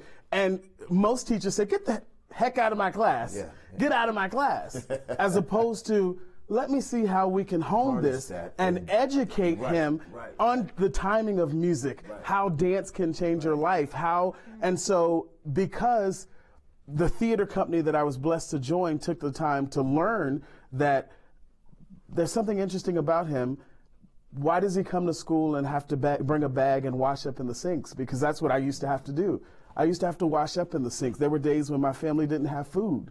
But nobody knew that. The school didn't know that, because it was all about, this dude's just acting up, he's just crazy, he's out of control. But it was the people in the theater that embraced me to see and find out who I really was. And that's what we do. We literally have young people who, former drug dealers, former gangbangers, all kinds of different people in different walks of life, but growing to a different point. Yeah, that's amazing. So when you think about just all of the stage plays and your favorite Broadway show or musical, what sticks out in your mind, would you say? Wow. What's that I've worked on or that I've seen? That you've seen or worked on. Okay, so that's two separate things. So that I've seen, there's a show called Dear Evan Hansen that was just at the Smith Center recently. I was blessed to see it on Broadway with the original cast. The show speaks to millennials. It is a show that is so well written and that everyone can understand. That's the best show that I've seen in 20 years. And then show that I've directed or that I've worked on, I would have to say just traveling the world with Dr. Angelo and learning every single moment, sitting at her feet, there laughing and joking with her and having a drink with her, and really learning about the civil rights movement and what it was like to be there. Like, her and Dr. King were best friends. Her and Coretta Scott King were best friends. Her and Malcolm X traveled to Africa quite often. And so to be able to hear these stories, to learn about Bayard Rustin from the civil rights movement and those things from her own mouth. Yeah. And then to laugh and joke and go dancing, because she loved to party. Yeah. At 3 o'clock in the morning, we'd go dancing. There you go. You know, so that's where that energy comes. Wow. And I love to share that. And I'm blessed to get it back through wonderful people in this community. China, I mean, both of you two together in the same interview, this is going to be, this is something. China, I'm so proud of you, the work that you're doing. I look at you on stage, off the stage, in the community centers, working with kids that people have written off. You are amazing. I'm blessed to be able. You are blessed, and you share your blessings. Yes, to be able to teach African dance and to teach theater and to perform with Bro in the Hood and to come to Left of Center and perform with Vicky and to work with Kim. Like, I'm amongst my mentors. These are the people who I'm blessed that they call me. As a performer, it's easy to say this is what I do, but I'm blessed to say this is really what I do for a living, and most people don't get the opportunity to do that. So I'm just sitting in gratitude. You're an amazing mother. I've seen you with your boy. That's your heartbeat right there. I've watched you from a distance with your son. You're an amazing mom. You're an amazing mentor. I've watched you with those girls. That Rites of Passage program brings tears to your eyes. Yeah, and you do it with your eyes closed. It's amazing. Pretty much. Yeah. Pretty much. Yeah. Yes. What inspired you? The Rites of Passage, I wanted to be who I needed when I was 13. And so my mother made her transition when I was 9. And so unfortunately, I was forced to grow up faster than what I needed to do. And I believe if there was a Miss China in my life to say, girlfriend, that ain't what we're going to do today. Okay. I believe that I will even be further than what I am today. But those lessons that I learned prepared me for the situation to be such an amazing person with the young women, because I'm relatable to them. I don't come from them of a space of judgment. I come from a place of, I've been there, I've done that, and you don't want to do that. You're awesome. Where are you from? You're not a native Nevadan. What you talking about, Where did you Willis? bring all of this from? Where are you from? I'm originally from Chicago. Yeah, okay. Yes, okay. Born and raised in Chicago, and I've been here in wonderful Clark County for about 20 years. So, blasphemy, I am a native, kind of, sort of. Welcome home, China. Thank you. Thank you. We're happy to have you. You've been really a blessing to us in Clark County. And thank you so much. I love the work that you do. You're very admirable. Thank you. All right, this next queen on this panel here is Miss Kim. Kim, of course, you came on the scene and you just kind of soared. And now these two have almost got me crying hearing what they have said, because I am so fortunate to have managed programs to inspire artists, to keep them rolling, to say, keep doing what you're doing. Make that effort to go ahead and step forward and say, I have a project, I'm going to go do it. I'm going to go ahead and create a theater program. I'm going to go ahead and inspire children to move forward. You have made my morning, my afternoon, my week. I am blessed to be here. So oh, but look at what you've done, ma'am. Hello. And so to talk about just kind of the work that you've done, you come from corporate America. I remember meeting you, doing your thing with the company that you were with, and then all of a sudden, I mean, all your true passion came out, the arts. and you've not looked back ever since. I'm very fortunate to be at the Smith Center and to be managing programs where I get a chance to put performing artists into schools.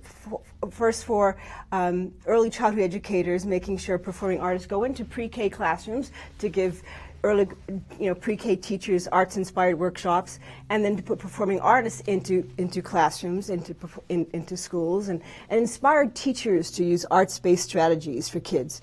It's a good thing to give children new ideas.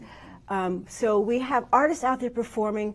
Many of them are based. We have a lot of African American performing artists that are out there, which is wonderful. We also have an opportunity for children to see multicultural programs. We have Chinese artists going out there. We have jazz musicians who go out into schools performing. We have ballet performers that go out in schools. So I'm very fortunate that our children, African American children and children of all races, get to see various talents that the Smith Center presents. So our education team is doing some tremendous work here, and our early childhood educators do some wonderful work. We are so proud of the work that you all are doing over at the Smith Center. Yourself and Myron and Harrison and all of you all over there have been just absolutely phenomenal over the years, and I'm so proud of the work that you're doing, and for you to travel around the world with your one-woman show.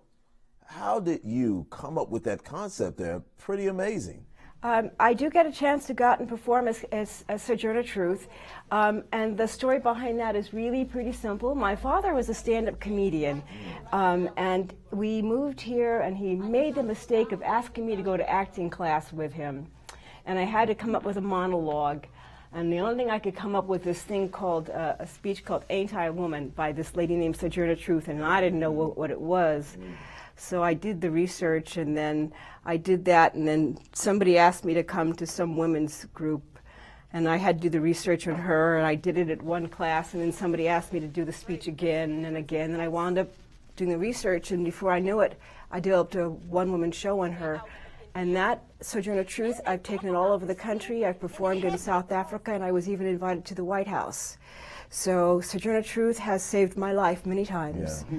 And I will just say that each and every one of us has the right to vote. Each and every one of us has the right to be a feminist. But each and every one of us must take that responsibility to say, study the law and step forward with it. That's all I'm going to say. And then you should read about Sojourner Truth and what she went through. That's all I'm going to give you. Read about her. And then come find me. Ain't you a woman? Right. All right. So look, I'm going to ask a question here, and you all can jump in and help me with this, though. One of the things about the arts is that when we travel around Clark County School District here, the arts seems in the distance. A lot of our kids aren't connecting. I know you guys are bringing in a lot of kids to the Smith Center, but where are kids in some of the urban communities at when it comes to the arts, and how do we get them connected? Where are some of our kids who are in our rural communities? How are they being able to connect to the arts? For myself, being a dancer, I get the privilege to go into some schools via grant through the Nevada Arts Council, which is right here in Clark County. They have the ability to give grants and money to artists, and we can just go out into the community and give free classes and free programming. So that's an opportunity for our urban kids. I have a residency right now. I'm at Rainbow Dreams Academy, which is right on the west side, and I'm able to teach dance and theater there. As far as our rural communities, there are artists going out there, but not lots of artists of color that are traveling to those rural communities, because the representation there is just far in between. But it's happening, and it's a slow jog. Eventually, just like the gallery started off slow, and now it's this magnificent facility, hopefully we'll be able to get more artists out into Elko and out to Sparks, Nevada, and out to those places like that. I think one of the things, too, is that it's important that the young people see art in their community, because a lot of times they're taken outside of their community to see something in a neighborhood that's kind of foreign to them, or their first time there, you know. And that's why we're getting the artists so involved in public artwork, because they can start taking pride in things when they see them in the community. And you asked me, why wasn't I, in the arts district or something? Because I said you're not in the arts district, and you are banging over here. I think it's important that every community has an art gallery, and that every community has art that they can see, that they can relate to also. And when they see that, they take pride. They take pride in their community. They take pride in explaining these pieces. If you have an educational program, to go along with it, and they take ownership of it. Okay, this is my gallery. This is my community. This is my public art project over here. Around the corner from me. It's not so foreign to them. And when you have a place that, like all of these people do, that makes it feel like it's touchable. It's not something for someone else. This is something that's here for me. So I think that's very important, and I think that the students and the elders and everyone, they show appreciation for that. That you stayed in the community, and that you're working here, and that you're trying to make a difference. Absolutely. Tori, I want to ask you a question. Man, you've been doing some great work, and I've seen you pull out kids in the community that have never been near a stage and have turned them into stars, which I think is absolutely phenomenal. You have a big announcement. Something that I definitely want to share with the Clark County community. Very excited.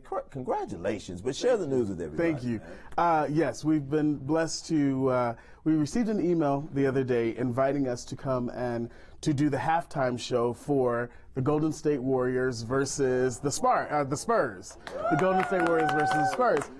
So we're taking 20 young people from Clark County to Oakland to sit with Steph Curry, Carey, and all of the rest of them. So can you imagine Steph Curry, on the hottest team in the world, laying eyes on all 15 minutes of local Las Vegas kids. Of local Las Vegas. And, this is major. So can I really would like to go back to that question real quick. Yes. Accessibility, knowing that they are worthy enough. Yes. That's how. It's we're blessed to have the West Las Vegas Library Theater and that art center there.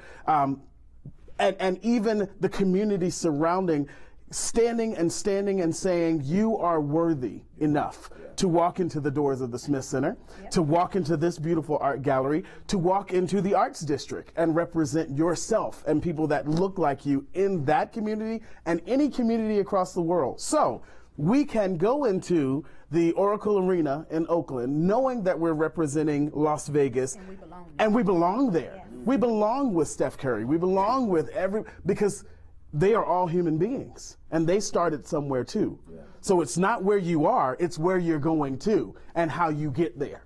So I love that. And Kim, we talk about the Smith Center, but I remember you opening up the doors for a lot of young people to take the stage out at Mandalay Bay over there at the House of Blues. I mean, just amazing. How did that make you feel, knowing that you were exposing? Because we were out, Will Covington and I, we run a little mentorship program over at Detweiler Elementary School, where we were telling these children today, all they need is exposure. And for you to expose a lot of these kids who've never been in one of these beautiful resorts we have on the iconic Las Vegas Boulevard. We had them coming and learning about the history of blues music, and to understand that they'd come to the House of Blues, they'd get a tour of the folk art and the original artwork, and that how they could start building artwork with mud, first of all, artwork there, and then to learn about music and its simplicity and the basic drumming.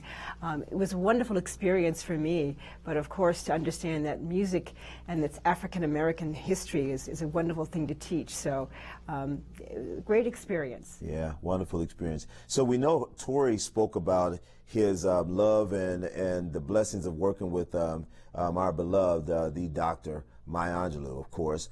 Who would you ladies say would have to be one of the best persons or one of the most famous persons you've ever met that made you go, wow?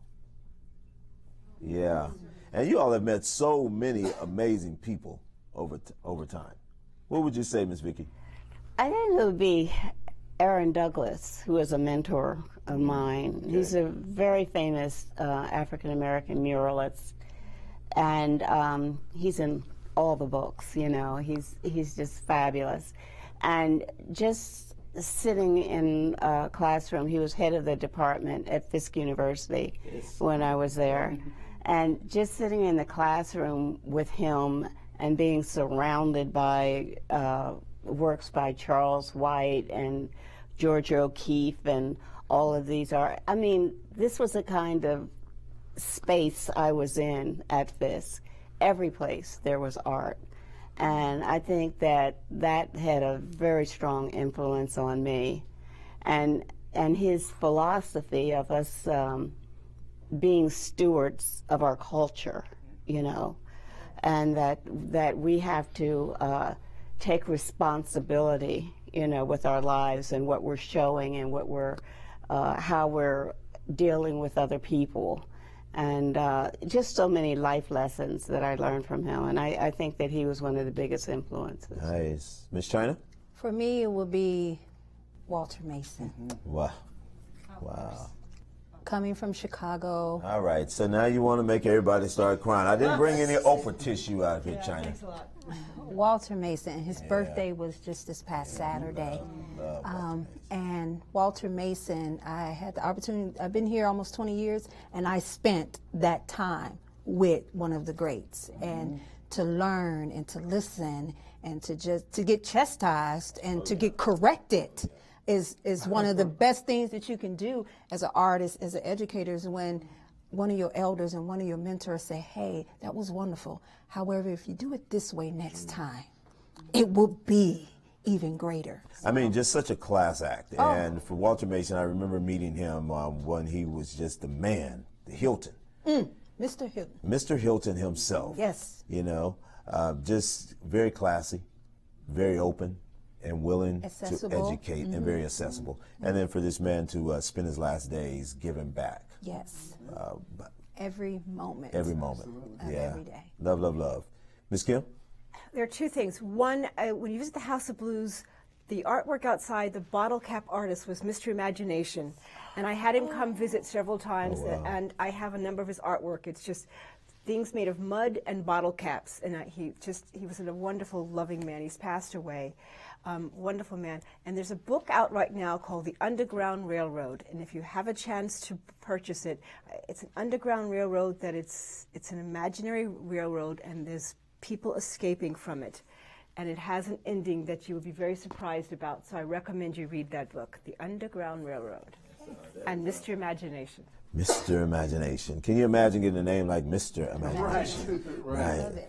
Moving forward in the 21st century, how do we expand art? How do we make art more appealing? How do we make art that thing? I remember as a kid, art was just, you know, wasn't always my favorite subject, having to go to the art class because I drew stick people, but just the arts and understanding the arts was more than just drawing stick people. It was music, it was dance, it was costumes, it was just the whole 9 yards. What's you all start on moving art forward to the next generation? In the home. Period. Home, nice. The home. I think if families, my son, he says, Mom, you've taught me about the civil rights, you taught me about the revolution, you've taught me about everything, but you haven't taught me about music, black music. And I said, hold the presses, and I threw on Earth, Wind, and Fire. Oh, boy. And we spent the whole night dancing in the living room, okay, with Earth, Wind, and Fire. What's your favorite Earth, Wind, and Fire song? All of them. Right. No. Okay, Reasons. I love Reasons. Oh, wow. And so he's learning. He was like, September. I've heard that. I said, no, you heard the cover.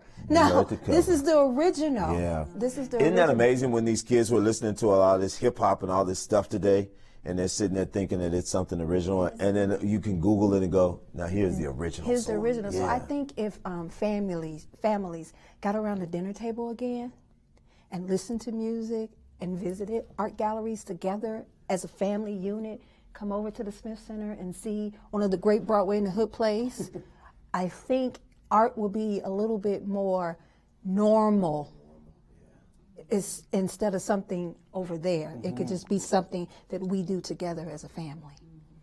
Yeah. I would say understanding helping the world to understand that art is for everyone. Yeah. When you mentioned September, the odd thing about that song is it was written by a Caucasian lady, Allie Willis, who oddly enough wrote the music for the Broadway show The Color Purple. So when we understand that music and art and dance is for everyone, and that we all are entitled and we all should embrace it collectively, then we can really be able to expand and grow on such a different level, you know, grow to understand that we all can embrace it. That one of our kids said, I can't believe a white woman wrote that song. Well, music is music. It's universal. Art is universal. Sitting in here, thinking of all of the hands that touched these items in this beautiful gallery, it's for everyone. So that's how I think we can expand it, understanding that the world deserves art. I want to ask this question here because, again, as we talk about the arts and entertainment and all this stuff, in February, folks get excited about this thing called Black History Month.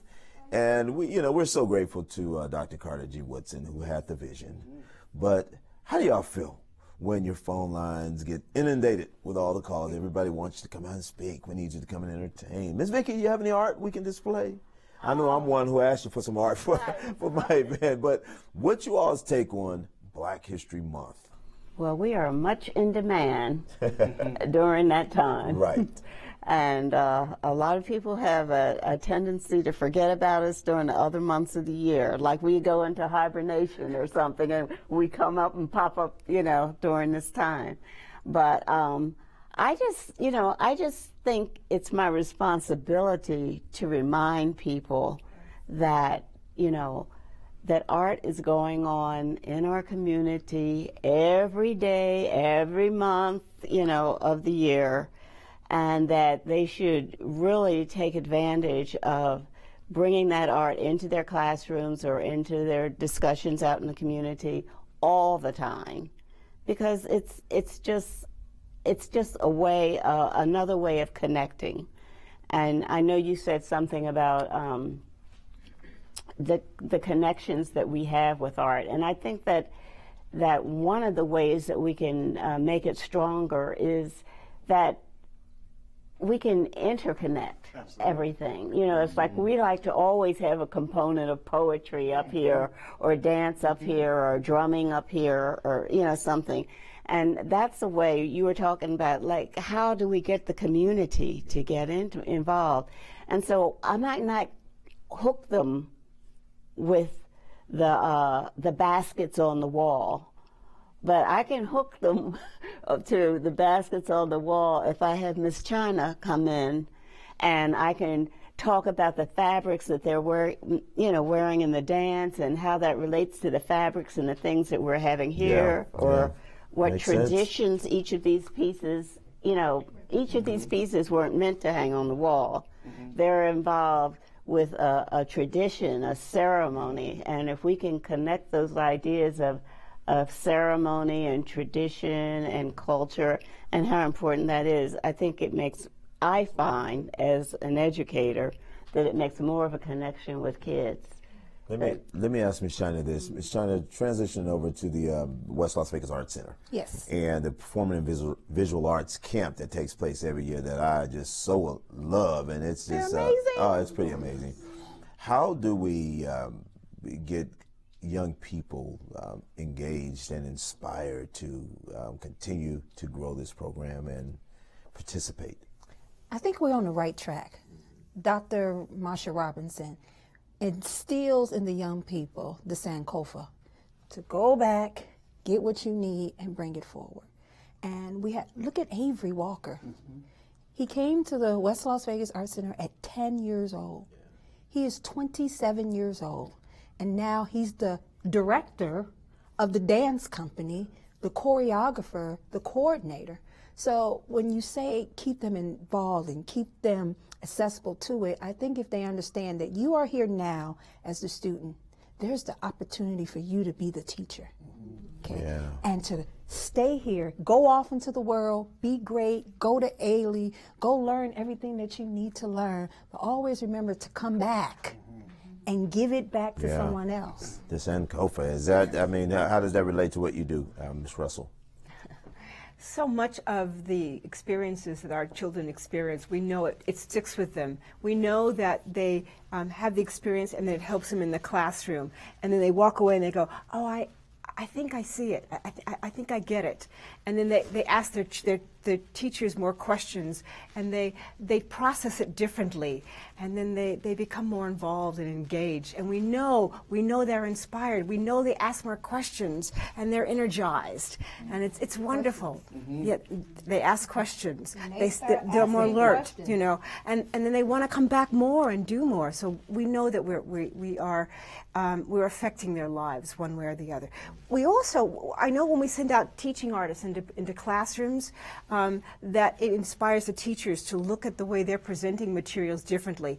She's a teaching artist, and she can tell you some of the experiences she worked for the pre-K teachers and how you sometimes, shall we say, you challenge the teachers? I challenged the teachers to, I had an experience with a teacher where they will say that the student didn't learn well. I said, well, I just see a student.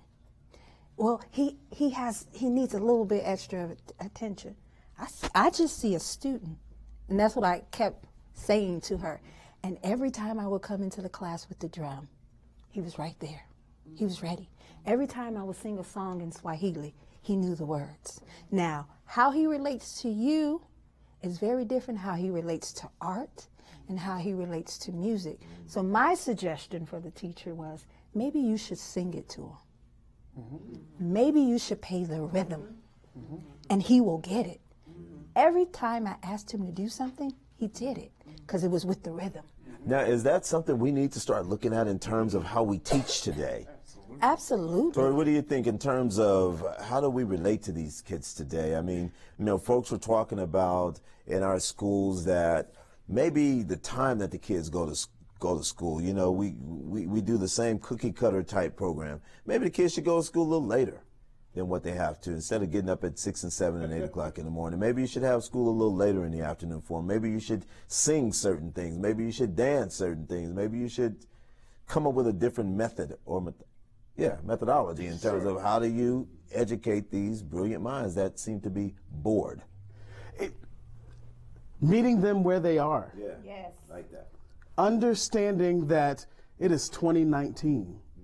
There's Facebook, Instagram, phones, all of those things. So to see that there are iPads in a lot of the schools now and those things is absolutely wonderful. Now, if the rest of, just from my personal experience, if I was met on an arts level and there was funding for the arts to be able to teach those things through artists, understanding that there are kids that excel in math and science, and they're absolutely wonderful in that. And then there are kids who excel in arts and reading and those things. So meeting them where they are. So not just a standardized test across the board that says, the 2 forks on the table, what are those 2 forks used for? Well, if all I eat is bologna and cheese sandwiches for dinner, I don't use the forks. Then I don't need to know what either fork is used for. So it's understanding and meeting a child where they are. Okay. So there you go. It's not a one-size-fits-all No, kind of exactly. attitude towards education. Each child is an individual, and you have to fit the educational style to the child. And you can reach them. You can reach them, and you can bring them out. And I think a lot of the team teaching and the co-teaching experiences are good for children because it has more than one person all day looking at them through different eyes. I can imagine you could use the visual arts for teaching. I think you can teach everything through art. Absolutely. You can teach science, you can teach math, you can teach dance. You know, in my past experience, I've taught dance, I've taught literature, I've taught with a drama teacher, and I have co-taught.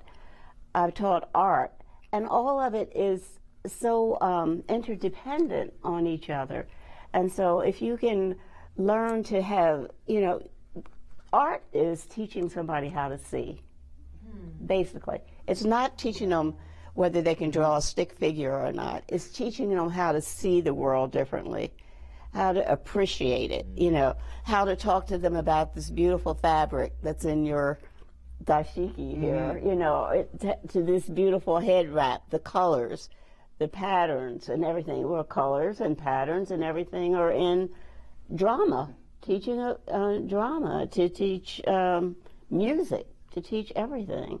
So you can start with it as a basis. You can start with each one of these disciplines as a basis, and you can teach anything you want. Anything. Anything. Mm-hmm. I can get a kid to do anything I want. Mm-hmm. Get a little bell, move your body a little bit, and they're like, okay, what are we doing? We're going to count to 10. Are you ready? And they just kind of go with it. Because we, as human beings, we love music. Whether you black, whether you white, whether you tall or you short, put a good rhythm on, everybody's tapping their feet. They're bobbing their head. Fun. It's fun. It's fun. It's everybody loves it doesn't to have dance. to be torture. Even if you can't dance, everybody loves to dance. Everybody loves to move some kind of way. And then how are we moving this whole movement, if you will, out of February, like I say, to other months? You know, how are we moving this movement?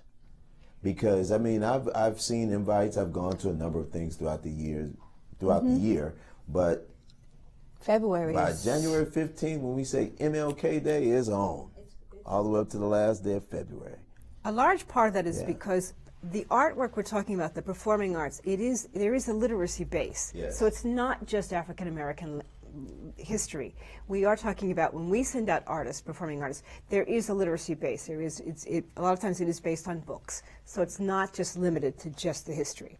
So, and oftentimes, many times the artists we send out also in the pre-K programs, of course, has a math basis. So it's not just limited to the history. So you have to find the other the connections, the plugs. There you go. Well, I'll tell you what, let's do this. Ms. Russell, I'm going to start with you. Give us some closing comments in terms of just kind of how we can catch you, what's the latest, what's the good stuff that's coming up from the Smith Center and from Ms. Kim Russell. What can we expect over the year here? Coming up, a lot of what we are doing at the Smith Center is making sure that more and more children are exposed to coming to the Smith Center to see the live performances of shows that are on tour. And of course, we are reaching out. We have our Nevada High School Musical Theater Competition, where we have high schools that are doing high school musicals. We have judges going out to schools to adjudicate them, and then we will have them. We have high school students that will be performing on the high school at the Smith Center, and then 2 schools will be selected to perform on Broadway with us, and that's upcoming. And of course, we have more and more of our wonderful, talented artists who are performing with the Southern Nevada Wolf Trap. That's exciting. And we are looking to expand and going into more and more schools. A lot of good stuff. Well, good. Thank you so very much. And Ms. China? I like to just close to say, if you teach a child who they are, whether it's Latino, African American, or Asian cultural base, if you instill who they are culturally, they walk a little different. They sit a little taller. They have a different energy or aura about themselves because they have a sense of where they came from and who they are, and it's a pride thing. It's a pride, not just during Black History Month. When we do Hispanic Heritage Month at the school, we have 4 Latino children at our school. And when I have the picture of Cesar Chavez up, and I explain who Cesar Chavez is, or I explain who the poet laureate of the United States was a Hispanic man. They're like, what? Oh, are you kidding me? So I think if everyone instilled in their young person just a little bit of who they are culturally, they'll sit and walk a little taller. Okay, beautiful. Mr. Russell. Broadway in the Hood stands for Helping Others Open Doors. HOOD stands for Helping Others Open Doors. We've been blessed. We now have our own space that is in the middle of the Arts District. Yes, we have a little small space. A company donated this space to us, and we are looking forward to really being able to daily present works by local artists, works by local writers, singers, dancers, actors, creating our own and building our own 40 acres and a mule, and making it happen for ourselves, the community. Beautiful. Man. And Miss Vicki. Well, I think the main thing about this gallery is the fact that it isn't like any other gallery. The fact that you can see artists in the process of creating, you know, that you can drop in anytime and find somebody that can give you advice and can help you with your artwork or art projects and things.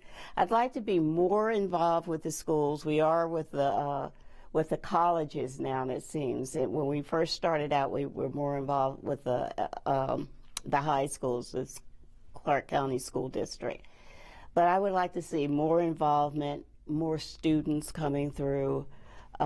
We do a lot of projects, interactive projects, as well as just viewing the gallery. And we try to make the gallery feel like you're visiting someone's living room, you know, that you're welcome here, that we're attentive to you, that it's not one of those galleries where you go and, you know, somebody is not even welcoming you when you come through the door or act like you've come to the wrong place, you know. And I think we've all had some of those experiences. And so the main thing is that we provide an environment for our patrons that are coming in and for our students that are coming in that makes them feel that this is my gallery and that I'm at home here. Very nice. Very nice. Well, listen, I want to thank each of you very much. This was amazing, and the conversation was explosive. I think it's very inspiring. And let me ask one more thing really before we wrap up here. What y'all think about Wakanda receiving the awards that they received? Is that all day, forever, right? Absolutely. Forever. Beautiful. For the arts, I think that spoke volumes. Yeah. It spoke wonderful, because visually, it was just an amazing thing to see visually. There was no denying it. You know, I mean, we've been denied a lot, but there was absolutely no way anyone could deny the greatness of that film.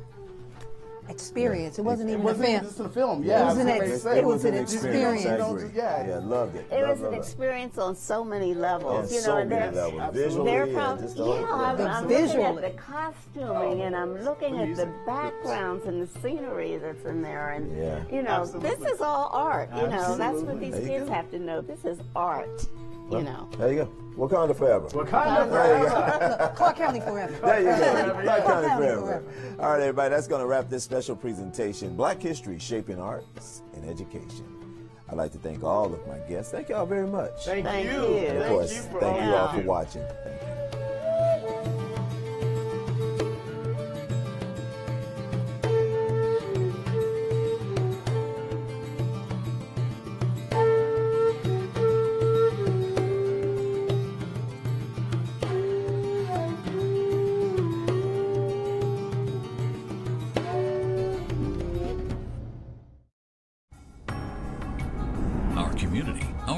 Clark County, Nevada.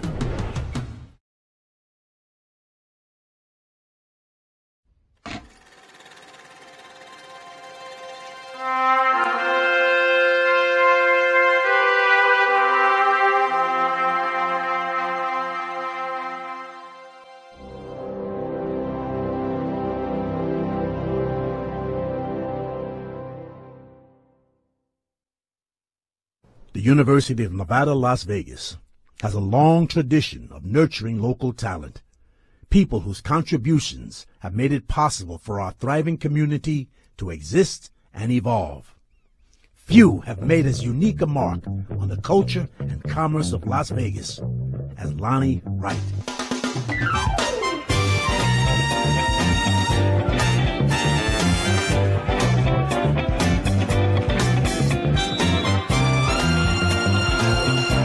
He's a gentle giant, but when he comes in a room, it shifts. You know, I always believed he should have ran for politics. He was a brilliant student. We could talk from now till doomsday, and I couldn't finish all the reasons I admire Lonnie. From the glories of the basketball court to a lifelong career in hospitality and gaming, Lonnie Wright has made his life a testimony of the power of dedication and, most of all, teamwork. Lonnie was a trendsetter. Lonnie always thought outside the box.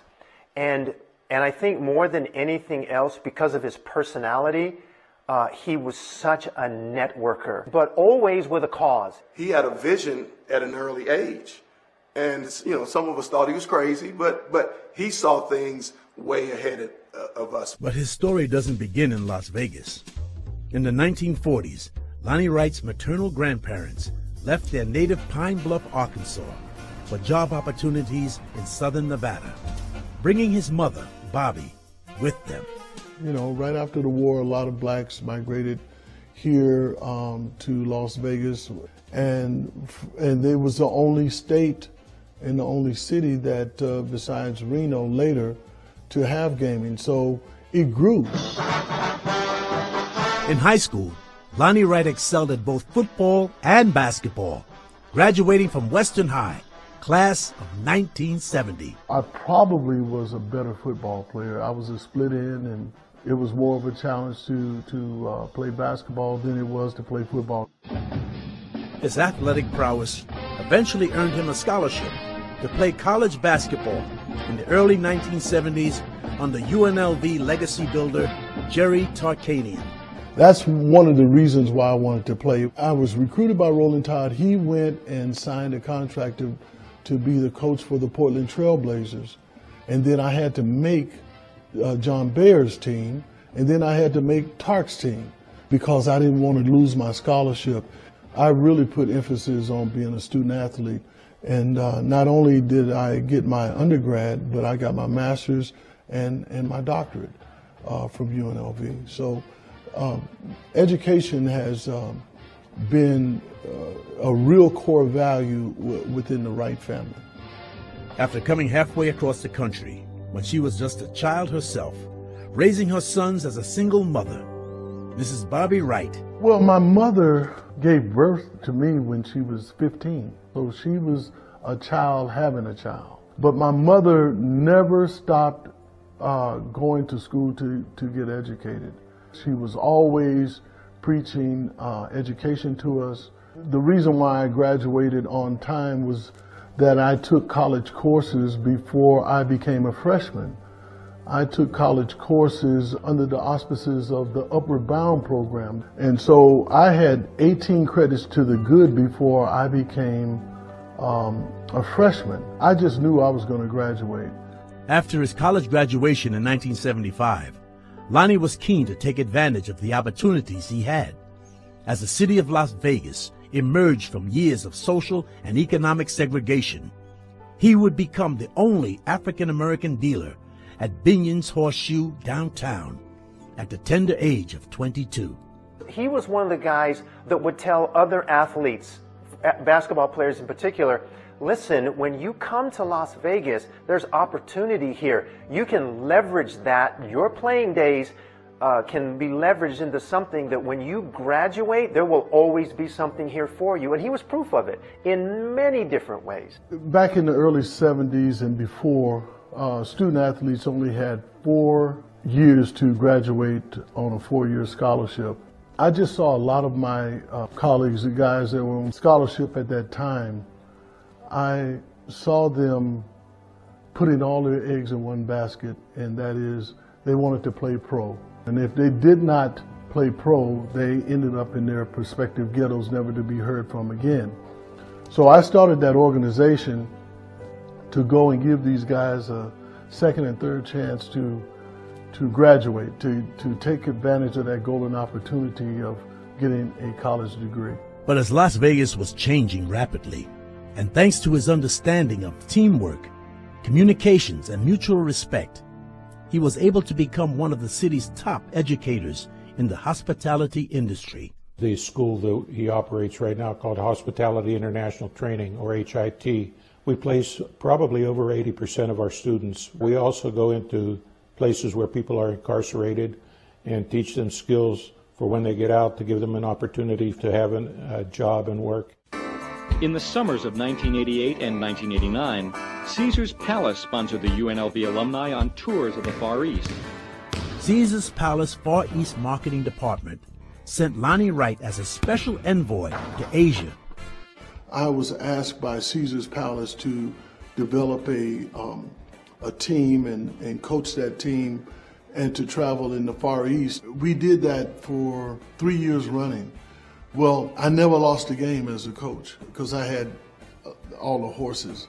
Eventually recruited by the Kangwon Land Project, Lonnie Wright would train management for what would be the first casino built domestically in South Korea.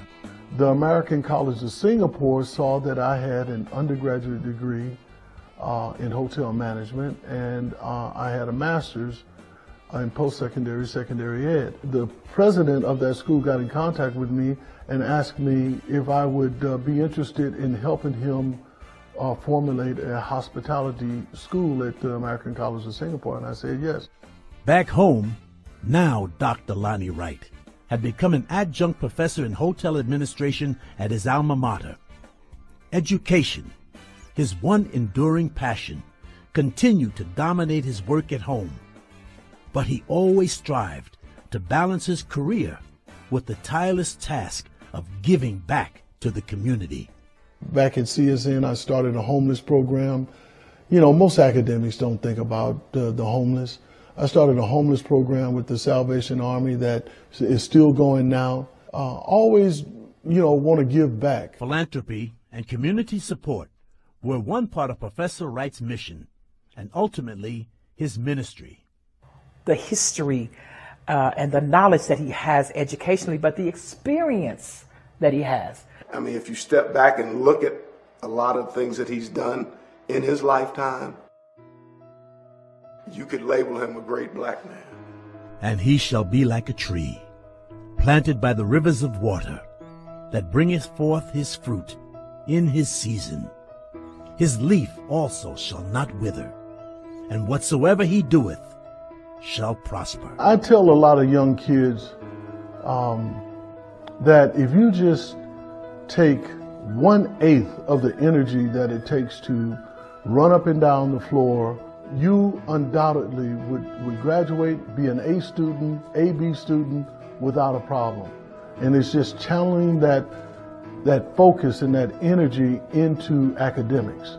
The legacy of Professor Wright's decades of service to the Las Vegas community has left an indelible imprint on the history of his hometown. And as an African-American businessman, a proud alumni of UNLV, a man of faith, and ultimately a proud son of Las Vegas.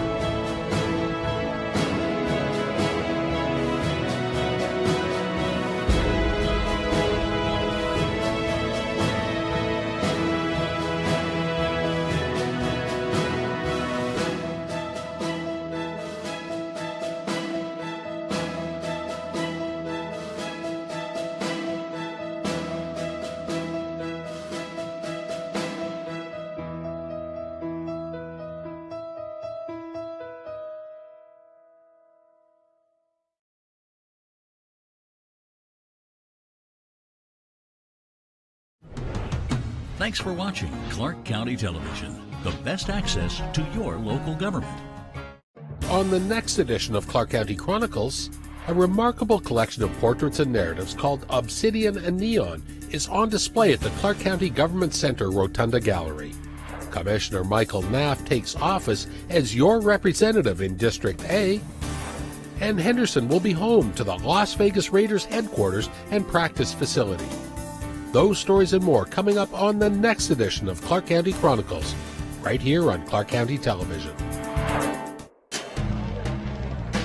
The sale of marijuana is getting underway in Las Vegas. But where can you consume it? On the Strip? No, not even in your hotel room. At my friend's house? Sure, if they say yes. How about in my camper? Don't consume it and drive. That's dangerous and illegal. While out hiking Mount Charleston? No, not in any public spaces. You can't consume it or even possess it at the airport either. At the bar or a nightclub? No, not there either. Visit clarkcountynv.gov for more information. Be informed, be responsible. At Clark County Parks and Recreation, with more than 100 parks, 13 community centers, and special facilities such as the Clark County Museum, Horseman's Park, the Wetlands Park Nature Preserve, and the Clark County Amphitheater, we have something for everyone. Want to learn how to play guitar? Piano? Or how about putting your young one in one of our many quality early childhood programs? We have recreation centers with qualified staff on all parts of the valley. If you're thinking about becoming more active, try joining one of our many sports leagues or fitness rooms throughout the valley. Take a stroll in one of our parks, enroll in an exercise class, swim some laps in one of our pools, or just ride a bike on one of our many urban trails. Call 455-8200 to get more information about programs and learn more about our vast amenities, such as our award-winning shooting range. Clark County Parks and Recreation. It's where fun happens. Our community, our home, Clark County, Nevada. Good morning.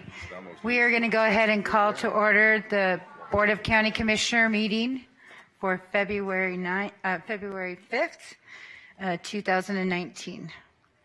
Good morning, Commissioners. The first item that we have on the agenda is your public comment. At this time, anybody wishing to come down and speak on public comment, please state your name for the record. Good morning, Ms. Coleman. Good morning, Commissioner Mary Kirkpatrick.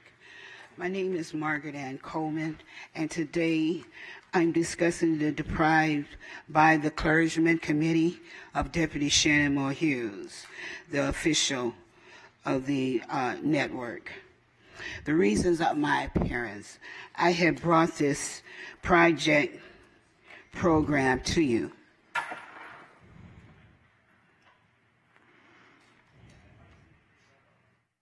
To discuss for the homeless parties and to be part of the committee. And I have called Commissioner Weekly to call me back, and no one did so. I'm to discuss this program for participation and give my authority input concerning the weapons and stock on my 204A court order that was granted. To discuss for my family member, this is my daughter, of the mistreatment that you all have gave into her. She's my child.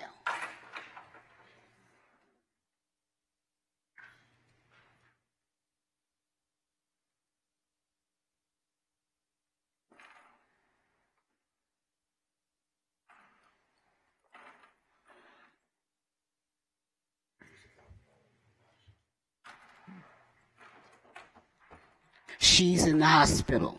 You have placed her on the street to sleep in this condition.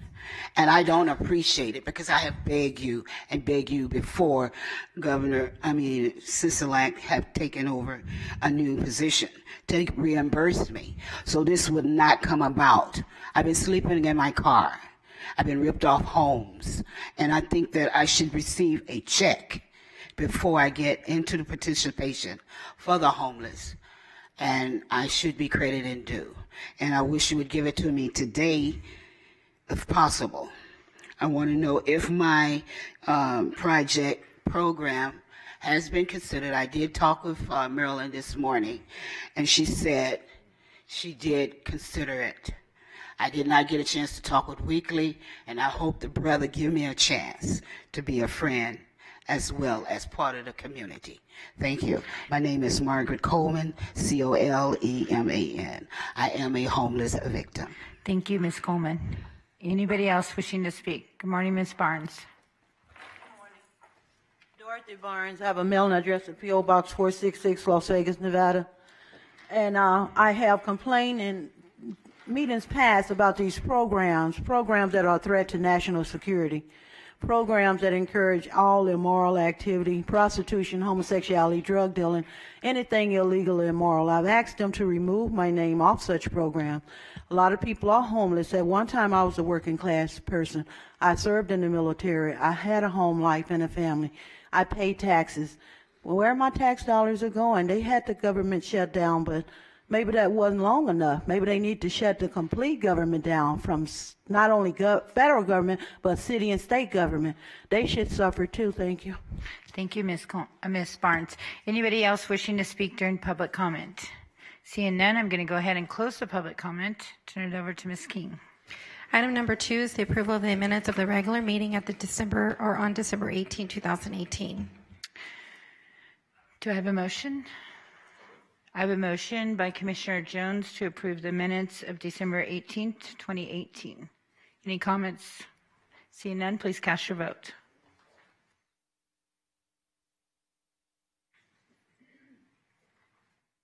Motion passes. Okay, item number 3 is to approve the agenda with the inclusion of any emergency items and the deletion of any items. Staff has one change to the agenda. Staff is requesting that item number 21 under your consent section be deleted from your agenda. And those are all the staff changes that I have at this point. Are there any commissioners with any changes? Seeing none. Okay. I'll entertain a motion to accept the approval of the agenda. I have a motion by Commissioner Gibson to approve of the agenda. Please cast your votes.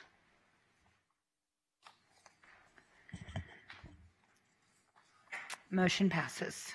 We can now move to section 2 of the agenda, which is your consent agenda. Please note that items numbers 4 through 42 comprise of your consent agenda. Item number 21 has been deleted, and at this point in time, I have no items to be taken separately.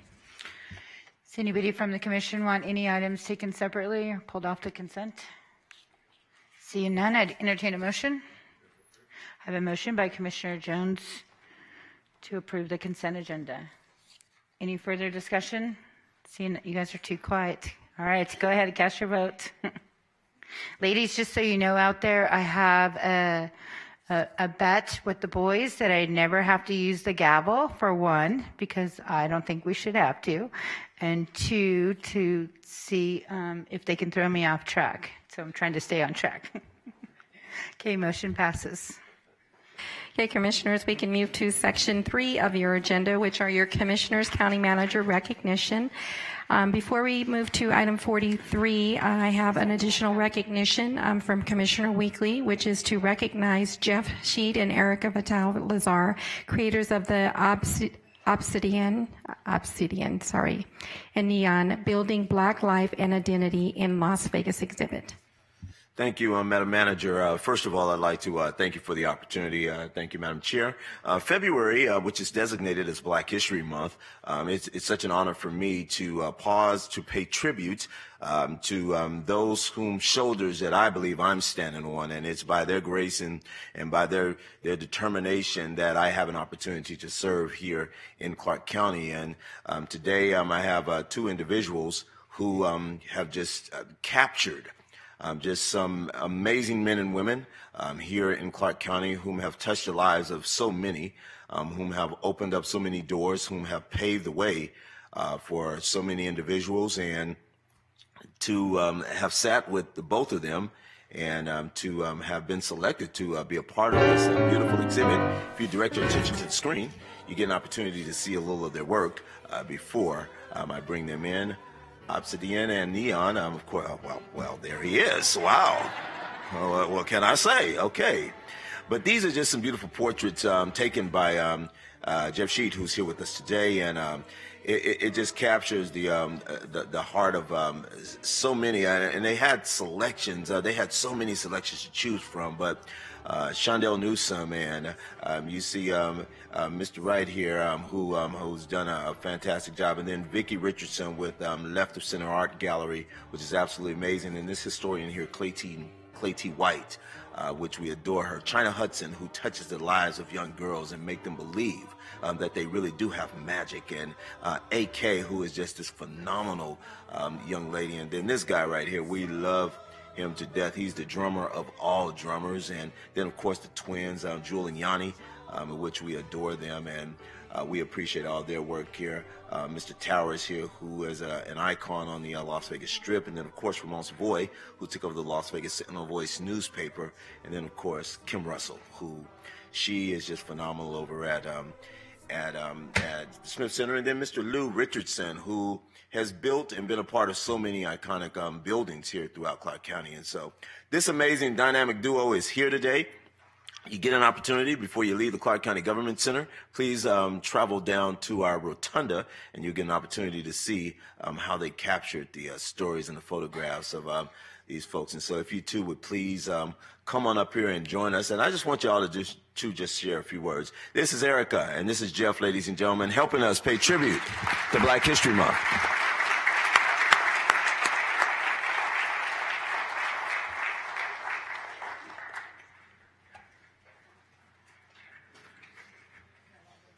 Hey, Erica, good morning. All right. Thank you so much. Thank you. All right. Hey, Jeff, how you doing, man? Thank you. You want to share with the audience here what made and motivate you to do such a beautiful exhibit, and especially in a timely manner. We had an amazing reception, and I want to thank, of course, my colleague here, Commissioner Chick Sugar-Bloom, who came out and enjoyed the festivities and was a part of the celebration, but it was absolutely awesome, and we thank you. Thank you, Commissioner Weekly. We were inspired. There you go. It's your voice. I guess I have a big mouth, huh? That melodic voice. Thank you, Commissioner Weekly. We were inspired by figures such as yourself. You were one of the first on our list to speak to and feature and celebrate. So thank you for having us. And we love Clark County and love being here and celebrating all those historic figures. And thank you for allowing us the space and the opportunity. You know, I think I'm kind of short on words. Thanks. The last time I did this, I had to stick this microphone up in front of my face. But I find, and I think it's an important time right now in Las Vegas, and I like what UNLV's doing with a lot of the history and the special collections. And I'm looking out and seeing all the UNLV cheerleaders here today. And I'm hearkening, and the reason I did this and wanted to work with Erica is seeing at UNLV and how diversified and how Las Vegas and this state becoming a minority majority. And I think we have to say a lot for our city and our county and state for who we are and what we're becoming. I think we're becoming a really special city that we can really export diversity around the world as well. Thank you so much. And I'll just say on behalf of course, our community, and of course, on behalf of Dr. Carter G. Woodson, the father of Black history, thank you so much. There are so many amazing people. Dr. Ruby Duncan and the West Side Slugger, Senator Joe Neal, and then, of course, Helen Tolan and all of the other amazing people that you all were able to capture. Thank you so very much to have so many kids who need to have someone that they could actually touch and know that, wow, it's possible. Thank you for capturing that for us. And thank you for the beautiful exhibit. Ladies and gentlemen, Erica and Jeff, thank you.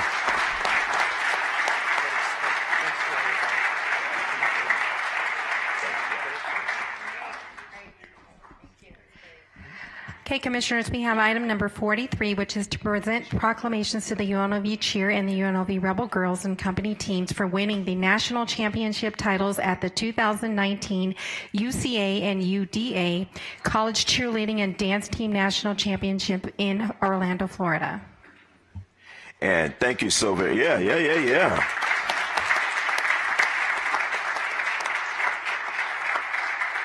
It's Rebel time, ladies and gentlemen, and Commissioner Brown, in his absence, Commissioner Brown's office was so instrumental in helping to pull this together. We also, too, want to thank Stacy for helping us as well, we definitely want to thank Eric Papa in his office for helping us also to arrange this. We're really excited today. Commissioner Brown and I, along with our chair lady here, we're honored to recognize members of the UNLV cheer team and UNLV Rebel Girls and Company dance team who are with us this morning. Hey, ladies, how y'all doing? Okay, stop shaking hands. You got to talk.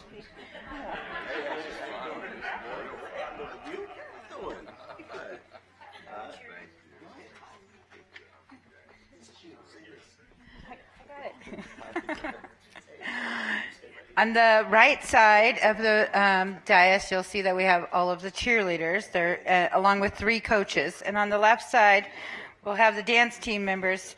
The cheer team has 38 members. It's okay, ladies. I know I'm short. You're good. And the dance team has 30 members. So we're going to bring them down one group at a time so that we could properly recognize them. Okay. Listen, we want to congratulate these ladies for taking home the top prize and bringing worldwide recognition to UNLV. Today, we're very honored to have with us Regent Laura Perkins, as well as our UNLV Athletic Director, my good friend, I love her to death, Desiree Reed Francois. Yeah. We also want to invite and recognize the team's head coach, Savannah Sibley, to say a few words. Where's Coach Sibley? Hello, Coach. How you doing? Thank you, Commissioner Weekly, for this acknowledgement. I couldn't be more proud of these athletes, this team, my coaching staff, and the community for supporting us and supporting what they do in their accomplishment. And we're so excited, and we're just honored to represent our university, the Las Vegas community, as well as Clark County. So thank you so much for having us. And thank you. All right. I believe that there is a video skip. Yes? Let's see what these champs did to earn this prestigious award.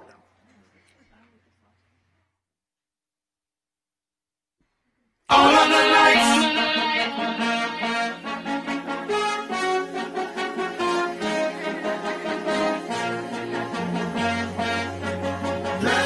Who wants to narrate? We're warming up right now. So this is backstage. That's when we won. We were all posing with our medals.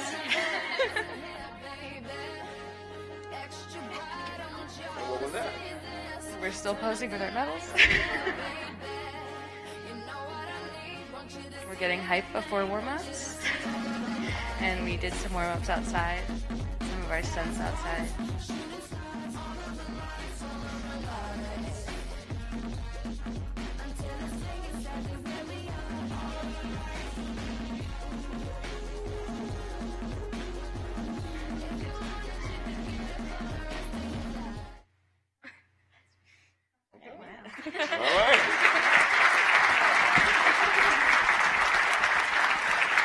Ladies, we are so very proud of you, and we thank you so very much. And, Clark County, this is amazing to have national champs right here in Clark County. And where else but UNLV? How about that, huh?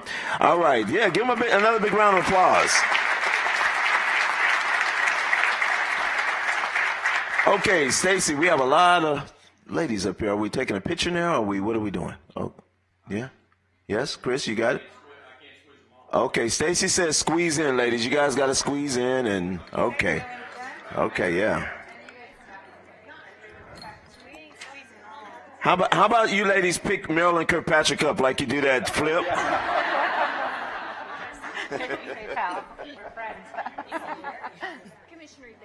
Come on. Okay, and while we're taking pictures, we do have a proclamation for you that Commissioner Gibson's going to present. We are so proud, and without taking more time, I'll hand this over the top to someone who is there in the front, and you can figure out how to pose with it. Let me just say, this meeting looks better than I remember in the years I've been here. All right. Cheese, ladies. 1, 2, 3. Give it up, everybody. Our national champs in the building. Yes, thank you. Thank you, Coach. Thank you. And now Commissioner Kirkpatrick will present a proclamation to our cheer team.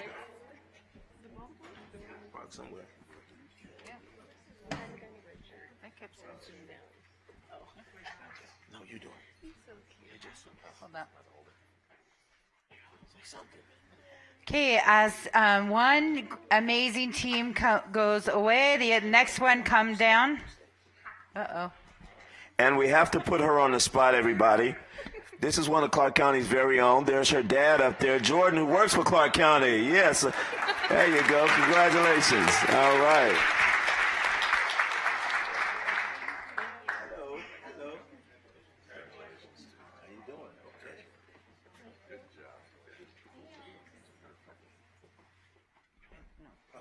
All right, guys. Here we are, ladies and gentlemen. How you doing? Okay, there you go, man. Okay. So are you like the guys that just throw them up in the air and they just like do a lot of flips and stuff? No, we're dancers. Oh, you know how to dance? Okay, all right, all right. Okay, so here we are, ladies and gentlemen. This is cool. This is the Rebel Girls and Company, right? And man, you guys are pretty phenomenal. So you perform halftime and doing timeouts and all that good stuff. Okay. Can't you tell Dr. Buchanan they're college students, right? See the response? Well, Commissioner Justin Jones has a proclamation he's going to present to y'all. All right. This is fantastic. As many of us have been to the Rebel games in the past, are always impressed by the dance routines. You guys are amazing, and congratulations on another amazing season, and congratulations on your championship. There you go. Who's the coach? Where's the cheer coach? Come on down, coach. How you doing? Hello. Come on down. Here's the coach, everybody. Hi. Just on behalf of the team, we'd just like to say thank you to Clark County for the recognition. These student athletes work very hard and they dedicate a lot to this university, to the community, and to Clark County, and we're so grateful to be here this morning and grateful to represent you all year after year. So thank you. Congratulations.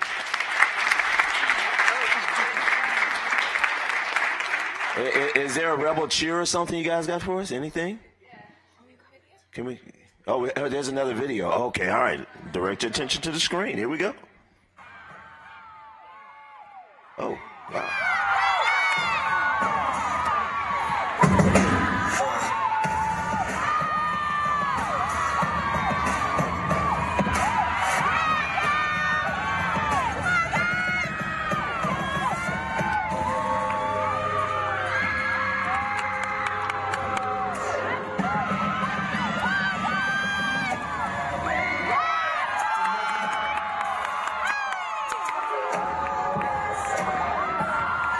Marilyn, we're going to hold you up like that when you adjourn.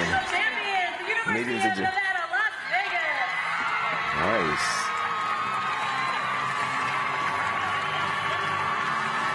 Let's hear it. Yes, UNLV.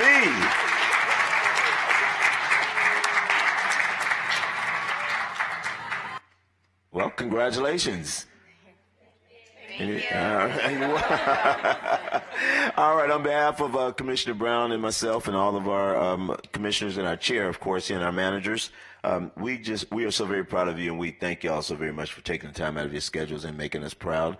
Regent Perkins, welcome aboard. How you doing? Hey, all right, Desiree, hello. All right, squeeze in. We're gonna do a big picture, and then we're gonna. You guys have class today? Yes. Okay, yeah, you gotta go back to school. Come on in, guys. How you doing? All right. How you doing? You guys are pretty dope up there. Come on, don't be shy. You gotta get over. Yeah, get low up front. I can't. Literally have no feet room. I can't get low. Thank you. Rebels. All right. Thank you, man. Thank you, beautiful. Thanks, boss. All right, guys. Thank you. Thank you. There you go. Thank you. All right. Thanks, ladies. Thank you, guys. Pretty girls, too. Yeah, we appreciate it. Beautiful. How you doing, baby? Thank you. All right, good. Hey. Hey, how are you? Oh, nice. Thank you. All right. Hey, Commissioners, we have one additional recognition to be presented by Commissioner Kirkpatrick. Yes, at this time, I want to talk about our own employees. We have some amazing employees throughout Clark County, but most importantly, we have our A team who helps keep all the employees going. So what we're going to show you is some of the small things that they're doing that are making a big difference across Clark County. So this is community, the CARE symbol that they have. And if you notice, we have new banners up, and Clark County Cares is going to be our main initiative in our drive this year. So this is an activity committee put together by the employees to do different things for the employees. But most importantly, one of the things that they did, and I want to invite all of my A-team up and really thank them for all the work that they have been doing on behalf of over 10,000 Clark County employees. So recently, we put together, with the help of our Clark County manager, Ms. King, who herself has many years at Clark County, but an awards presentation where we recognized the employees that had many years of service. So what I want to highlight is we have over 928 employees within Clark County that have more than 10 years of service. And that says a lot, because our employees do so much in good and bad times, and they represent us well as the county. So we have 389 of those employees have been here over 10 years. 202 have been here over 15 years. 200 have been here over 20 years. 107 have been here over 25 years. So imagine to what Clark County looked like 25 years ago. We have 29 that have been here over 30 years, and we have one that's been here over 35 years. So if we could give a round of applause to all of those employees across Clark County. But really, you guys have been instrumental in helping with the employees and providing some new services and things that they would like to see. So we had over 100. I went to a couple of community service things myself. So I know at 3 Square we had over 150 Clark County employees on a Saturday give up their time. I know Commissioner Weekly did Shade Tree. But I personally wanted to thank all of you, because this is above and beyond your regular Call of Duty. So what do you guys want to say? Richard? Well, we didn't win any national championships, but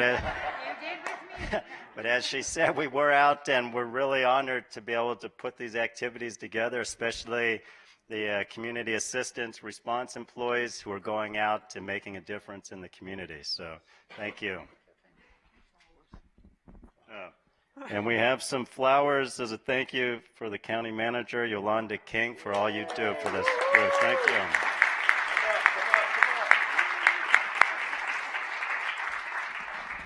I think this is absolutely awesome. I'm glad you put this on, but I also, too, want to put Dr. Buchanan on the microphone to share some thoughts. Jeez. Commissioner, thank you very much for this honor to speak. Madam Chair, thank you for this honor to speak. We are very honored to be a part of this group, and through the leadership of the county, which is spearheaded by Ms. Yolanda King, we do appreciate the opportunity to be on this group and give back to both the community and the employees that make county so great. So thank you so much for putting this committee together. Thank you. You want to hold that for her? He can hold it. Oh, she's strong. She told me it was heavy, so it switched off. So thank you all. I appreciate this. And as I mentioned at the employee recognition programs, that I think it's important for us to recognize all of our employees and the number of years of service that they have, and to recognize them for those years of service. And as Commissioner Kirkpatrick mentioned, we had about 880 something folks who had a number of years with Clark County.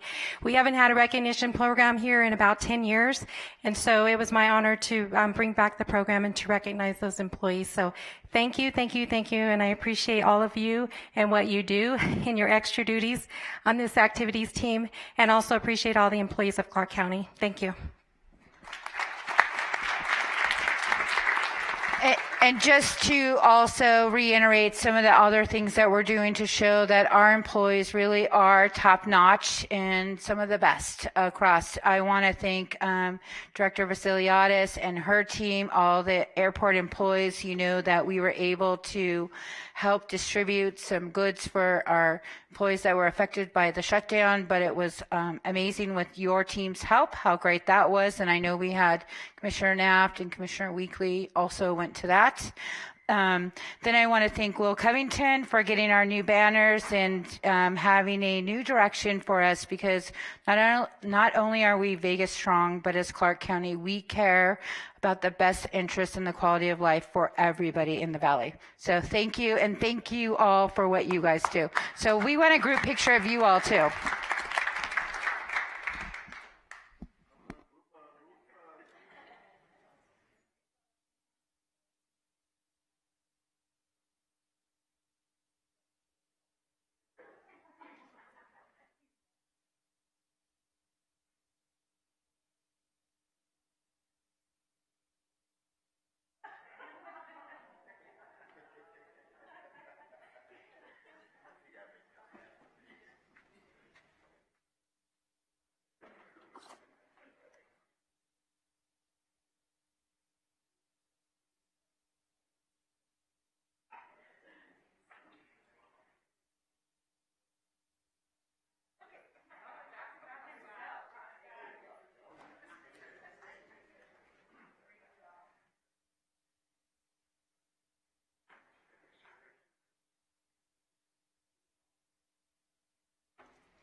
Okay, Commissioners, we can now move to Section 6 of your agenda, which are your business items.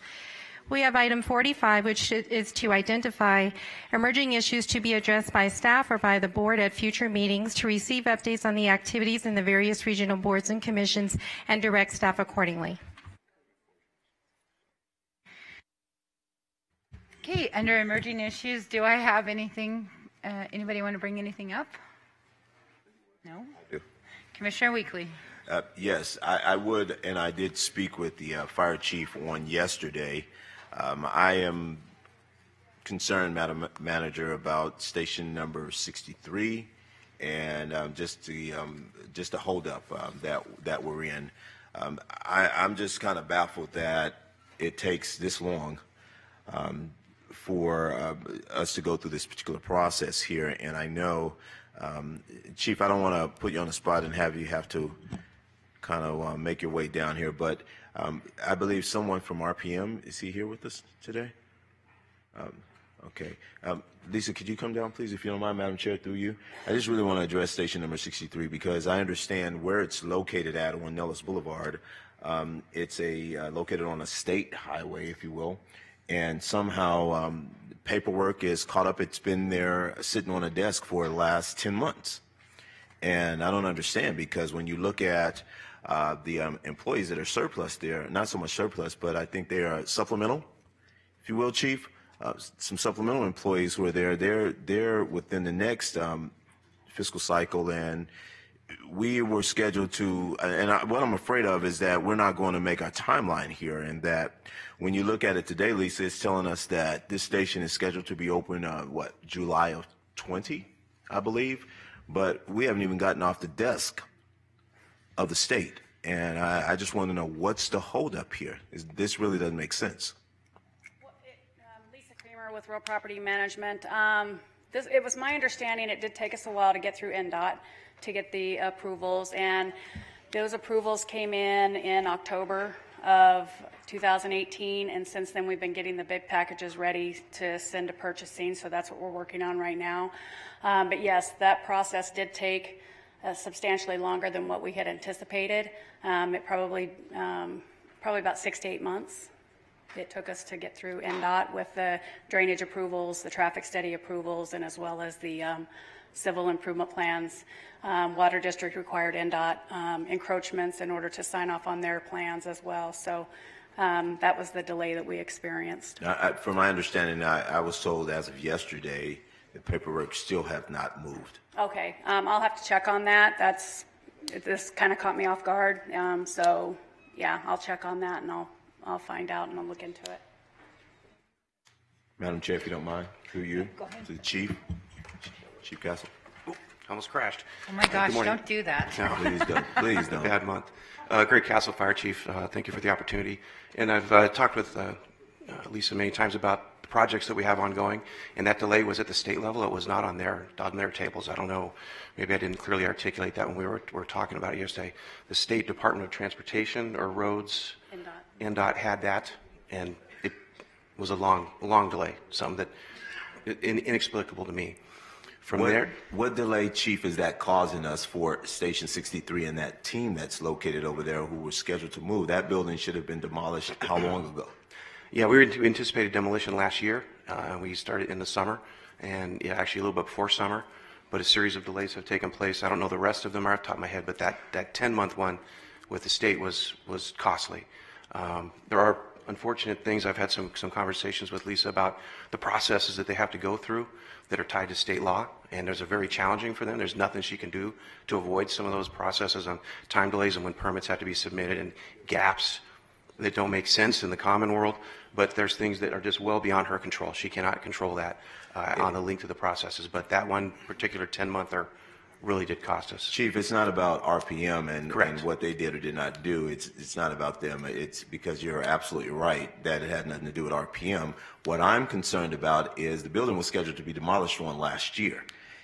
Paperwork that's sitting on a desk with the Department of Transportation for 10 months and no one's saying anything about it. You're absolutely right. It's extremely costly. And I'm concerned in reference to what's your justification that you're going to have to make to the manager's office in reference to those positions that are there. Those folks are kind of sitting in limbo a little bit, and they're scheduled to go to another station while we're waiting for this building to be demolished. And I'm not understanding what's the holdup, and then there is no communications that's happening. I believe had you not come in to see me and had we not had this conversation, we wouldn't even be talking about this today, and the paperwork will probably sit there another additional 30 days until someone says something about it. Well, there's some in the project book paper we looked at yesterday. There's some dates. I'm not sure if some of those have been met in last board meeting. If on the 18th there was an approval goes through one of those permits or packages for bidding, but it is supposed to be moving forward this spring, and hopefully demolished. We did anticipate that a year ago. Sure. So the personnel are still operating. The station is open and functioning, running our 2 paramedic rigs out of there, our ALS truck company and our ALS rescue. The services to the community are the same. But we are eager to get that old building with a lot of issues in it, demolished and rebuilt. But the processes are just very slow and frustrating, as I expressed to many of you this week, how frustrating it is to try to plan for things going down the road and then they just get gummed up. Again, not RPM's fault. So looking in my Clark County Fire Department booklet that you provided to each of us here, tell me your perspective in terms of that timeline that we're looking at that's located in this book. We started this conversation. How realistic do you believe that is for that station to be built? By next summer? I highly doubt that. I just do processes. I don't know how long the demolition process will take, but construction alone is usually a year, if I'm not mistaken. So finishing by the spring or the fall of 20. Right, we have 330 days for construction to complete the project once it starts. And in the project book, I believe it says May is when it's supposed to go to bid, but I'm not sure we're completely on schedule with that. May would be the notice to proceed. We are anticipating the plans will go to purchasing. They're actually over there now, my understanding, based on the last project book update. And then we're supposed to go out to bid in February or March. And then the notice of intent to proceed would be in May, by the time we collect insurances and everything from the construction company. And that's when the construction would start on the project.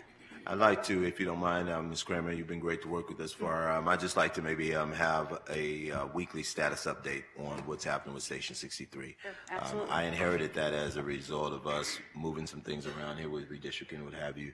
And Station 23, the staff over there have had to endure a lot of things. A lot of my guys over there, cars are being vandalized, and they're working in some really horrible old conditions. And thank you to the manager's office. We've been able to go in and patch some things up here and tape up some things over there. And at this point, it's gotten to be pretty ridiculous. And I know that other commissioners would probably be ballistic by now if this were going on in their district. This timeline here, that just really doesn't make sense. And so I don't know who it is that we may need to talk to from the Department of Transportation to get the ball rolling, but the ball needs to get rolling and it needs to get rolling ASAP. Yeah, I believe that is back. That was back in October. It took 10 months to get back.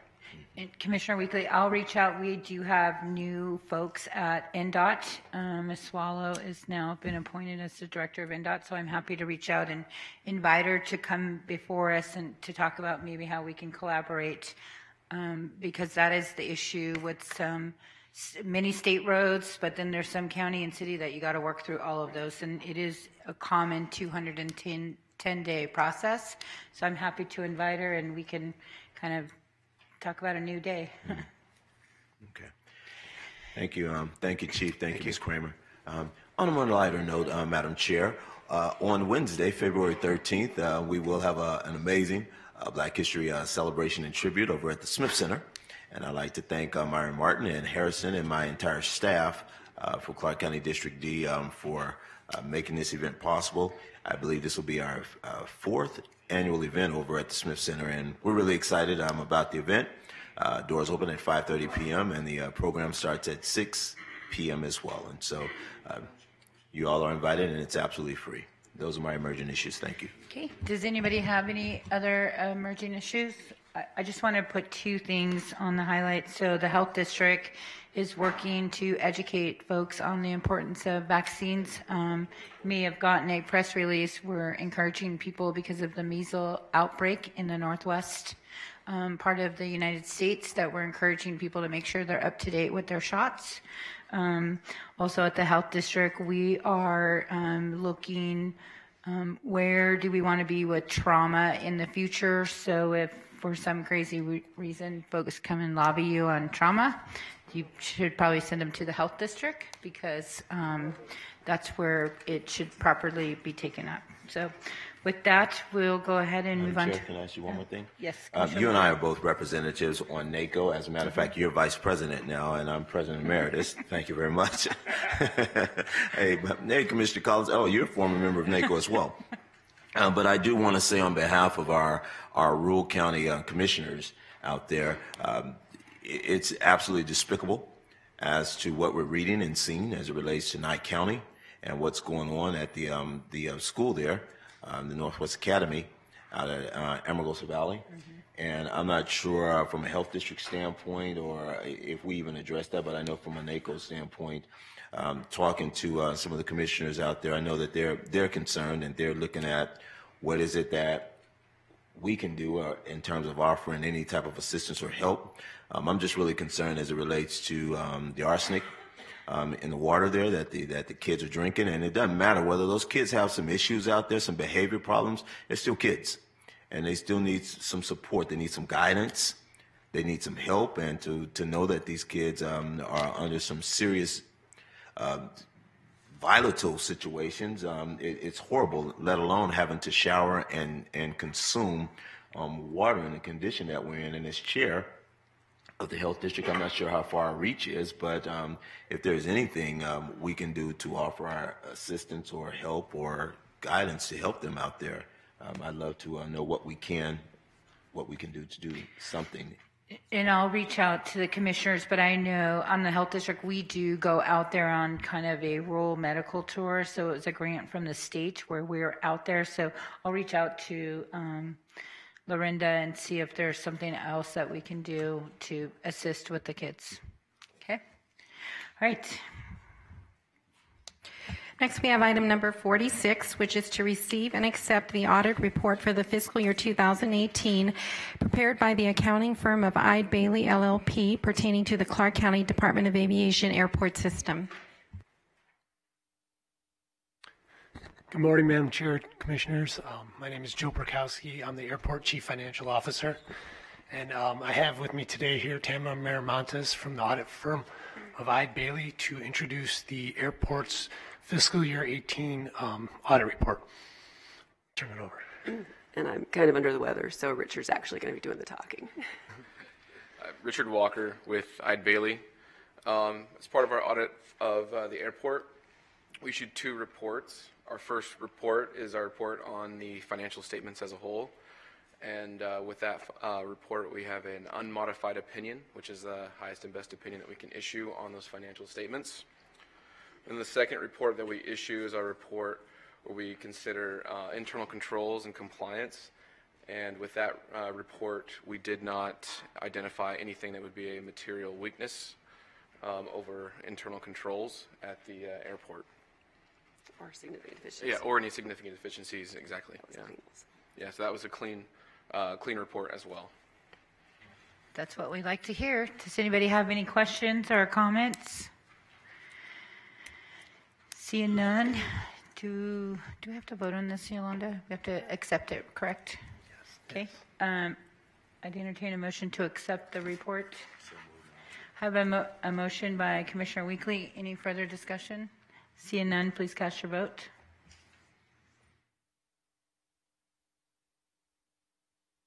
Motion passes. Feel better. Thank you. Next, we have item 47, which is to receive and accept the audit report for the fiscal year 2018 prepared by the accounting firm of Eide Bailly LLP pertaining to Clark County. Good morning, Commissioners. Anna Danchik, County Comptroller. Eide Bailly's here to present for the county's fiscal 18 CAPRA as well, so I will turn that over to Richard Walker. So once again, with our audit over the county's financial statements, we again issued 2 reports. Our report over the financial statements is again an unmodified report, which is our highest and best report that we can issue, highest best opinion.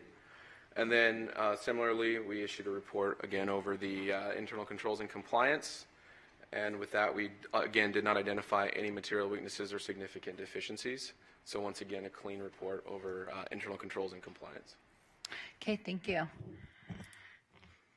I have a motion by Commissioner Naft. Okay, please cast your vote. Motion passes. Thank you.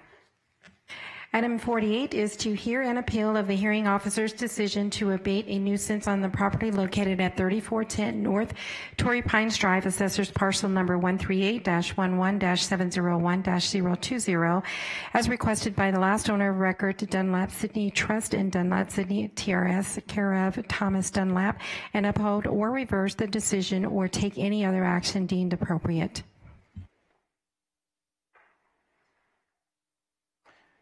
Good morning, Madam Chair and Commissioners. Jim Anderson with Code Enforcement. This is an appeal to a nuisance abatement hearing that was conducted in January. I just want to give you a brief overview of the timeline of the code enforcement action and where we are today. So our office received a complaint in September of last year for inoperative vehicles and dead and overgrown vegetation on the property. The officer did go out, inspected the property, and did see the violations. On October 17th, and he issued a notice of violation to the property owner. The follow-up inspection on November 8th revealed that the violations were still all present, and the officer sent out a notice of abatement to the property owner. Now, that notice of abatement has an opportunity for a hearing, which Mr. Dunlap did submit for, and hearing was scheduled.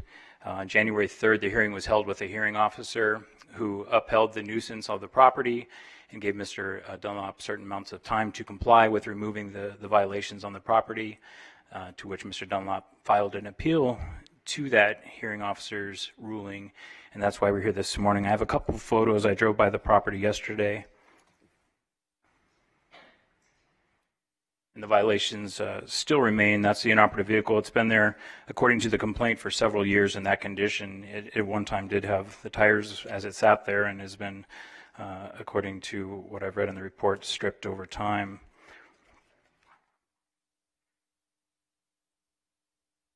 These are a couple of the dead trees in the front of the property along Torrey Pines.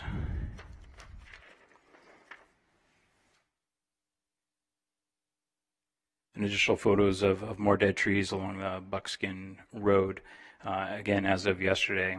There were 4 trees in this area when our case started, and since the appeal in January, the property owner has removed 2 more trees. I did speak with him this morning in an effort to see if he was willing to, if we could work out just giving him additional time to comply and avoid the hearing this morning. but I believe Mr. Dunlop has a couple things that he would like to say. And that concludes my presentation. I'll be happy to answer any questions. Thank you, Mr. Anderson. Is Mr. Dunlop here? Good morning. If you could just state your name for the record and tell us your side. I'm Thomas Dunlop. I reside at 3410 North Torrey Pines Drive. If you will glance at those photos again or at the PDF attached to your agenda, that does present a fair picture of how my yard looks right now, except it might look a little worse in person, more desolate if you're actually there. I don't really contest any of the things Mr. Anderson is saying. I want to present a slightly different timeline of additional events that will make what is actually happening here more clear. My property has been persistently flooded since approximately the mid-'80s when the Tobler's Elementary School was constructed across the street. And it appears that it's not just that it was flooding as though it were an act of God, it's that the water was directed there without adequate provision for taking care of it. And there was an additional revelation a couple of years ago. A new neighbor of mine moved in next door, and I saw him come out front and look at the big pool of water that characteristically spread out from one of the storm drains when it rained. And a couple of days after that, I saw a big pump truck come by with this big tube, and they stuck it down into the storm drain and apparently started pumping it out. And I've seen those trucks several times since then, and miraculously, my property has never significantly flooded again. And from this, I have to conclude that my property has been flooding all these years because the storm drain was not being properly maintained. I don't know exactly what the shared duty of the city and the county is regarding this. I don't know what the legal duty is, but certainly there's some sort of a moral responsibility here that I shouldn't be held accountable for having my yard sort of used as an overflow flood basin for decades. Okay, does that complete your explanation on why the abatement should? That's part of it, half of it, let me say. So this is not a unique event, the current complaint. There was a complaint against me in 2005, 2008, and the current one, and it involved the growth of high weeds and grass that resulted from this flooding. In 2005, your former colleague, Mr. Collins, came out and offered me to lend me his 4-H sheep to abate the problem. And the offer was so unusual that I accepted the spirit of the offer, and the sheep did indeed eventually abate the tall grass and weeds. But that doesn't really solve the underlying problem of my property being flooded all these years. In 2008, a similar complaint came, and I didn't ask anyone for help, and eventually the Public Response Office, in spite of my doing regular work on the yard, came out with a crew to abate it. During that abatement process, the work crew that they hired knocked over a couple of spigots, faucets that were out of the lawn, in the middle of the lawn. And with those gone, I couldn't have the water on without the water just flooding out and running free. And therefore the water had to be off. And since that time, I have not had water, and that is the reason for the dead trees that are the main substance of the current complaint.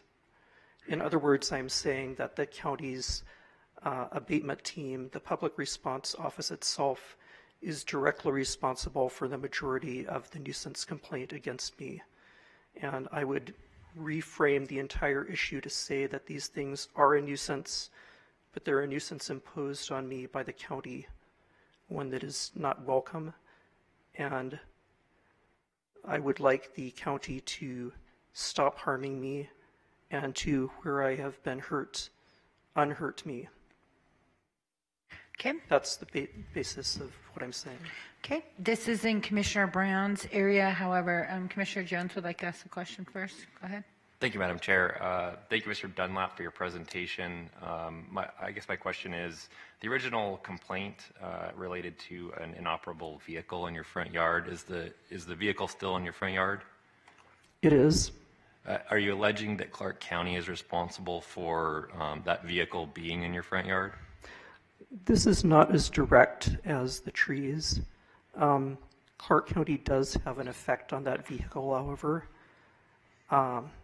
After the 2008 abatement, I was fined what was for me a huge amount.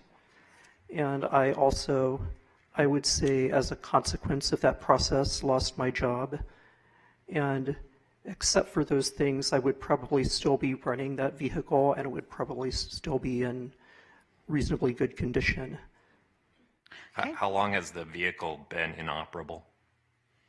I stopped operating the vehicle in 2012. Perhaps 2 years ago, somebody came and stole a pair of tires, and then somebody came and stole the other pair when I wasn't there, and then somebody came and tried to take other parts off it. Thank you. Thank you, Commissioner Brown. Thank you, Madam Chair. At the hearing officers meeting, could we have Mr. Commissioner Brown would like to have Commissioner Collins, former Commissioner Collins, come up and say a few words.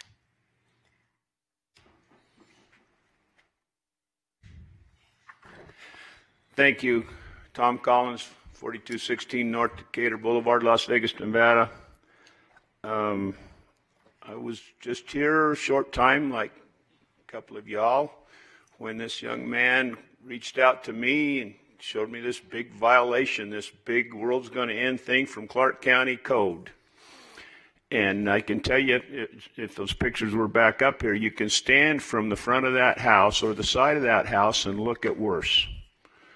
And you can go through that neighborhood, which is an older rural neighborhood. You'll find construction companies, you'll find trucking companies, you'll find storage that has been brought in, not created by the atmosphere described by the property owner. In 2005, I took some sheep out there and turned them loose, and they grazed that place down. There wasn't a leaf on any tree under 4 feet high. We cleaned it up pretty good. Took about 3 weeks. The property actually looks better now than it did back in 2005, other than some of the dead trees. I find the gentleman, Mr. Dunlap, quite polite up here this morning. And I'll give you a reference. When you have animal control go to somebody's house, they hand out a piece of paper that says you can get discounts on your vaccinations, your spade and neuter and all that. Animal control says, here's how we can help you. I'm curious if code enforcement says if the county, and I'll have to be dumb on this one, does the county still have a rule that if you cover a vehicle with a tarp or canvas or cover, it's no longer in violation? Did anybody bother to tell this gentleman? I'm just curious, as much as you go out there and mess with him. And I've driven by that quite often, and so do a lot of other folks. And you can look around the neighborhood.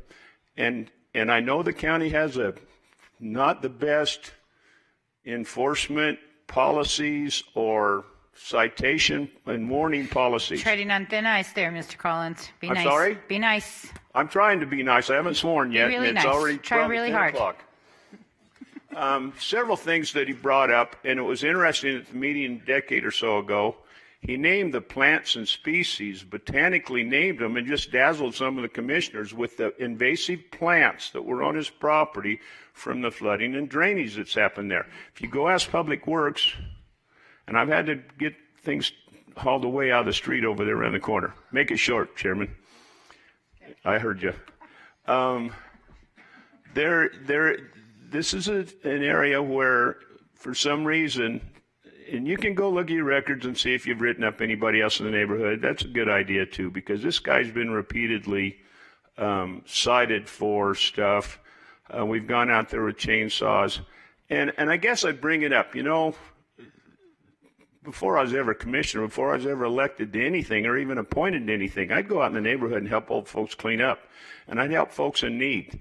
You know, I remember I was out campaigning one time, and I seen a tree had blown across the driveway, and I went home, got my chainsaw, and moved it out of the way for an old woman. What happened to them kind of folks?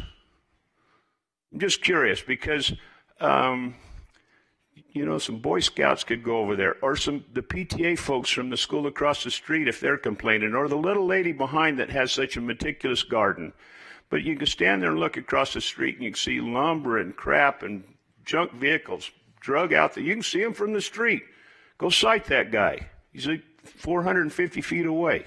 Anyway, I'm going to wrap this up by saying that Public Works. Let's see what Commissioner Brown has. I'm sure he's. Public Works could go out there and do the proper rural standards and put the bar ditch in and alleviate some of that water. Somebody with a little heart that's not as old as me and retired, and I've almost been tempted to go over and do it, could take a chainsaw over there in about an hour and a half and cut down what dead brush is. There's some dead brush that's been there 15 years, it looks like, over by the other fence by the neighbor. So I'll wrap it up with that and just ask you to see if you can find a little heart on this subject. Thank you. Thank you, Commissioner. Commissioner Brown. Thank you, Madam Chair. Just a couple things for the record. I certainly would agree with Commissioner Collins that in some of our older rural areas, you could go out there and there's probably a lot of citations. That's not the county's job. We don't go out there every day looking for things. We are reacting to either complaint by a neighbor or whatever. So, you know, you're certainly welcome to turn in your neighbors, Tom, but what's before us today is a little different. So, Mr. Dunlap, the one concern I have is, and we certainly want to work with you and we'll continue to work with you, as far as the flooding and then more recently the car, the damage, the alleged damage that the contractor that abated the property, and this came up at the hearing officer, with the hearing officer. They asked for any kind of documentation. Anything that would give the county the ability to agree with you or take some responsibility for that. But that's the challenge. There's been nothing but hearsay. And the hearing officer basically is holding that testimony to find out. So the lack of any documentation just prevents us from doing anything in regards to your statement that the contractor did something. Understanding that you've been on the property for a while, and understanding that our enforcement group has indicated a more than willing attitude to work with you, the hearing officer gave you an additional 30 days, which I don't have the dates in front of me, but we're probably a couple weeks into the first 30, and then is it the end of February? What's the extended date? I believe it was March 11th. Let me verify that. March 13th? March 13th, according to our officer, so that'd be correct. Well, this would be my recommendation to the board, that we extend that an additional 30 days, but the property must be abated, the abandoned vehicle must be removed, And I will ask our team to make a visit to the property every 2 weeks to document any kind of progress, because apparently he has done some things over the last few weeks. And then if it's not abated and that extended 30 days, we'll have a public hearing here. And if the things haven't been taken care of, then we will order the county to go in and fix the issue. Do you understand what Commissioner Brown is saying, Mr. Dunlap? I'm going to give you an additional 30 days with a clear indication that you will abate the property and remove the vehicle. Yes, I believe I understand. That would be in the form of a motion. Okay. We have a motion on the floor by Commissioner Brown to extend 30 days beyond the March 11th, correct? Is that correct, Commissioner Brown? Yes. Okay. Any other further discussion? Seeing none, please cast your vote.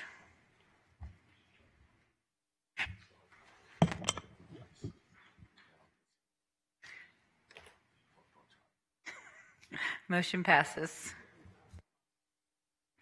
Madam Chair, it is now past 10 a.m., so we can go to Section 5 of your agenda, which are your public hearing items. Item 44 is that the Clark County Water Reclamation District Board of Trustees conduct a public hearing and approve, adopt, and authorize the chair to sign District Resolution 18.007, which amends the district service rules and take other action as appropriate.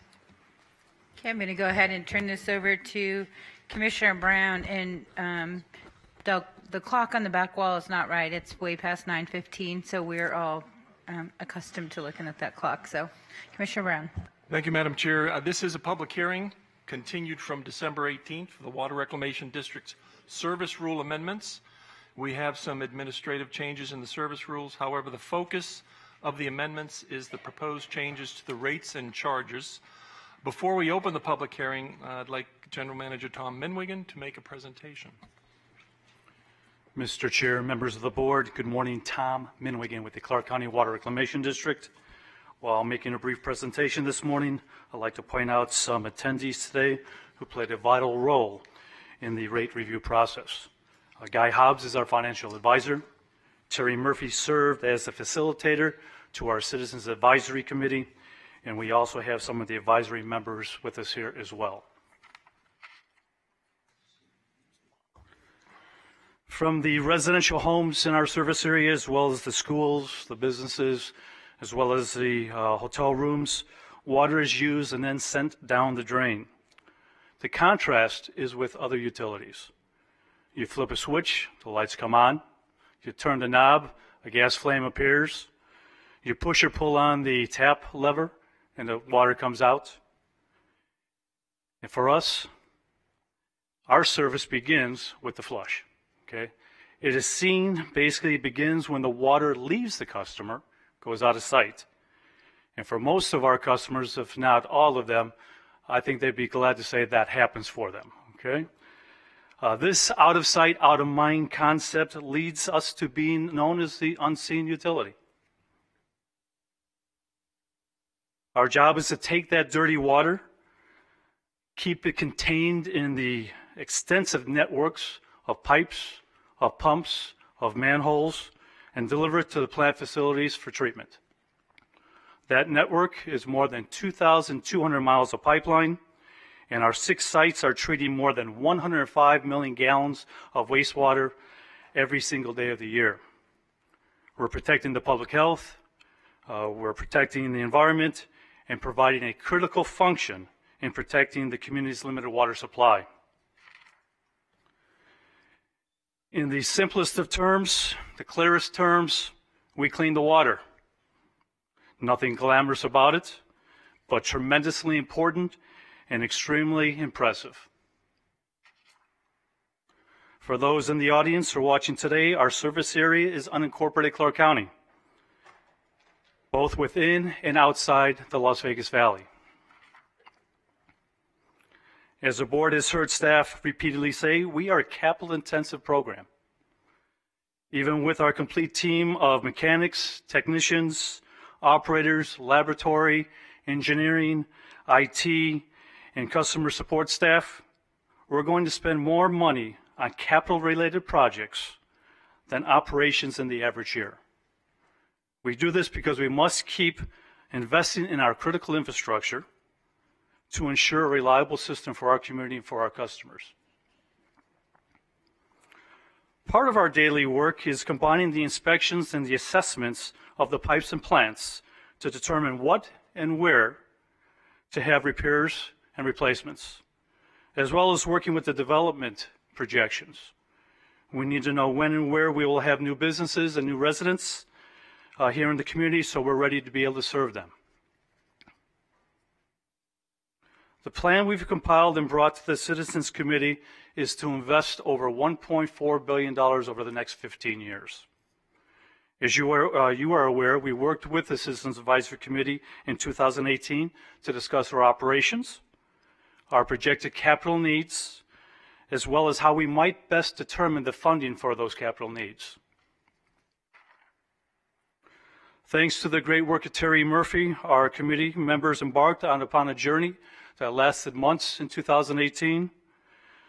Their mission was to learn about clean water and how the agency gets their job done every day. Terry kept things moving while ensuring subject matters were thoroughly understood and openly discussed prior to developing any recommendations. This group, most of who were not familiar with the district prior to sitting on this committee, took on their work with great interest and challenged our team with the questions and perspectives.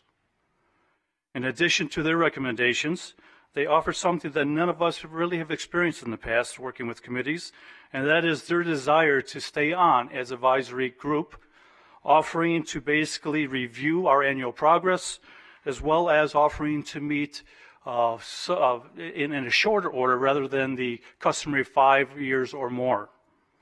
Quite frankly, our staff loves this idea, and we would hope that the board would also support this idea. Once the committee learned about how the district operates and the continuous reinvestments in the infrastructure, we moved right into our finances. With the help of the financial advisor, the committee reviewed the district's main 3 revenue sources, those being the connection fee, which is a one-time payment to connect to the existing sanitary sewer system, the annual sewer service charge, which is paid by all customers on an annual basis, allowing them to discharge into the sanitary sewer system, and then the quarter-cent sales tax proceeds that supports all the local entities' water and wastewater annual capital expenditures. This is a model output of an example of the many that were produced and considered by the committee as they considered the best approach for funding the capital program in the years to come.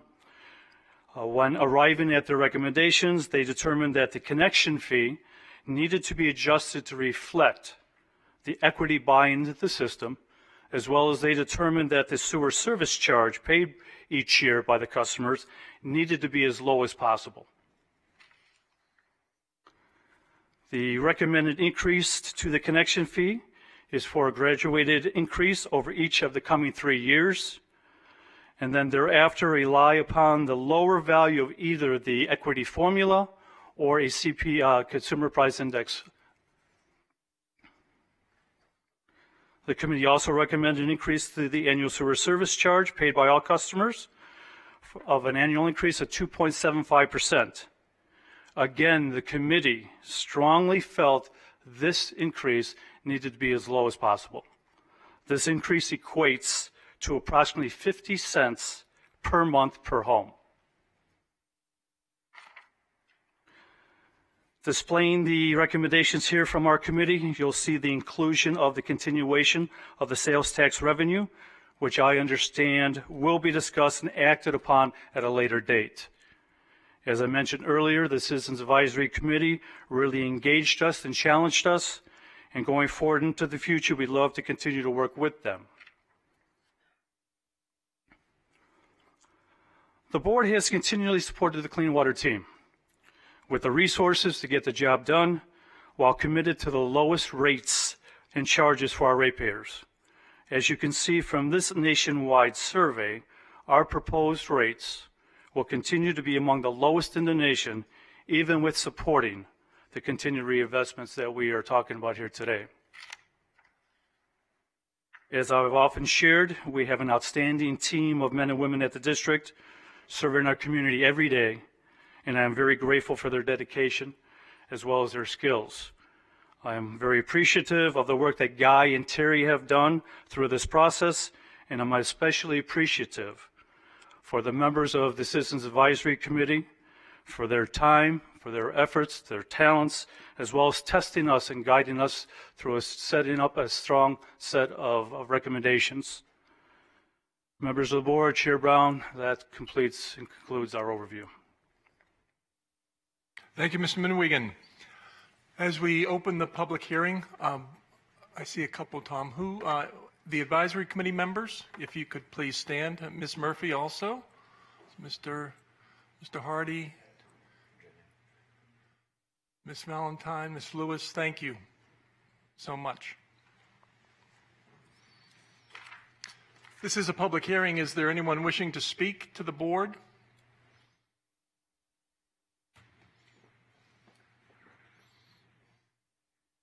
Good morning. Mr. Chairman, I can't pass up an open mic. Are you kidding? Mr. Chairman, Madam Chair, members of the board, Warren Hardy, it was my pleasure to be on the Citizens Advisory Committee. I do a lot of these Citizens Advisory Committees, and this was a very thorough, good process. And I can tell you as one member, I was really impressed as a taxpayer with how fiscally responsible the board has been in the past with regard to the lowering of the fees when the needs are not there. As I toured the facilities, I spent time looking at this. The only thing they spend too much, Marty Flynn loves stop signs. He's got way too many stop signs on that facility. If you haven't toured it, I would stop his budget on stop signs. That's all I'm going to suggest. But what I really wanted to say, Mr. Chair, is that part of our recommendation, something we looked very strongly at, was the importance of moving forward with a quarter-cent sales tax. We think there's a strong nexus. I think there's a strong nexus to this issue, and would recommend strongly that be continued. So that's all I have, Mr. Chair, unless there's questions. Thank you.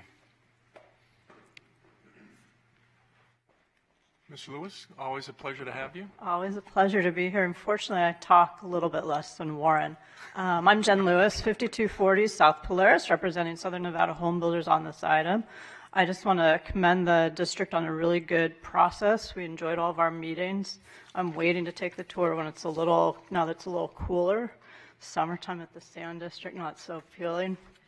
But I want to reiterate that I think we came to a good agreement. I think we came up with good ideas, and that also the quarter-cent sales tax, leaving not allowing that to sunset is really a critical path, because frankly, some of the infrastructure is not the most glamorous needs, but they're a critical path for our community, for the redundancy of getting stuff fixed and maintaining our things, as well as going forward. But I want to really congratulate the staff on running a good committee, and I really appreciated the opportunity to learn. Thank you. Thank you, Jennifer.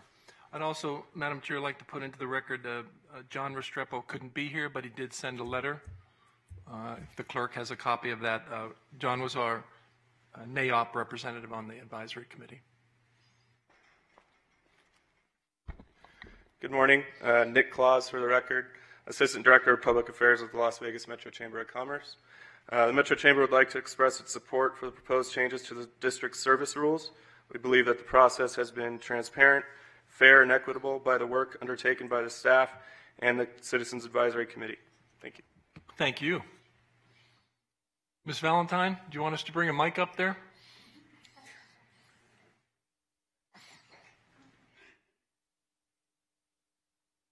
She's still running. Virginia Valentine, for the record, 10,000 West Charleston Boulevard, Suite 165. Everyone else is doing such a great job. I didn't know that I'd be needed today, so I too want to say it was a really great process. I think we're all happy with the recommendations, and I would just say that we also support the removal of the sunset for the quarter-cent sales tax. We think it has a big impact on rates And I know you've all done the best you can to keep the rates down for the ratepayers in Clark County. We appreciate that. Thank you.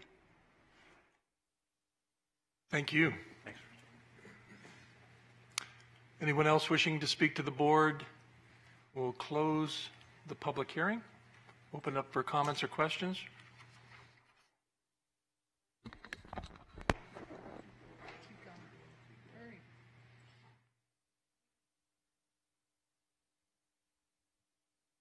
We closed the portion of public comment. Yeah. You can speak at the end on the public comment?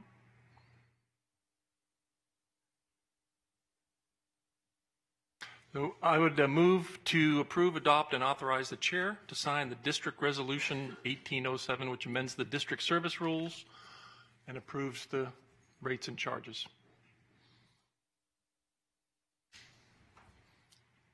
In the form of a motion.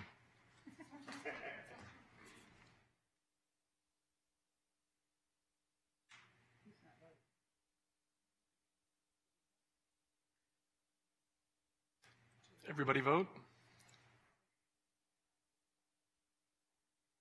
Motion passes.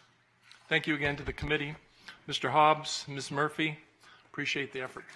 Thank you, members of the board. Thank you. Okay, Commissioners, we can now move back to Section 6 of the agenda, which are your business items. Item number 49 is to discuss the concept of social use consumption marijuana lounges and direct staff accordingly. So I'm going to go ahead and turn this over to Commissioner Sagerbloom. This is your item.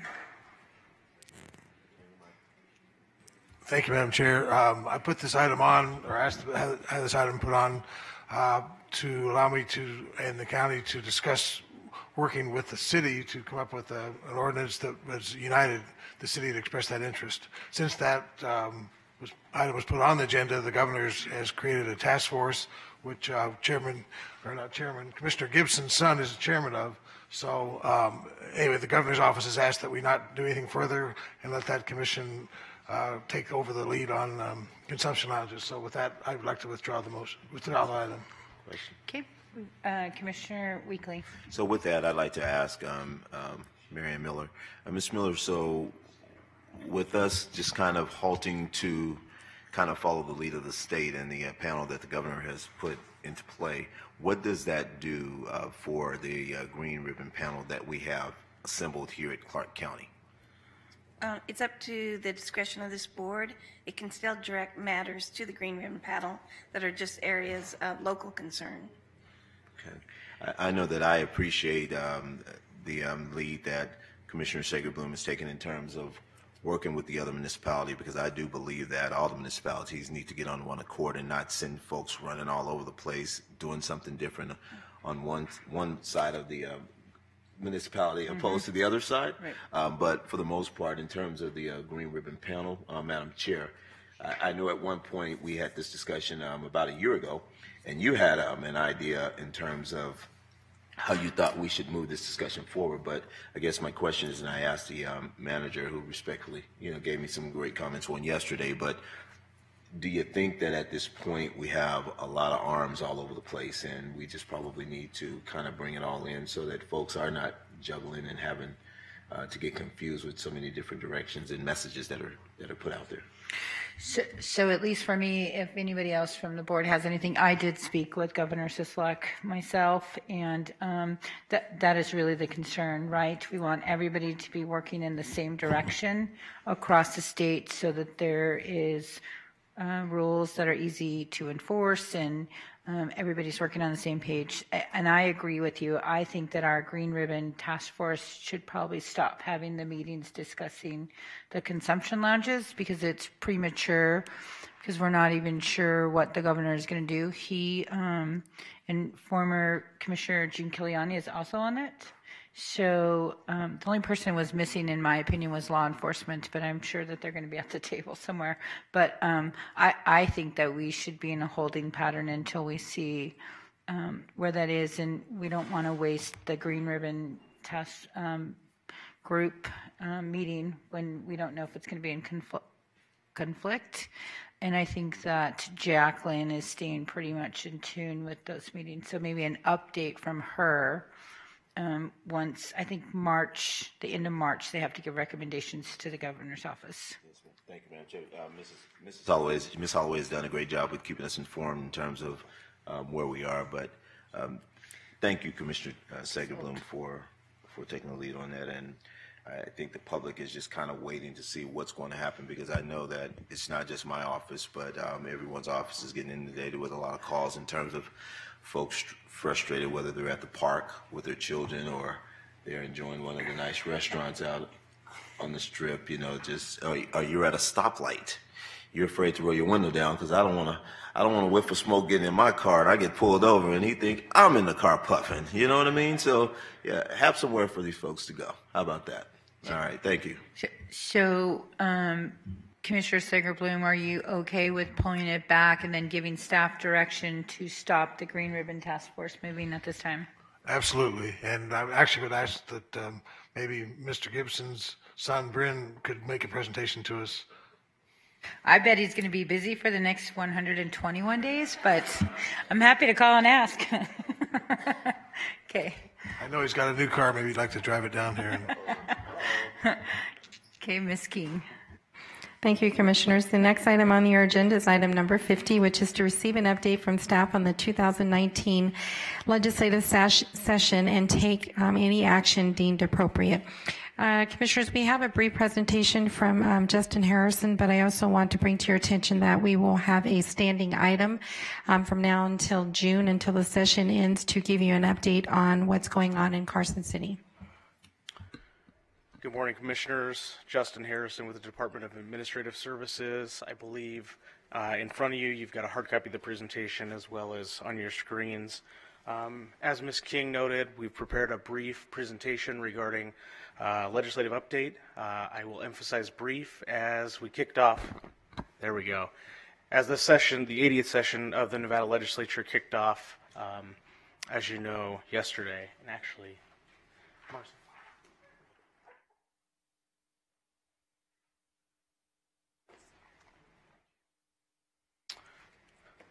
As I mentioned, the 80th session of the Nevada Legislature kicked off yesterday and will run for 120 days. Just to note, there are 18 legislators that were not part of the previous legislative session, so you have roughly a third of the legislature that is new to Carson City, or in one case, returning after 4 years. There have been 981 bill draft requests submitted by members of the legislature, cities, municipalities, the governor's office, and various constitutional officers, 446 of which have been introduced as bills. We actually have draft language that has been shared with many of the departments that will be affected by that legislation. Additionally, Ms. King has been invited by Chairman Flores of the Assembly Committee on Government Affairs to give a presentation a week from today, Tuesday, February 12th, regarding an overview of Clark County. We thought it'd be appropriate, as there are some new members who were not with us in September when the county approved their 4 bill draft requests. Those 4 bill drafts have been drafted. We actually have bill language now, and those are listed before you: Assembly Bill 2, Assembly Bill 79, Senate Bill 36, and Senate Bill 77, all of which have been assigned committees, one of which is scheduled for a hearing tomorrow, February 6th, in the Senate Committee on Government Affairs, so it'll be one of the first bills heard of this session. The first bill, Assembly Bill 2, we thought we'd run through just a high-level overview of some of these bills in case there are any questions or to give an overview to our new members of the Commission. Assembly Bill 2 really changes the threshold for professional engineering and land surveying services. When a county is building a project, that threshold currently sits in NRS at $35,000. Anything under that threshold does not require professional engineering or land surveying professionals to draft any of those plans. Over that threshold, they do. The proposal is to raise that threshold to $100,000, and that $35,000 threshold has not changed since 1984. Second county bill is Assembly Bill 79, which revises provisions regarding delinquent property taxes. This is an issue that came up regarding abandoned properties in many of your districts. Assembly Bill 79 works to address abandoned properties and sets forth a process to deem a property abandoned. Once a property is deemed abandoned, the timeline for collecting delinquent property taxes or for selling delinquent properties with delinquent taxes, this reduces that timeline from 3 years to 2 years.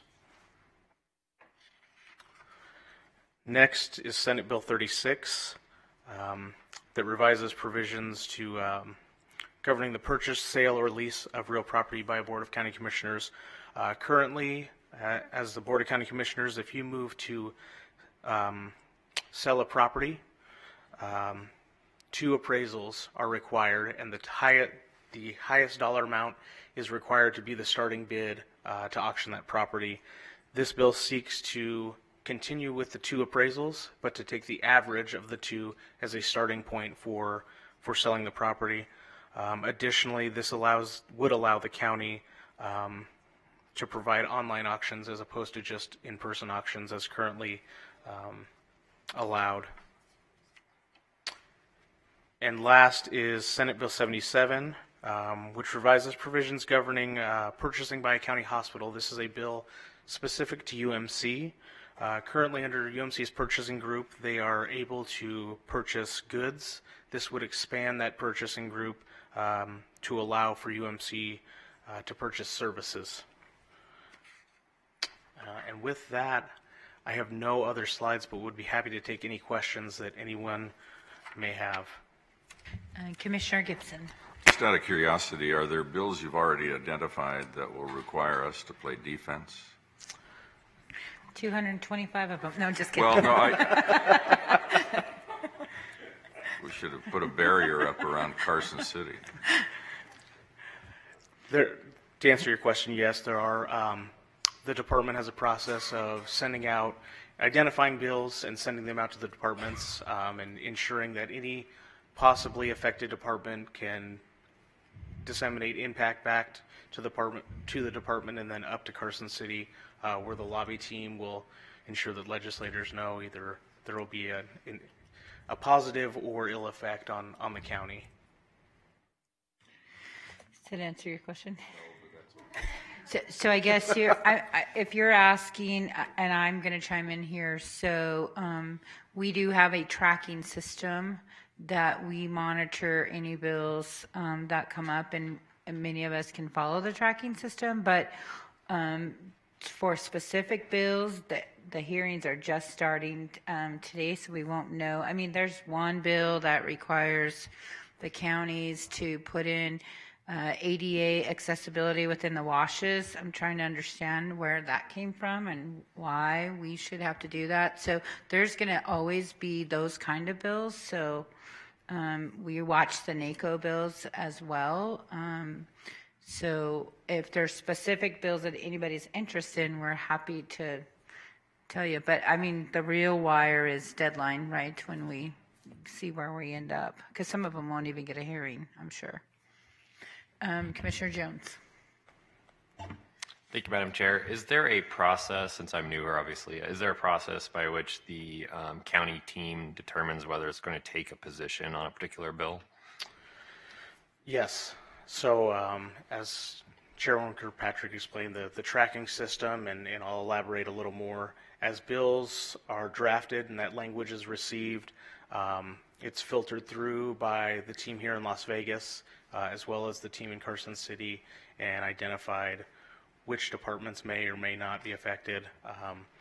And then the process really spreads from there as to allowing a timeline for departments to get back to the team with their position. And then there may be competing positions between departments. So to answer your question, determining that where the county finally comes down really is up to you on the board, senior management, that's where those conflicting positions will come to a determination. So do those come directly to a BCC meeting, or how does that process work? Commissioner Jones, if I can just chime in for a little bit. What the team will do, the Las Vegas team will do, is on a biweekly or every other week, you all will receive a report from the legislative team here. It kind of looks like this. And what the report will outline is any measures that have been introduced from the last time you received the report up until the board meeting, so that it gives you an opportunity to understand what has been introduced at that point in time. Also included in the report, you will have staff's recommendation listed on the report for each of those bills. And if at any point in time you have some issues with what staff is recommending, by all means, please let us know. That is the intent of giving you the report, is for you all to let us know if you agree or not disagree with what staff is recommending. So we will start submitting that report to you. You will receive it right before the board meetings.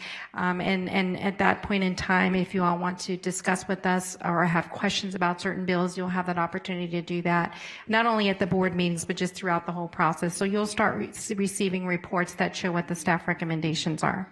Thank you. I know that there's at least one bill that will affect the structure of the Clark County Commission, SB 127, which proposes to expand it to 9 members. Are there any other BDRs that you're aware of that will directly affect the structure of the Clark County Commission?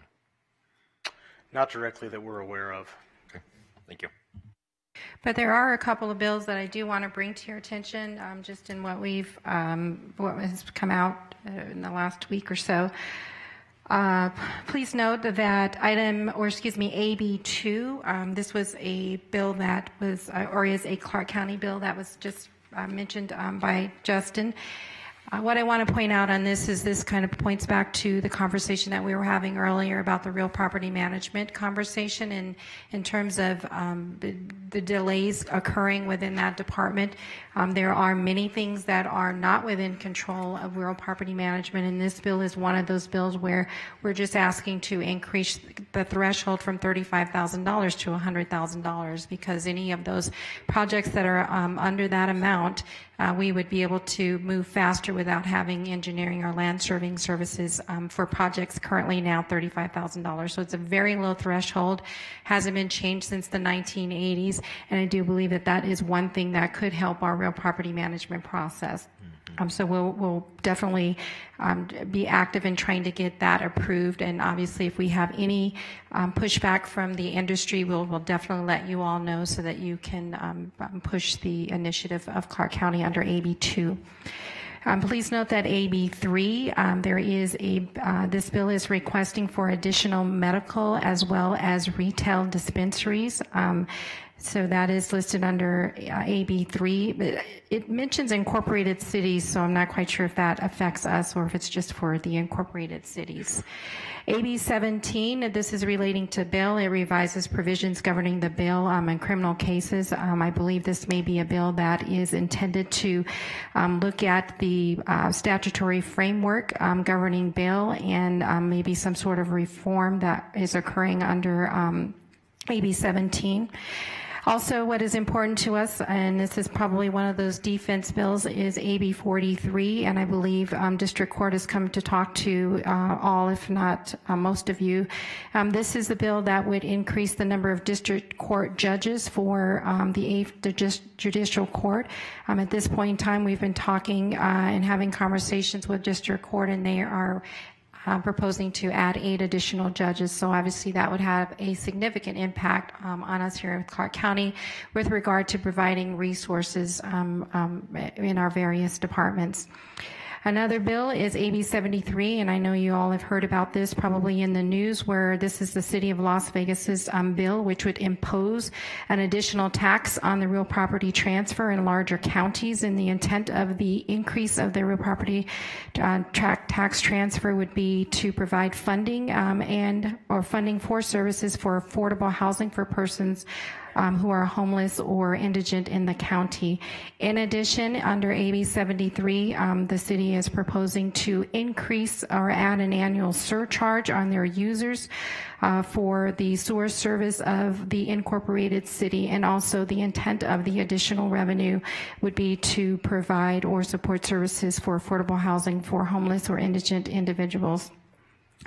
SB 13, this is actually a NACO bill, and this is important to Clark County. This is where we are asking for approval to be able to create a nonprofit for situations in the case of emergencies. And so you all may recall that during 1 October, there were many folks who wanted to provide monetary funds to be able to help those individuals from the 1 October event. And under state law, we, Clark County, were not able to create a 501c3, so that's what this bill is asking in situations where we have emergencies, to be able to create a 501c3 and use it for the purposes of that emergency only. So that's SB 13. It actually is will be up for a hearing this Friday, so I'll be traveling to Carson City to provide some testimony on that bill, which is SB 13. And then lastly, it was mentioned here that SB 127 is the bill that would increase the number of county commissioners in populations or in a county population of 700,000 or more, so that's only Clark County at this point in time. So the membership of the Clark County Commission would increase from 7 to 9 members. So those are all the bills that I wanted to bring to your attention that I've noticed that you may be interested in. And again, if you have anything that you want us to track or update you on our commission meetings, please let us know. Commissioner Weekly has a question. Thank you so much, Manager King. Thank you for that. Justin, he spoke on SB 77, and we do have Mason Van Halen, our CEO of UMC, and some of his team members who are here. If there are any questions, I know it may seem minor to some in reference to why the importance of this bill, but it's major for us at the hospital. And so, Madam Chair, if you don't mind, I'd just like to have Mason, if you just come up just for a second, please, and just maybe give just a brief overview of why the governing board and yourself and I are supporting this, and ask the commissioners to chime in, and if they have any contacts up in the legislature to help us get this through this, that will be helpful for us. Thank you, Commissioner Weekly. Yes, Senate Bill 77, UMC currently purchases products and supplies off of a group purchasing organization, and we've been doing that for, I want to say, since the 90s. Since then, GPOs have expanded to include services such as blood services, linen services, other services that are provided to the hospitals. So this will allow University Medical Center to participate in some of those contracts that 8,000 other hospitals are afforded to do within the country. So again, we have believe this is a good bill. We don't think that there's going to be any opposition. In fact, there is. You should never say it's a good bill, Yeah. because that's the one that never gets the hearing. Just saying. Thank you, Madam Chairwoman Patrick. Duly noted. But we do have support. Often when we do a bill related to a county hospital, it does impact 8 other hospitals in the state and rural Nevada. So Joan Hall and the association does support this as well. We anticipate that this could net about $500,000 savings to the hospital annually. So we appreciate Clark County Commissioners and management staff and the administrative team supporting this bill. Thank you, Mason, and Thank you. thanks for giving us that heads up on this okay bill. Okay. That's right. Thank you, sir. Okay, anybody else have any questions or comments? Okay, we look forward to tracking it from the dry weather here. Thank you, Justin. Okay, our next item is item number 51, which is to discuss the ShotSpotter program and receive a presentation. Okay, at this time, I'd like to invite Lieutenant Dory Corin up. He has been working with ShotSpotter, and so reason I wanted to bring this to our attention to give a little bit of background. So Commissioner June Kiliani and Weekly and I worked with Cooperative Extension to put together this pilot program to see if it did make a difference with crime as a component within our districts. we have seen that there's some significant good information and decrease in crime. So I wanted all of you to see it because we are applying for a grant with Cooperative Extension that could actually end up putting it in everybody's district. So I wanted you to have a little bit of background. Good morning, and thanks for coming. Thank you, Commissioner. My name is Dory Corn. I'm a lieutenant with the Las Vegas Metropolitan Police Department. I oversee our technical operations section, which is responsible for the deployment of advanced technologies to combat both crime and terrorism. I also am the program manager, as the Commissioner said, for our gunshot detection program. And as some of you will remember, we just launched the program last year as a pilot to test out the technology and see if we can have a significant impact on our violent crime here in the Valley. There were really two driving forces or two main reasons why we did so. One was the Pathway from Poverty initiative. We wanted to support that effort that was coming out of Northeast that Commissioner Kirkpatrick was leading. And then two, we wanted to support the sheriff's priority, my boss's priority on combating violent crime. I'm here today really for two reasons. One, to tell you guys, as some of the leaders that helped create this program and support it, thank you for supporting it. And two, more importantly, to really show you that it has been successful, and what we plan on doing, hopefully, in the coming years is really expanding what we do with this technology and some of the other technologies so we can fight crime in your guys' districts. So with that, I have a presentation. I know that it's been a lengthy day, so I want to respect your time, but some of this information will be particularly valuable, and I put in some concrete examples so you can see exactly how we're dealing with crime using some of these advanced technologies. Very briefly, I will just go into Pathway from Poverty initiative that Commissioner Kirkpatrick started. One of the main reasons we started was to support this initiative, and the Pathway for Poverty initiative was designed to help children and families deal with what really plagues impoverished communities more so than some others, which is not only the quality of life issues, but the violent crime that people deal with on a daily basis as they walk to and from school, and particularly shootings and gun crime. So we wanted to support that initiative. We partnered with Commissioner Kirkpatrick at that time, as well as several others in that area to help deal with the violent crime and the other issues in those areas. Now, that led to what came to be was a proposal for a gunshot detection system. And this is where we expanded our team and really we got support from Commissioner Weekly, Commissioner June Kiliani, or former Commissioner June Kiliani, and then as well as leaders and partners from across LVMPD, my agency, and then also from across the community. And we essentially decided to move with a vendor called ShotSpotter, which is the gunshot technology that we're currently using today. And the purpose of it was to deal with gun crime, which is what we're seeing across the United States right now, is one of the top priorities, I think, for every city across the country right now, is what we're dealing with, is shootings that are happening. So we are seeing the same thing here in Vegas, and we wanted to deal with that problem. Real briefly, ShotSpotter, for those that aren't familiar with the technology, it's really a network of audio sensors that are designed to pick up impulse sounds that resemble gunfire. I get the question a lot, particularly from privacy advocates, about the concerns regarding picking up other types of audio and listening devices. And I tell you that the system is not designed or capable of doing so. It's designed to pick up impulse sounds that resemble gunfire, and then that's what triggers the recording, and that's what triggers the alert to law enforcement to help deal with that particular shooting that's happening. Now, the audio sensors, once it captures that impulse sound, it sends it to an incident review center for the vendor, and the vendor listens to the sound of the audio and determines whether whether the human expert believes it to be gunfire or not. And once they process that, it gets sent to our law enforcement partners here, particularly LVMPD, to be able to actually dispatch officers and deal with the crime that's happening. Now, we launched the program just a year ago. We've only ran it for a little over a year now. And I will tell you that we have seen unbelievable success, but I can say that all I want without actually showing you the actual statistics and giving you some concrete examples. I don't think it means much. So to save time, I'll give you just a very brief evaluation of what we did.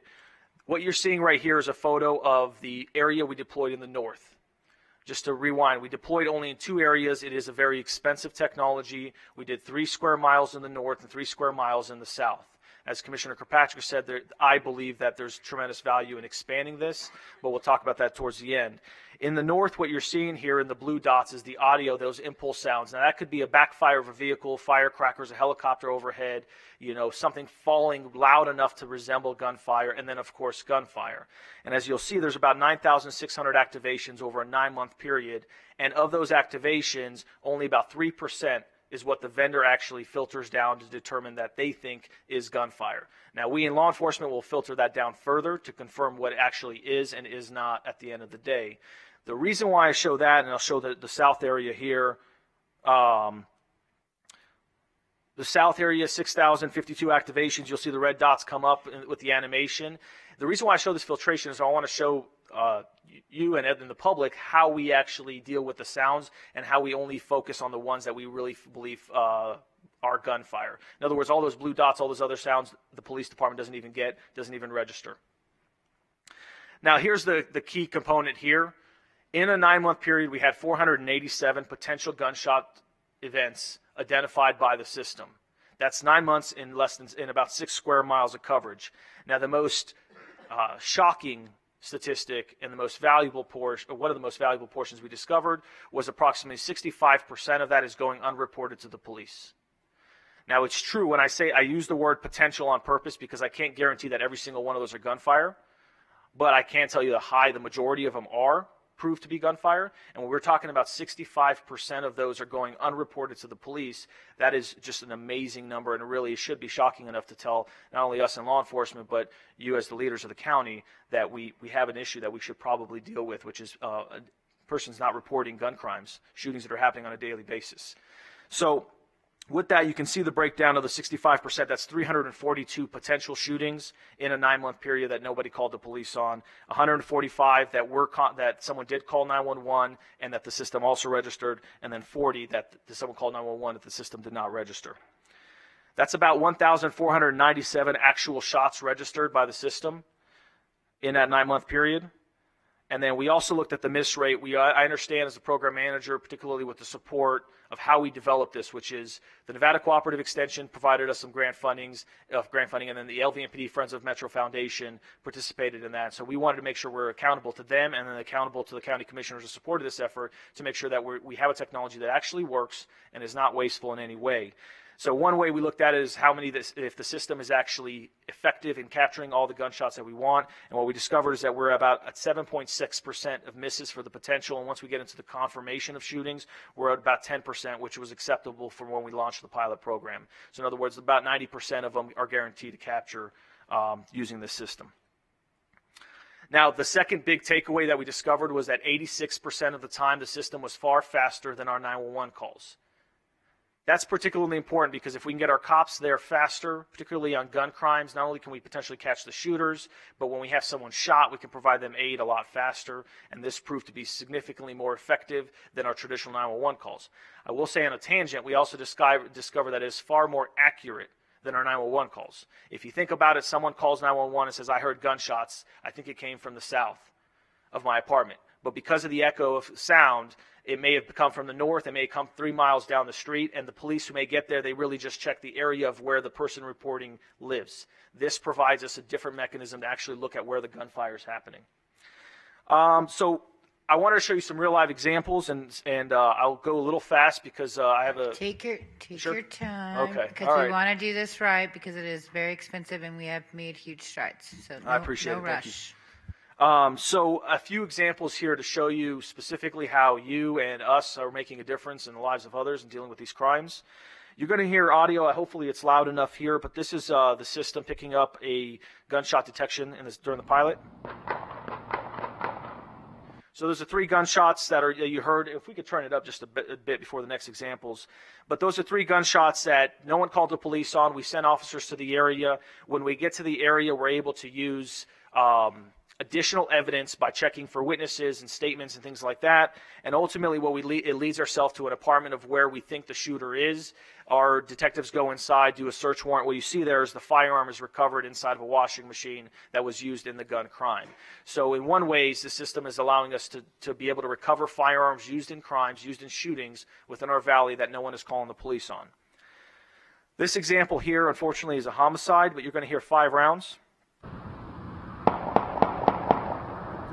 This is someone who got shot, left on the street, bleeding to death, and nobody called the police on.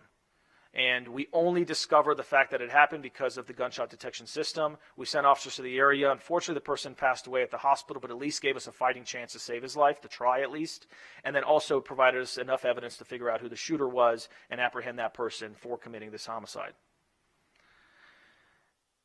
This one, you're going to hear a few rounds of where we ended up catching a shooter, and this I'm particularly proud of because what we're starting to learn is, particularly under the leadership of Under Sheriff Kevin Cahill and Sheriff Lombardo, is that we're integrating different technologies to combat crime and not just using one, like gunshot detection. We want to try to use public safety cameras and some of the other technologies that are really making a difference in law enforcement today. So in this case, you're going to hear some gunfire.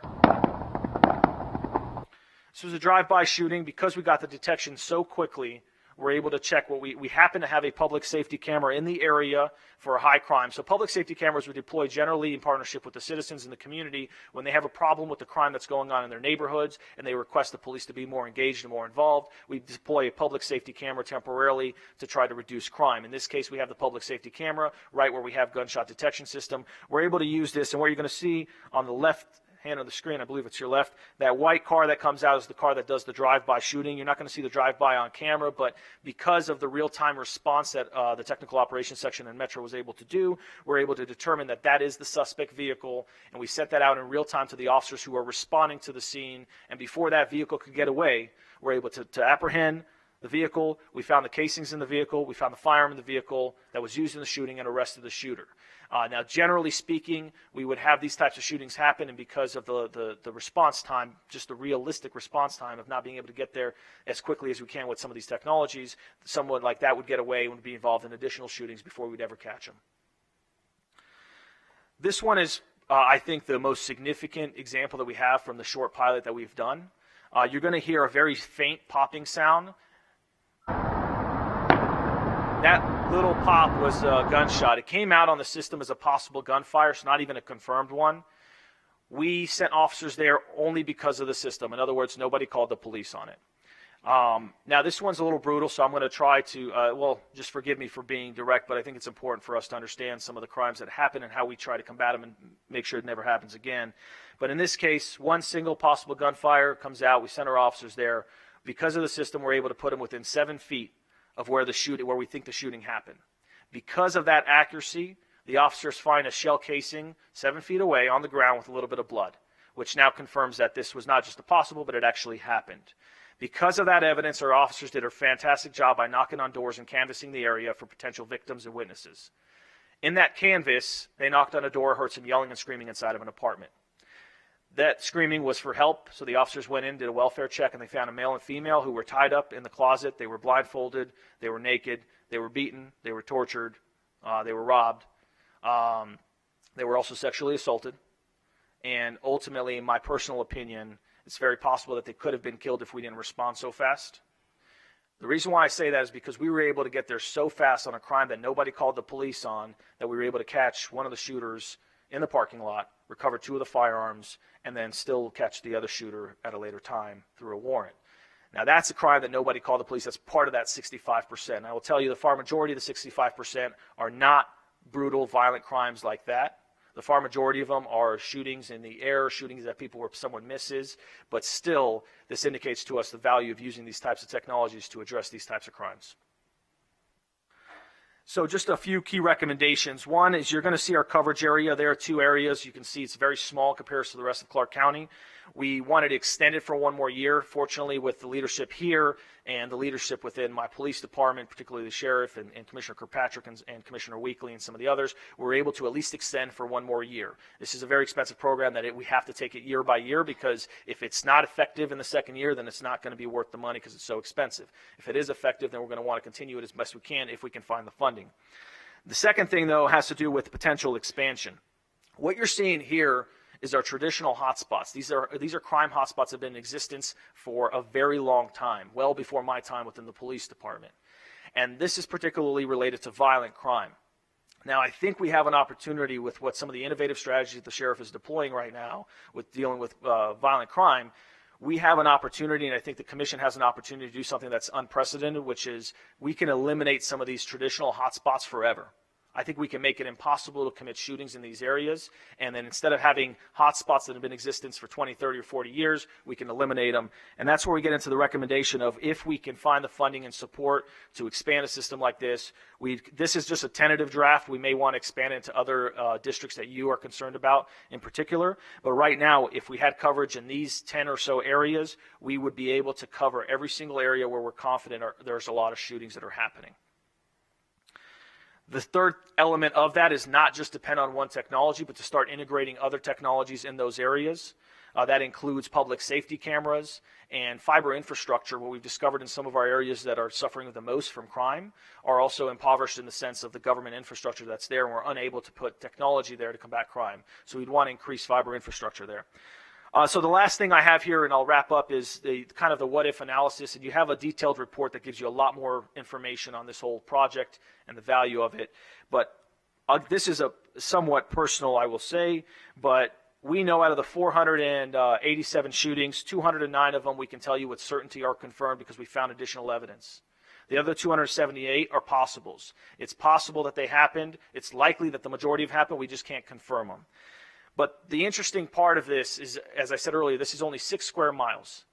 If we consider the fact that we have it in 2 of the 10 traditional hotspots that are very similar, it's very likely that we'd be able to go from identifying a few hundred shootings that are going unreported to probably up to 1,400 shootings going across the Clark County Valley right now going unreported. That's my rough estimate, somewhere between 800 and 1,400 shootings in urban areas that are going unreported because we don't have the technology everywhere. So I apologize if that was rushed, Commissioner, but I just want to make sure I got some of the information out, and I'd be happy to take any questions or concerns you might have. Does anybody have any questions? Commissioner Jones. Thank you very much for your presentation. This sounds like it's very promising. I had 2 primary questions for you. First off, I assume this has been deployed in other areas. Is there any study yet on the public knowledge of the system existing, creating a deterrence factor? In other words, if people know that there is a ShotSpotter program in effect in their neighborhood, are they less likely to commit a crime in that neighborhood? So there's an assumption that that's the case, but there is not an official study that I'm aware of. The vendor has deployed this technology in about 100 cities, mixed reviews across the country. I've studied it well, and we've invested a lot of time in it. I will tell you that the reason why I think there's mixed reviews is if you buy the technology, very expensive system, and you just deploy it and expect crime to go down, it doesn't work. If you deploy the technology and you invest the resources like the law enforcement personnel going out there and using the data to combat the crime, it can be amazing. But to that end, what we're trying to do, Commissioner, is measure your specific question. We're trying to measure that this year in comparison to last year, whether we see an increase or decrease in the shootings in general, and then also an increase or decrease in the engagement from the public now that they know that the system exists. So hopefully we'll have those numbers at the end of the second year. Was there an education campaign in those areas to let them know that that was coming into effect? Yes, sir. So as Sheriff Lombardo, I think he's very proud of making sure that our agency is one of the most transparent in the country when it comes to law enforcement. So we were very transparent in launching this program. We did not only press releases, but media releases, and then also social media releases. We also, our team that goes out after shootings, they put door hangers on in the area where the shootings happen, and the door hanger tells them that gunshots were heard in your area. If you have any information to assist in capturing the shooters, please let us know. So people are aware of it. We probably will continue that marketing every few months just to make sure it stays that way. And then my second question is on cost. For the proposed expansion, what is the technology cost, the hard cost, and then also what is the anticipated, if any, additional manpower costs that might be associated with responding to what I assume is more calls than you might have without the system in place? Sure. So I will tell you, based that initial proposal, which we'd have to evaluate further to determine how much of it we should or could do, but I will tell you the technology of itself would be somewhere about $5 to $6 million for 3 years in all of our areas. So for all of the hotspots in Clark County, it would cost somewhere between $5 and $6 million just for the technology alone. Now, we've been proposing that we shouldn't just invest in the technology. We should also look at improving the infrastructure in those areas, primarily the fiber infrastructure. So that would add an additional probably $3.5 million for all of those areas where we would add fiber infrastructure to make sure that the technology not only works well, but that we could add public safety cameras and everything else. And then from a personnel standpoint, I certainly can't speak for Metro in terms of the patrol implications, but I can tell you from the program management standpoint, we were trying to budget around $600,000 to $800,000 in the personnel that are involved in dispatching these incidents, monitoring these incidents, and dealing with it. So I think our original proposal, if we went for an expansion, a 3-year expansion would cost us if I guessed, it would be about $8 to $10 million for everything, with fiber infrastructure, some of the personnel management that we would need to continue and expand, as well as some of the technology itself. Would the fiber infrastructure have other side benefits outside Absolutely. of Metro? Yep, the fiber infrastructure would help everything from our schools to everybody else who basically needs internet access now. Okay, thank you very much. You're welcome. Does anybody else have any questions? Commissioner Sager-Blum. Just to follow up on that, can we force Cox Cable to put the fiber in? I mean, isn't that what they are supposed to be doing? He's not allowed to answer that question because the sheriff will be calling me, but here's what I can tell you about the fiber. And really, it was very eye-opening, right? Because we never anticipated there being a fiber issue. And so we've done a little more diligence, and Leslie Shell has been working with us on the smart communities, and now everybody is talking about fiber, because what we learned is when there was no fiber, you couldn't have cameras, you couldn't have wireless for folks on the phone. We found that we needed to connect the unconnected. So I know that Kaizad has been working pretty hard that we're putting fiber in anytime that we do street improvements. That's why Hollywood had to go back out, because now we're going to put fiber in. So yeah, we are kind of forcing the hand, but we're driving the train on how that happens. But really, it was something that we did not expect. It was something that was as far from our radar as possible, but now all of Clark County and the state, honestly, now gets that we got to have fiber for any of it to exist. Commissioner Weekly. Thank you, Madam Chair. Commissioner Jones, some of the questions you asked were some very good questions, and in reference to the outreach, Commissioner Kirkpatrick did a really, really good job in terms of outreach and getting us all on board with ShotSpotter. I'd heard of it before. I have a brother, one of my older brothers, worked for a mayor in another city, and they sampled ShotSpotter, which they got some really good results, and the deterrent factor was a good one. But I think that if in fact with the initiative that Commissioner Kirkpatrick is heading up here, working with Nevada Cooperative Extension, I believe that the education needs to be a little bit more in layman terms, so that especially for our younger population out there who don't understand what that means or what that's all about, can really get in and understand that it's another eye that's out there. And with the fiber infrastructure, I mean, I think that's vitally important. If you're like me, don't really have an outside life, and you watched First 48, that fiber infrastructure is very important. That's how a lot of folks get caught. So I think that's a really good component that we need to continue to push in. Hopefully the funding will be available so that we can expand outside of these areas that we're currently in. Thank you. Commissioner Weekly or Chair, if I can just say one comment about that. Something that's particularly valuable you'll see in the report is when we talk about such a large part of our population not reporting gun crimes, yet it begs the question of why.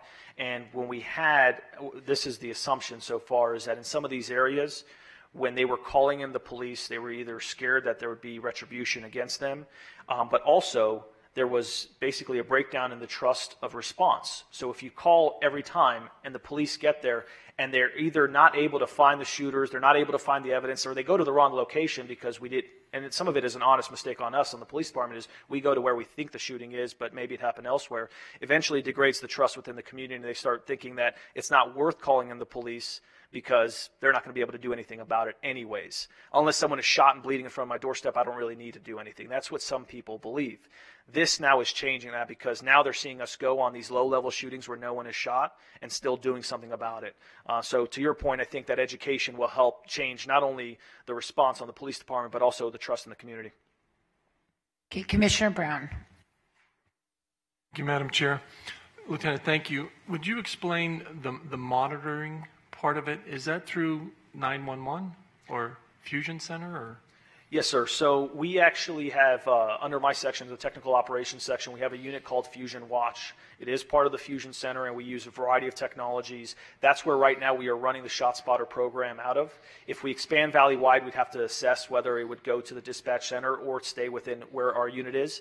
I'll tell you tentatively what we're seeing in other cities. They're like in Chicago, they're having a tremendous amount of success by having these independent units that are not only monitoring things like ShotSpotter, but also technologies such as public safety cameras independently of a dispatch center. So right now we run it that way, and there's a good chance we would continue it because we are showing tremendous success, particularly with the integration of technologies. This is not really designed for this briefing, Commissioner, but for example, I think going into 2019, one of the things we're doing on behalf of the sheriff is we have an opportunity, I think, to prevent violence before it happens using these technologies, which we've never really had that opportunity in the past. In some ways, I think we might be able to prevent homicides before they happen because of this technology, cameras, and some of the other technologies we're deploying. So right now we're doing it out of Fusion Watch. And to follow up on Commissioner Jones's capital investment versus the operational maintenance, do we have a sense, like on a square mile basis, what all-inclusive that would be? And leading to the chewable bite approach, when you say it's $10 million to cover all our hotspots, I think from a practical standpoint, if we could identify not only continuing where we are now, but what's the next step, if we could get a better sense of that real cost, and as much as technology is changing the world, I still feel that there's a real value in that uniform. Absolutely. And that's the one that always gets left off the plate at the end of the day. If we don't have the men and women in uniform to be able to take advantage of the technology, then it's not worth the investment. Yes, sir. Couldn't agree with you more, and I think we can get you those figures. Particularly, the fiber is difficult to measure, how much that would cost in terms of the county, but everything else we can provide you very clear figures and also an incremental plan if we expand it slowly. Thank you. Okay, anybody else have any questions? Nope. Thank you. You know, this is very passionate to me. I've worked on it for a long time, but I will just tell you all that, at least for me, what we've seen is people are now coming out of their houses. Kids are playing in the playgrounds. They're feeling safer. They're not afraid to make the calls. To me, those are big successes. When you have a neighborhood who traditionally has not made any calls for a very long time, we're seeing people stabilize within neighborhoods. So for me, I think that we've seen some good wins from it. And, you know, maybe we can work to see different spots. If there's already fiber, if we have fiber coming, maybe it's a little more attainable, but there is Cooperative Extension is applying for a grant for $11.5 million to try and see if it's possible to go forward. Okay, with that, thank you. Okay, Madam Chair, we do have a closed door item under number 52. If you'd like to take public comment before you all go into your closed door session. Okay, this is the second time set aside for public comment. Anybody wishing to speak, please come forward and state your name for the record.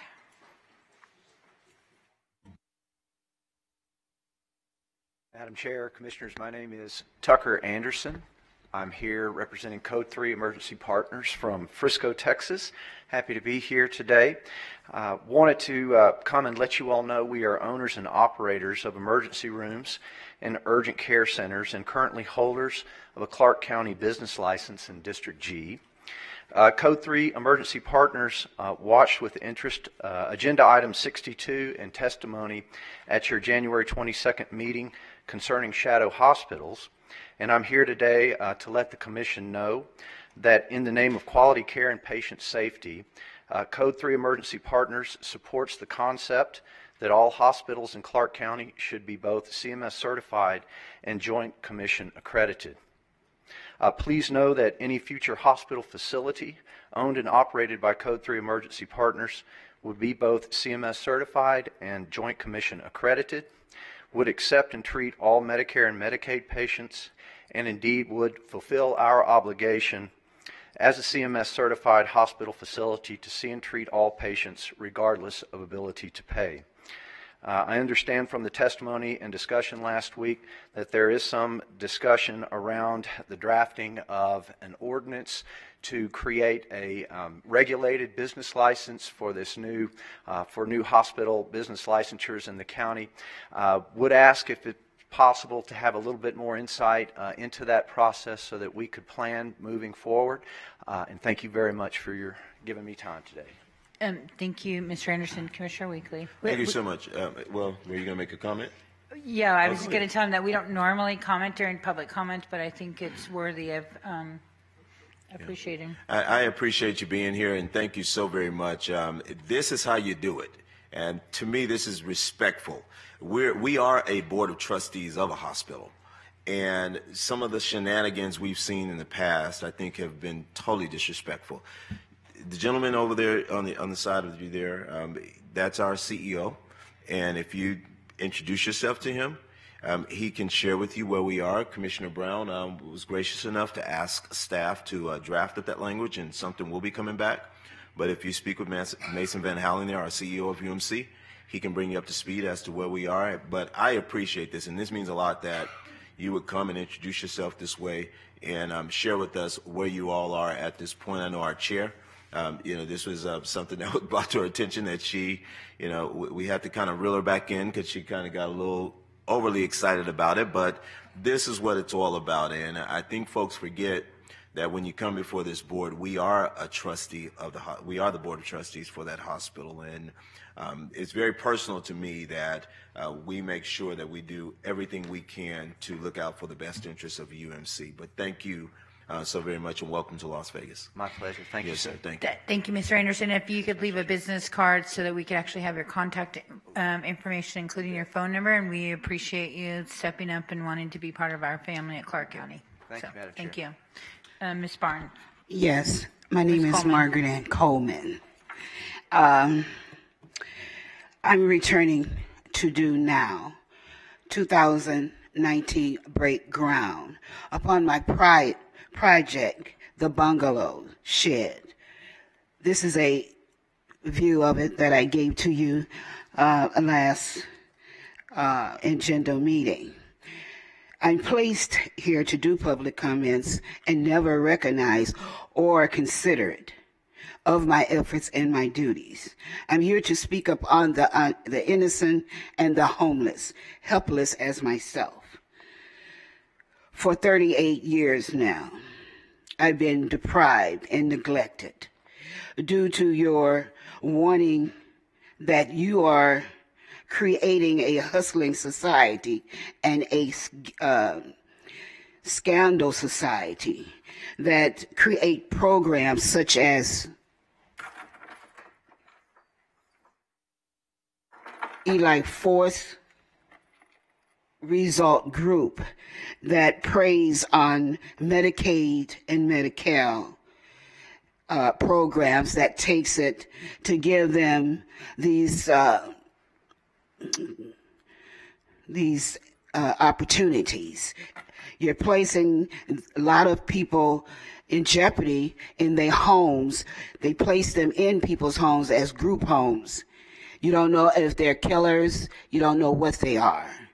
But you're creating a problem. You're also using the money that should be built concerning my program and putting these people into homes is better indoors than outdoor.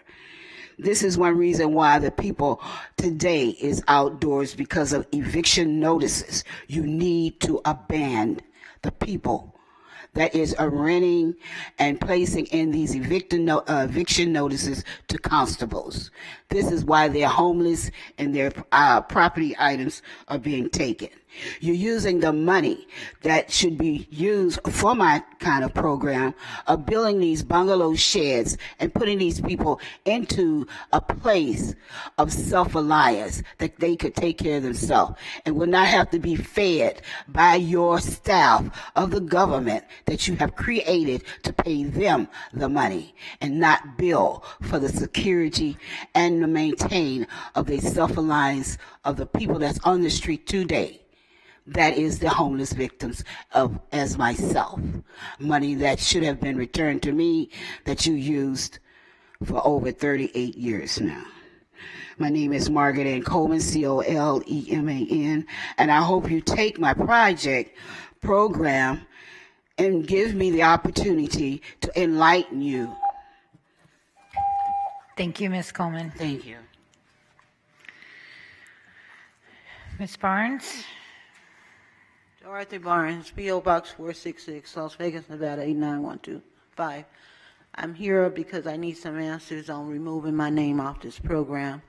I was the one that came before you all and the city council complaining about my name being on this type program where people have set up a drug dealing operation and sold drugs at my expense, illegal drugs, and have people fiending off me. I gave the city council a list of names and the police department and FBI, hoping that would sell the problem, because I had 2 family members that get murdered in Shreveport, shot to death over drugs. My nephew at 19 years old and my youngest brother was ex-military police.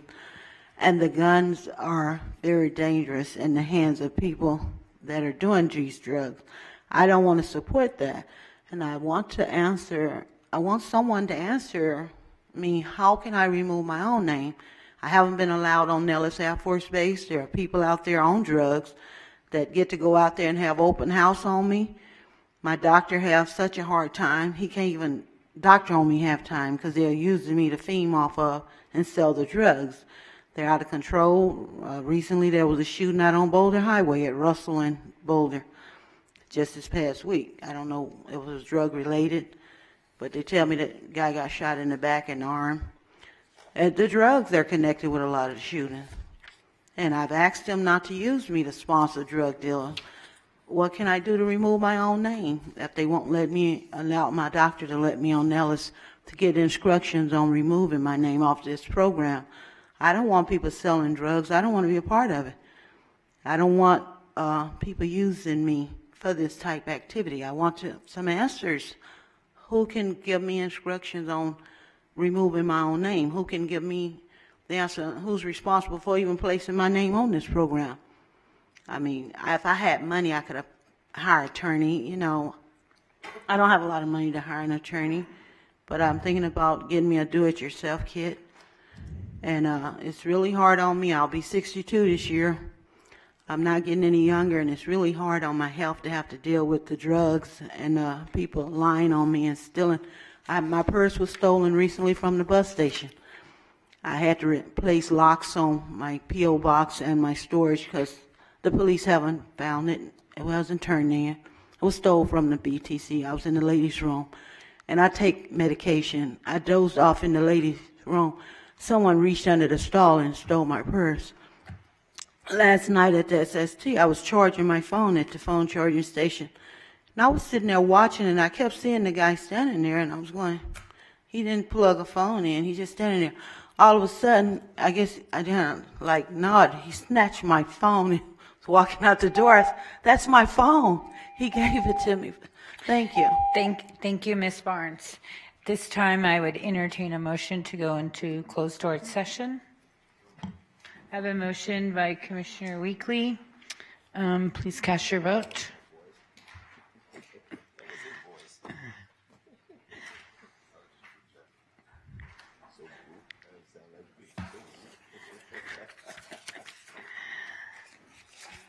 Who hasn't voted?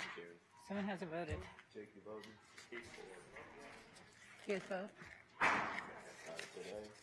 Beth? We're good? Motion passes? We don't have it yet. Okay, motion passes. We will then be in recess till tomorrow's meeting, Wednesday, February 6th at 2019 at 9 a.m.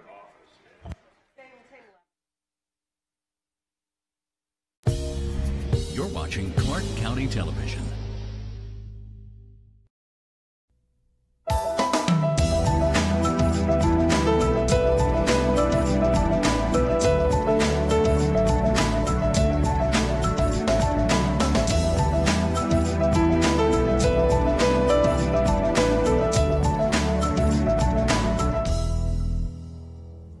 I helped make this town happen, said Florence Lee Jones Kalin about her 40 years of life and work in Las Vegas. Indeed, as a journalist, a civic leader, and a historian of the region, she left an indelible mark on the city. After graduating from the University of Missouri School of Journalism, Florence Lee Jones joined her family in Las Vegas in 1933, when the population just topped 5,000. She immediately landed a temporary job as a cub reporter with the Las Vegas Review-Journal, covering the construction of the Hoover Dam, and she gained the distinction of being the city's first professional woman journalist and an Associated Press correspondent. Her first assignment covered a complex and highly sensationalized trial. This involved the 6 companies incorporated, the company that built Hoover Dam, and one of its former employees. Her successful coverage of the case proved her a highly capable reporter, garnered her a permanent position with the paper, and quickly initiated her into the local scene. Over the next few years, Florence Lee Jones continued to cover construction of the Hoover Dam, but was increasingly assigned to cover City Hall and the courthouse. She became an astute political reporter, and she attracted the attention of the man who became her mentor and later her husband, Review-Journal editor John Kalin. They married in 1940, and they spent the next 45 years sharing mutual interests in writing, local history, and civic activities. In addition to her work as a journalist, Florence involved herself in the social and civic life of the young city.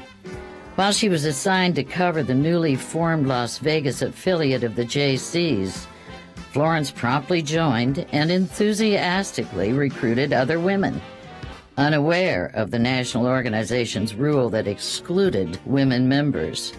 Despite this, Jones forged ahead into her first Jaycees project as head of the committee that developed Lee Canyon ski facilities. She also worked with the USO to provide recreation for servicemen during the war. In 1946, Florence co-founded and served as the first president of the Service League, later renamed the Junior League. The organization gave millions of hours and raised thousands of dollars for education, social welfare, and service needs, and was responsible for civic projects such as Fantasy Park Playground. Florence retired from the Review-Journal in 1953, but she returned 10 years later to write the popular society column, Socially Speaking, that appeared in the Review-Journal's Sunday edition for the next 20 years. Her love of history led her to work to establish the Nevada State Museum and Historical Society in Lorenzi Park. She served on its board from 1971 until her death in 1985. She also published local history in several articles and books, including a 2-volume history of the Las Vegas Valley Water District, co-authored with her husband. Florence always felt fortunate that her profession and her avocation were so closely connected. As a newspaper reporter, she said, "I was intimately involved with history as it was happening."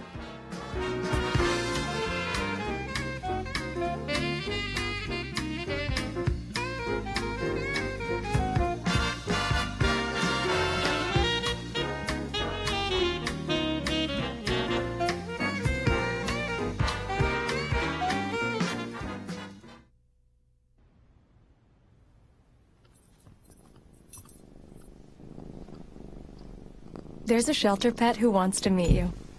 Meet one today. Visit theshelterpetproject.org. Adopt.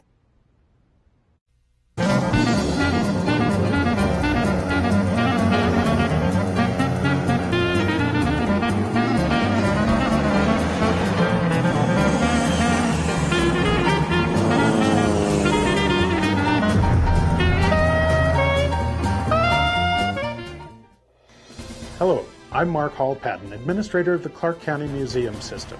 Welcome to Barnstorming, Nevada. In 1969, a new jet plane took to the air over the skies of France. It redefined luxury travel.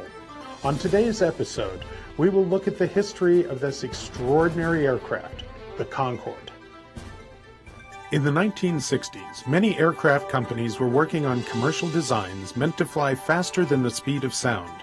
The need for a supersonic commercial aircraft was not well established, but companies including Boeing and Lockheed in America, Sud Aviation in France, Bristol Aircraft Company, or BAC, in the United Kingdom, and Tupolev in the USSR all worked on designs in the international race to be first.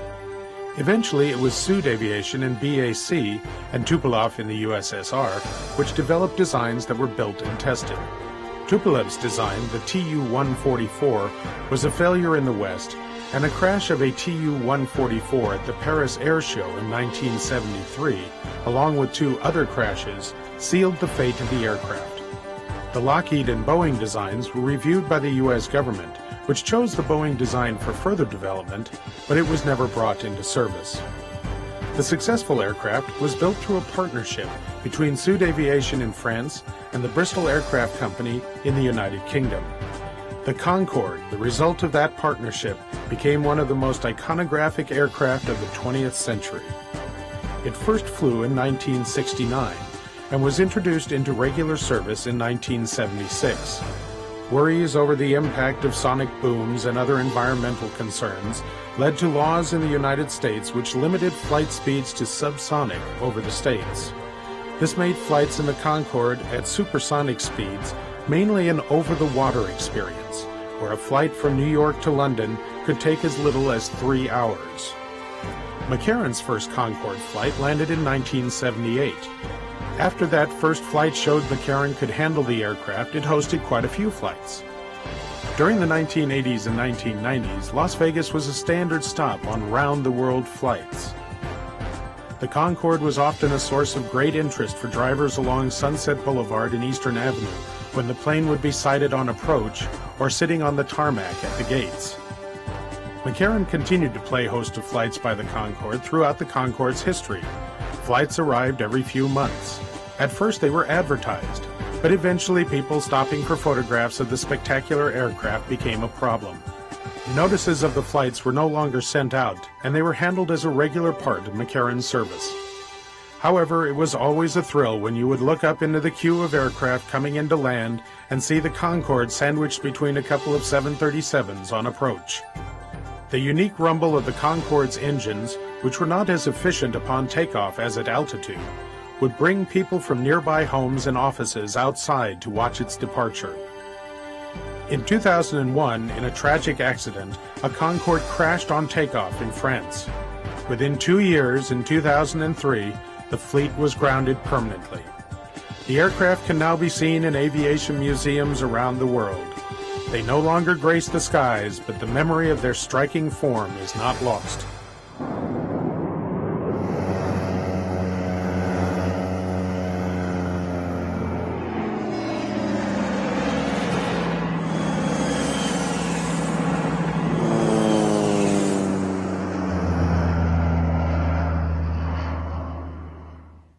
Our community, our home, Clark County, Nevada. Thanks for watching Clark County Television, Southern Nevada's best access to local government and the community. It's the one place in Las Vegas where National Geographic shares their global experience with our local adventurers. We've got camps for all the kids. We see why home has always meant Nevada. And there are many more stories at the Springs Preserve where all that matters is what's elemental.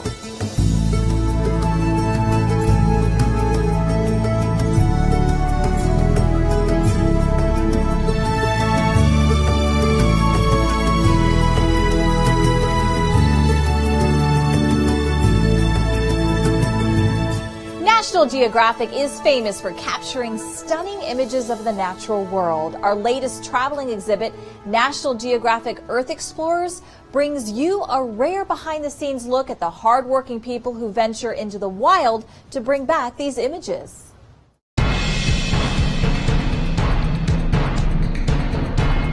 I like how this exhibit puts people in the shoes of the explorers. Everything from just how do you get to a place to what you're actually doing there, some of the dangers that you might face getting there. It makes the science fun and exciting and kind of shows us that it's actual humans and people who are going out there and getting these amazing photographs and this amazing video. It doesn't take itself. People risk life and limb to capture extreme environments on film. National Geographic Earth Explorers tells the story of how they reach these places by putting you right in the explorer's car.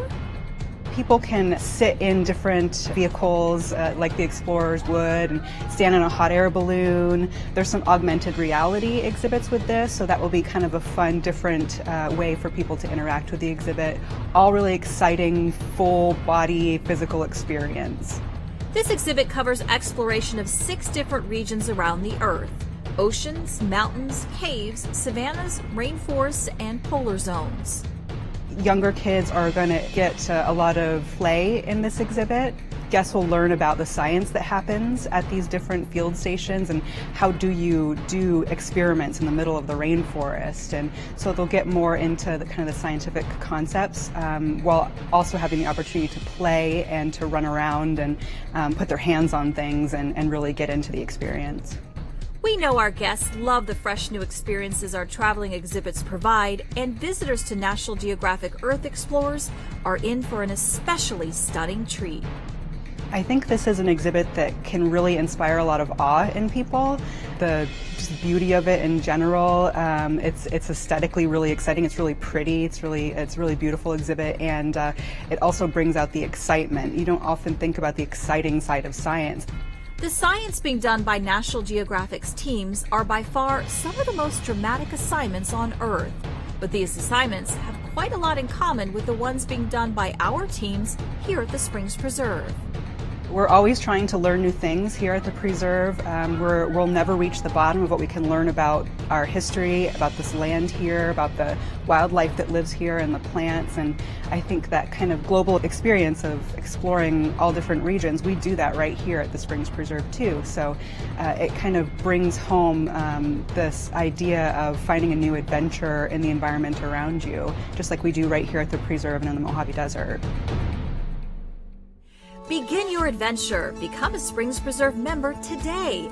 All of our memberships include year-round access to the Springs Preserve and Nevada State Museum, discounts on activities and in the Divine Cafe and Gift Shop, exclusive member previews and events, and discounts to more than 300 gardens nationwide.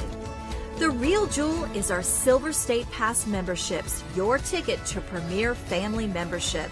This pass includes all bronze level benefits for 2 adults and up to 6 kids under age 18, like unlimited butterfly habitat admission, free stroller rental, and preferred parking. Plus, you'll get family admission to all signature events like Dia del Nino, Ice Cream Festival, Haunted Harvest, and more.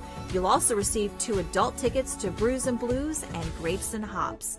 And to top it all off, the Silver State Pass includes 2 annual guest admissions, which means that you can bring friends all year long. Sign up today. Check out springspreserve.org for details.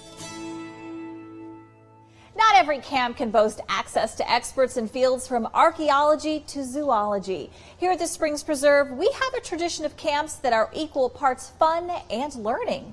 And 2019's camp programs are shaping up to be some of the most exciting yet, mixing timeless camp activities with crazy awesome themes like biomimicry.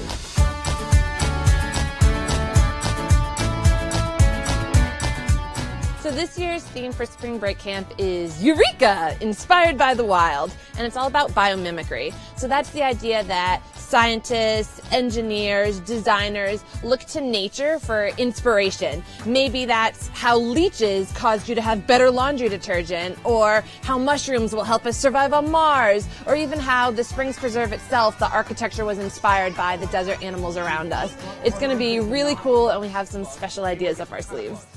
How do they come up with this stuff?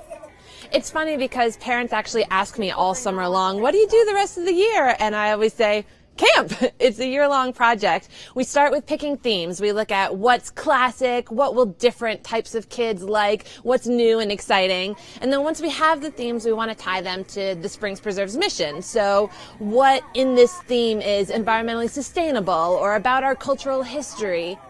Of course, picking camp themes isn't just about choosing the wildest topics. Springs Preserve camps are designed with scientific expertise to ensure that every camper goes home having learned something new that day. If we're doing a lesson about creepy crawlers, we'll go to our zoologist and say, what creepy crawlers do you guys have? We'll go to our archaeologist and say, what can you tell me about these fossils? Luckily, when experts, kids, and the Springs Preserve meet, great experiences are bound to happen. The Springs Preserve itself is the shining star of our camp program because we have access to all of our museums. We have experts in every topic imaginable. We have living animal collection, all sorts of really immersive experiences that you wouldn't get elsewhere, on top of which we've got a really cool playground and a train and fun science experiments and crafts that we can do. Our flagship program, our Adventure Camp, is going to be running for 8 weeks, and each week has its own independent theme. So you could come on week 1 and come on week 8 and have a completely different experience, or come on all the weeks in between. And then, of course, we have our signature activities each week as well. And with our 2 newest programs, Summer STEM Retreat and Springs Preserve Junior, there's a fun time in store for every camper in your crew. I'm actually really excited about our new programs this year. We're going to be expanding to what we call Springs Preserve Junior, and that's going to be for 3 weeks this summer, and it's exclusively for 5-year-olds. So they'll get to do all the fun stuff that the bigger kids can do, see the museums, see the animals, go to the pool, but we'll have some special activities that are just right up their alley, story times, snack times, and just a lot of cool learning for our little friends. Our other new program was created by popular demand for aspiring young scientists who couldn't get enough Springs Preserve summer camp. We have a lot of campers that hit that 11-year mark and still want to come to camp. So the very last week of camp, we're doing what we call the Summer STEM Retreat, and that's for ages 12 to 14. And it's going to be a really immersive, hands-on experience of all the cool careers here at the Springs Preserve. So you get to walk in the footprints of our zoologists or dig down in the dirt with our archaeologists and really get to see the cool science and engineering that we have in day-to-day life here. No matter which program you choose, curious kids of any age are sure to love the hands-on activities and fun the Springs Preserve has created just for them. There's no other place that I can think of in Las Vegas where you have that intersection of history, sustainability, hands-on science, expertise, and it's going to make for once-in-a-lifetime camp memories. Get ready to celebrate young artists from our community. The Springs Preserve is proud to once again host the prestigious Scholastic Art and Writing Awards. Dating back to 1923, these awards are the nation's longest-running recognition program for creative teens. As part of the exhibition, the patio gallery will be packed wall-to-wall with exciting paintings, sculptures, and writings submitted by talented youth from all across Southern Nevada. Thousands of submissions compete for a dozen juried prizes and a chance at national recognition. And with so many remarkable entries, you're sure to find something that wins you over. The collection is on display from January 27th through March 31st and is always well attended, so be sure to check out springspreserve.org for more information today. You won't want to miss it. Infernal heat, impenetrable caliche, and arid soil make it notoriously difficult to grow anything in the ground of Las Vegas. But expert and amateur gardeners alike are outsmarting the Nevada desert with container gardening. You might be surprised with how easy and satisfying it can be to start your own little patch of plants.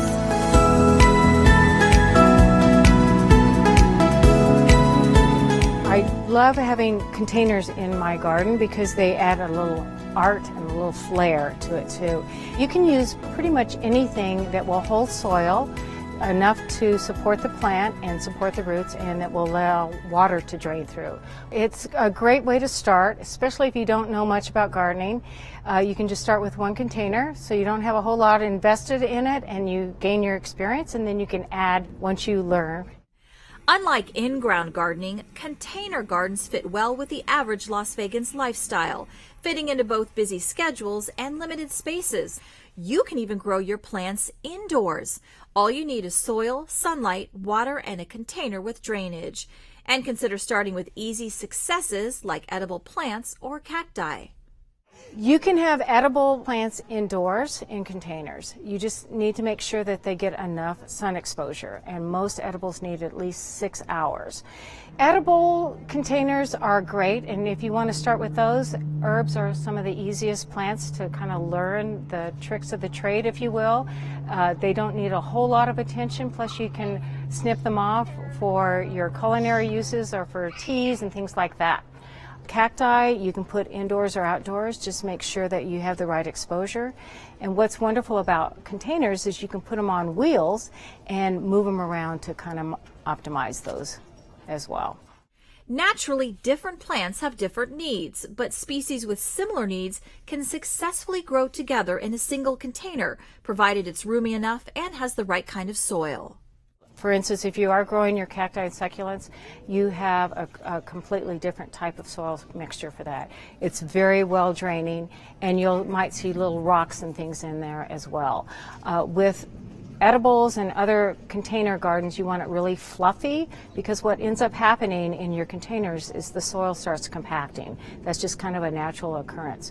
So you can add things like perlite, small lava rocks, or pumice to keep that fluffiness in there.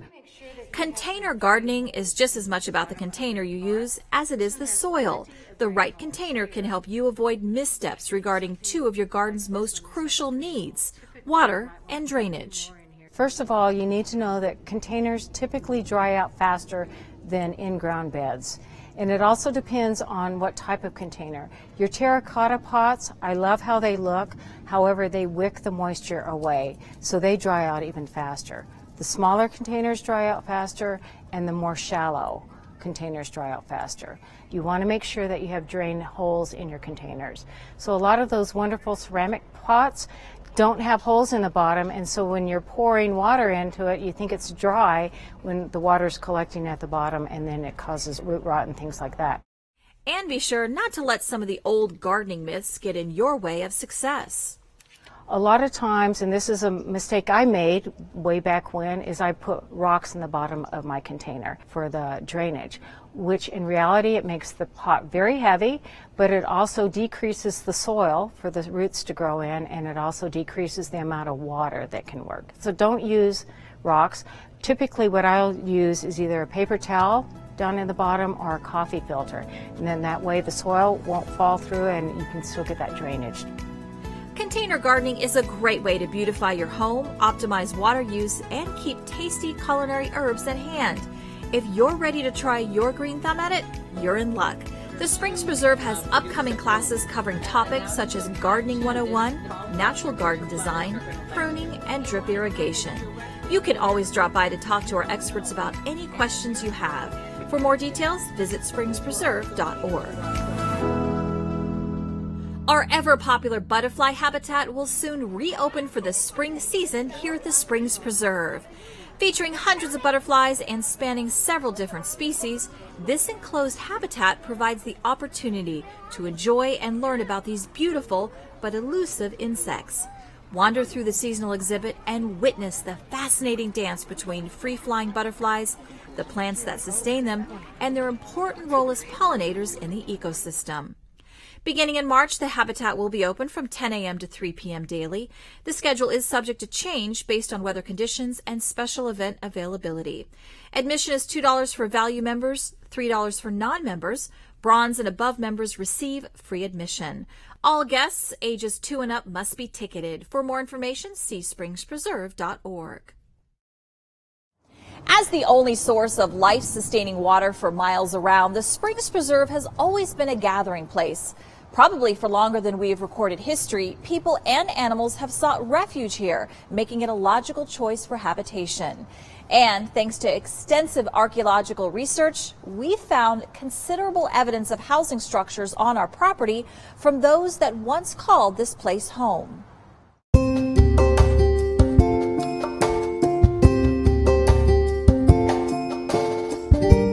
The earliest evidence we have of habitation, of people actually building homes here at the Springs Preserve, comes from our pit house area. These houses were very shallow constructions, maybe excavated down about 3 feet or so into the soil, and then over the top there would have been a superstructure or sort of a dome made out of willow or mesquite or other woody plants like that. The constant search for food or need to flee marauders meant these shelters had to be easily disassembled or abandoned, so they never left much of a footprint over time. So it took some pretty sophisticated equipment operated by experienced scientists to finally unearth these early homes. After the Springs Preserve was established in about 2008, we brought in a crew to do remote sensing work. We did ground penetrating radar and electro-resistivity to judge what may have been under the surface of the ground rather than dig it all up. And we got some great results on that. We were able to re-identify a pit house that we had excavated in the early 2000s and found 2 more pit houses that we have remained unexcavated on the site. Built by the area's indigenous people, these shelters were known as Wickiups or Connie and were surprisingly effective against seasonal temperature extremes and as protection from the elements. Even though they were small, they accommodated most of the daily activities of life. So inside of these pit houses, you would have had a fireplace or a hearth, usually centrally located. In some of these other pit houses, you would have had storage pits that would have been excavated into the ground. So you would have had your stove and your refrigerator inside the floor of your house there. And so types of artifacts that we found in our pit house here include stone tools, things like projectile points or scrapers. We also had different types of ceramics, mostly cooking type vessels that would have been used in the fire to help cook their meals. Moving forward in time, the very earliest European settlers also found this spring site to be a desirable place to make roots. We know that Mormon missionaries came here in the 1850s and constructed the Mormon fort. We know that they did some activities out here at the Springs as well, but they didn't build any houses, they didn't build any habitations. The next evidence we see of actual occupation here on the Springs Preserve site dates to the late 1800s, anywhere between 1870 and 1890. We know that J.B. Williams and John Howell were 2 ranchers that lived in here and owned 2 sections of land right next to each other.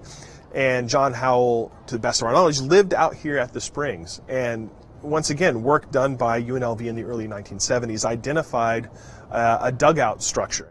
Similar in concept to a pit house, a dugout employed improved technology to add square feet, depth, and much more durable walls and roof structure. Now here at the Springs Preserve, we were able to identify, in our dugout, we were able to see the adobe bricks. We were able to see cottonwood beams holding up the roof and roof beams on top. And very clearly, it had a south-facing entrance facing directly onto the creek there. When European settlers came into this land, they soon realized they needed to take some lessons from the indigenous people that preceded them. Locally sourced dirt beneath your feet can be compressed and mixed and turned into adobe over time. You don't have to go out and cut a bunch of timber down from Mount Charleston and bring it down into the valley. Your building materials are expedient, they're close to you, and you can use them from pretty much anywhere. As pervasive as adobe construction is across the American Southwest, it was unusual to not find any on site here at the Springs Preserve. Then, an archaeological survey done in the early 2000s uncovered the ruins of an unusually large adobe building just north of the Spring Mound. They identified an area that looked like adobe melt. Looked like adobe bricks or an adobe wall had over time eroded and sort of flowed down onto the ground around it. This location, we found this adobe melt, very closely fit a picture that was supposed to have been taken out here, dated to 1906. And the picture is really fantastic. It's a woman sitting on her horse in front of a collapsed adobe brick structure. And the fascinating thing about seeing this woman on the horse is you get an idea how big this house was. And the house was pretty substantial, probably about 20 by 40 feet in size. For that time period, that's pretty big for being made out of adobe bricks. Perhaps a century had passed from the building of that adobe dwelling and the taking of that photograph, and another century has passed since then. In that time, the population of this area has swelled to over 2 million people, and technology has advanced exponentially. But as our environment warms and water becomes more precious, we are now realizing that in order to make our modern homes as efficient as those built before, it might be a good idea to look to the ways of the past. Well, when you come to Springs Preserve and you see that span of history, from early habitation camping to pit houses to dugouts to adobe structures to the modern buildings you see here today, there's a lot of lessons that we can learn from people who've come before us. How they built their houses, how they interacted with the environment, what sort of passive ways they used to sort of heat and cool their houses and protect themselves from the elements. We have that all here, and so we can sort of tell that story from front cover to back cover about how life and how habitations and houses have developed in Las Vegas. Take a 20-minute narrated ride down the Preserve's 2.2-mile exploration loop trail on our trackless train, Or grab a Boomtown transfer if you just want to visit our historic recreation of Las Vegas's 1905-era Main Street. These round-trip trains leave hourly, starting at 9:30 a.m. daily, with the last transfer leaving Boomtown at 4:30 every afternoon. For ticket pricing and more information, visit springspreserve.org. Originating in the Middle East, this 14th century recipe has been so popular it rapidly spread across Europe and onto the Americas, being adapted along the way to suit local tastes and cultural influences. But Chef Sicily wants to take shakshuka back to its origins with all its inherent spices and rich flavors.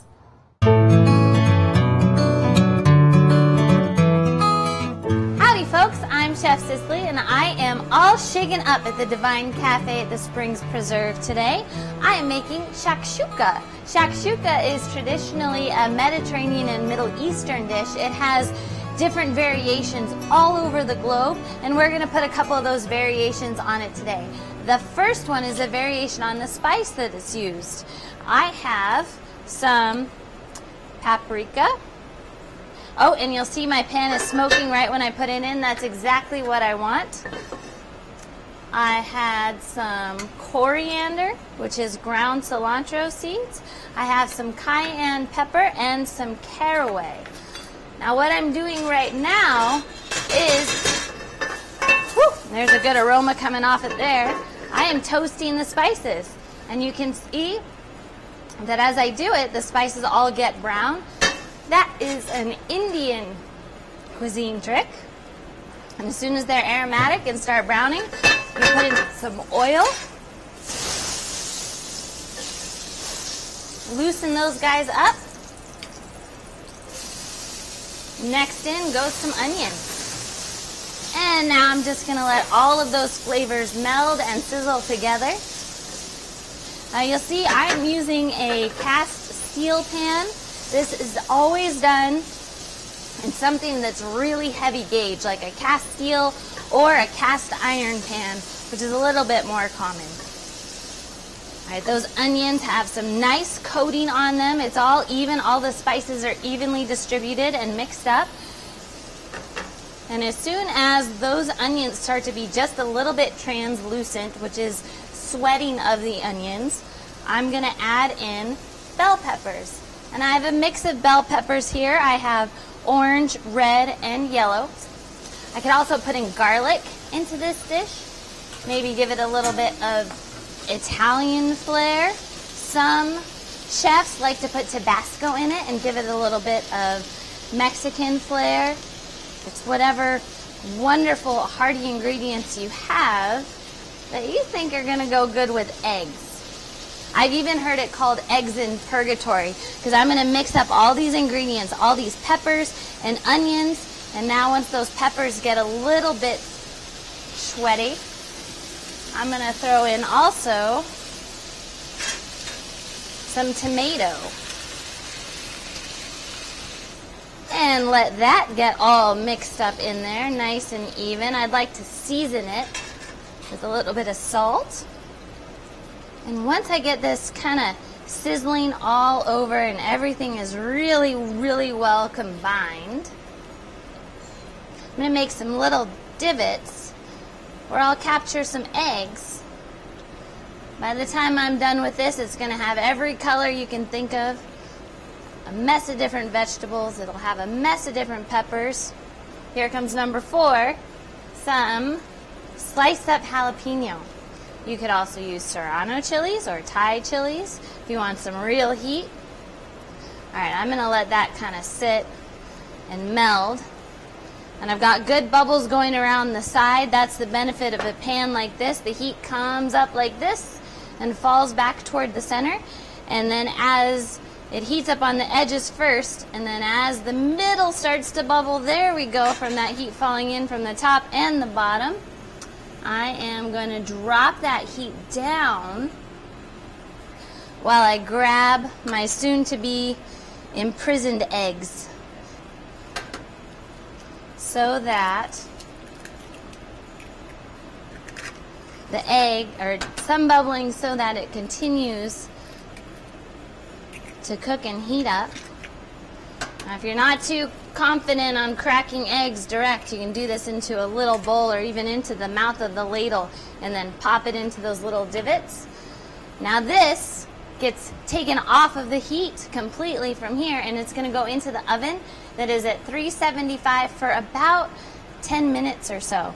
And I will pull it out when the egg white is completely done, but the egg yolk is still nice and soft.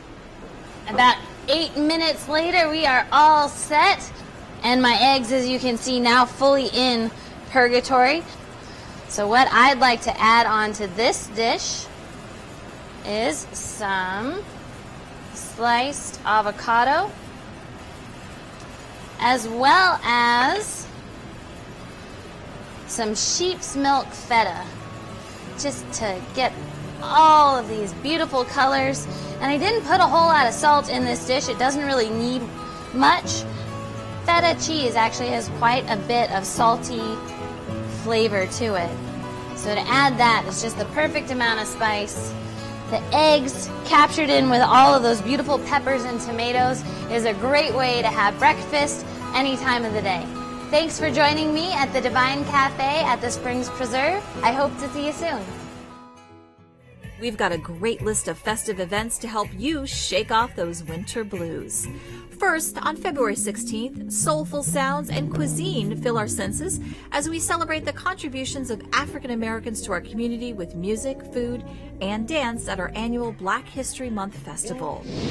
On March 2nd, we run away with Cirque du Soleil, where you can join dozens of Cirque artists and more than 1,000 community members for a 5K run or 1-mile fun walk. This annual event includes music from cast and crew, photo opportunities with performers, and a circus play area for children.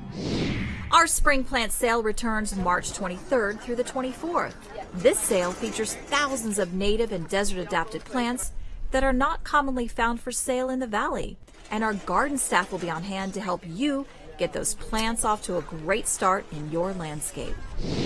April brings out the child in all of us with our very popular Dia del Niño celebration on the 27th. We honor children and celebrate childhood with clowns and magicians, face painting, a petting zoo, live entertainment, and much more. As the weather warms in May, we look to cool it down with two of our most popular events. On the 11th, we feature Red Hot Blues and Ice Cold Brews at our annual Brews and Blues Festival. We offer up dozens of artisan beers, and local restaurants and vendors will have plenty of tasty food options on hand. Then, a week later on the 18th, we satisfy our sweet tooth at our annual Ice Cream Festival. This family-friendly event will feature stations serving ice cream sundaes, novelties, floats, and ice cream cones, an ice cream eating contest, and more. So make your plans and get your tickets early, as all these events are very popular and sell out fast. There's really no better place to welcome spring than at the Springs Preserve. There's a lot more to discover, so join us next time here at the Springs Preserve, where the explorers of National Geographic, the excitement of campers, centuries of home builders, and even a little bit of rain mingle to bring new life to Las Vegas.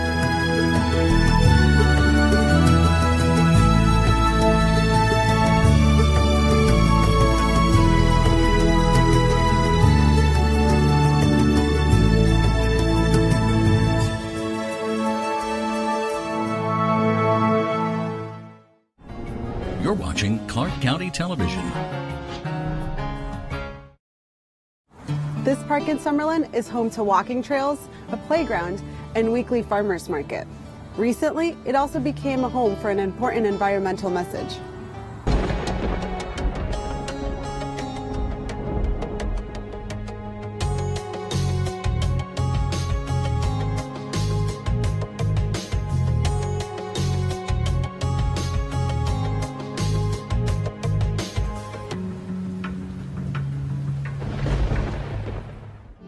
Welcome to the Flood Channel. I'm your host, Beatriz Martinez.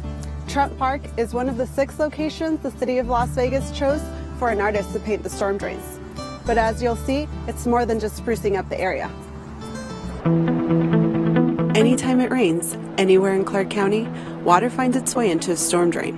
But sometimes, trash stands in its way, and residents are left scratching their heads as they drive through puddles. They clearly don't understand that the gutter eventually, you know, maybe not right now because it doesn't rain too much in Las Vegas, but when it rains, that rain is just going to carry all the chemicals, all the debris, all the pesticides, you know, pet waste, everything gets carried. Water, everything water comes into contact with, it carries with it and eventually gets to Lake Mead. The Water Pollution Control Facility treats water from the sewers, but rainwater is in a separate system. It's definitely pretty important because a lot of the public don't quite understand. One is the difference between where does the wastewater go and where does the stormwater go. So when we go to public outreach events, we really try to distinguish wastewater goes to the wastewater treatment plant and it gets treated, where everything that goes stormwater, the gutter is also included as your stormwater, and all that goes to the wash untreated all the way back to Lake Mead. So we know that what we're doing is we're cleaning the water here, but the stormwater doesn't really get treated or cleaned at all before it gets to Lake Mead. The City of Las Vegas has increased efforts to inform residents about untreated stormwater. We do public outreach events, and our goal is to reach out to the community, to educate them, to help them understand that they can play just a little part in helping us protect our drinking water source by protecting the Las Vegas Wash and Lake Mead, by picking up pet waste or, you know, collecting all the oil when they change their oil in their driveway. Those sorts of things, you know, picking up garbage, litter. As part of this awareness campaign, the city decided to take the message directly to the streets. This year, the city sponsored a public art program to help make the storm drains stand out. This was my proposal. So this is Kip the Fish, but in this case, because we had to have Kip the Fish in there. But in this case, he's skeletons because of the pollution, the water pollution that we need to curb. And this is the cute cat that I had, and I wanted to make it cute and colorful to attract attention. Shala is one of 4 artists chosen by the city to paint storm drains in locations in each of the city's 6 wards. She previously painted utility boxes and thinks caricatures draw people in. To create something really colorful and something that brings a type of entertainment to people, to passerbys. Shan Michael Evans is primarily a digital artist, but he was thrilled to take on the city project and paint storm drains. I would say I'm pretty much environmentally conscious, but at the same time there's very little I know about it or how to help. I was quite surprised to see how filthy the drains are. As I'm working right there and just, you know, peer over to the right of me, you can look down the drains and the amount of trash. That was a bit shocking. So it makes sense to put some sort of notification there to let other people know as well. The city wanted artists to incorporate the old storm drain marker mascot, Kip the Fish. Artists also needed to mention that it drains to Lake Mead. Especially as an artist, you know, it's quite an undertaking to deliver that message. And personally, there's nothing more that you want on all levels than for someone to take that to heart. And sometimes there's no, I find there's no better way than through art, colors and, you know, even words. Something that just draws attention to it, something that people need to be drawn to. We strategically placed and decided the locations based on all the different wards, the city wards that we have, and strategically placed them where there's a lot of foot traffic, near parks, near schools, near libraries, just so that we can reach out near the walking trails as well, so we can reach out to more people. Even though there isn't a public outreach event happening right now, people are reading this as they walk by. Shala studied the locations she was awarded to determine the best fit for the space. Her art can be found near Centennial Library in the Northwest and at Trent Park in Summerlin. When she started, she did not know stormwater drained to Lake Mead. You know, I did not. And I actually had that question in my mind because when I would paint murals, and you have, you know, paint brushes that needs to be cleaned, where do I dump what's the best place to get rid of the water, the dirty water? And I thought, well, maybe the sink, but then, well, I didn't know. And then, so this was very informative to me as well. Nima Apkanar has worked as a visual artist in Las Vegas for the past 5 years. He is originally from Iran and loves to work with water. I'm a visual and conceptual artist. I work with materials like water, and I'm very much interested in phenomena. And in that way, my work is dealing with philosophical structure and the social structure of art in general. Apkanar took design from his homeland and incorporated the fish into the overall theme. The design, the pattern that you see on the drains, those are the arabesque, part of the culture, again, the Iranian culture, and they're mainly used in water fountains as a part of the monuments and to glorify the actual monument. And the fish, the design of the fish, the tiny fishes on it, it's more straightforward, and there is a like a straightforward connection to the actual wildlife of creatures in the water. Each of the artists felt a great connection to Las Vegas by doing this project. Well, I took quite a liking to Kip immediately, and wanted so that's where the fish came from.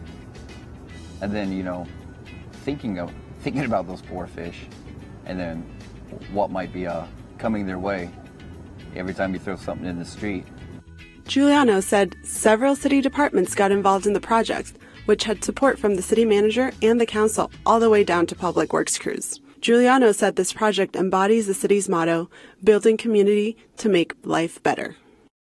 To be able to reach out the community, and, you know, if you happen to be walking by and you see someone who's really not understanding that what they're doing is impacting the storm drain, whether they're sweeping leaves into the storm drain, you kind of explain to them, I understand they're just leaves or they're just debris from your yard, but you know what? They are being carried to the wash, and they're actually clogging the storm drain, and then when a flood comes, that's going to overflow. So their little small impact, you know, what do you do with it? You sweep it up and put it in the garbage rather than down the storm drain. The city is hoping to do a similar project in 2019, this time getting school children to design art on the storm drain and hiring artists to make it happen. All of the artists said they'd love to work on the project again. I love it. I do get to meet interesting people in the community. It does create an impact, a new conversation about our community, our environment. And it's very important, protecting our wildlife, Lake Mead. These are dear to my heart, and I know it's important to people who live here in Las Vegas. My inspiration, I try to paint from love, like through the heart, and it comes out beautifully. That's what I do, and that's what inspires me to create something, to create more beauty in the world.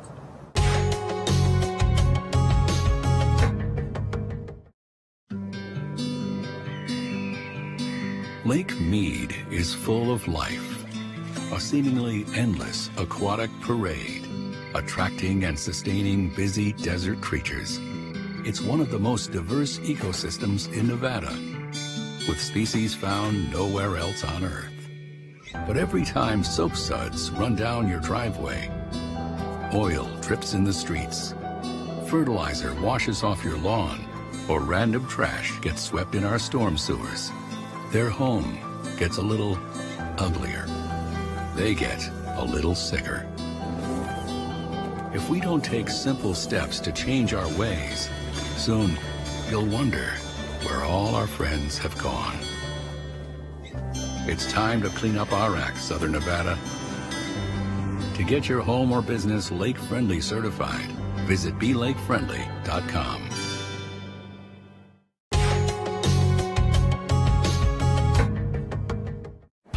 Some residents still don't know that anything you put down the storm drain can end up in Lake Mead. We have over 620 miles of channel in our flood control system that take water all the way down to the lake. Sometimes those channels are lined with concrete, other times we leave them natural. Residents often ask the district why some flood channels are made of concrete and some are natural. Throughout Clark County, there are examples of both, but as you'll see in this computer animation, the two are not equal. On the right, you'll see water rapidly filling up the simulated concrete channel. On the left, you'll notice that a natural channel does not fill up uniformly or as quickly. Rocks and shrubbery act to block the movement of water. They can also cause more noticeable waves. Concrete channels can move water up to 30 miles an hour. They're certainly dangerous places to be near during a flash flood, but they also process water more efficiently. In many cases, concrete channels make the most sense. But in areas with environmental sensitivity or areas near natural washes, we tried to leave the channels as natural looking as possible. We've also done a model to show you just how detention basins fill up with water during a flood event. In this animation, you can see the channel leading into the basin and the water beginning to fill. In some of our smaller basins, water can rise rapidly. Once again, this is no place to be during a flash flood. This model shows exactly why. Not only does the water rise rapidly, there's also a current and sometimes a wave visible through these basins. And just think of how much water that could be. Some of our basins are miles long. When it comes to the flood control system, there's no question too small. This year, we unveiled a new video for our school outreach program to provide answers to those young inquiring minds. How many of you guys have ever heard it rain while you were in your classroom? Each year, the district reaches more than 10,000 elementary school students with flash flood safety information. We recently worked with students at UNLV to update the video we show in schools. Feel like going back to school for a few minutes? Here's a look at our new presentation. Yes, it is a desert out there. Sure, it hardly rains, but a few raindrops like me landing in our desert can quickly turn into a raging flood. Cars can float away, people can get hurt, plus homes and buildings can be destroyed. Our sky is usually sunny and clear. Rainstorms don't happen often in our dry climate. When rain does fall, though, it only takes less than 1 inch of rain to cause a flash flood. Here's why. We have a lot of hard crust in our soil called caliche. Some call it desert concrete. It forms just under the ground and it can't absorb water, so the water runs right off the ground into the streets or through washes, natural channels formed by running water. When rain falls on the west side of the Las Vegas Valley near Red Rock, it runs to the east side near Boulder Highway. It's a big downhill slope. To look at it another way, the Las Vegas Valley is like a giant bowl tipped on its side. The rainwater doesn't soak into the ground. Instead, it just slides right down the bowl from one side to the other. It's important to know how to stay safe when a flood occurs in the desert. To help you remember the dangers of floodwater, let's learn the 3 Ds of flash flood safety so you know how to stay safe from floods. The first D of flash flood safety you need to know is floodwater and flash floods are dangerous. Floodwater is fast and powerful. It can move extremely quickly and it can knock you off your feet. Floodwater will flow through the streets down into drainage pipes called storm drains and into flood channels. These are pathways that direct water away from your school, your neighborhood, and your home. The water travels inside these channels until they reach a detention basin. Think of these as really big bathtubs. These basins can be as big as 170 football fields in length and 55 feet deep. The detention basins take in huge amounts of flood water and release the water back into channels and underground storm drains at a much slower pace so it can travel safely through the valley into Lake Mead. Channels and detention basins are no place to play. They are dangerous. The water moves so fast it can sweep you under or you could drown. Don't ever go into flood channels and don't get in detention basins either. Remember, it's dangerous. Keep your friends, your family, and even your pets away from these areas at all times. Even without water in them, they are still very dangerous because water can rush in even if it's not raining where you are. The second D of flash flood safety is dirty. Floodwater is absolutely filthy. Floodwaters are filled with junk like oil, chemicals, and pet waste. It washes off yards down streets and into storm drains and detention basins. It's a dirty and dangerous place, one where you should never swim and play. The deep channels hide trash like nails, broken glass, and construction debris. It's so dirty that you can't see what may be under the water. Not only can this filthy water hurt you, but it can also harm our environment. Water from washing your car at home, sprinklers, and rainstorms flows to Lake Mead, where we get most of our drinking water. Pollutants like trash and chemicals in the water can hurt plants and wildlife like fish and birds. Everyone, including you, can help protect the land we live on, the water we drink, and the air we breathe. If you see someone littering or dumping trash in the desert or into storm drains, tell your parents. They can call the Regional Flood Control District at 702-685-0000. Remember, floodwater is dirty, but it is our job to pollute less. We all need to protect the environment, not only for today, but for future generations. The last D of flash flood safety you need to remember is don't drive. So, you know playing in floodwater is dangerous, but what about driving in it? You are not safe there either. You never want to drive through any amount of water. Just an inch of water can cause you to lose control of the car. All it takes is 2 feet of water for the car to float away, and you with it. The smart thing to do is always stay away from flooded areas. Floods are very powerful and can destroy anything in its path. Half of all deaths caused by flash floods are because people try to drive through flooded streets. This puts the drivers, the passengers, and the rescuers at risk. So remember to tell your parents, don't drive through floodwaters. It's just not safe and it's just not smart. Your parents can also get a ticket for driving through a flooded street. You need to make sure your parents don't put themselves, you, or the firemen trying to rescue you in danger. If a street is flooded, turn around, don't drown. When it rains, be alert. There are many signs that'll tell you rain may be coming. Lightning and thunderstorms in the valley can be beautiful, but make sure you're inside to enjoy them. Listen to radio or TV. You can learn if there's a flash flood watch or a flash flood warning. A flash flood watch means it's raining heavily and a flood could happen soon. Tell an adult if you know there's a flash flood watch and stay out of the rain. A flash flood warning means a flash flood is happening right now. Tell an adult and get to high ground right away. Storms in southern Nevada happen fast. The water will go away fast. Just stay inside and wait until the water is off the streets. You can also check out the Regional Flood Control website.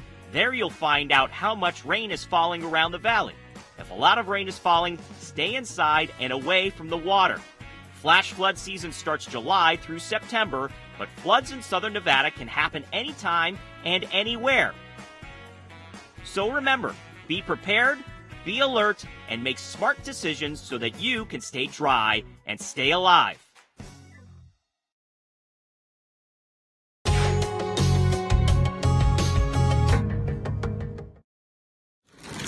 Oh my God, this car's gonna hit us. Oh my God!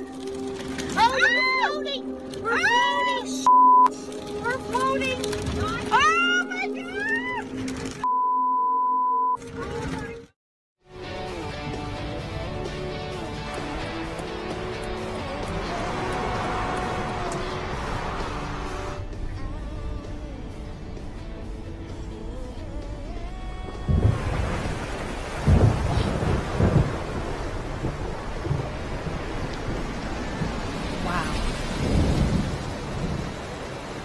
Mind the road.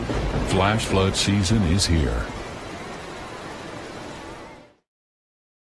We have all seen the devastation that floods can cause to homes and lives in Clark County. Has your neighborhood or home ever been affected by major storms? Federal flood insurance is a smart and cost-effective investment if you think your home is vulnerable. Some easy-to-understand assessments can help determine if you need flood insurance. Call your insurance agent or call 1-888-CALL-FLOOD or visit the Regional Flood Control District's website for guidance. See if flood insurance makes sense for you.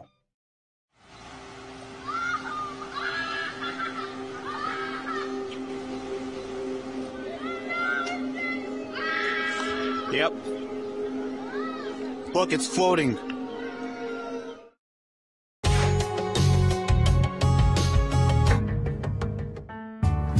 Public outreach is an important part of the Flood Control District's mission. But when it comes to keeping floods away from people, our construction program has to reach all parts of the county. Let's take a look at this new project in Searchlight. Some of the district's projects are massive, like the $23.5 million Pittman North Detention Basin.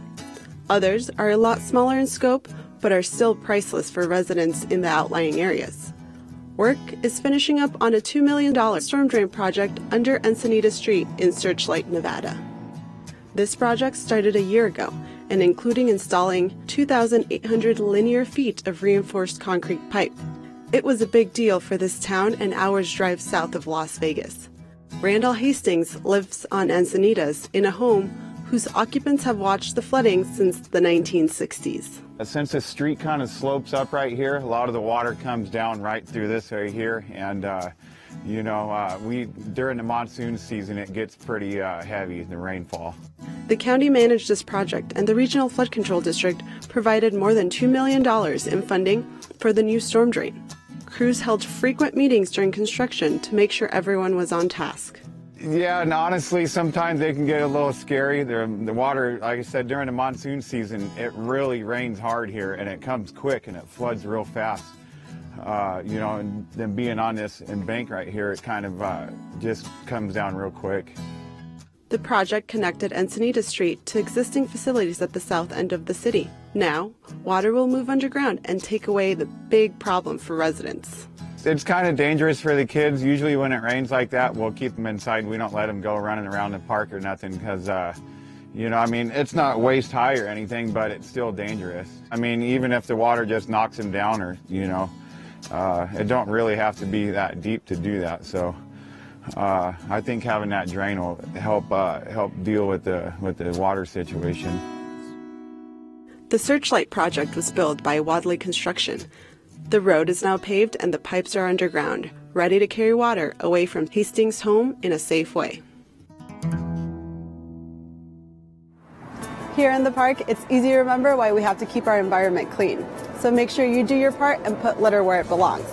For more information about the Flood Control District, go to BeFloodSafe.com or follow us on Twitter and Facebook.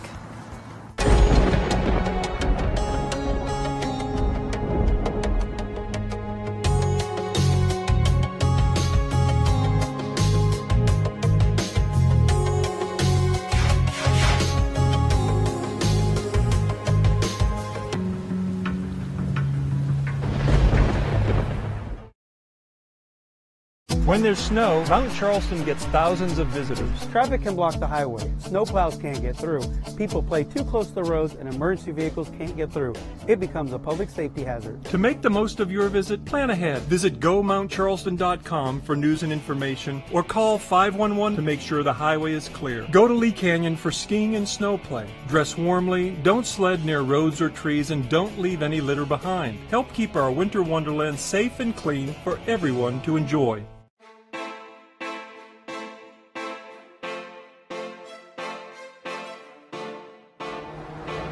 Clark County is a county located in the very southern tip of Nevada.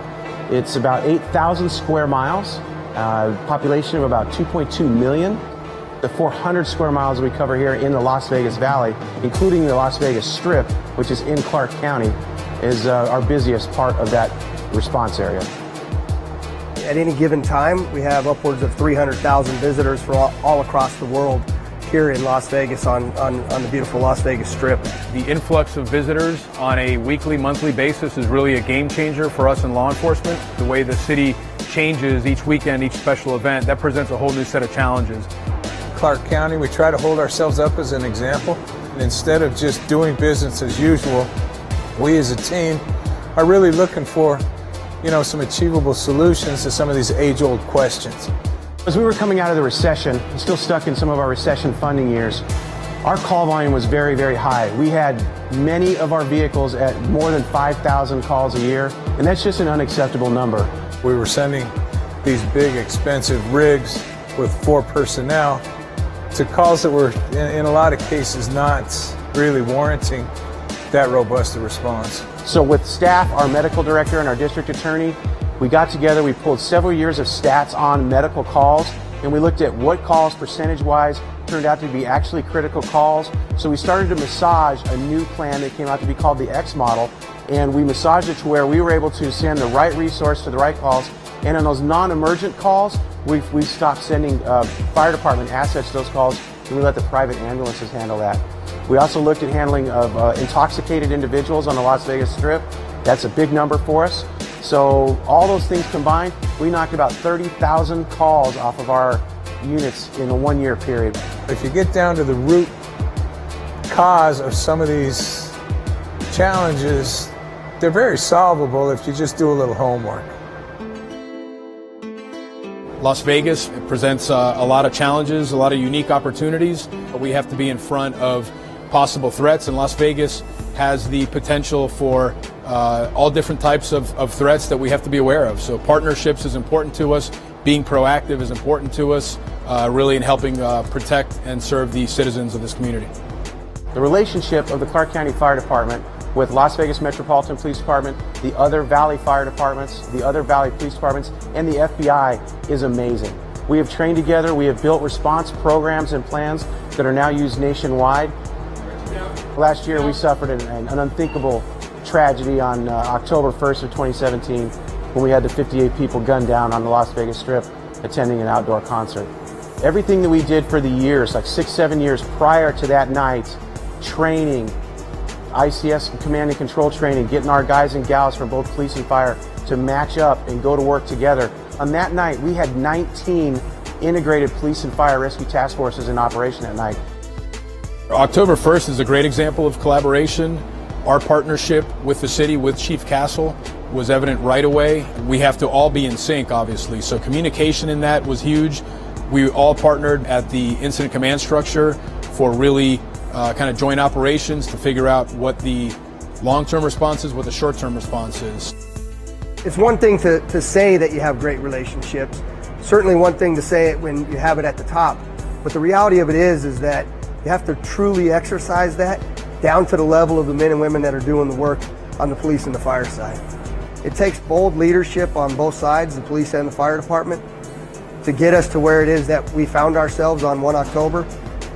We are big proponents of task forces. The FBI puts together lots of task forces where different agencies come together to work particular threats. We have terrorism task forces, violent crime task forces. This is where we all sit together, work together on a side-by-side basis to really target whatever that particular threat is. This is about getting better. And when you have really honest conversation between police and firefighters at the line level about things that could have gone better, it prepared us to do exactly what it is that we did on 1 October. What we're really excited about is we have such a great young core of men and women in this organization, and they're going to carry this torch going forward of the pride, professionalism, and dedication that this department provides day in and day out to our residents, to our visitors, to our police officers and our law enforcement counterparts at the federal level. We've got a great group, a great plan going forward to keep at the level that we're at.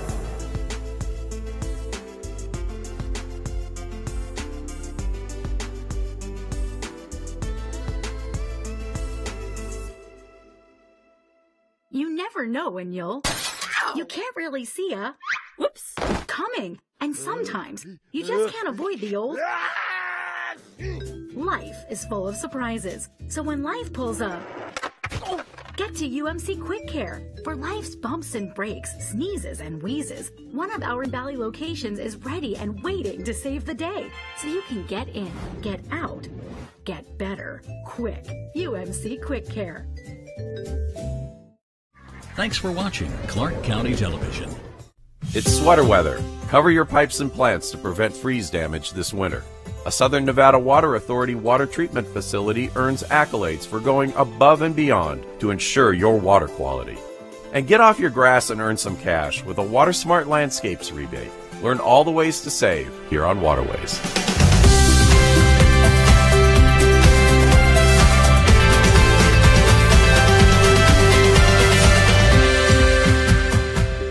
The SNWA Board authorized General Manager John Ensminger to execute 3 agreements concerning a new federal drought contingency plan.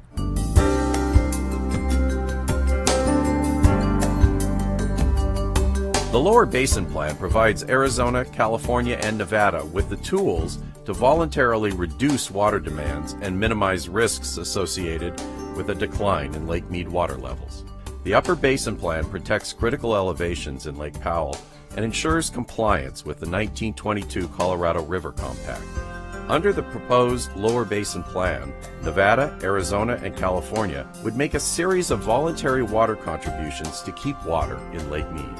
The amount of voluntary contribution by each state is based on Lake Mead's elevation.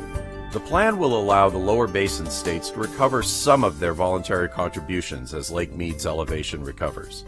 Even with these voluntary contributions and mandatory shortage reductions, Southern Nevada has sufficient water resources to meet our community's water needs. However, continued conservation is critical to maintaining our current and future water resources.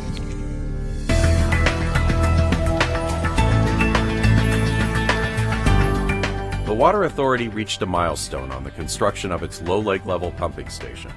In December, workers flooded the forebay, located more than 500 feet underground. It's now linked with intake number 3.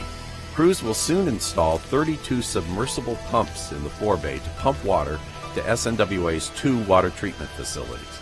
The high-volume pumping station, combined with intake number 3, will ensure access to Southern Nevada's primary drinking water supply, even as lake levels decline. The low lake level pumping station is scheduled for completion in 2020. Everyone needs water. That's why it's so important to the Southern Nevada Water Authority to treat drinking water to the highest standards and deliver it safely to your homes.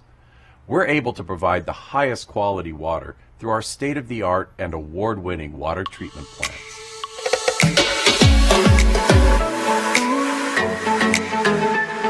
Our River Mountains facility truly is one of the best in the world. It goes far beyond standards for the Safe Drinking Water Act. We're very proud to be part of this facility. The River Mountains Water Treatment Facility recently received the highly coveted Partnership for Safe Water's Excellence in Water Treatment Award from the American Water Works Association. Less than 20 water utilities have received the award, and when you consider there are more than 50,000 community water systems in the U.S., it's quite a recognition. The partnership was conceived to recognize facilities going above the call of duty. It recognizes things like not being complacent in how we do business, but always trying to strive for something better. It looks at efficiency, and we've done well on all those categories: efficiency, maintenance, employee training. So we've gone above the call of duty and continue to press on. So it's a recognition of those efforts. The rigorous award process measures the extent to which utilities optimize both water quality and efficiency of their facilities, as well as efforts to go above and beyond the regulations, ensuring continuous improvement to drinking water quality. With River Mountains, an expert panel analyzed hundreds of pages of technical data and detailed narratives describing the treatment plant's operations and capabilities. Kevin, what were some of the items the experts were looking for in distributing this award? Well, they really examined our filter process, which is the heartbeat of a treatment plant. So they looked at our daily records, and they really drilled in to say how we were operating the plant, how we're doing backwashes on the filters and taking good care of them. They looked at our maintenance practices and were we taking good care of our facilities. They were looking at how we're training employees and making sure that they could work on that specific equipment at our plant. They also looked at our overall water quality and were we always pressing forward, trying to make it better, just not meeting the rules, but actually had well-defined goals that allowed us to push forward and actually improve water quality coming out of the plant. The exclusive award is an honor for SNWA, which is responsible for providing a safe supply of drinking water to more than 2.2 million residents in Southern Nevada. The SNWA's 2 water treatment facilities, River Mountains and Alfred Merritt Smith, use cutting-edge technology to ensure that the community's water is treated and tested to the utmost standards. Ensuring high-quality drinking water requires the SNWA to coordinate with state and federal agencies and maintain compliance with the U.S. Environmental Protection Agency's Safe Drinking Water Act. We monitor water quality in real time, 24 hours a day, 365 days a year. At the SNWA's Water Quality Laboratory, an average of 400,000 water analyses are completed each year. Our lab is one of the most sophisticated in the world. It uses the latest technology to ensure that your water meets or surpasses federal standards. Beyond testing, water treatment processes are state-of-the-art. The Water Authority treats water with ozone, a powerful disinfectant that kills potentially harmful microscopic organisms that may be present. A multi-stage filtration process follows that. Then as water leaves the water treatment facilities, chlorine is again added to protect it on the way to your tap. Our research and development scientists find new ways to further improve the quality of our drinking water. The SNWA has one of the nation's top municipal R&D complexes and is one of the few that combines research and water quality testing under the same roof. The R&D conducted by SNWA has contributed to increased knowledge in the fields of water science and water treatment. Through R&D, SNWA has developed treatment techniques to address emerging water quality issues such as pharmaceuticals and personal care products. Well, having all of our groups in one spot, they can support each other. If we have a treatment problem, our research group can come in and help. There's several PhDs that can help us solve technical problems. Also with our water quality group and our testing group, they can work with our operations group in making sure that the testing is accurate, timely, and very fast. We also have our maintenance group that installs instrumentation. It can be validated with our laboratory. What's really interesting is that our group really makes excellence a habit. Anybody can rise to the occasion for a few minutes of the day or a few days of the month, but really the partnership is pushing us to have excellence just all the time, and it's a way of measuring it. So we're really excited about this award. Winter watering restrictions are in effect through February, limiting landscape watering to 1 day a week. If you're unsure what day you're assigned to water, visit snwa.com and click on Find Your Watering Group and Provider.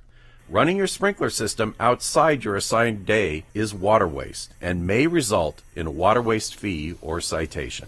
Whether it's residential, commercial, a city or county park, you could receive a violation or fee for watering outside your restricted day. Also, you could receive a violation or fee for spray and flow runoff, such as water flowing over a sidewalk or into a gutter from your property. You can also receive a citation or fee if you have an on-site leak, such as a broken emitter, broken sprinkler head, and those would be flagged and the customer would be notified of those irrigation issues. In 2018, SNWA member agencies conducted approximately 8,000 water waste investigations throughout the valley and issued more than 400 fines. If you see water waste, report it immediately to your water provider and ensure you're adhering to mandatory watering restrictions to avoid a water waste fee. If you need help remembering to change your irrigation clock each season, sign up for our text reminders.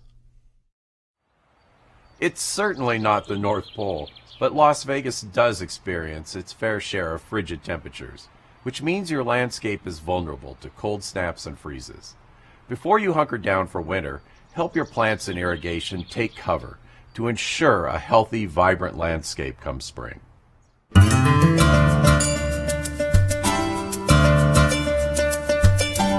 Plants actually are very vulnerable. They're very much like people in the winter. They need that extra protection to keep them healthy. And then we also want to think about our irrigation system and be sure that we cover the irrigation system and keep that healthy in the winter too, so that we protect it from freezing. Master gardener Denise McConnell has a knack for caring for desert plants.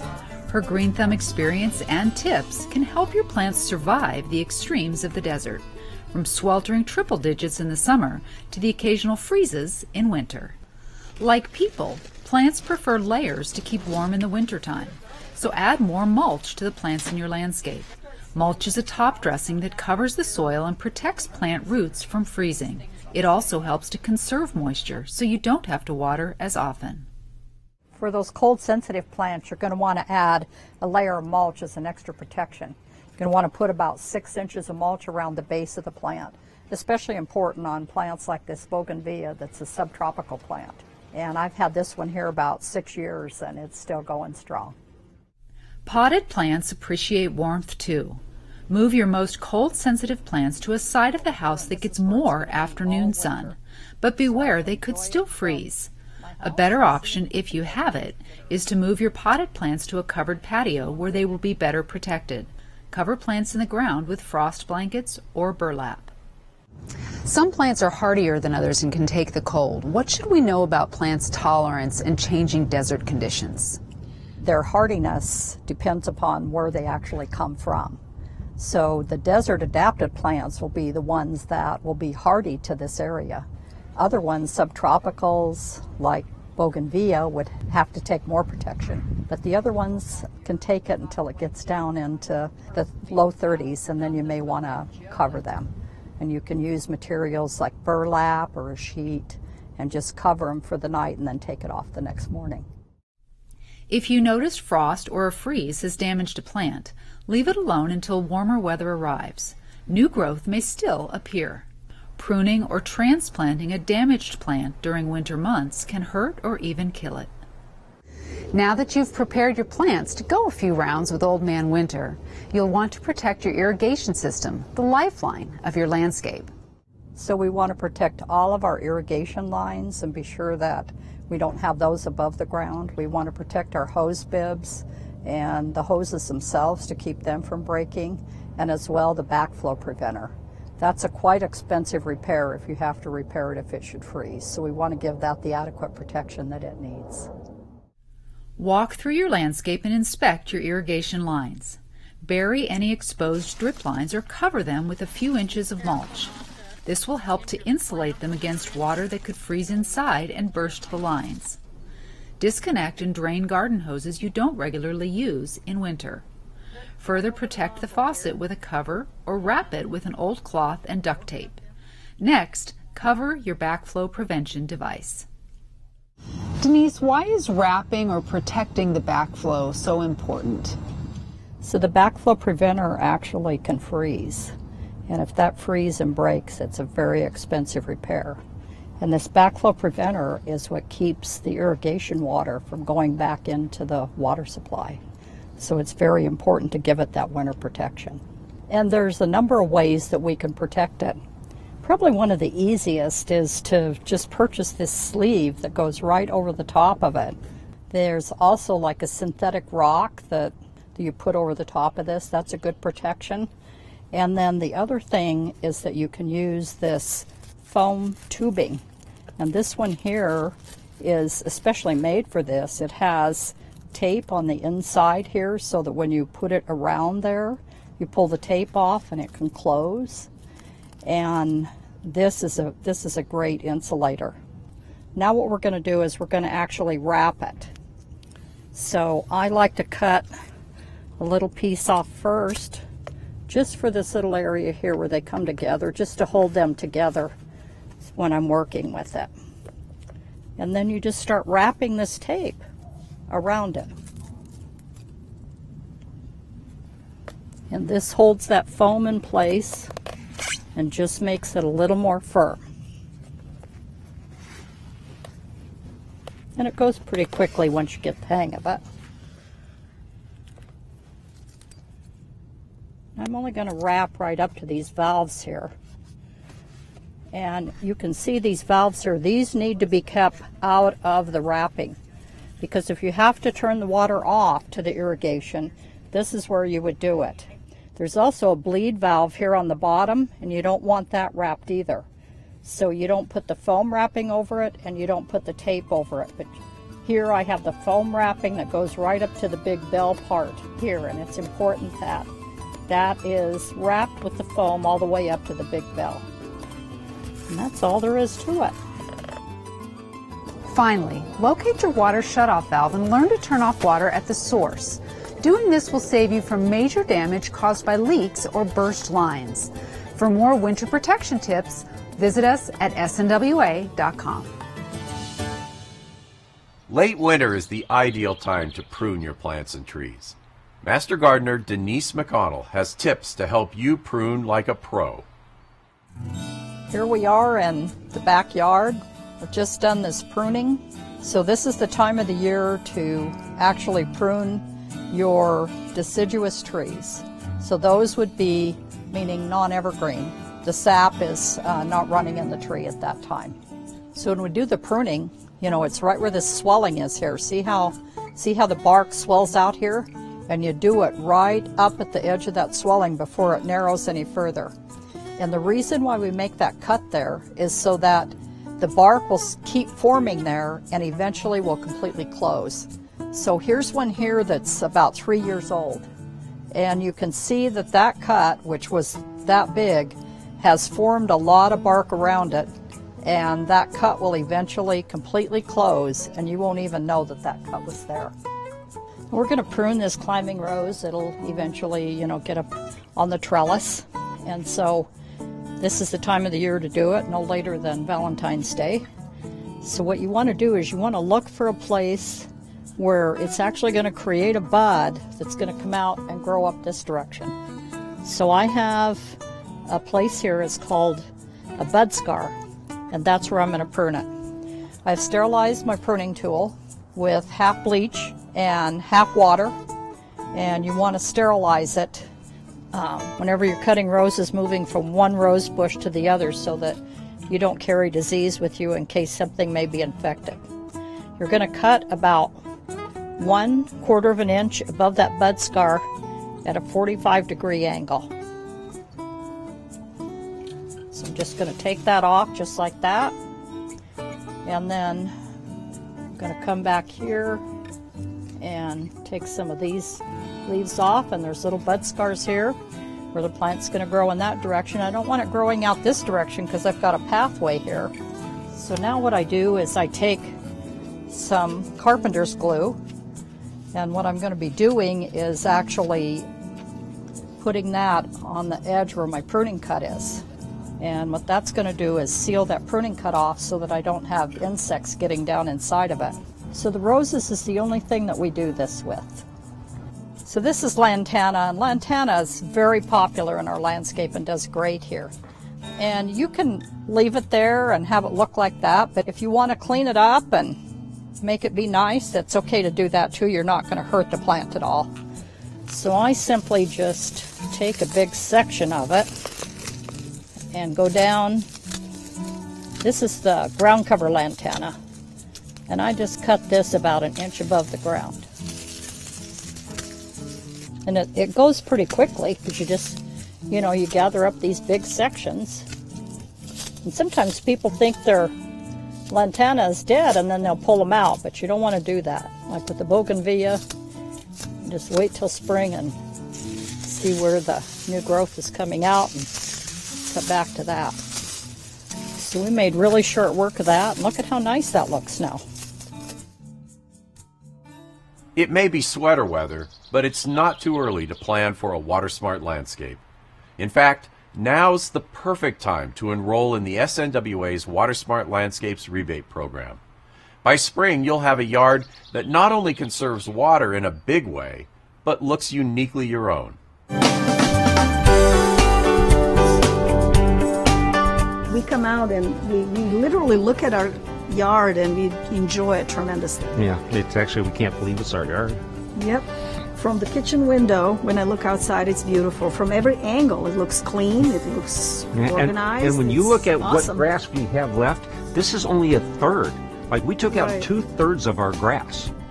Adrian Ridgely and Mike Graves were finally ready to ditch their grass when the SNWA increased its WaterSmart Landscapes rebate from $2 a square foot to $3 a square foot. Their backyard lawn was using too much water and didn't represent the couple's artistic lifestyle. Adrian and Mike, tell me a little bit about what made you decide to convert a portion of your yard to desert landscaping. So I guess the first reason was that a lot of our grass actually didn't look good. There were patches of it that were just like crabgrass, and it never thrived. And so that was one of the main reasons. The other one would be definitely to cut down on the water. Sure. And when you started the process, did you have some goals in mind of what you wanted to achieve with the conversion? I wanted to keep as green as possible, obviously. And we eliminated one tree. Some of them kind of popped on its own, volunteers what we call them. So I wanted to have more modern look, clean, less maintenance for sure, and obviously water preservation. The couple designed the concept for their backyard conversion and hired a landscaper to remove more than 1,500 square feet of grass. They planted a variety of colorful, desert-hardy plants like lantana, Texas Ranger, privet, and juniper. Low water use drip emitters replaced water-intensive sprinkler heads, and decorative rock mulch surrounds their small patch of grass kept for their dog, Princess. Adrian and Mike added the final touches. landscape lighting, and pieces of art to complete their home's outdoor retreat. The SNWA's Water Smart Landscapes rebate program walked them through the entire process. After the application process, they came out and measured, and that was pretty simple. The guy was in here maybe 10 or 15 minutes, and he made a little map. You know, then we just did our thing, and then at the end, you call them again. They came out and remeasured, and then you get a nice letter a couple weeks later, tells you what you qualify for, and you sign some paperwork, and you get the check. Like I was shocked at how fast and easy the process was. Like, it was painless. To incentivize residents and businesses to reduce grass in the valley, the SNWA increased the Water Smart Landscapes rebate. Participants can now earn up to $3 for every square foot of turf they convert to Water Smart Landscaping, up to 10,000 square feet per project, and $1.50 for every square foot over that. The maximum incentive for any property in a fiscal year is $500,000. Johan, tell us, how has the increased rebate helped incentivize Southern Nevadans to step up and participate in the rebate program?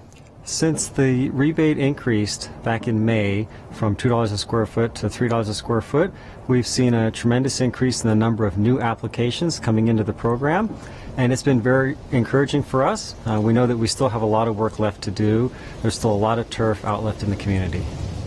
As the record drought continues to impact Lake Mead water levels, our community is asked to elevate its conservation efforts. To boost participation and remind Valley residents and businesses about conservation efforts, the SNWA is increasing its community outreach. Our conservation team recently mailed 20,000 letters to properties with large patches of grass to encourage them to participate in the landscape rebate. The team also is reaching out to people who had previously signed up for the landscape rebate but never completed their projects, and homeowners associations where large sections of non-functional grass area exists. The SNWA has been doing a lot of outreach with single-family residential, with homeowners associations, with property managers, and with businesses. We know that there is about 5,000 acres of non-functional turf left throughout the valley, and this is turf areas around shopping centers, gas stations. This is turf along roadways and medians. We know that that turf is perfect for the Water Smart Landscapes program. So we try to emphasize that if the only time that someone walks on the turf area is to mow it, that's perfect to be converted to desert landscape. Replacing water-guzzling grass with a Water Smart Landscape could cut your home water use by up to 75%. The SNWA estimates a water-efficient landscape can save homeowners approximately 55 gallons of water per square foot per year. Those savings add up. For an average 1,000 square foot conversion, that's 55,000 gallons of water saved yearly. For Adrian and Mike, the savings is more than 82,000 gallons. Since the inception of the Water Smart Landscapes rebate program, Southern Nevadans have replaced more than 187 million square feet of turf, enough to wrap an 18-inch roll of sod around 95% of the Earth's circumference. The water savings is beyond 119 billion gallons. Don't wait long to convert your grass to a Water Smart Landscape. Apply online at snwa.com and you'll do your part to help Southern Nevada conserve water where it matters most, outdoors. Before you remove a single blade of grass, you must apply for the Water Smart Landscapes rebate. Enroll online or call the Conservation Helpline for a printed application. Once the completed application is received, the SNWA will schedule a site review visit to evaluate your lawn and conversion areas and answer any questions you may have. You must participate in the pre-conversion site visit before removing your lawn. Then, dig in. You have 1 year to complete your conversion. Finally, cash in and get your rebate check. For more program details, visit us at snwa.com.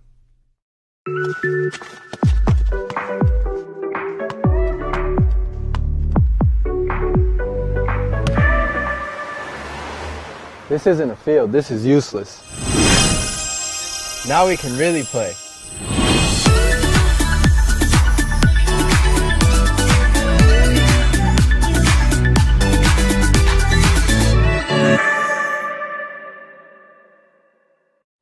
The Las Vegas Wash is a true success story. Once a natural resource for Native Americans and early settlers, it suffered from erosion and population growth in the late 20th century. In the last 20 years, a community effort to stabilize the wash has paid off.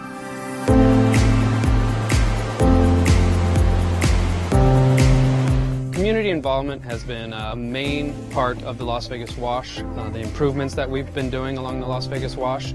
Today, the Las Vegas Wash is a thriving waterway thanks to partnerships, volunteers, and dedicated work to restore this important resource. Just 20 years ago, the wash was in despair. Erosion, garbage, and poor water quality crippled the 12-mile channel that serves as the final link in our water supply. The Las Vegas Wash is the primary drainage channel for the entire Las Vegas Valley. Each day, the wash captures approximately 200 million gallons of highly treated effluent, urban runoff, and shallow groundwater, as well as runoff from occasional storms. It acts as a natural filter as it channels the water to Lake Mead, Southern Nevada's primary source of drinking water. Wetlands help filter sediment and other impurities from its flows. In the late 20th century, flows within the channel increased significantly, along with Southern Nevada's population, causing erosion that drained wetlands and threatened wildlife habitat, water quality, and wastewater infrastructure. One major issue was an algal bloom in Las Vegas Bay in Lake Mead, which was caused by high nutrient levels which were going through the Las Vegas Wash, as well as sediment from the Las Vegas Wash was entering Lake Mead, really causing water quality problems in the lake. And then third, some of our water supply pipelines were being exposed due to the erosion in the Las Vegas Wash. In 1998, community stakeholders, including the SNWA, partnered to address water quality issues in the wash and find a way to stabilize this important water resource. The Las Vegas Wash Coordination Committee was formed. The committee mapped out a plan to address tough issues plaguing the wash. Over the past 20 years, the group has worked tirelessly to restore this vital ecological resource. Among its many accomplishments, the Las Vegas Wash Coordination Committee has reestablished the wetlands, increased wildlife habitats, revegetated areas along the wash to stabilize soils, and improved water quality by constructing weirs, dam-like structures that slow the flow of water and control erosion along the bed of the wash. In 2018, we completed the final weir along the Las Vegas Wash, so now there are 21 weirs which slow down the water, reduce erosion, and help improve water quality.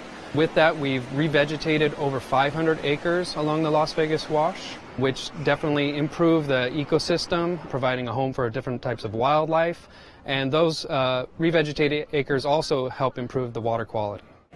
Public outreach and community involvement are key components of the Las Vegas Wash's success. The Las Vegas Wash Coordination Committee organizes green-up planting events twice a year. Volunteers arm themselves with shovels, dig in, and help plant hundreds of native plants along the wash. This is our 33rd green-up along the Las Vegas Wash, and having that community involvement has been critical to the success of this program.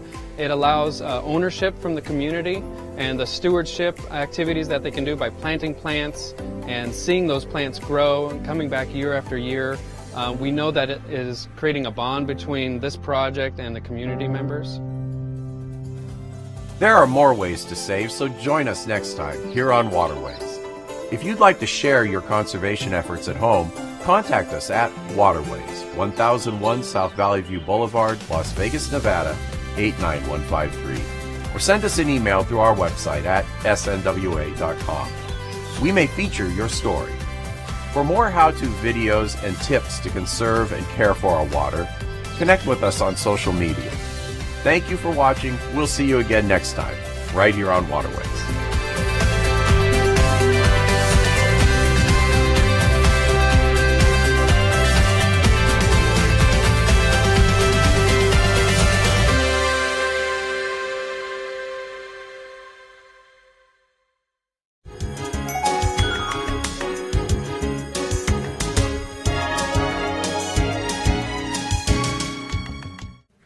Good evening, everyone. Thanks for coming out tonight. I'm Bill Brown with Brookings Mountain West. On behalf of my colleagues, welcome. And as always, our thanks to both Greenspun College and the staff here who help us record our events. So if you're watching us on YouTube or on public television, I hope you're enjoying this, whether it's 3 in the morning or not. We're going to talk energy and geopolitics tonight, a timely topic given what's been going on at the UN and a few other places. I haven't heard any news in the last 5.5 minutes, so you'll have to update me if you have. But of course, energy is a topic of great interest to us here in Nevada. We have 2 upcoming ballot questions in November, as I'm sure you're aware. Of course, our state's invested in both solar and geothermal in terms of alternative energies, and we have our long-standing issues with nuclear energy and fuel as well. So I'm really looking forward to Samantha's talk tonight. Let me tell you a little bit about our speaker. Samantha Gross is a fellow in the Cross Brookings Initiative on Energy and Climate. Her work is focused on the intersection of energy, the environment, and policy, including climate policy, international cooperation, energy efficiency, unconventional oil and gas development, and energy and water as well. She's had an interested and varied career, more than 20 years of experience in energy and environmental affairs. She was director of the Office of International Climate and Clean Energy at the U.S. Department of Energy. She's also worked at the Government Accountability Office on Natural Resources and Environment, and is an engineer directing environmental assessment and remediation projects. Samantha's educational background prepared her for that. She holds a Bachelor of Science in Chemical Engineering from Illinois, a Master's of Science in Environmental Engineering from Stanford, and a Master's in Business Administration from UC Berkeley. So she's more than well qualified to speak on this topic tonight. So please join me in welcoming Samantha Gross.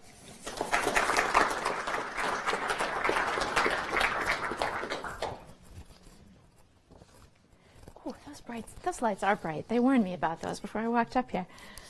So I want to thank Bill for his kind introduction, and I want to thank all of you for coming out here this evening. So I want to spend my time up here talking about oil and gas in particular, and the changes that we're seeing today in oil and gas and how they're playing out in global politics and in economics. So tonight we'll go on a tour of the changing energy world. We'll start right here in the United States. Oh, that's better. Should I go back for the film, actually? We're good. Okay, sorry about that. So we'll go on a tour of the changing energy world, starting right here in the United States, where growing oil and gas production is changing energy markets. From there, we'll move on to how this new supply changes the story in energy-consuming countries in Europe and in Asia. And we'll finish our world tour in the Middle East, where growing oil and gas supply from other sources combined with a coming peak in demand are forcing a rethink in these oil-dominated economies. You have almost certainly heard about the oil and gas boom here in the United States. President Trump has talked about energy dominance and about oil and gas as a driver for economic growth and for exports. I have some real reservations with the term dominance, and we'll talk about that a little bit later. But there's no question that these events have changed the world of oil and gas. Before the early 2000s, oil and gas production in the U.S. had been declining for years. U.S. oil production peaked during the 1970s, and this decline was expected to continue. Oil imports were expected to keep on growing, and companies planned to build import terminals for liquefied natural gas, or LNG, getting prepared for the day when our own natural gas production couldn't meet demand. But then an important change happened, thanks to some optimistic engineers who combined existing technologies in new ways. They combined horizontal drilling and hydraulic fracturing to produce oil and gas from formations that geologists had known about for years, but the engineers had never quite figured out how to produce oil and gas from them economically.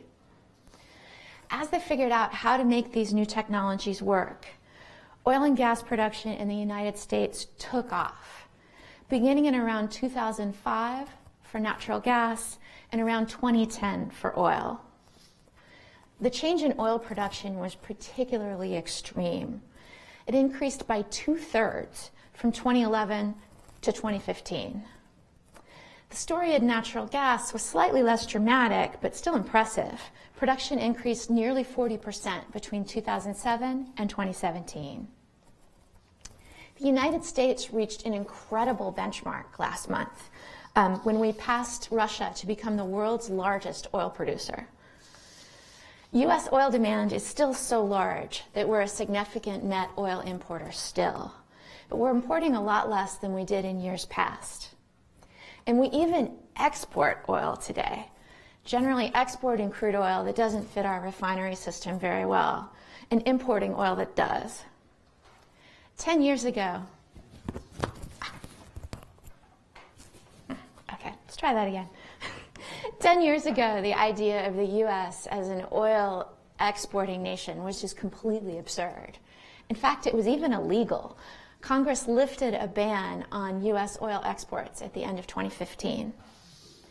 We've also become an exporter of natural gas. We produce more than we need, and we export natural gas through pipelines, particularly to Mexico, and in liquefied form to Latin America, to Europe, and to Asia. This new method of extracting oil and gas has completely changed the U.S. industry, and it won't just stay here. Oil and gas resources that can be produced this way exist in many parts of the world. The revolution is not winding down. It's actually gearing up, and it's now moving to places like China and Argentina. This unexpected and growing oil and gas supply has changed the way that policymakers around the world think about these resources. So during my first go-around in the U.S. government, beginning in 2002, peak oil meant peak supply. There was great concern at that time that the world was running out of oil, or at least running out of inexpensive oil. Engineers like myself were always somewhat skeptical of this argument. We're an optimistic bunch, and we generally believe that new technology will deliver new breakthroughs. But the view that oil supply was reaching a peak was very prevalent in the early 2000s and mid-2000s.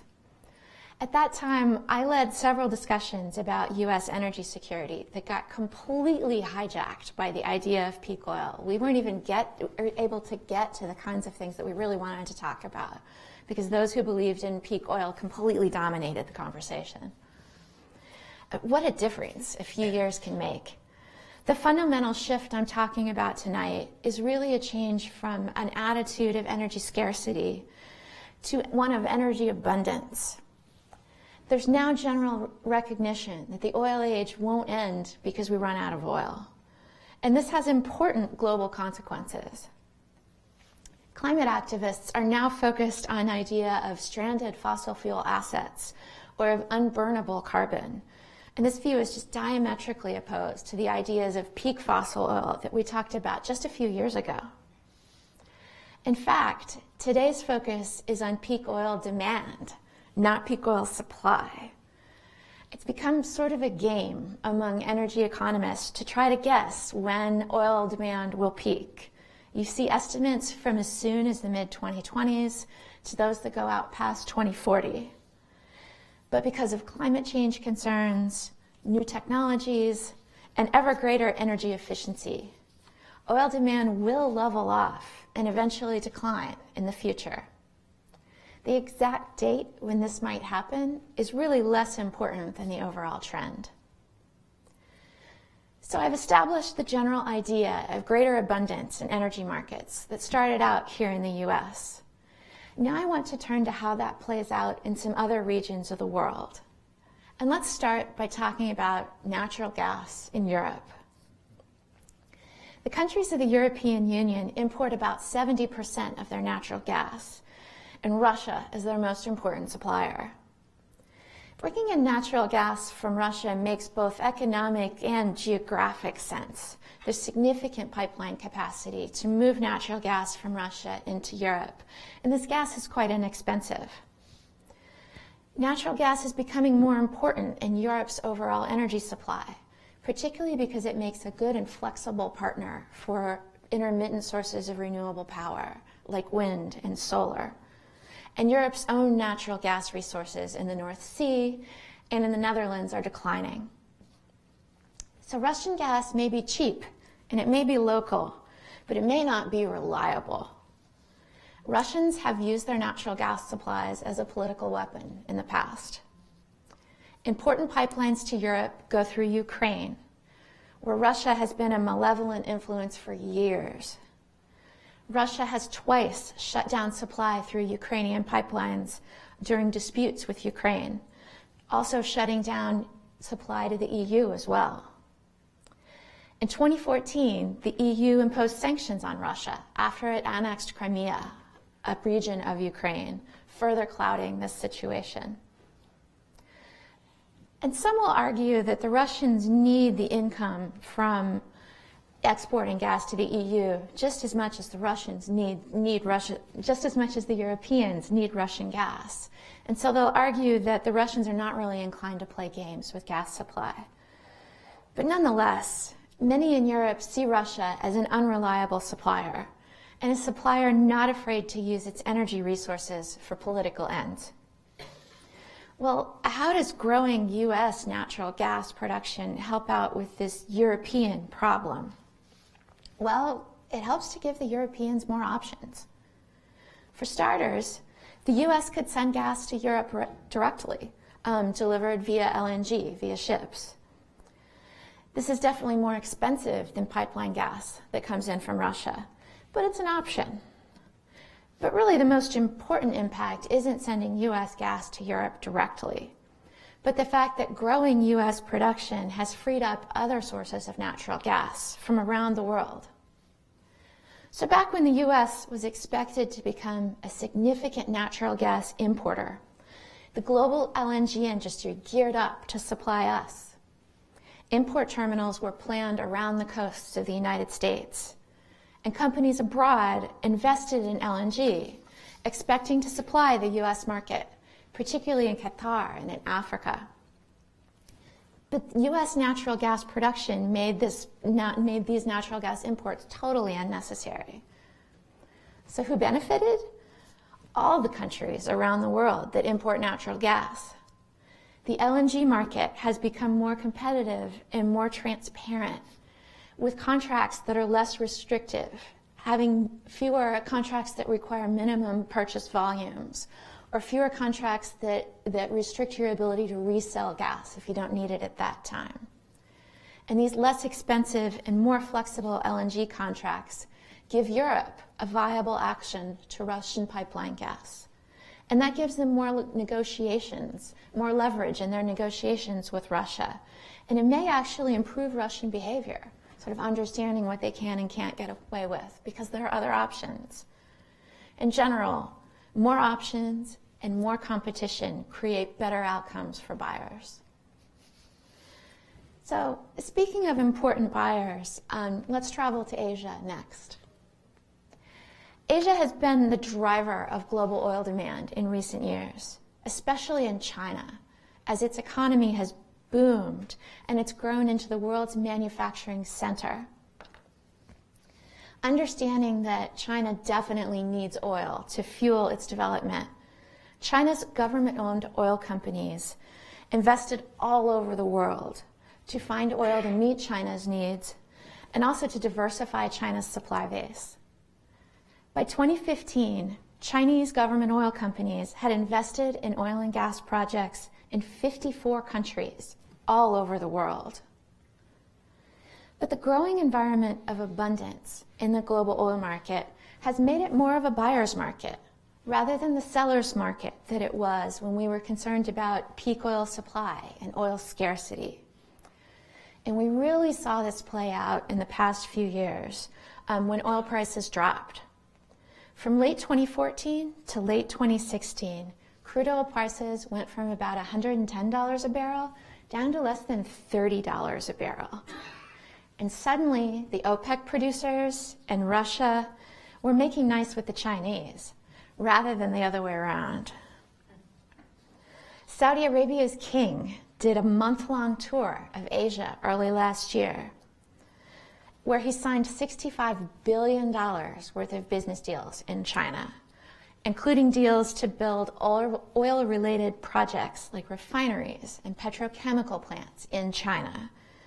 An important goal of these travels and these business deals was to cement Saudi Arabia's position as China's key supplier of oil. Russia, too, is relying on China to buy its oil and gas, especially as buyers in Europe have their doubts and have other options. Russia has made significant deals with China for it to buy more oil. And Russia is also building a nearly 2,000-mile pipeline from Siberia to the Chinese border that will be completed at the end of next year. The Russians are also seeking Chinese financing for energy projects as a way of getting around US and EU sanctions on the Russian energy industry. Russia needs China in a way that it has not in the past. In fact, that need ran the other direction not very long ago. Abundant LNG, or liquefied natural gas, has been very good for Asia as well. Japan, China, and South Korea are the world's largest consumers of LNG, and they are enjoying better prices and more flexible terms for their imported natural gas. So all in all, countries in Asia that rely on oil and gas imports to fuel their growth are more in the driver's seat than they have been in the past. And large oil producers like Saudi Arabia and Russia are coming to them to make sure that they can be their suppliers of choice. And this is an important change and a complete flip from not very long ago. So as the last stop on our world tour, let's pay a visit to the Middle East. The consequences of the new energy abundance that I've been talking about have been overwhelmingly positive in the United States, in Europe, and in Asia, because these countries are by and large energy importers, and also because they have very large, very diverse economies. But the oil and gas producing countries of the Persian Gulf region are different. The economies of the Gulf region are focused on oil and gas. In fact, their economies are really set up to distribute oil and gas wealth to their citizens. I know Saudi Arabia the best. I worked there for about a year and a half, and it's also the country with the largest economy and also the largest oil production in the region. So I'll use Saudi Arabia as my example of how economies in that region work and how they need to change in this new global environment. So the government is absolutely central to the economy in Saudi Arabia and also to citizens' lives. The government owns the one oil company in Saudi, Saudi Aramco, and 90% of government revenues come from oil and gas production. The government is also the primary employer.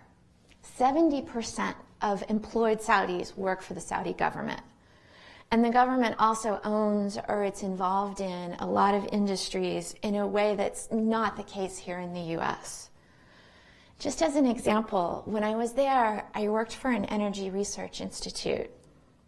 But when people here and friends here asked me, you know, do you work for the government? Is what you do government related? That was actually a really hard question to answer. Officially and directly, no, I didn't work for the Saudi government.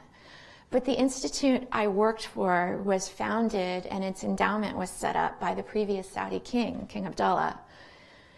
And the Minister of Energy had an office in our building and a very fancy house on our compound.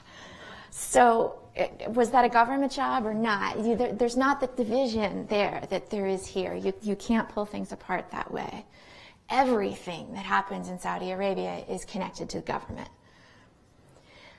But this situation can't go on forever.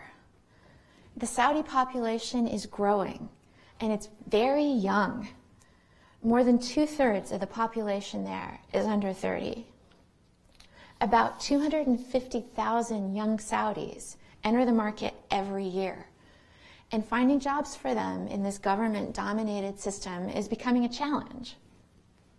At the same time, the 2-year plunge in oil prices that I talked about a minute ago, and the idea that peak demand is coming eventually, it's really demonstrating that they need to diversify their economy.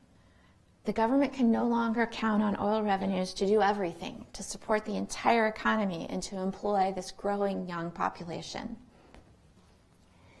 But it's really hard to completely change the nature of your economy, from one that's designed with distribution in mind, to take oil revenues and distribute them to your citizens, to an economy that encourages innovation and diversified economic growth. These countries realize that this is a challenge, and they're trying to change.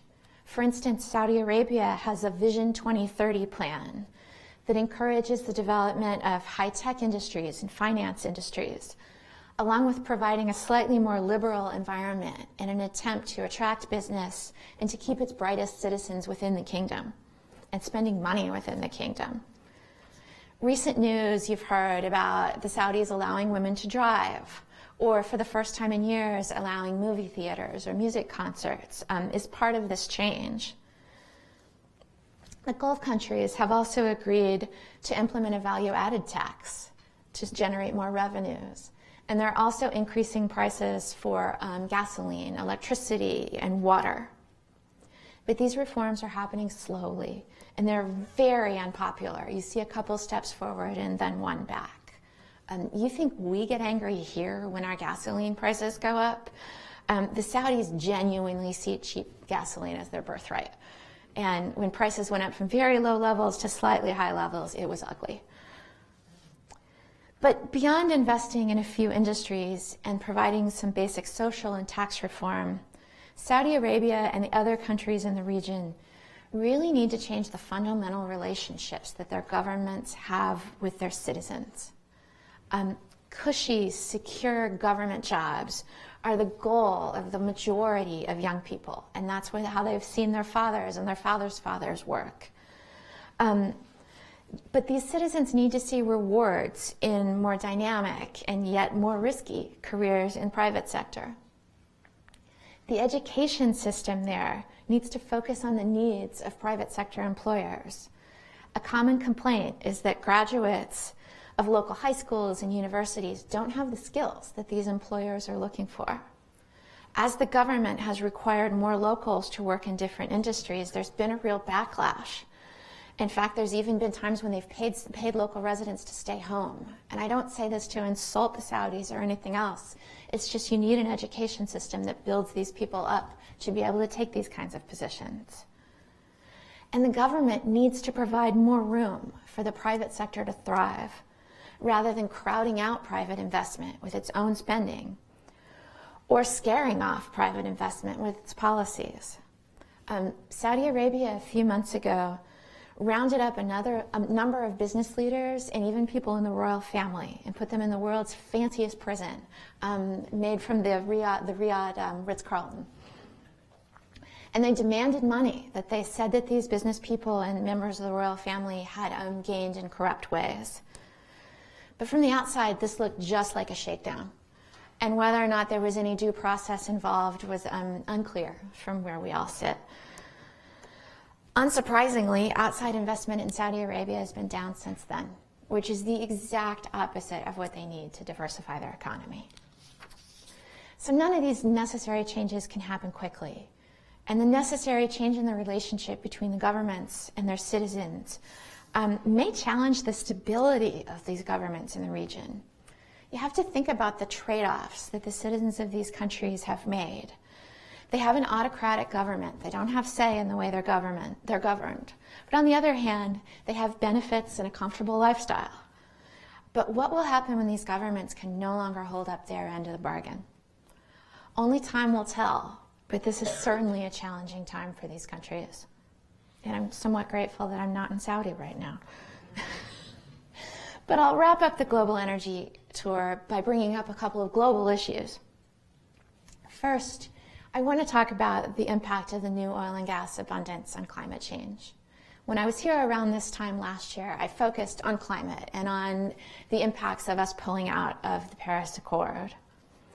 And when we thought the world was running out of oil and gas, a potential bright side to all that was its ability to make fundamental changes in the energy system easier. If prices for oil and gas are ever rising and oil and gas are becoming more scarce, That makes alternative forms of energy more attractive and certainly more necessary. To be clear, the amount of oil and gas in the world is definitely finite. I mean, we all understand that. But where we are now is that the amount of oil and gas in the world will not be the limiting factor on how much we use. A former Saudi energy minister put it well. The Stone Age didn't end because we ran out of stones, and the oil age won't end because we run out of oil. What we need the political will to change our energy system. We need technology to make low-carbon energy affordable and convenient. And we need visionary entrepreneurs to bring these new technologies to the market and to the masses. Running out of fossil fuels is not a solution to the climate challenge, and it won't save us. We need to think more concretely about real solutions. The new abundance also brings out some really important geopolitical challenges. I've been talking all evening about the balance of power shifting away from some historically important producers, like Russia and the Persian Gulf states. These producers aren't losing their market, and they're not going to go away anytime soon. They're just facing more competition, and they're operating in a market that may level off and become smaller over time. But this shift is far from complete. It's a long-term trend rather than a sharp change. When I talk about oil peaking, I think about oil sort of reaching a plateau and then perhaps declining over time. We're not looking at a sharp turnaround. But despite all this abundance that I've been talking about and the idea of peak oil demand, oil prices today are at their highest level since 2014. And President Trump addressed the United Nations General Assembly yesterday morning. And he tried to really take OPEC to the woodshed. He said that they're ripping off the rest of the world and that we will not put up with these horrible prices. And I can't get inside of his head.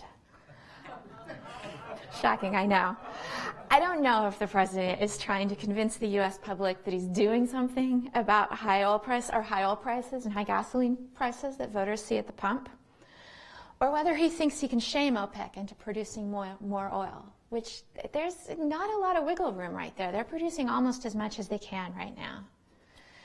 But the president is an important cause of today's higher oil prices. When he walked away from the Iran nuclear deal and he put sanctions on Iranian oil production, he removed an important source of oil supply from the global market, and unsurprisingly, prices are responding. And these sorts of events will continue to happen.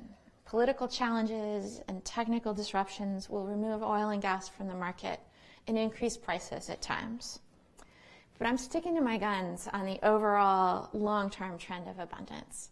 If I could predict geopolitical events and short-term oil prices, I would be on a very nice beach with a very cold drink right now. I don't have that ability, but what I can talk about is where I think the longer term is going. And I think the longer term trend is going toward there being ample oil and gas supply and demand for that supply actually peaking at some point. And players in the global energy market are demonstrating their belief in this new future I'm describing with their actions, with the way that, particularly the way that the suppliers are acting towards their customers. I think that really demonstrates that this is a reality and there's truth to the things that I'm saying, despite the fact that oil prices are high as I stand here. So as a final point before I wrap up and we start a conversation, the U.S. has become a really important producer of oil and gas, not just a consumer. But the industry here is made up of dozens of businesses, small and large, and they make decisions based on their own conditions, their own desire for profit, and their own funding levels and appetite for risk. And this is really different than what you see in many of the oil producers around the world, the Russians or the Saudis. Their oil companies are largely state-owned, and they make decisions based on some different criteria, not just profit margins, but long-term economic management and political goals. And this is why I'm really frustrated by this rhetoric about energy dominance. The U.S. isn't dominating anybody with our energy supply. We're not set up to use our energy supply for political purposes. It's not what we do, by and large. I feel like that saying is mostly just a saying, and it's intended to play well with certain kinds of audiences, but we're not set up to play politics with our energy. But I really do believe that having more non-political oil and gas supply on the market is a good thing. It's a good thing for a lot of different countries and a lot of different places. I really prefer to see economics be the primary driver in global energy markets, although politics will always play some role, particularly because there are important producers for whom politics will always play a role. And economics will be crucial to minimizing climate change, too. We can't count on oil and gas scarcity to do the job for us. So I want to thank you all for your kind attention, and I look forward to your questions. I've gone a little short on my time, but part of that is because this conversation could go in a million different directions. I've tried to keep the story somewhat linear, so it's mostly followable, but we can follow whatever thread you guys are most interested in talking about, be that on the supply side or the demand side, or what's happening here in the United States. So do we have mics for questions, or should people just shout? Yeah, people will know to speak up in our lectures here. That sounds good. Well, yeah, tell me what you all are most interested in, and we can follow whatever thread grabs you. Yeah, there's several questions. Let's start here and go across. Regarding supply, you haven't mentioned Africa or anything in South America beyond Argentina. Mm-hmm. And as I understand it, there are vast shale opportunities in those areas, plus in Russia itself and in China. So when you speak of finite, I agree, and obviously it is, but it seems to me that the finite is a long way away. Yeah, I completely agree with what you're saying, and I completely agree that there are resources, tight oil resources, shale gas resources in a lot of different places in the world. And when we speak of finite, the world is a finite system, but oil and gas are not really finite in an economic sense. There's sort of a difference between an absolute finite level and the level that we can actually produce. We'll run into problems with climate change way before we run out of oil and gas. So in any sort of reasonable sense, oil and gas resources really aren't finite for us. As I talk about, I kind of focused on certain areas for oil and gas production. There's a lot of new areas coming online that I didn't do a full world tour. Brazil is coming back. Guyana has significant new oil and gas resources that are being produced. Argentina's coming back. Places in Africa are coming back. The world is not low on oil and gas. Long story short. You look at falling oil prices or fossil fuel prices. Won't that inhibit progress on alternative energy? Well, I think that's where I talk about you need the economics to work out on that. We can't count on oil and gas, on rising oil and gas prices to get us there. We need to think about working on technologies that will make oil and gas the less attractive option. An important way to think about this, let me add one thing before I come back. An important way to get there would be pricing the externalities of oil and gas. If we actually had, let's say, a carbon tax, one of my favorite policies, that reflected the damage caused by CO2 emissions to the climate, then all of a sudden the economics look different. And then you can actually have oil and gas compete on a level playing field with other forms of energy. There were some. Okay. I enjoyed your talk. Could you speak a little bit about maybe the future of nuclear power? Yeah, I'm happy to. The future of nuclear power is tricky, and it really depends on where you are. Starting out here in the United States, nuclear is not looking good here in the United States. People here know better than anybody that the issue of what to do with spent nuclear fuel is huge, and it's something that this country has not figured out yet. The other thing that's a real downside to nuclear in this country is cost. We haven't built a reactor in this country in several years. There were 2 under construction, and the cost increases were so much that one of them they decided to stop building it. The other one, just yesterday, they came to an agreement to keep going, but it's dicey. And it's because the cost overruns have been extreme. It put Westinghouse into bankruptcy, who was building both of those plants. So I don't see any utility in its right mind choosing to build a nuclear plant in the States right now until perhaps technology changes completely. And we have maybe like modular reactors rather than the stick-built ones that we're doing right now. So I don't see nuclear power in the U.S. going anywhere anytime soon. And it's mostly for economic reasons, really.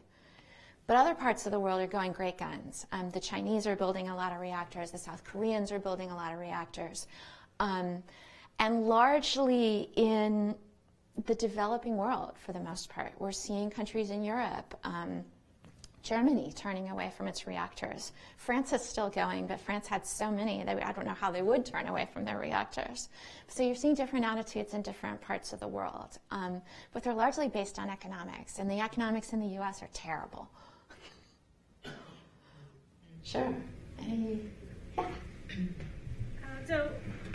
For us, for a lot of like shale and fracking, that's obviously like much more expensive in order to actually like to get that oil, to get that gas, right? So for countries like Saudi Arabia that can produce at like $10 a barrel, and we're at like 40 or more, right? It makes our economy a lot more fragile when it comes to any sort of like demand issues. Do you want to talk about that? Yeah, I can talk about that. That's a terrific question. Where to begin? When I was in Saudi and other places, you would often hear people say the very last barrel of oil ever produced in the world will be produced in Saudi Arabia. And I agree, by and large, because it is so cheap to get oil out of the ground there. How much it actually costs to produce oil there is kind of a state secret, but it's probably less than $10 a barrel. I'd be willing to put a bet on that, this being Vegas. And then, the supply curve goes up from there with various resources at various costs. A little story, when oil prices dropped so much from 2014 to 2016, OPEC didn't respond. Particularly the Saudis said, fine, we're just going to keep on pumping oil. And a lot of people were like, why? I didn't believe this at first, but I've since gone back and talked to people in the region, and I believe it now. They wanted to push the U.S. producers out of business. They thought if they kept prices low enough for long enough that the U.S. industry would just fold up and go home, that they wouldn't be able to produce at those levels, and that they could push that competition out of business. And that didn't work. And the reason why is that they have engineers. I'm an engineer. I can cheer for the engineers. And during times of high oil prices, what the engineers do is they focus on making more oil. During times of low oil prices, they don't take their ball and go home. What they focus on is making oil more cheaply. And so all those engineers kept on working, and the price came down and down and down. So between getting more efficient at producing oil and gas, and also during that time only drilling in the very sweetest of the sweet spots, because those were the spots where they could make money, the industry continued on. A lot of people went out of business during that time. The weaker operators went out of business, but stronger operators bought the assets, and they kept on going. So they thought they were going to push us out of business, and it didn't work. That's one answer to your question. Another more long-term answer to your question is it may be dirt cheap to produce oil in countries like Saudi Arabia, but for the reasons I talked about, the actual price of lifting oil out of the ground is not really their break-even price. You want to think about their break-even price in terms of what I'll call a fiscal break-even price. And that is not what it costs to lift oil out of the ground, but what it costs to balance their government budget. And that price is a lot higher than $10 a barrel. It in Saudi Arabia is on the order of $80 a barrel-ish right now. Other countries are even higher, some are lower. It's quite high in Russia as well, because their economies are built around oil and gas revenue. And so you would think that they would be fine as oil prices dropped, but actually they hurt terribly as oil prices dropped, because their economies are built on counting on these very high oil and gas revenues. So when I talk about the reform, they're doing it not just because they feel like demand is going to drop or they have more competition. Those are both true. But they're also doing it because they feel like in this new world, they need to lower that fiscal break-even cost so they can compete. because even though they're producing oil amazingly cheaply, their real break-even cost is something very different. And so that's a real driver for change. And I was actually in the Middle East the week before last, and spent a lot of time talking to people, and they're fully aware of this.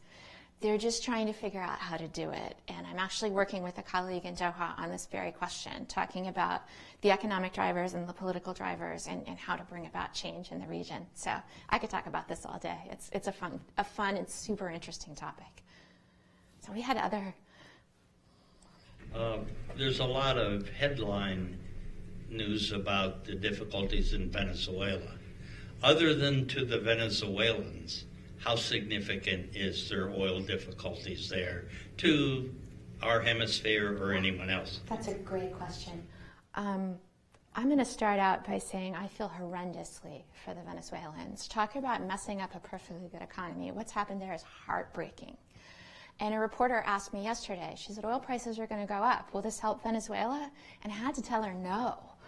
Because I think their production is so far gone and they're so sliding down such a steep slope that I don't think rising oil prices today can help them. So I feel horribly for the Venezuelans. I spent time in Colombia this summer, and there's a ton of Venezuelan refugees there because people are leaving the country because they can't afford to live there.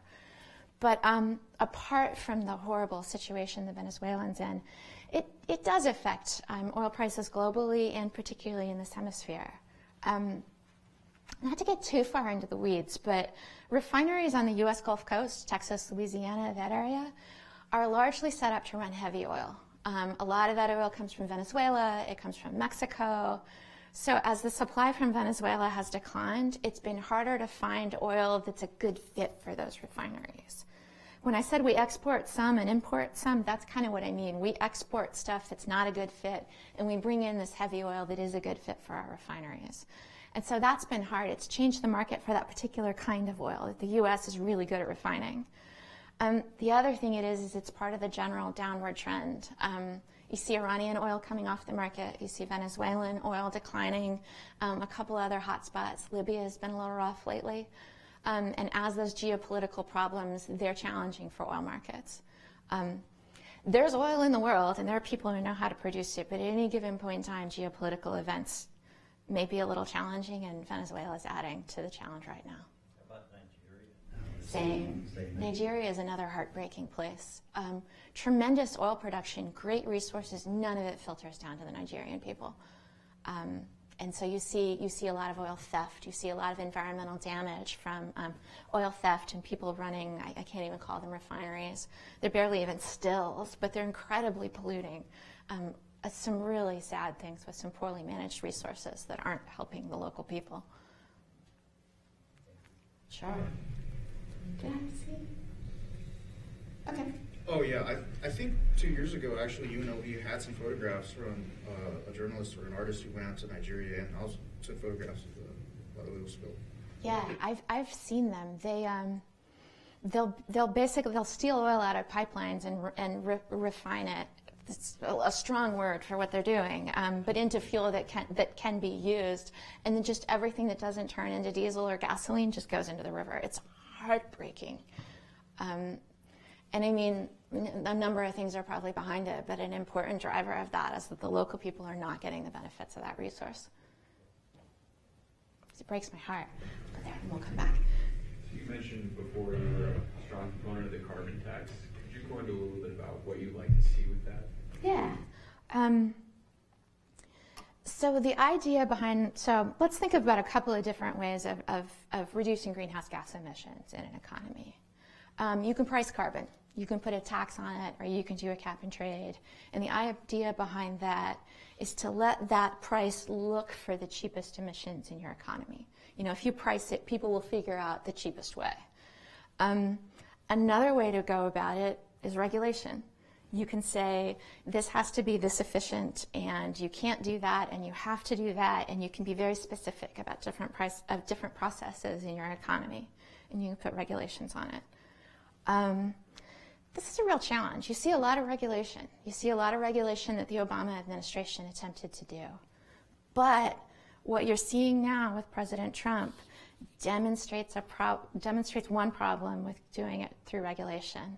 And that is, President Obama was using the statutes that he had, things like the Clean Air Act, and looking for authorities under those to do things he wanted to do on a regulatory basis, not through Congress doing something new.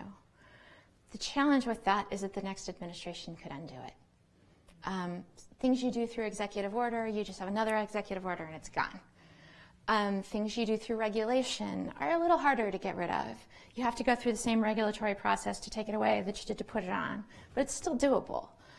So that's a challenge with regulation under existing statutes, is it's more undoable. A carbon tax would require new legislation, which is really hard to do right now, but on the other hand, it would be done. The other thing that I like about a carbon tax, but it's something that makes it politically challenging, is that it's clear what it costs. If you have $50 a ton carbon tax, it costs $50 a ton. It's very transparent. You know and you know and you know what it costs to emit a ton of carbon. The regulatory approach hides the costs. And the costs aren't necessarily consistent around the different parts of the economy. A fuel efficiency standard might cost this much per ton, more or less. A standard on power plants might cost this much, and they might be really different. And they're also not transparent at all. You can't look at that regulation and go, yeah, that's about $50 a ton. And politicians often like that because they don't necessarily want people to know how much things cost. It's easier to sell if you don't know how much it costs. Corporations do, right? Corporations do, right? Well, it's a mixed bag. And I will say, the oil industry is interesting on carbon taxes right now. I will say that quietly, they're like, if we have climate legislation, we could work with that. Whether they come out and do it publicly is fascinating. Read the news about what's going on with the carbon tax that's on the ballot in Washington State. And some companies have come out in favor of it. Some are quietly not saying anything. It's fascinating. And they're often, if a company has to comply, it's often cheaper to deal with a tax and do it exactly, and look for the cheapest way to comply. But politically, it's sometimes easier to regulate because you can't see the costs. And people walking down the street can say, oh, the power company has to comply with that. They're going to pay. So, well, we're the power company. We're all the power company. That comes to us all through our bills. So I understand the politics and the challenges of it, but the economic side of me, if I had my druthers, I like to do it the cheapest way, even though it's politically challenging. So, yeah. I'll come back to you, I'm sorry. So you mentioned that the relations between Russia and China right now are pretty good when it comes to oil. How do you think that'll change in the future, or do you think it'll stay the same? It's a good question. I think the balance of power has changed a lot, and not just on energy things, but on other things. Russia likes to think of itself as a global superpower, but it's really not. And China really is. and they're not joking. And so I think the Russians realize this, and it's not just in energy relations. I suspect that they'll get along for a while because they have to. The other thing is you see a lot of the sanctions that the EU and the US and others have put on Russia because of its bad behavior in various places. And the Chinese are just not really into that. It's not their thing. They don't do a lot of sanctions, and they're happy to work around our sanctions, particularly if there's money in it, if there's energy supply in it. And so the Russians see the Chinese as a potential partner, a source of financing, somebody they can work with when others don't want to work with them. And so my gut feeling is that that'll go on for a while just because there's something in it for each of them. They're each getting something that they need and want out of it. So I could see that lasting a while. They may not agree politically on everything, but they might be happy to do business behind the scenes because it makes sense. Back to you. Sorry, I missed you. There was just a big article on the attempts to overcome methane loss in production. Is that going to be a big thing, or is it just something that somebody happened to get wind of? Yeah. Okay, where to begin with that? Methane. So methane is the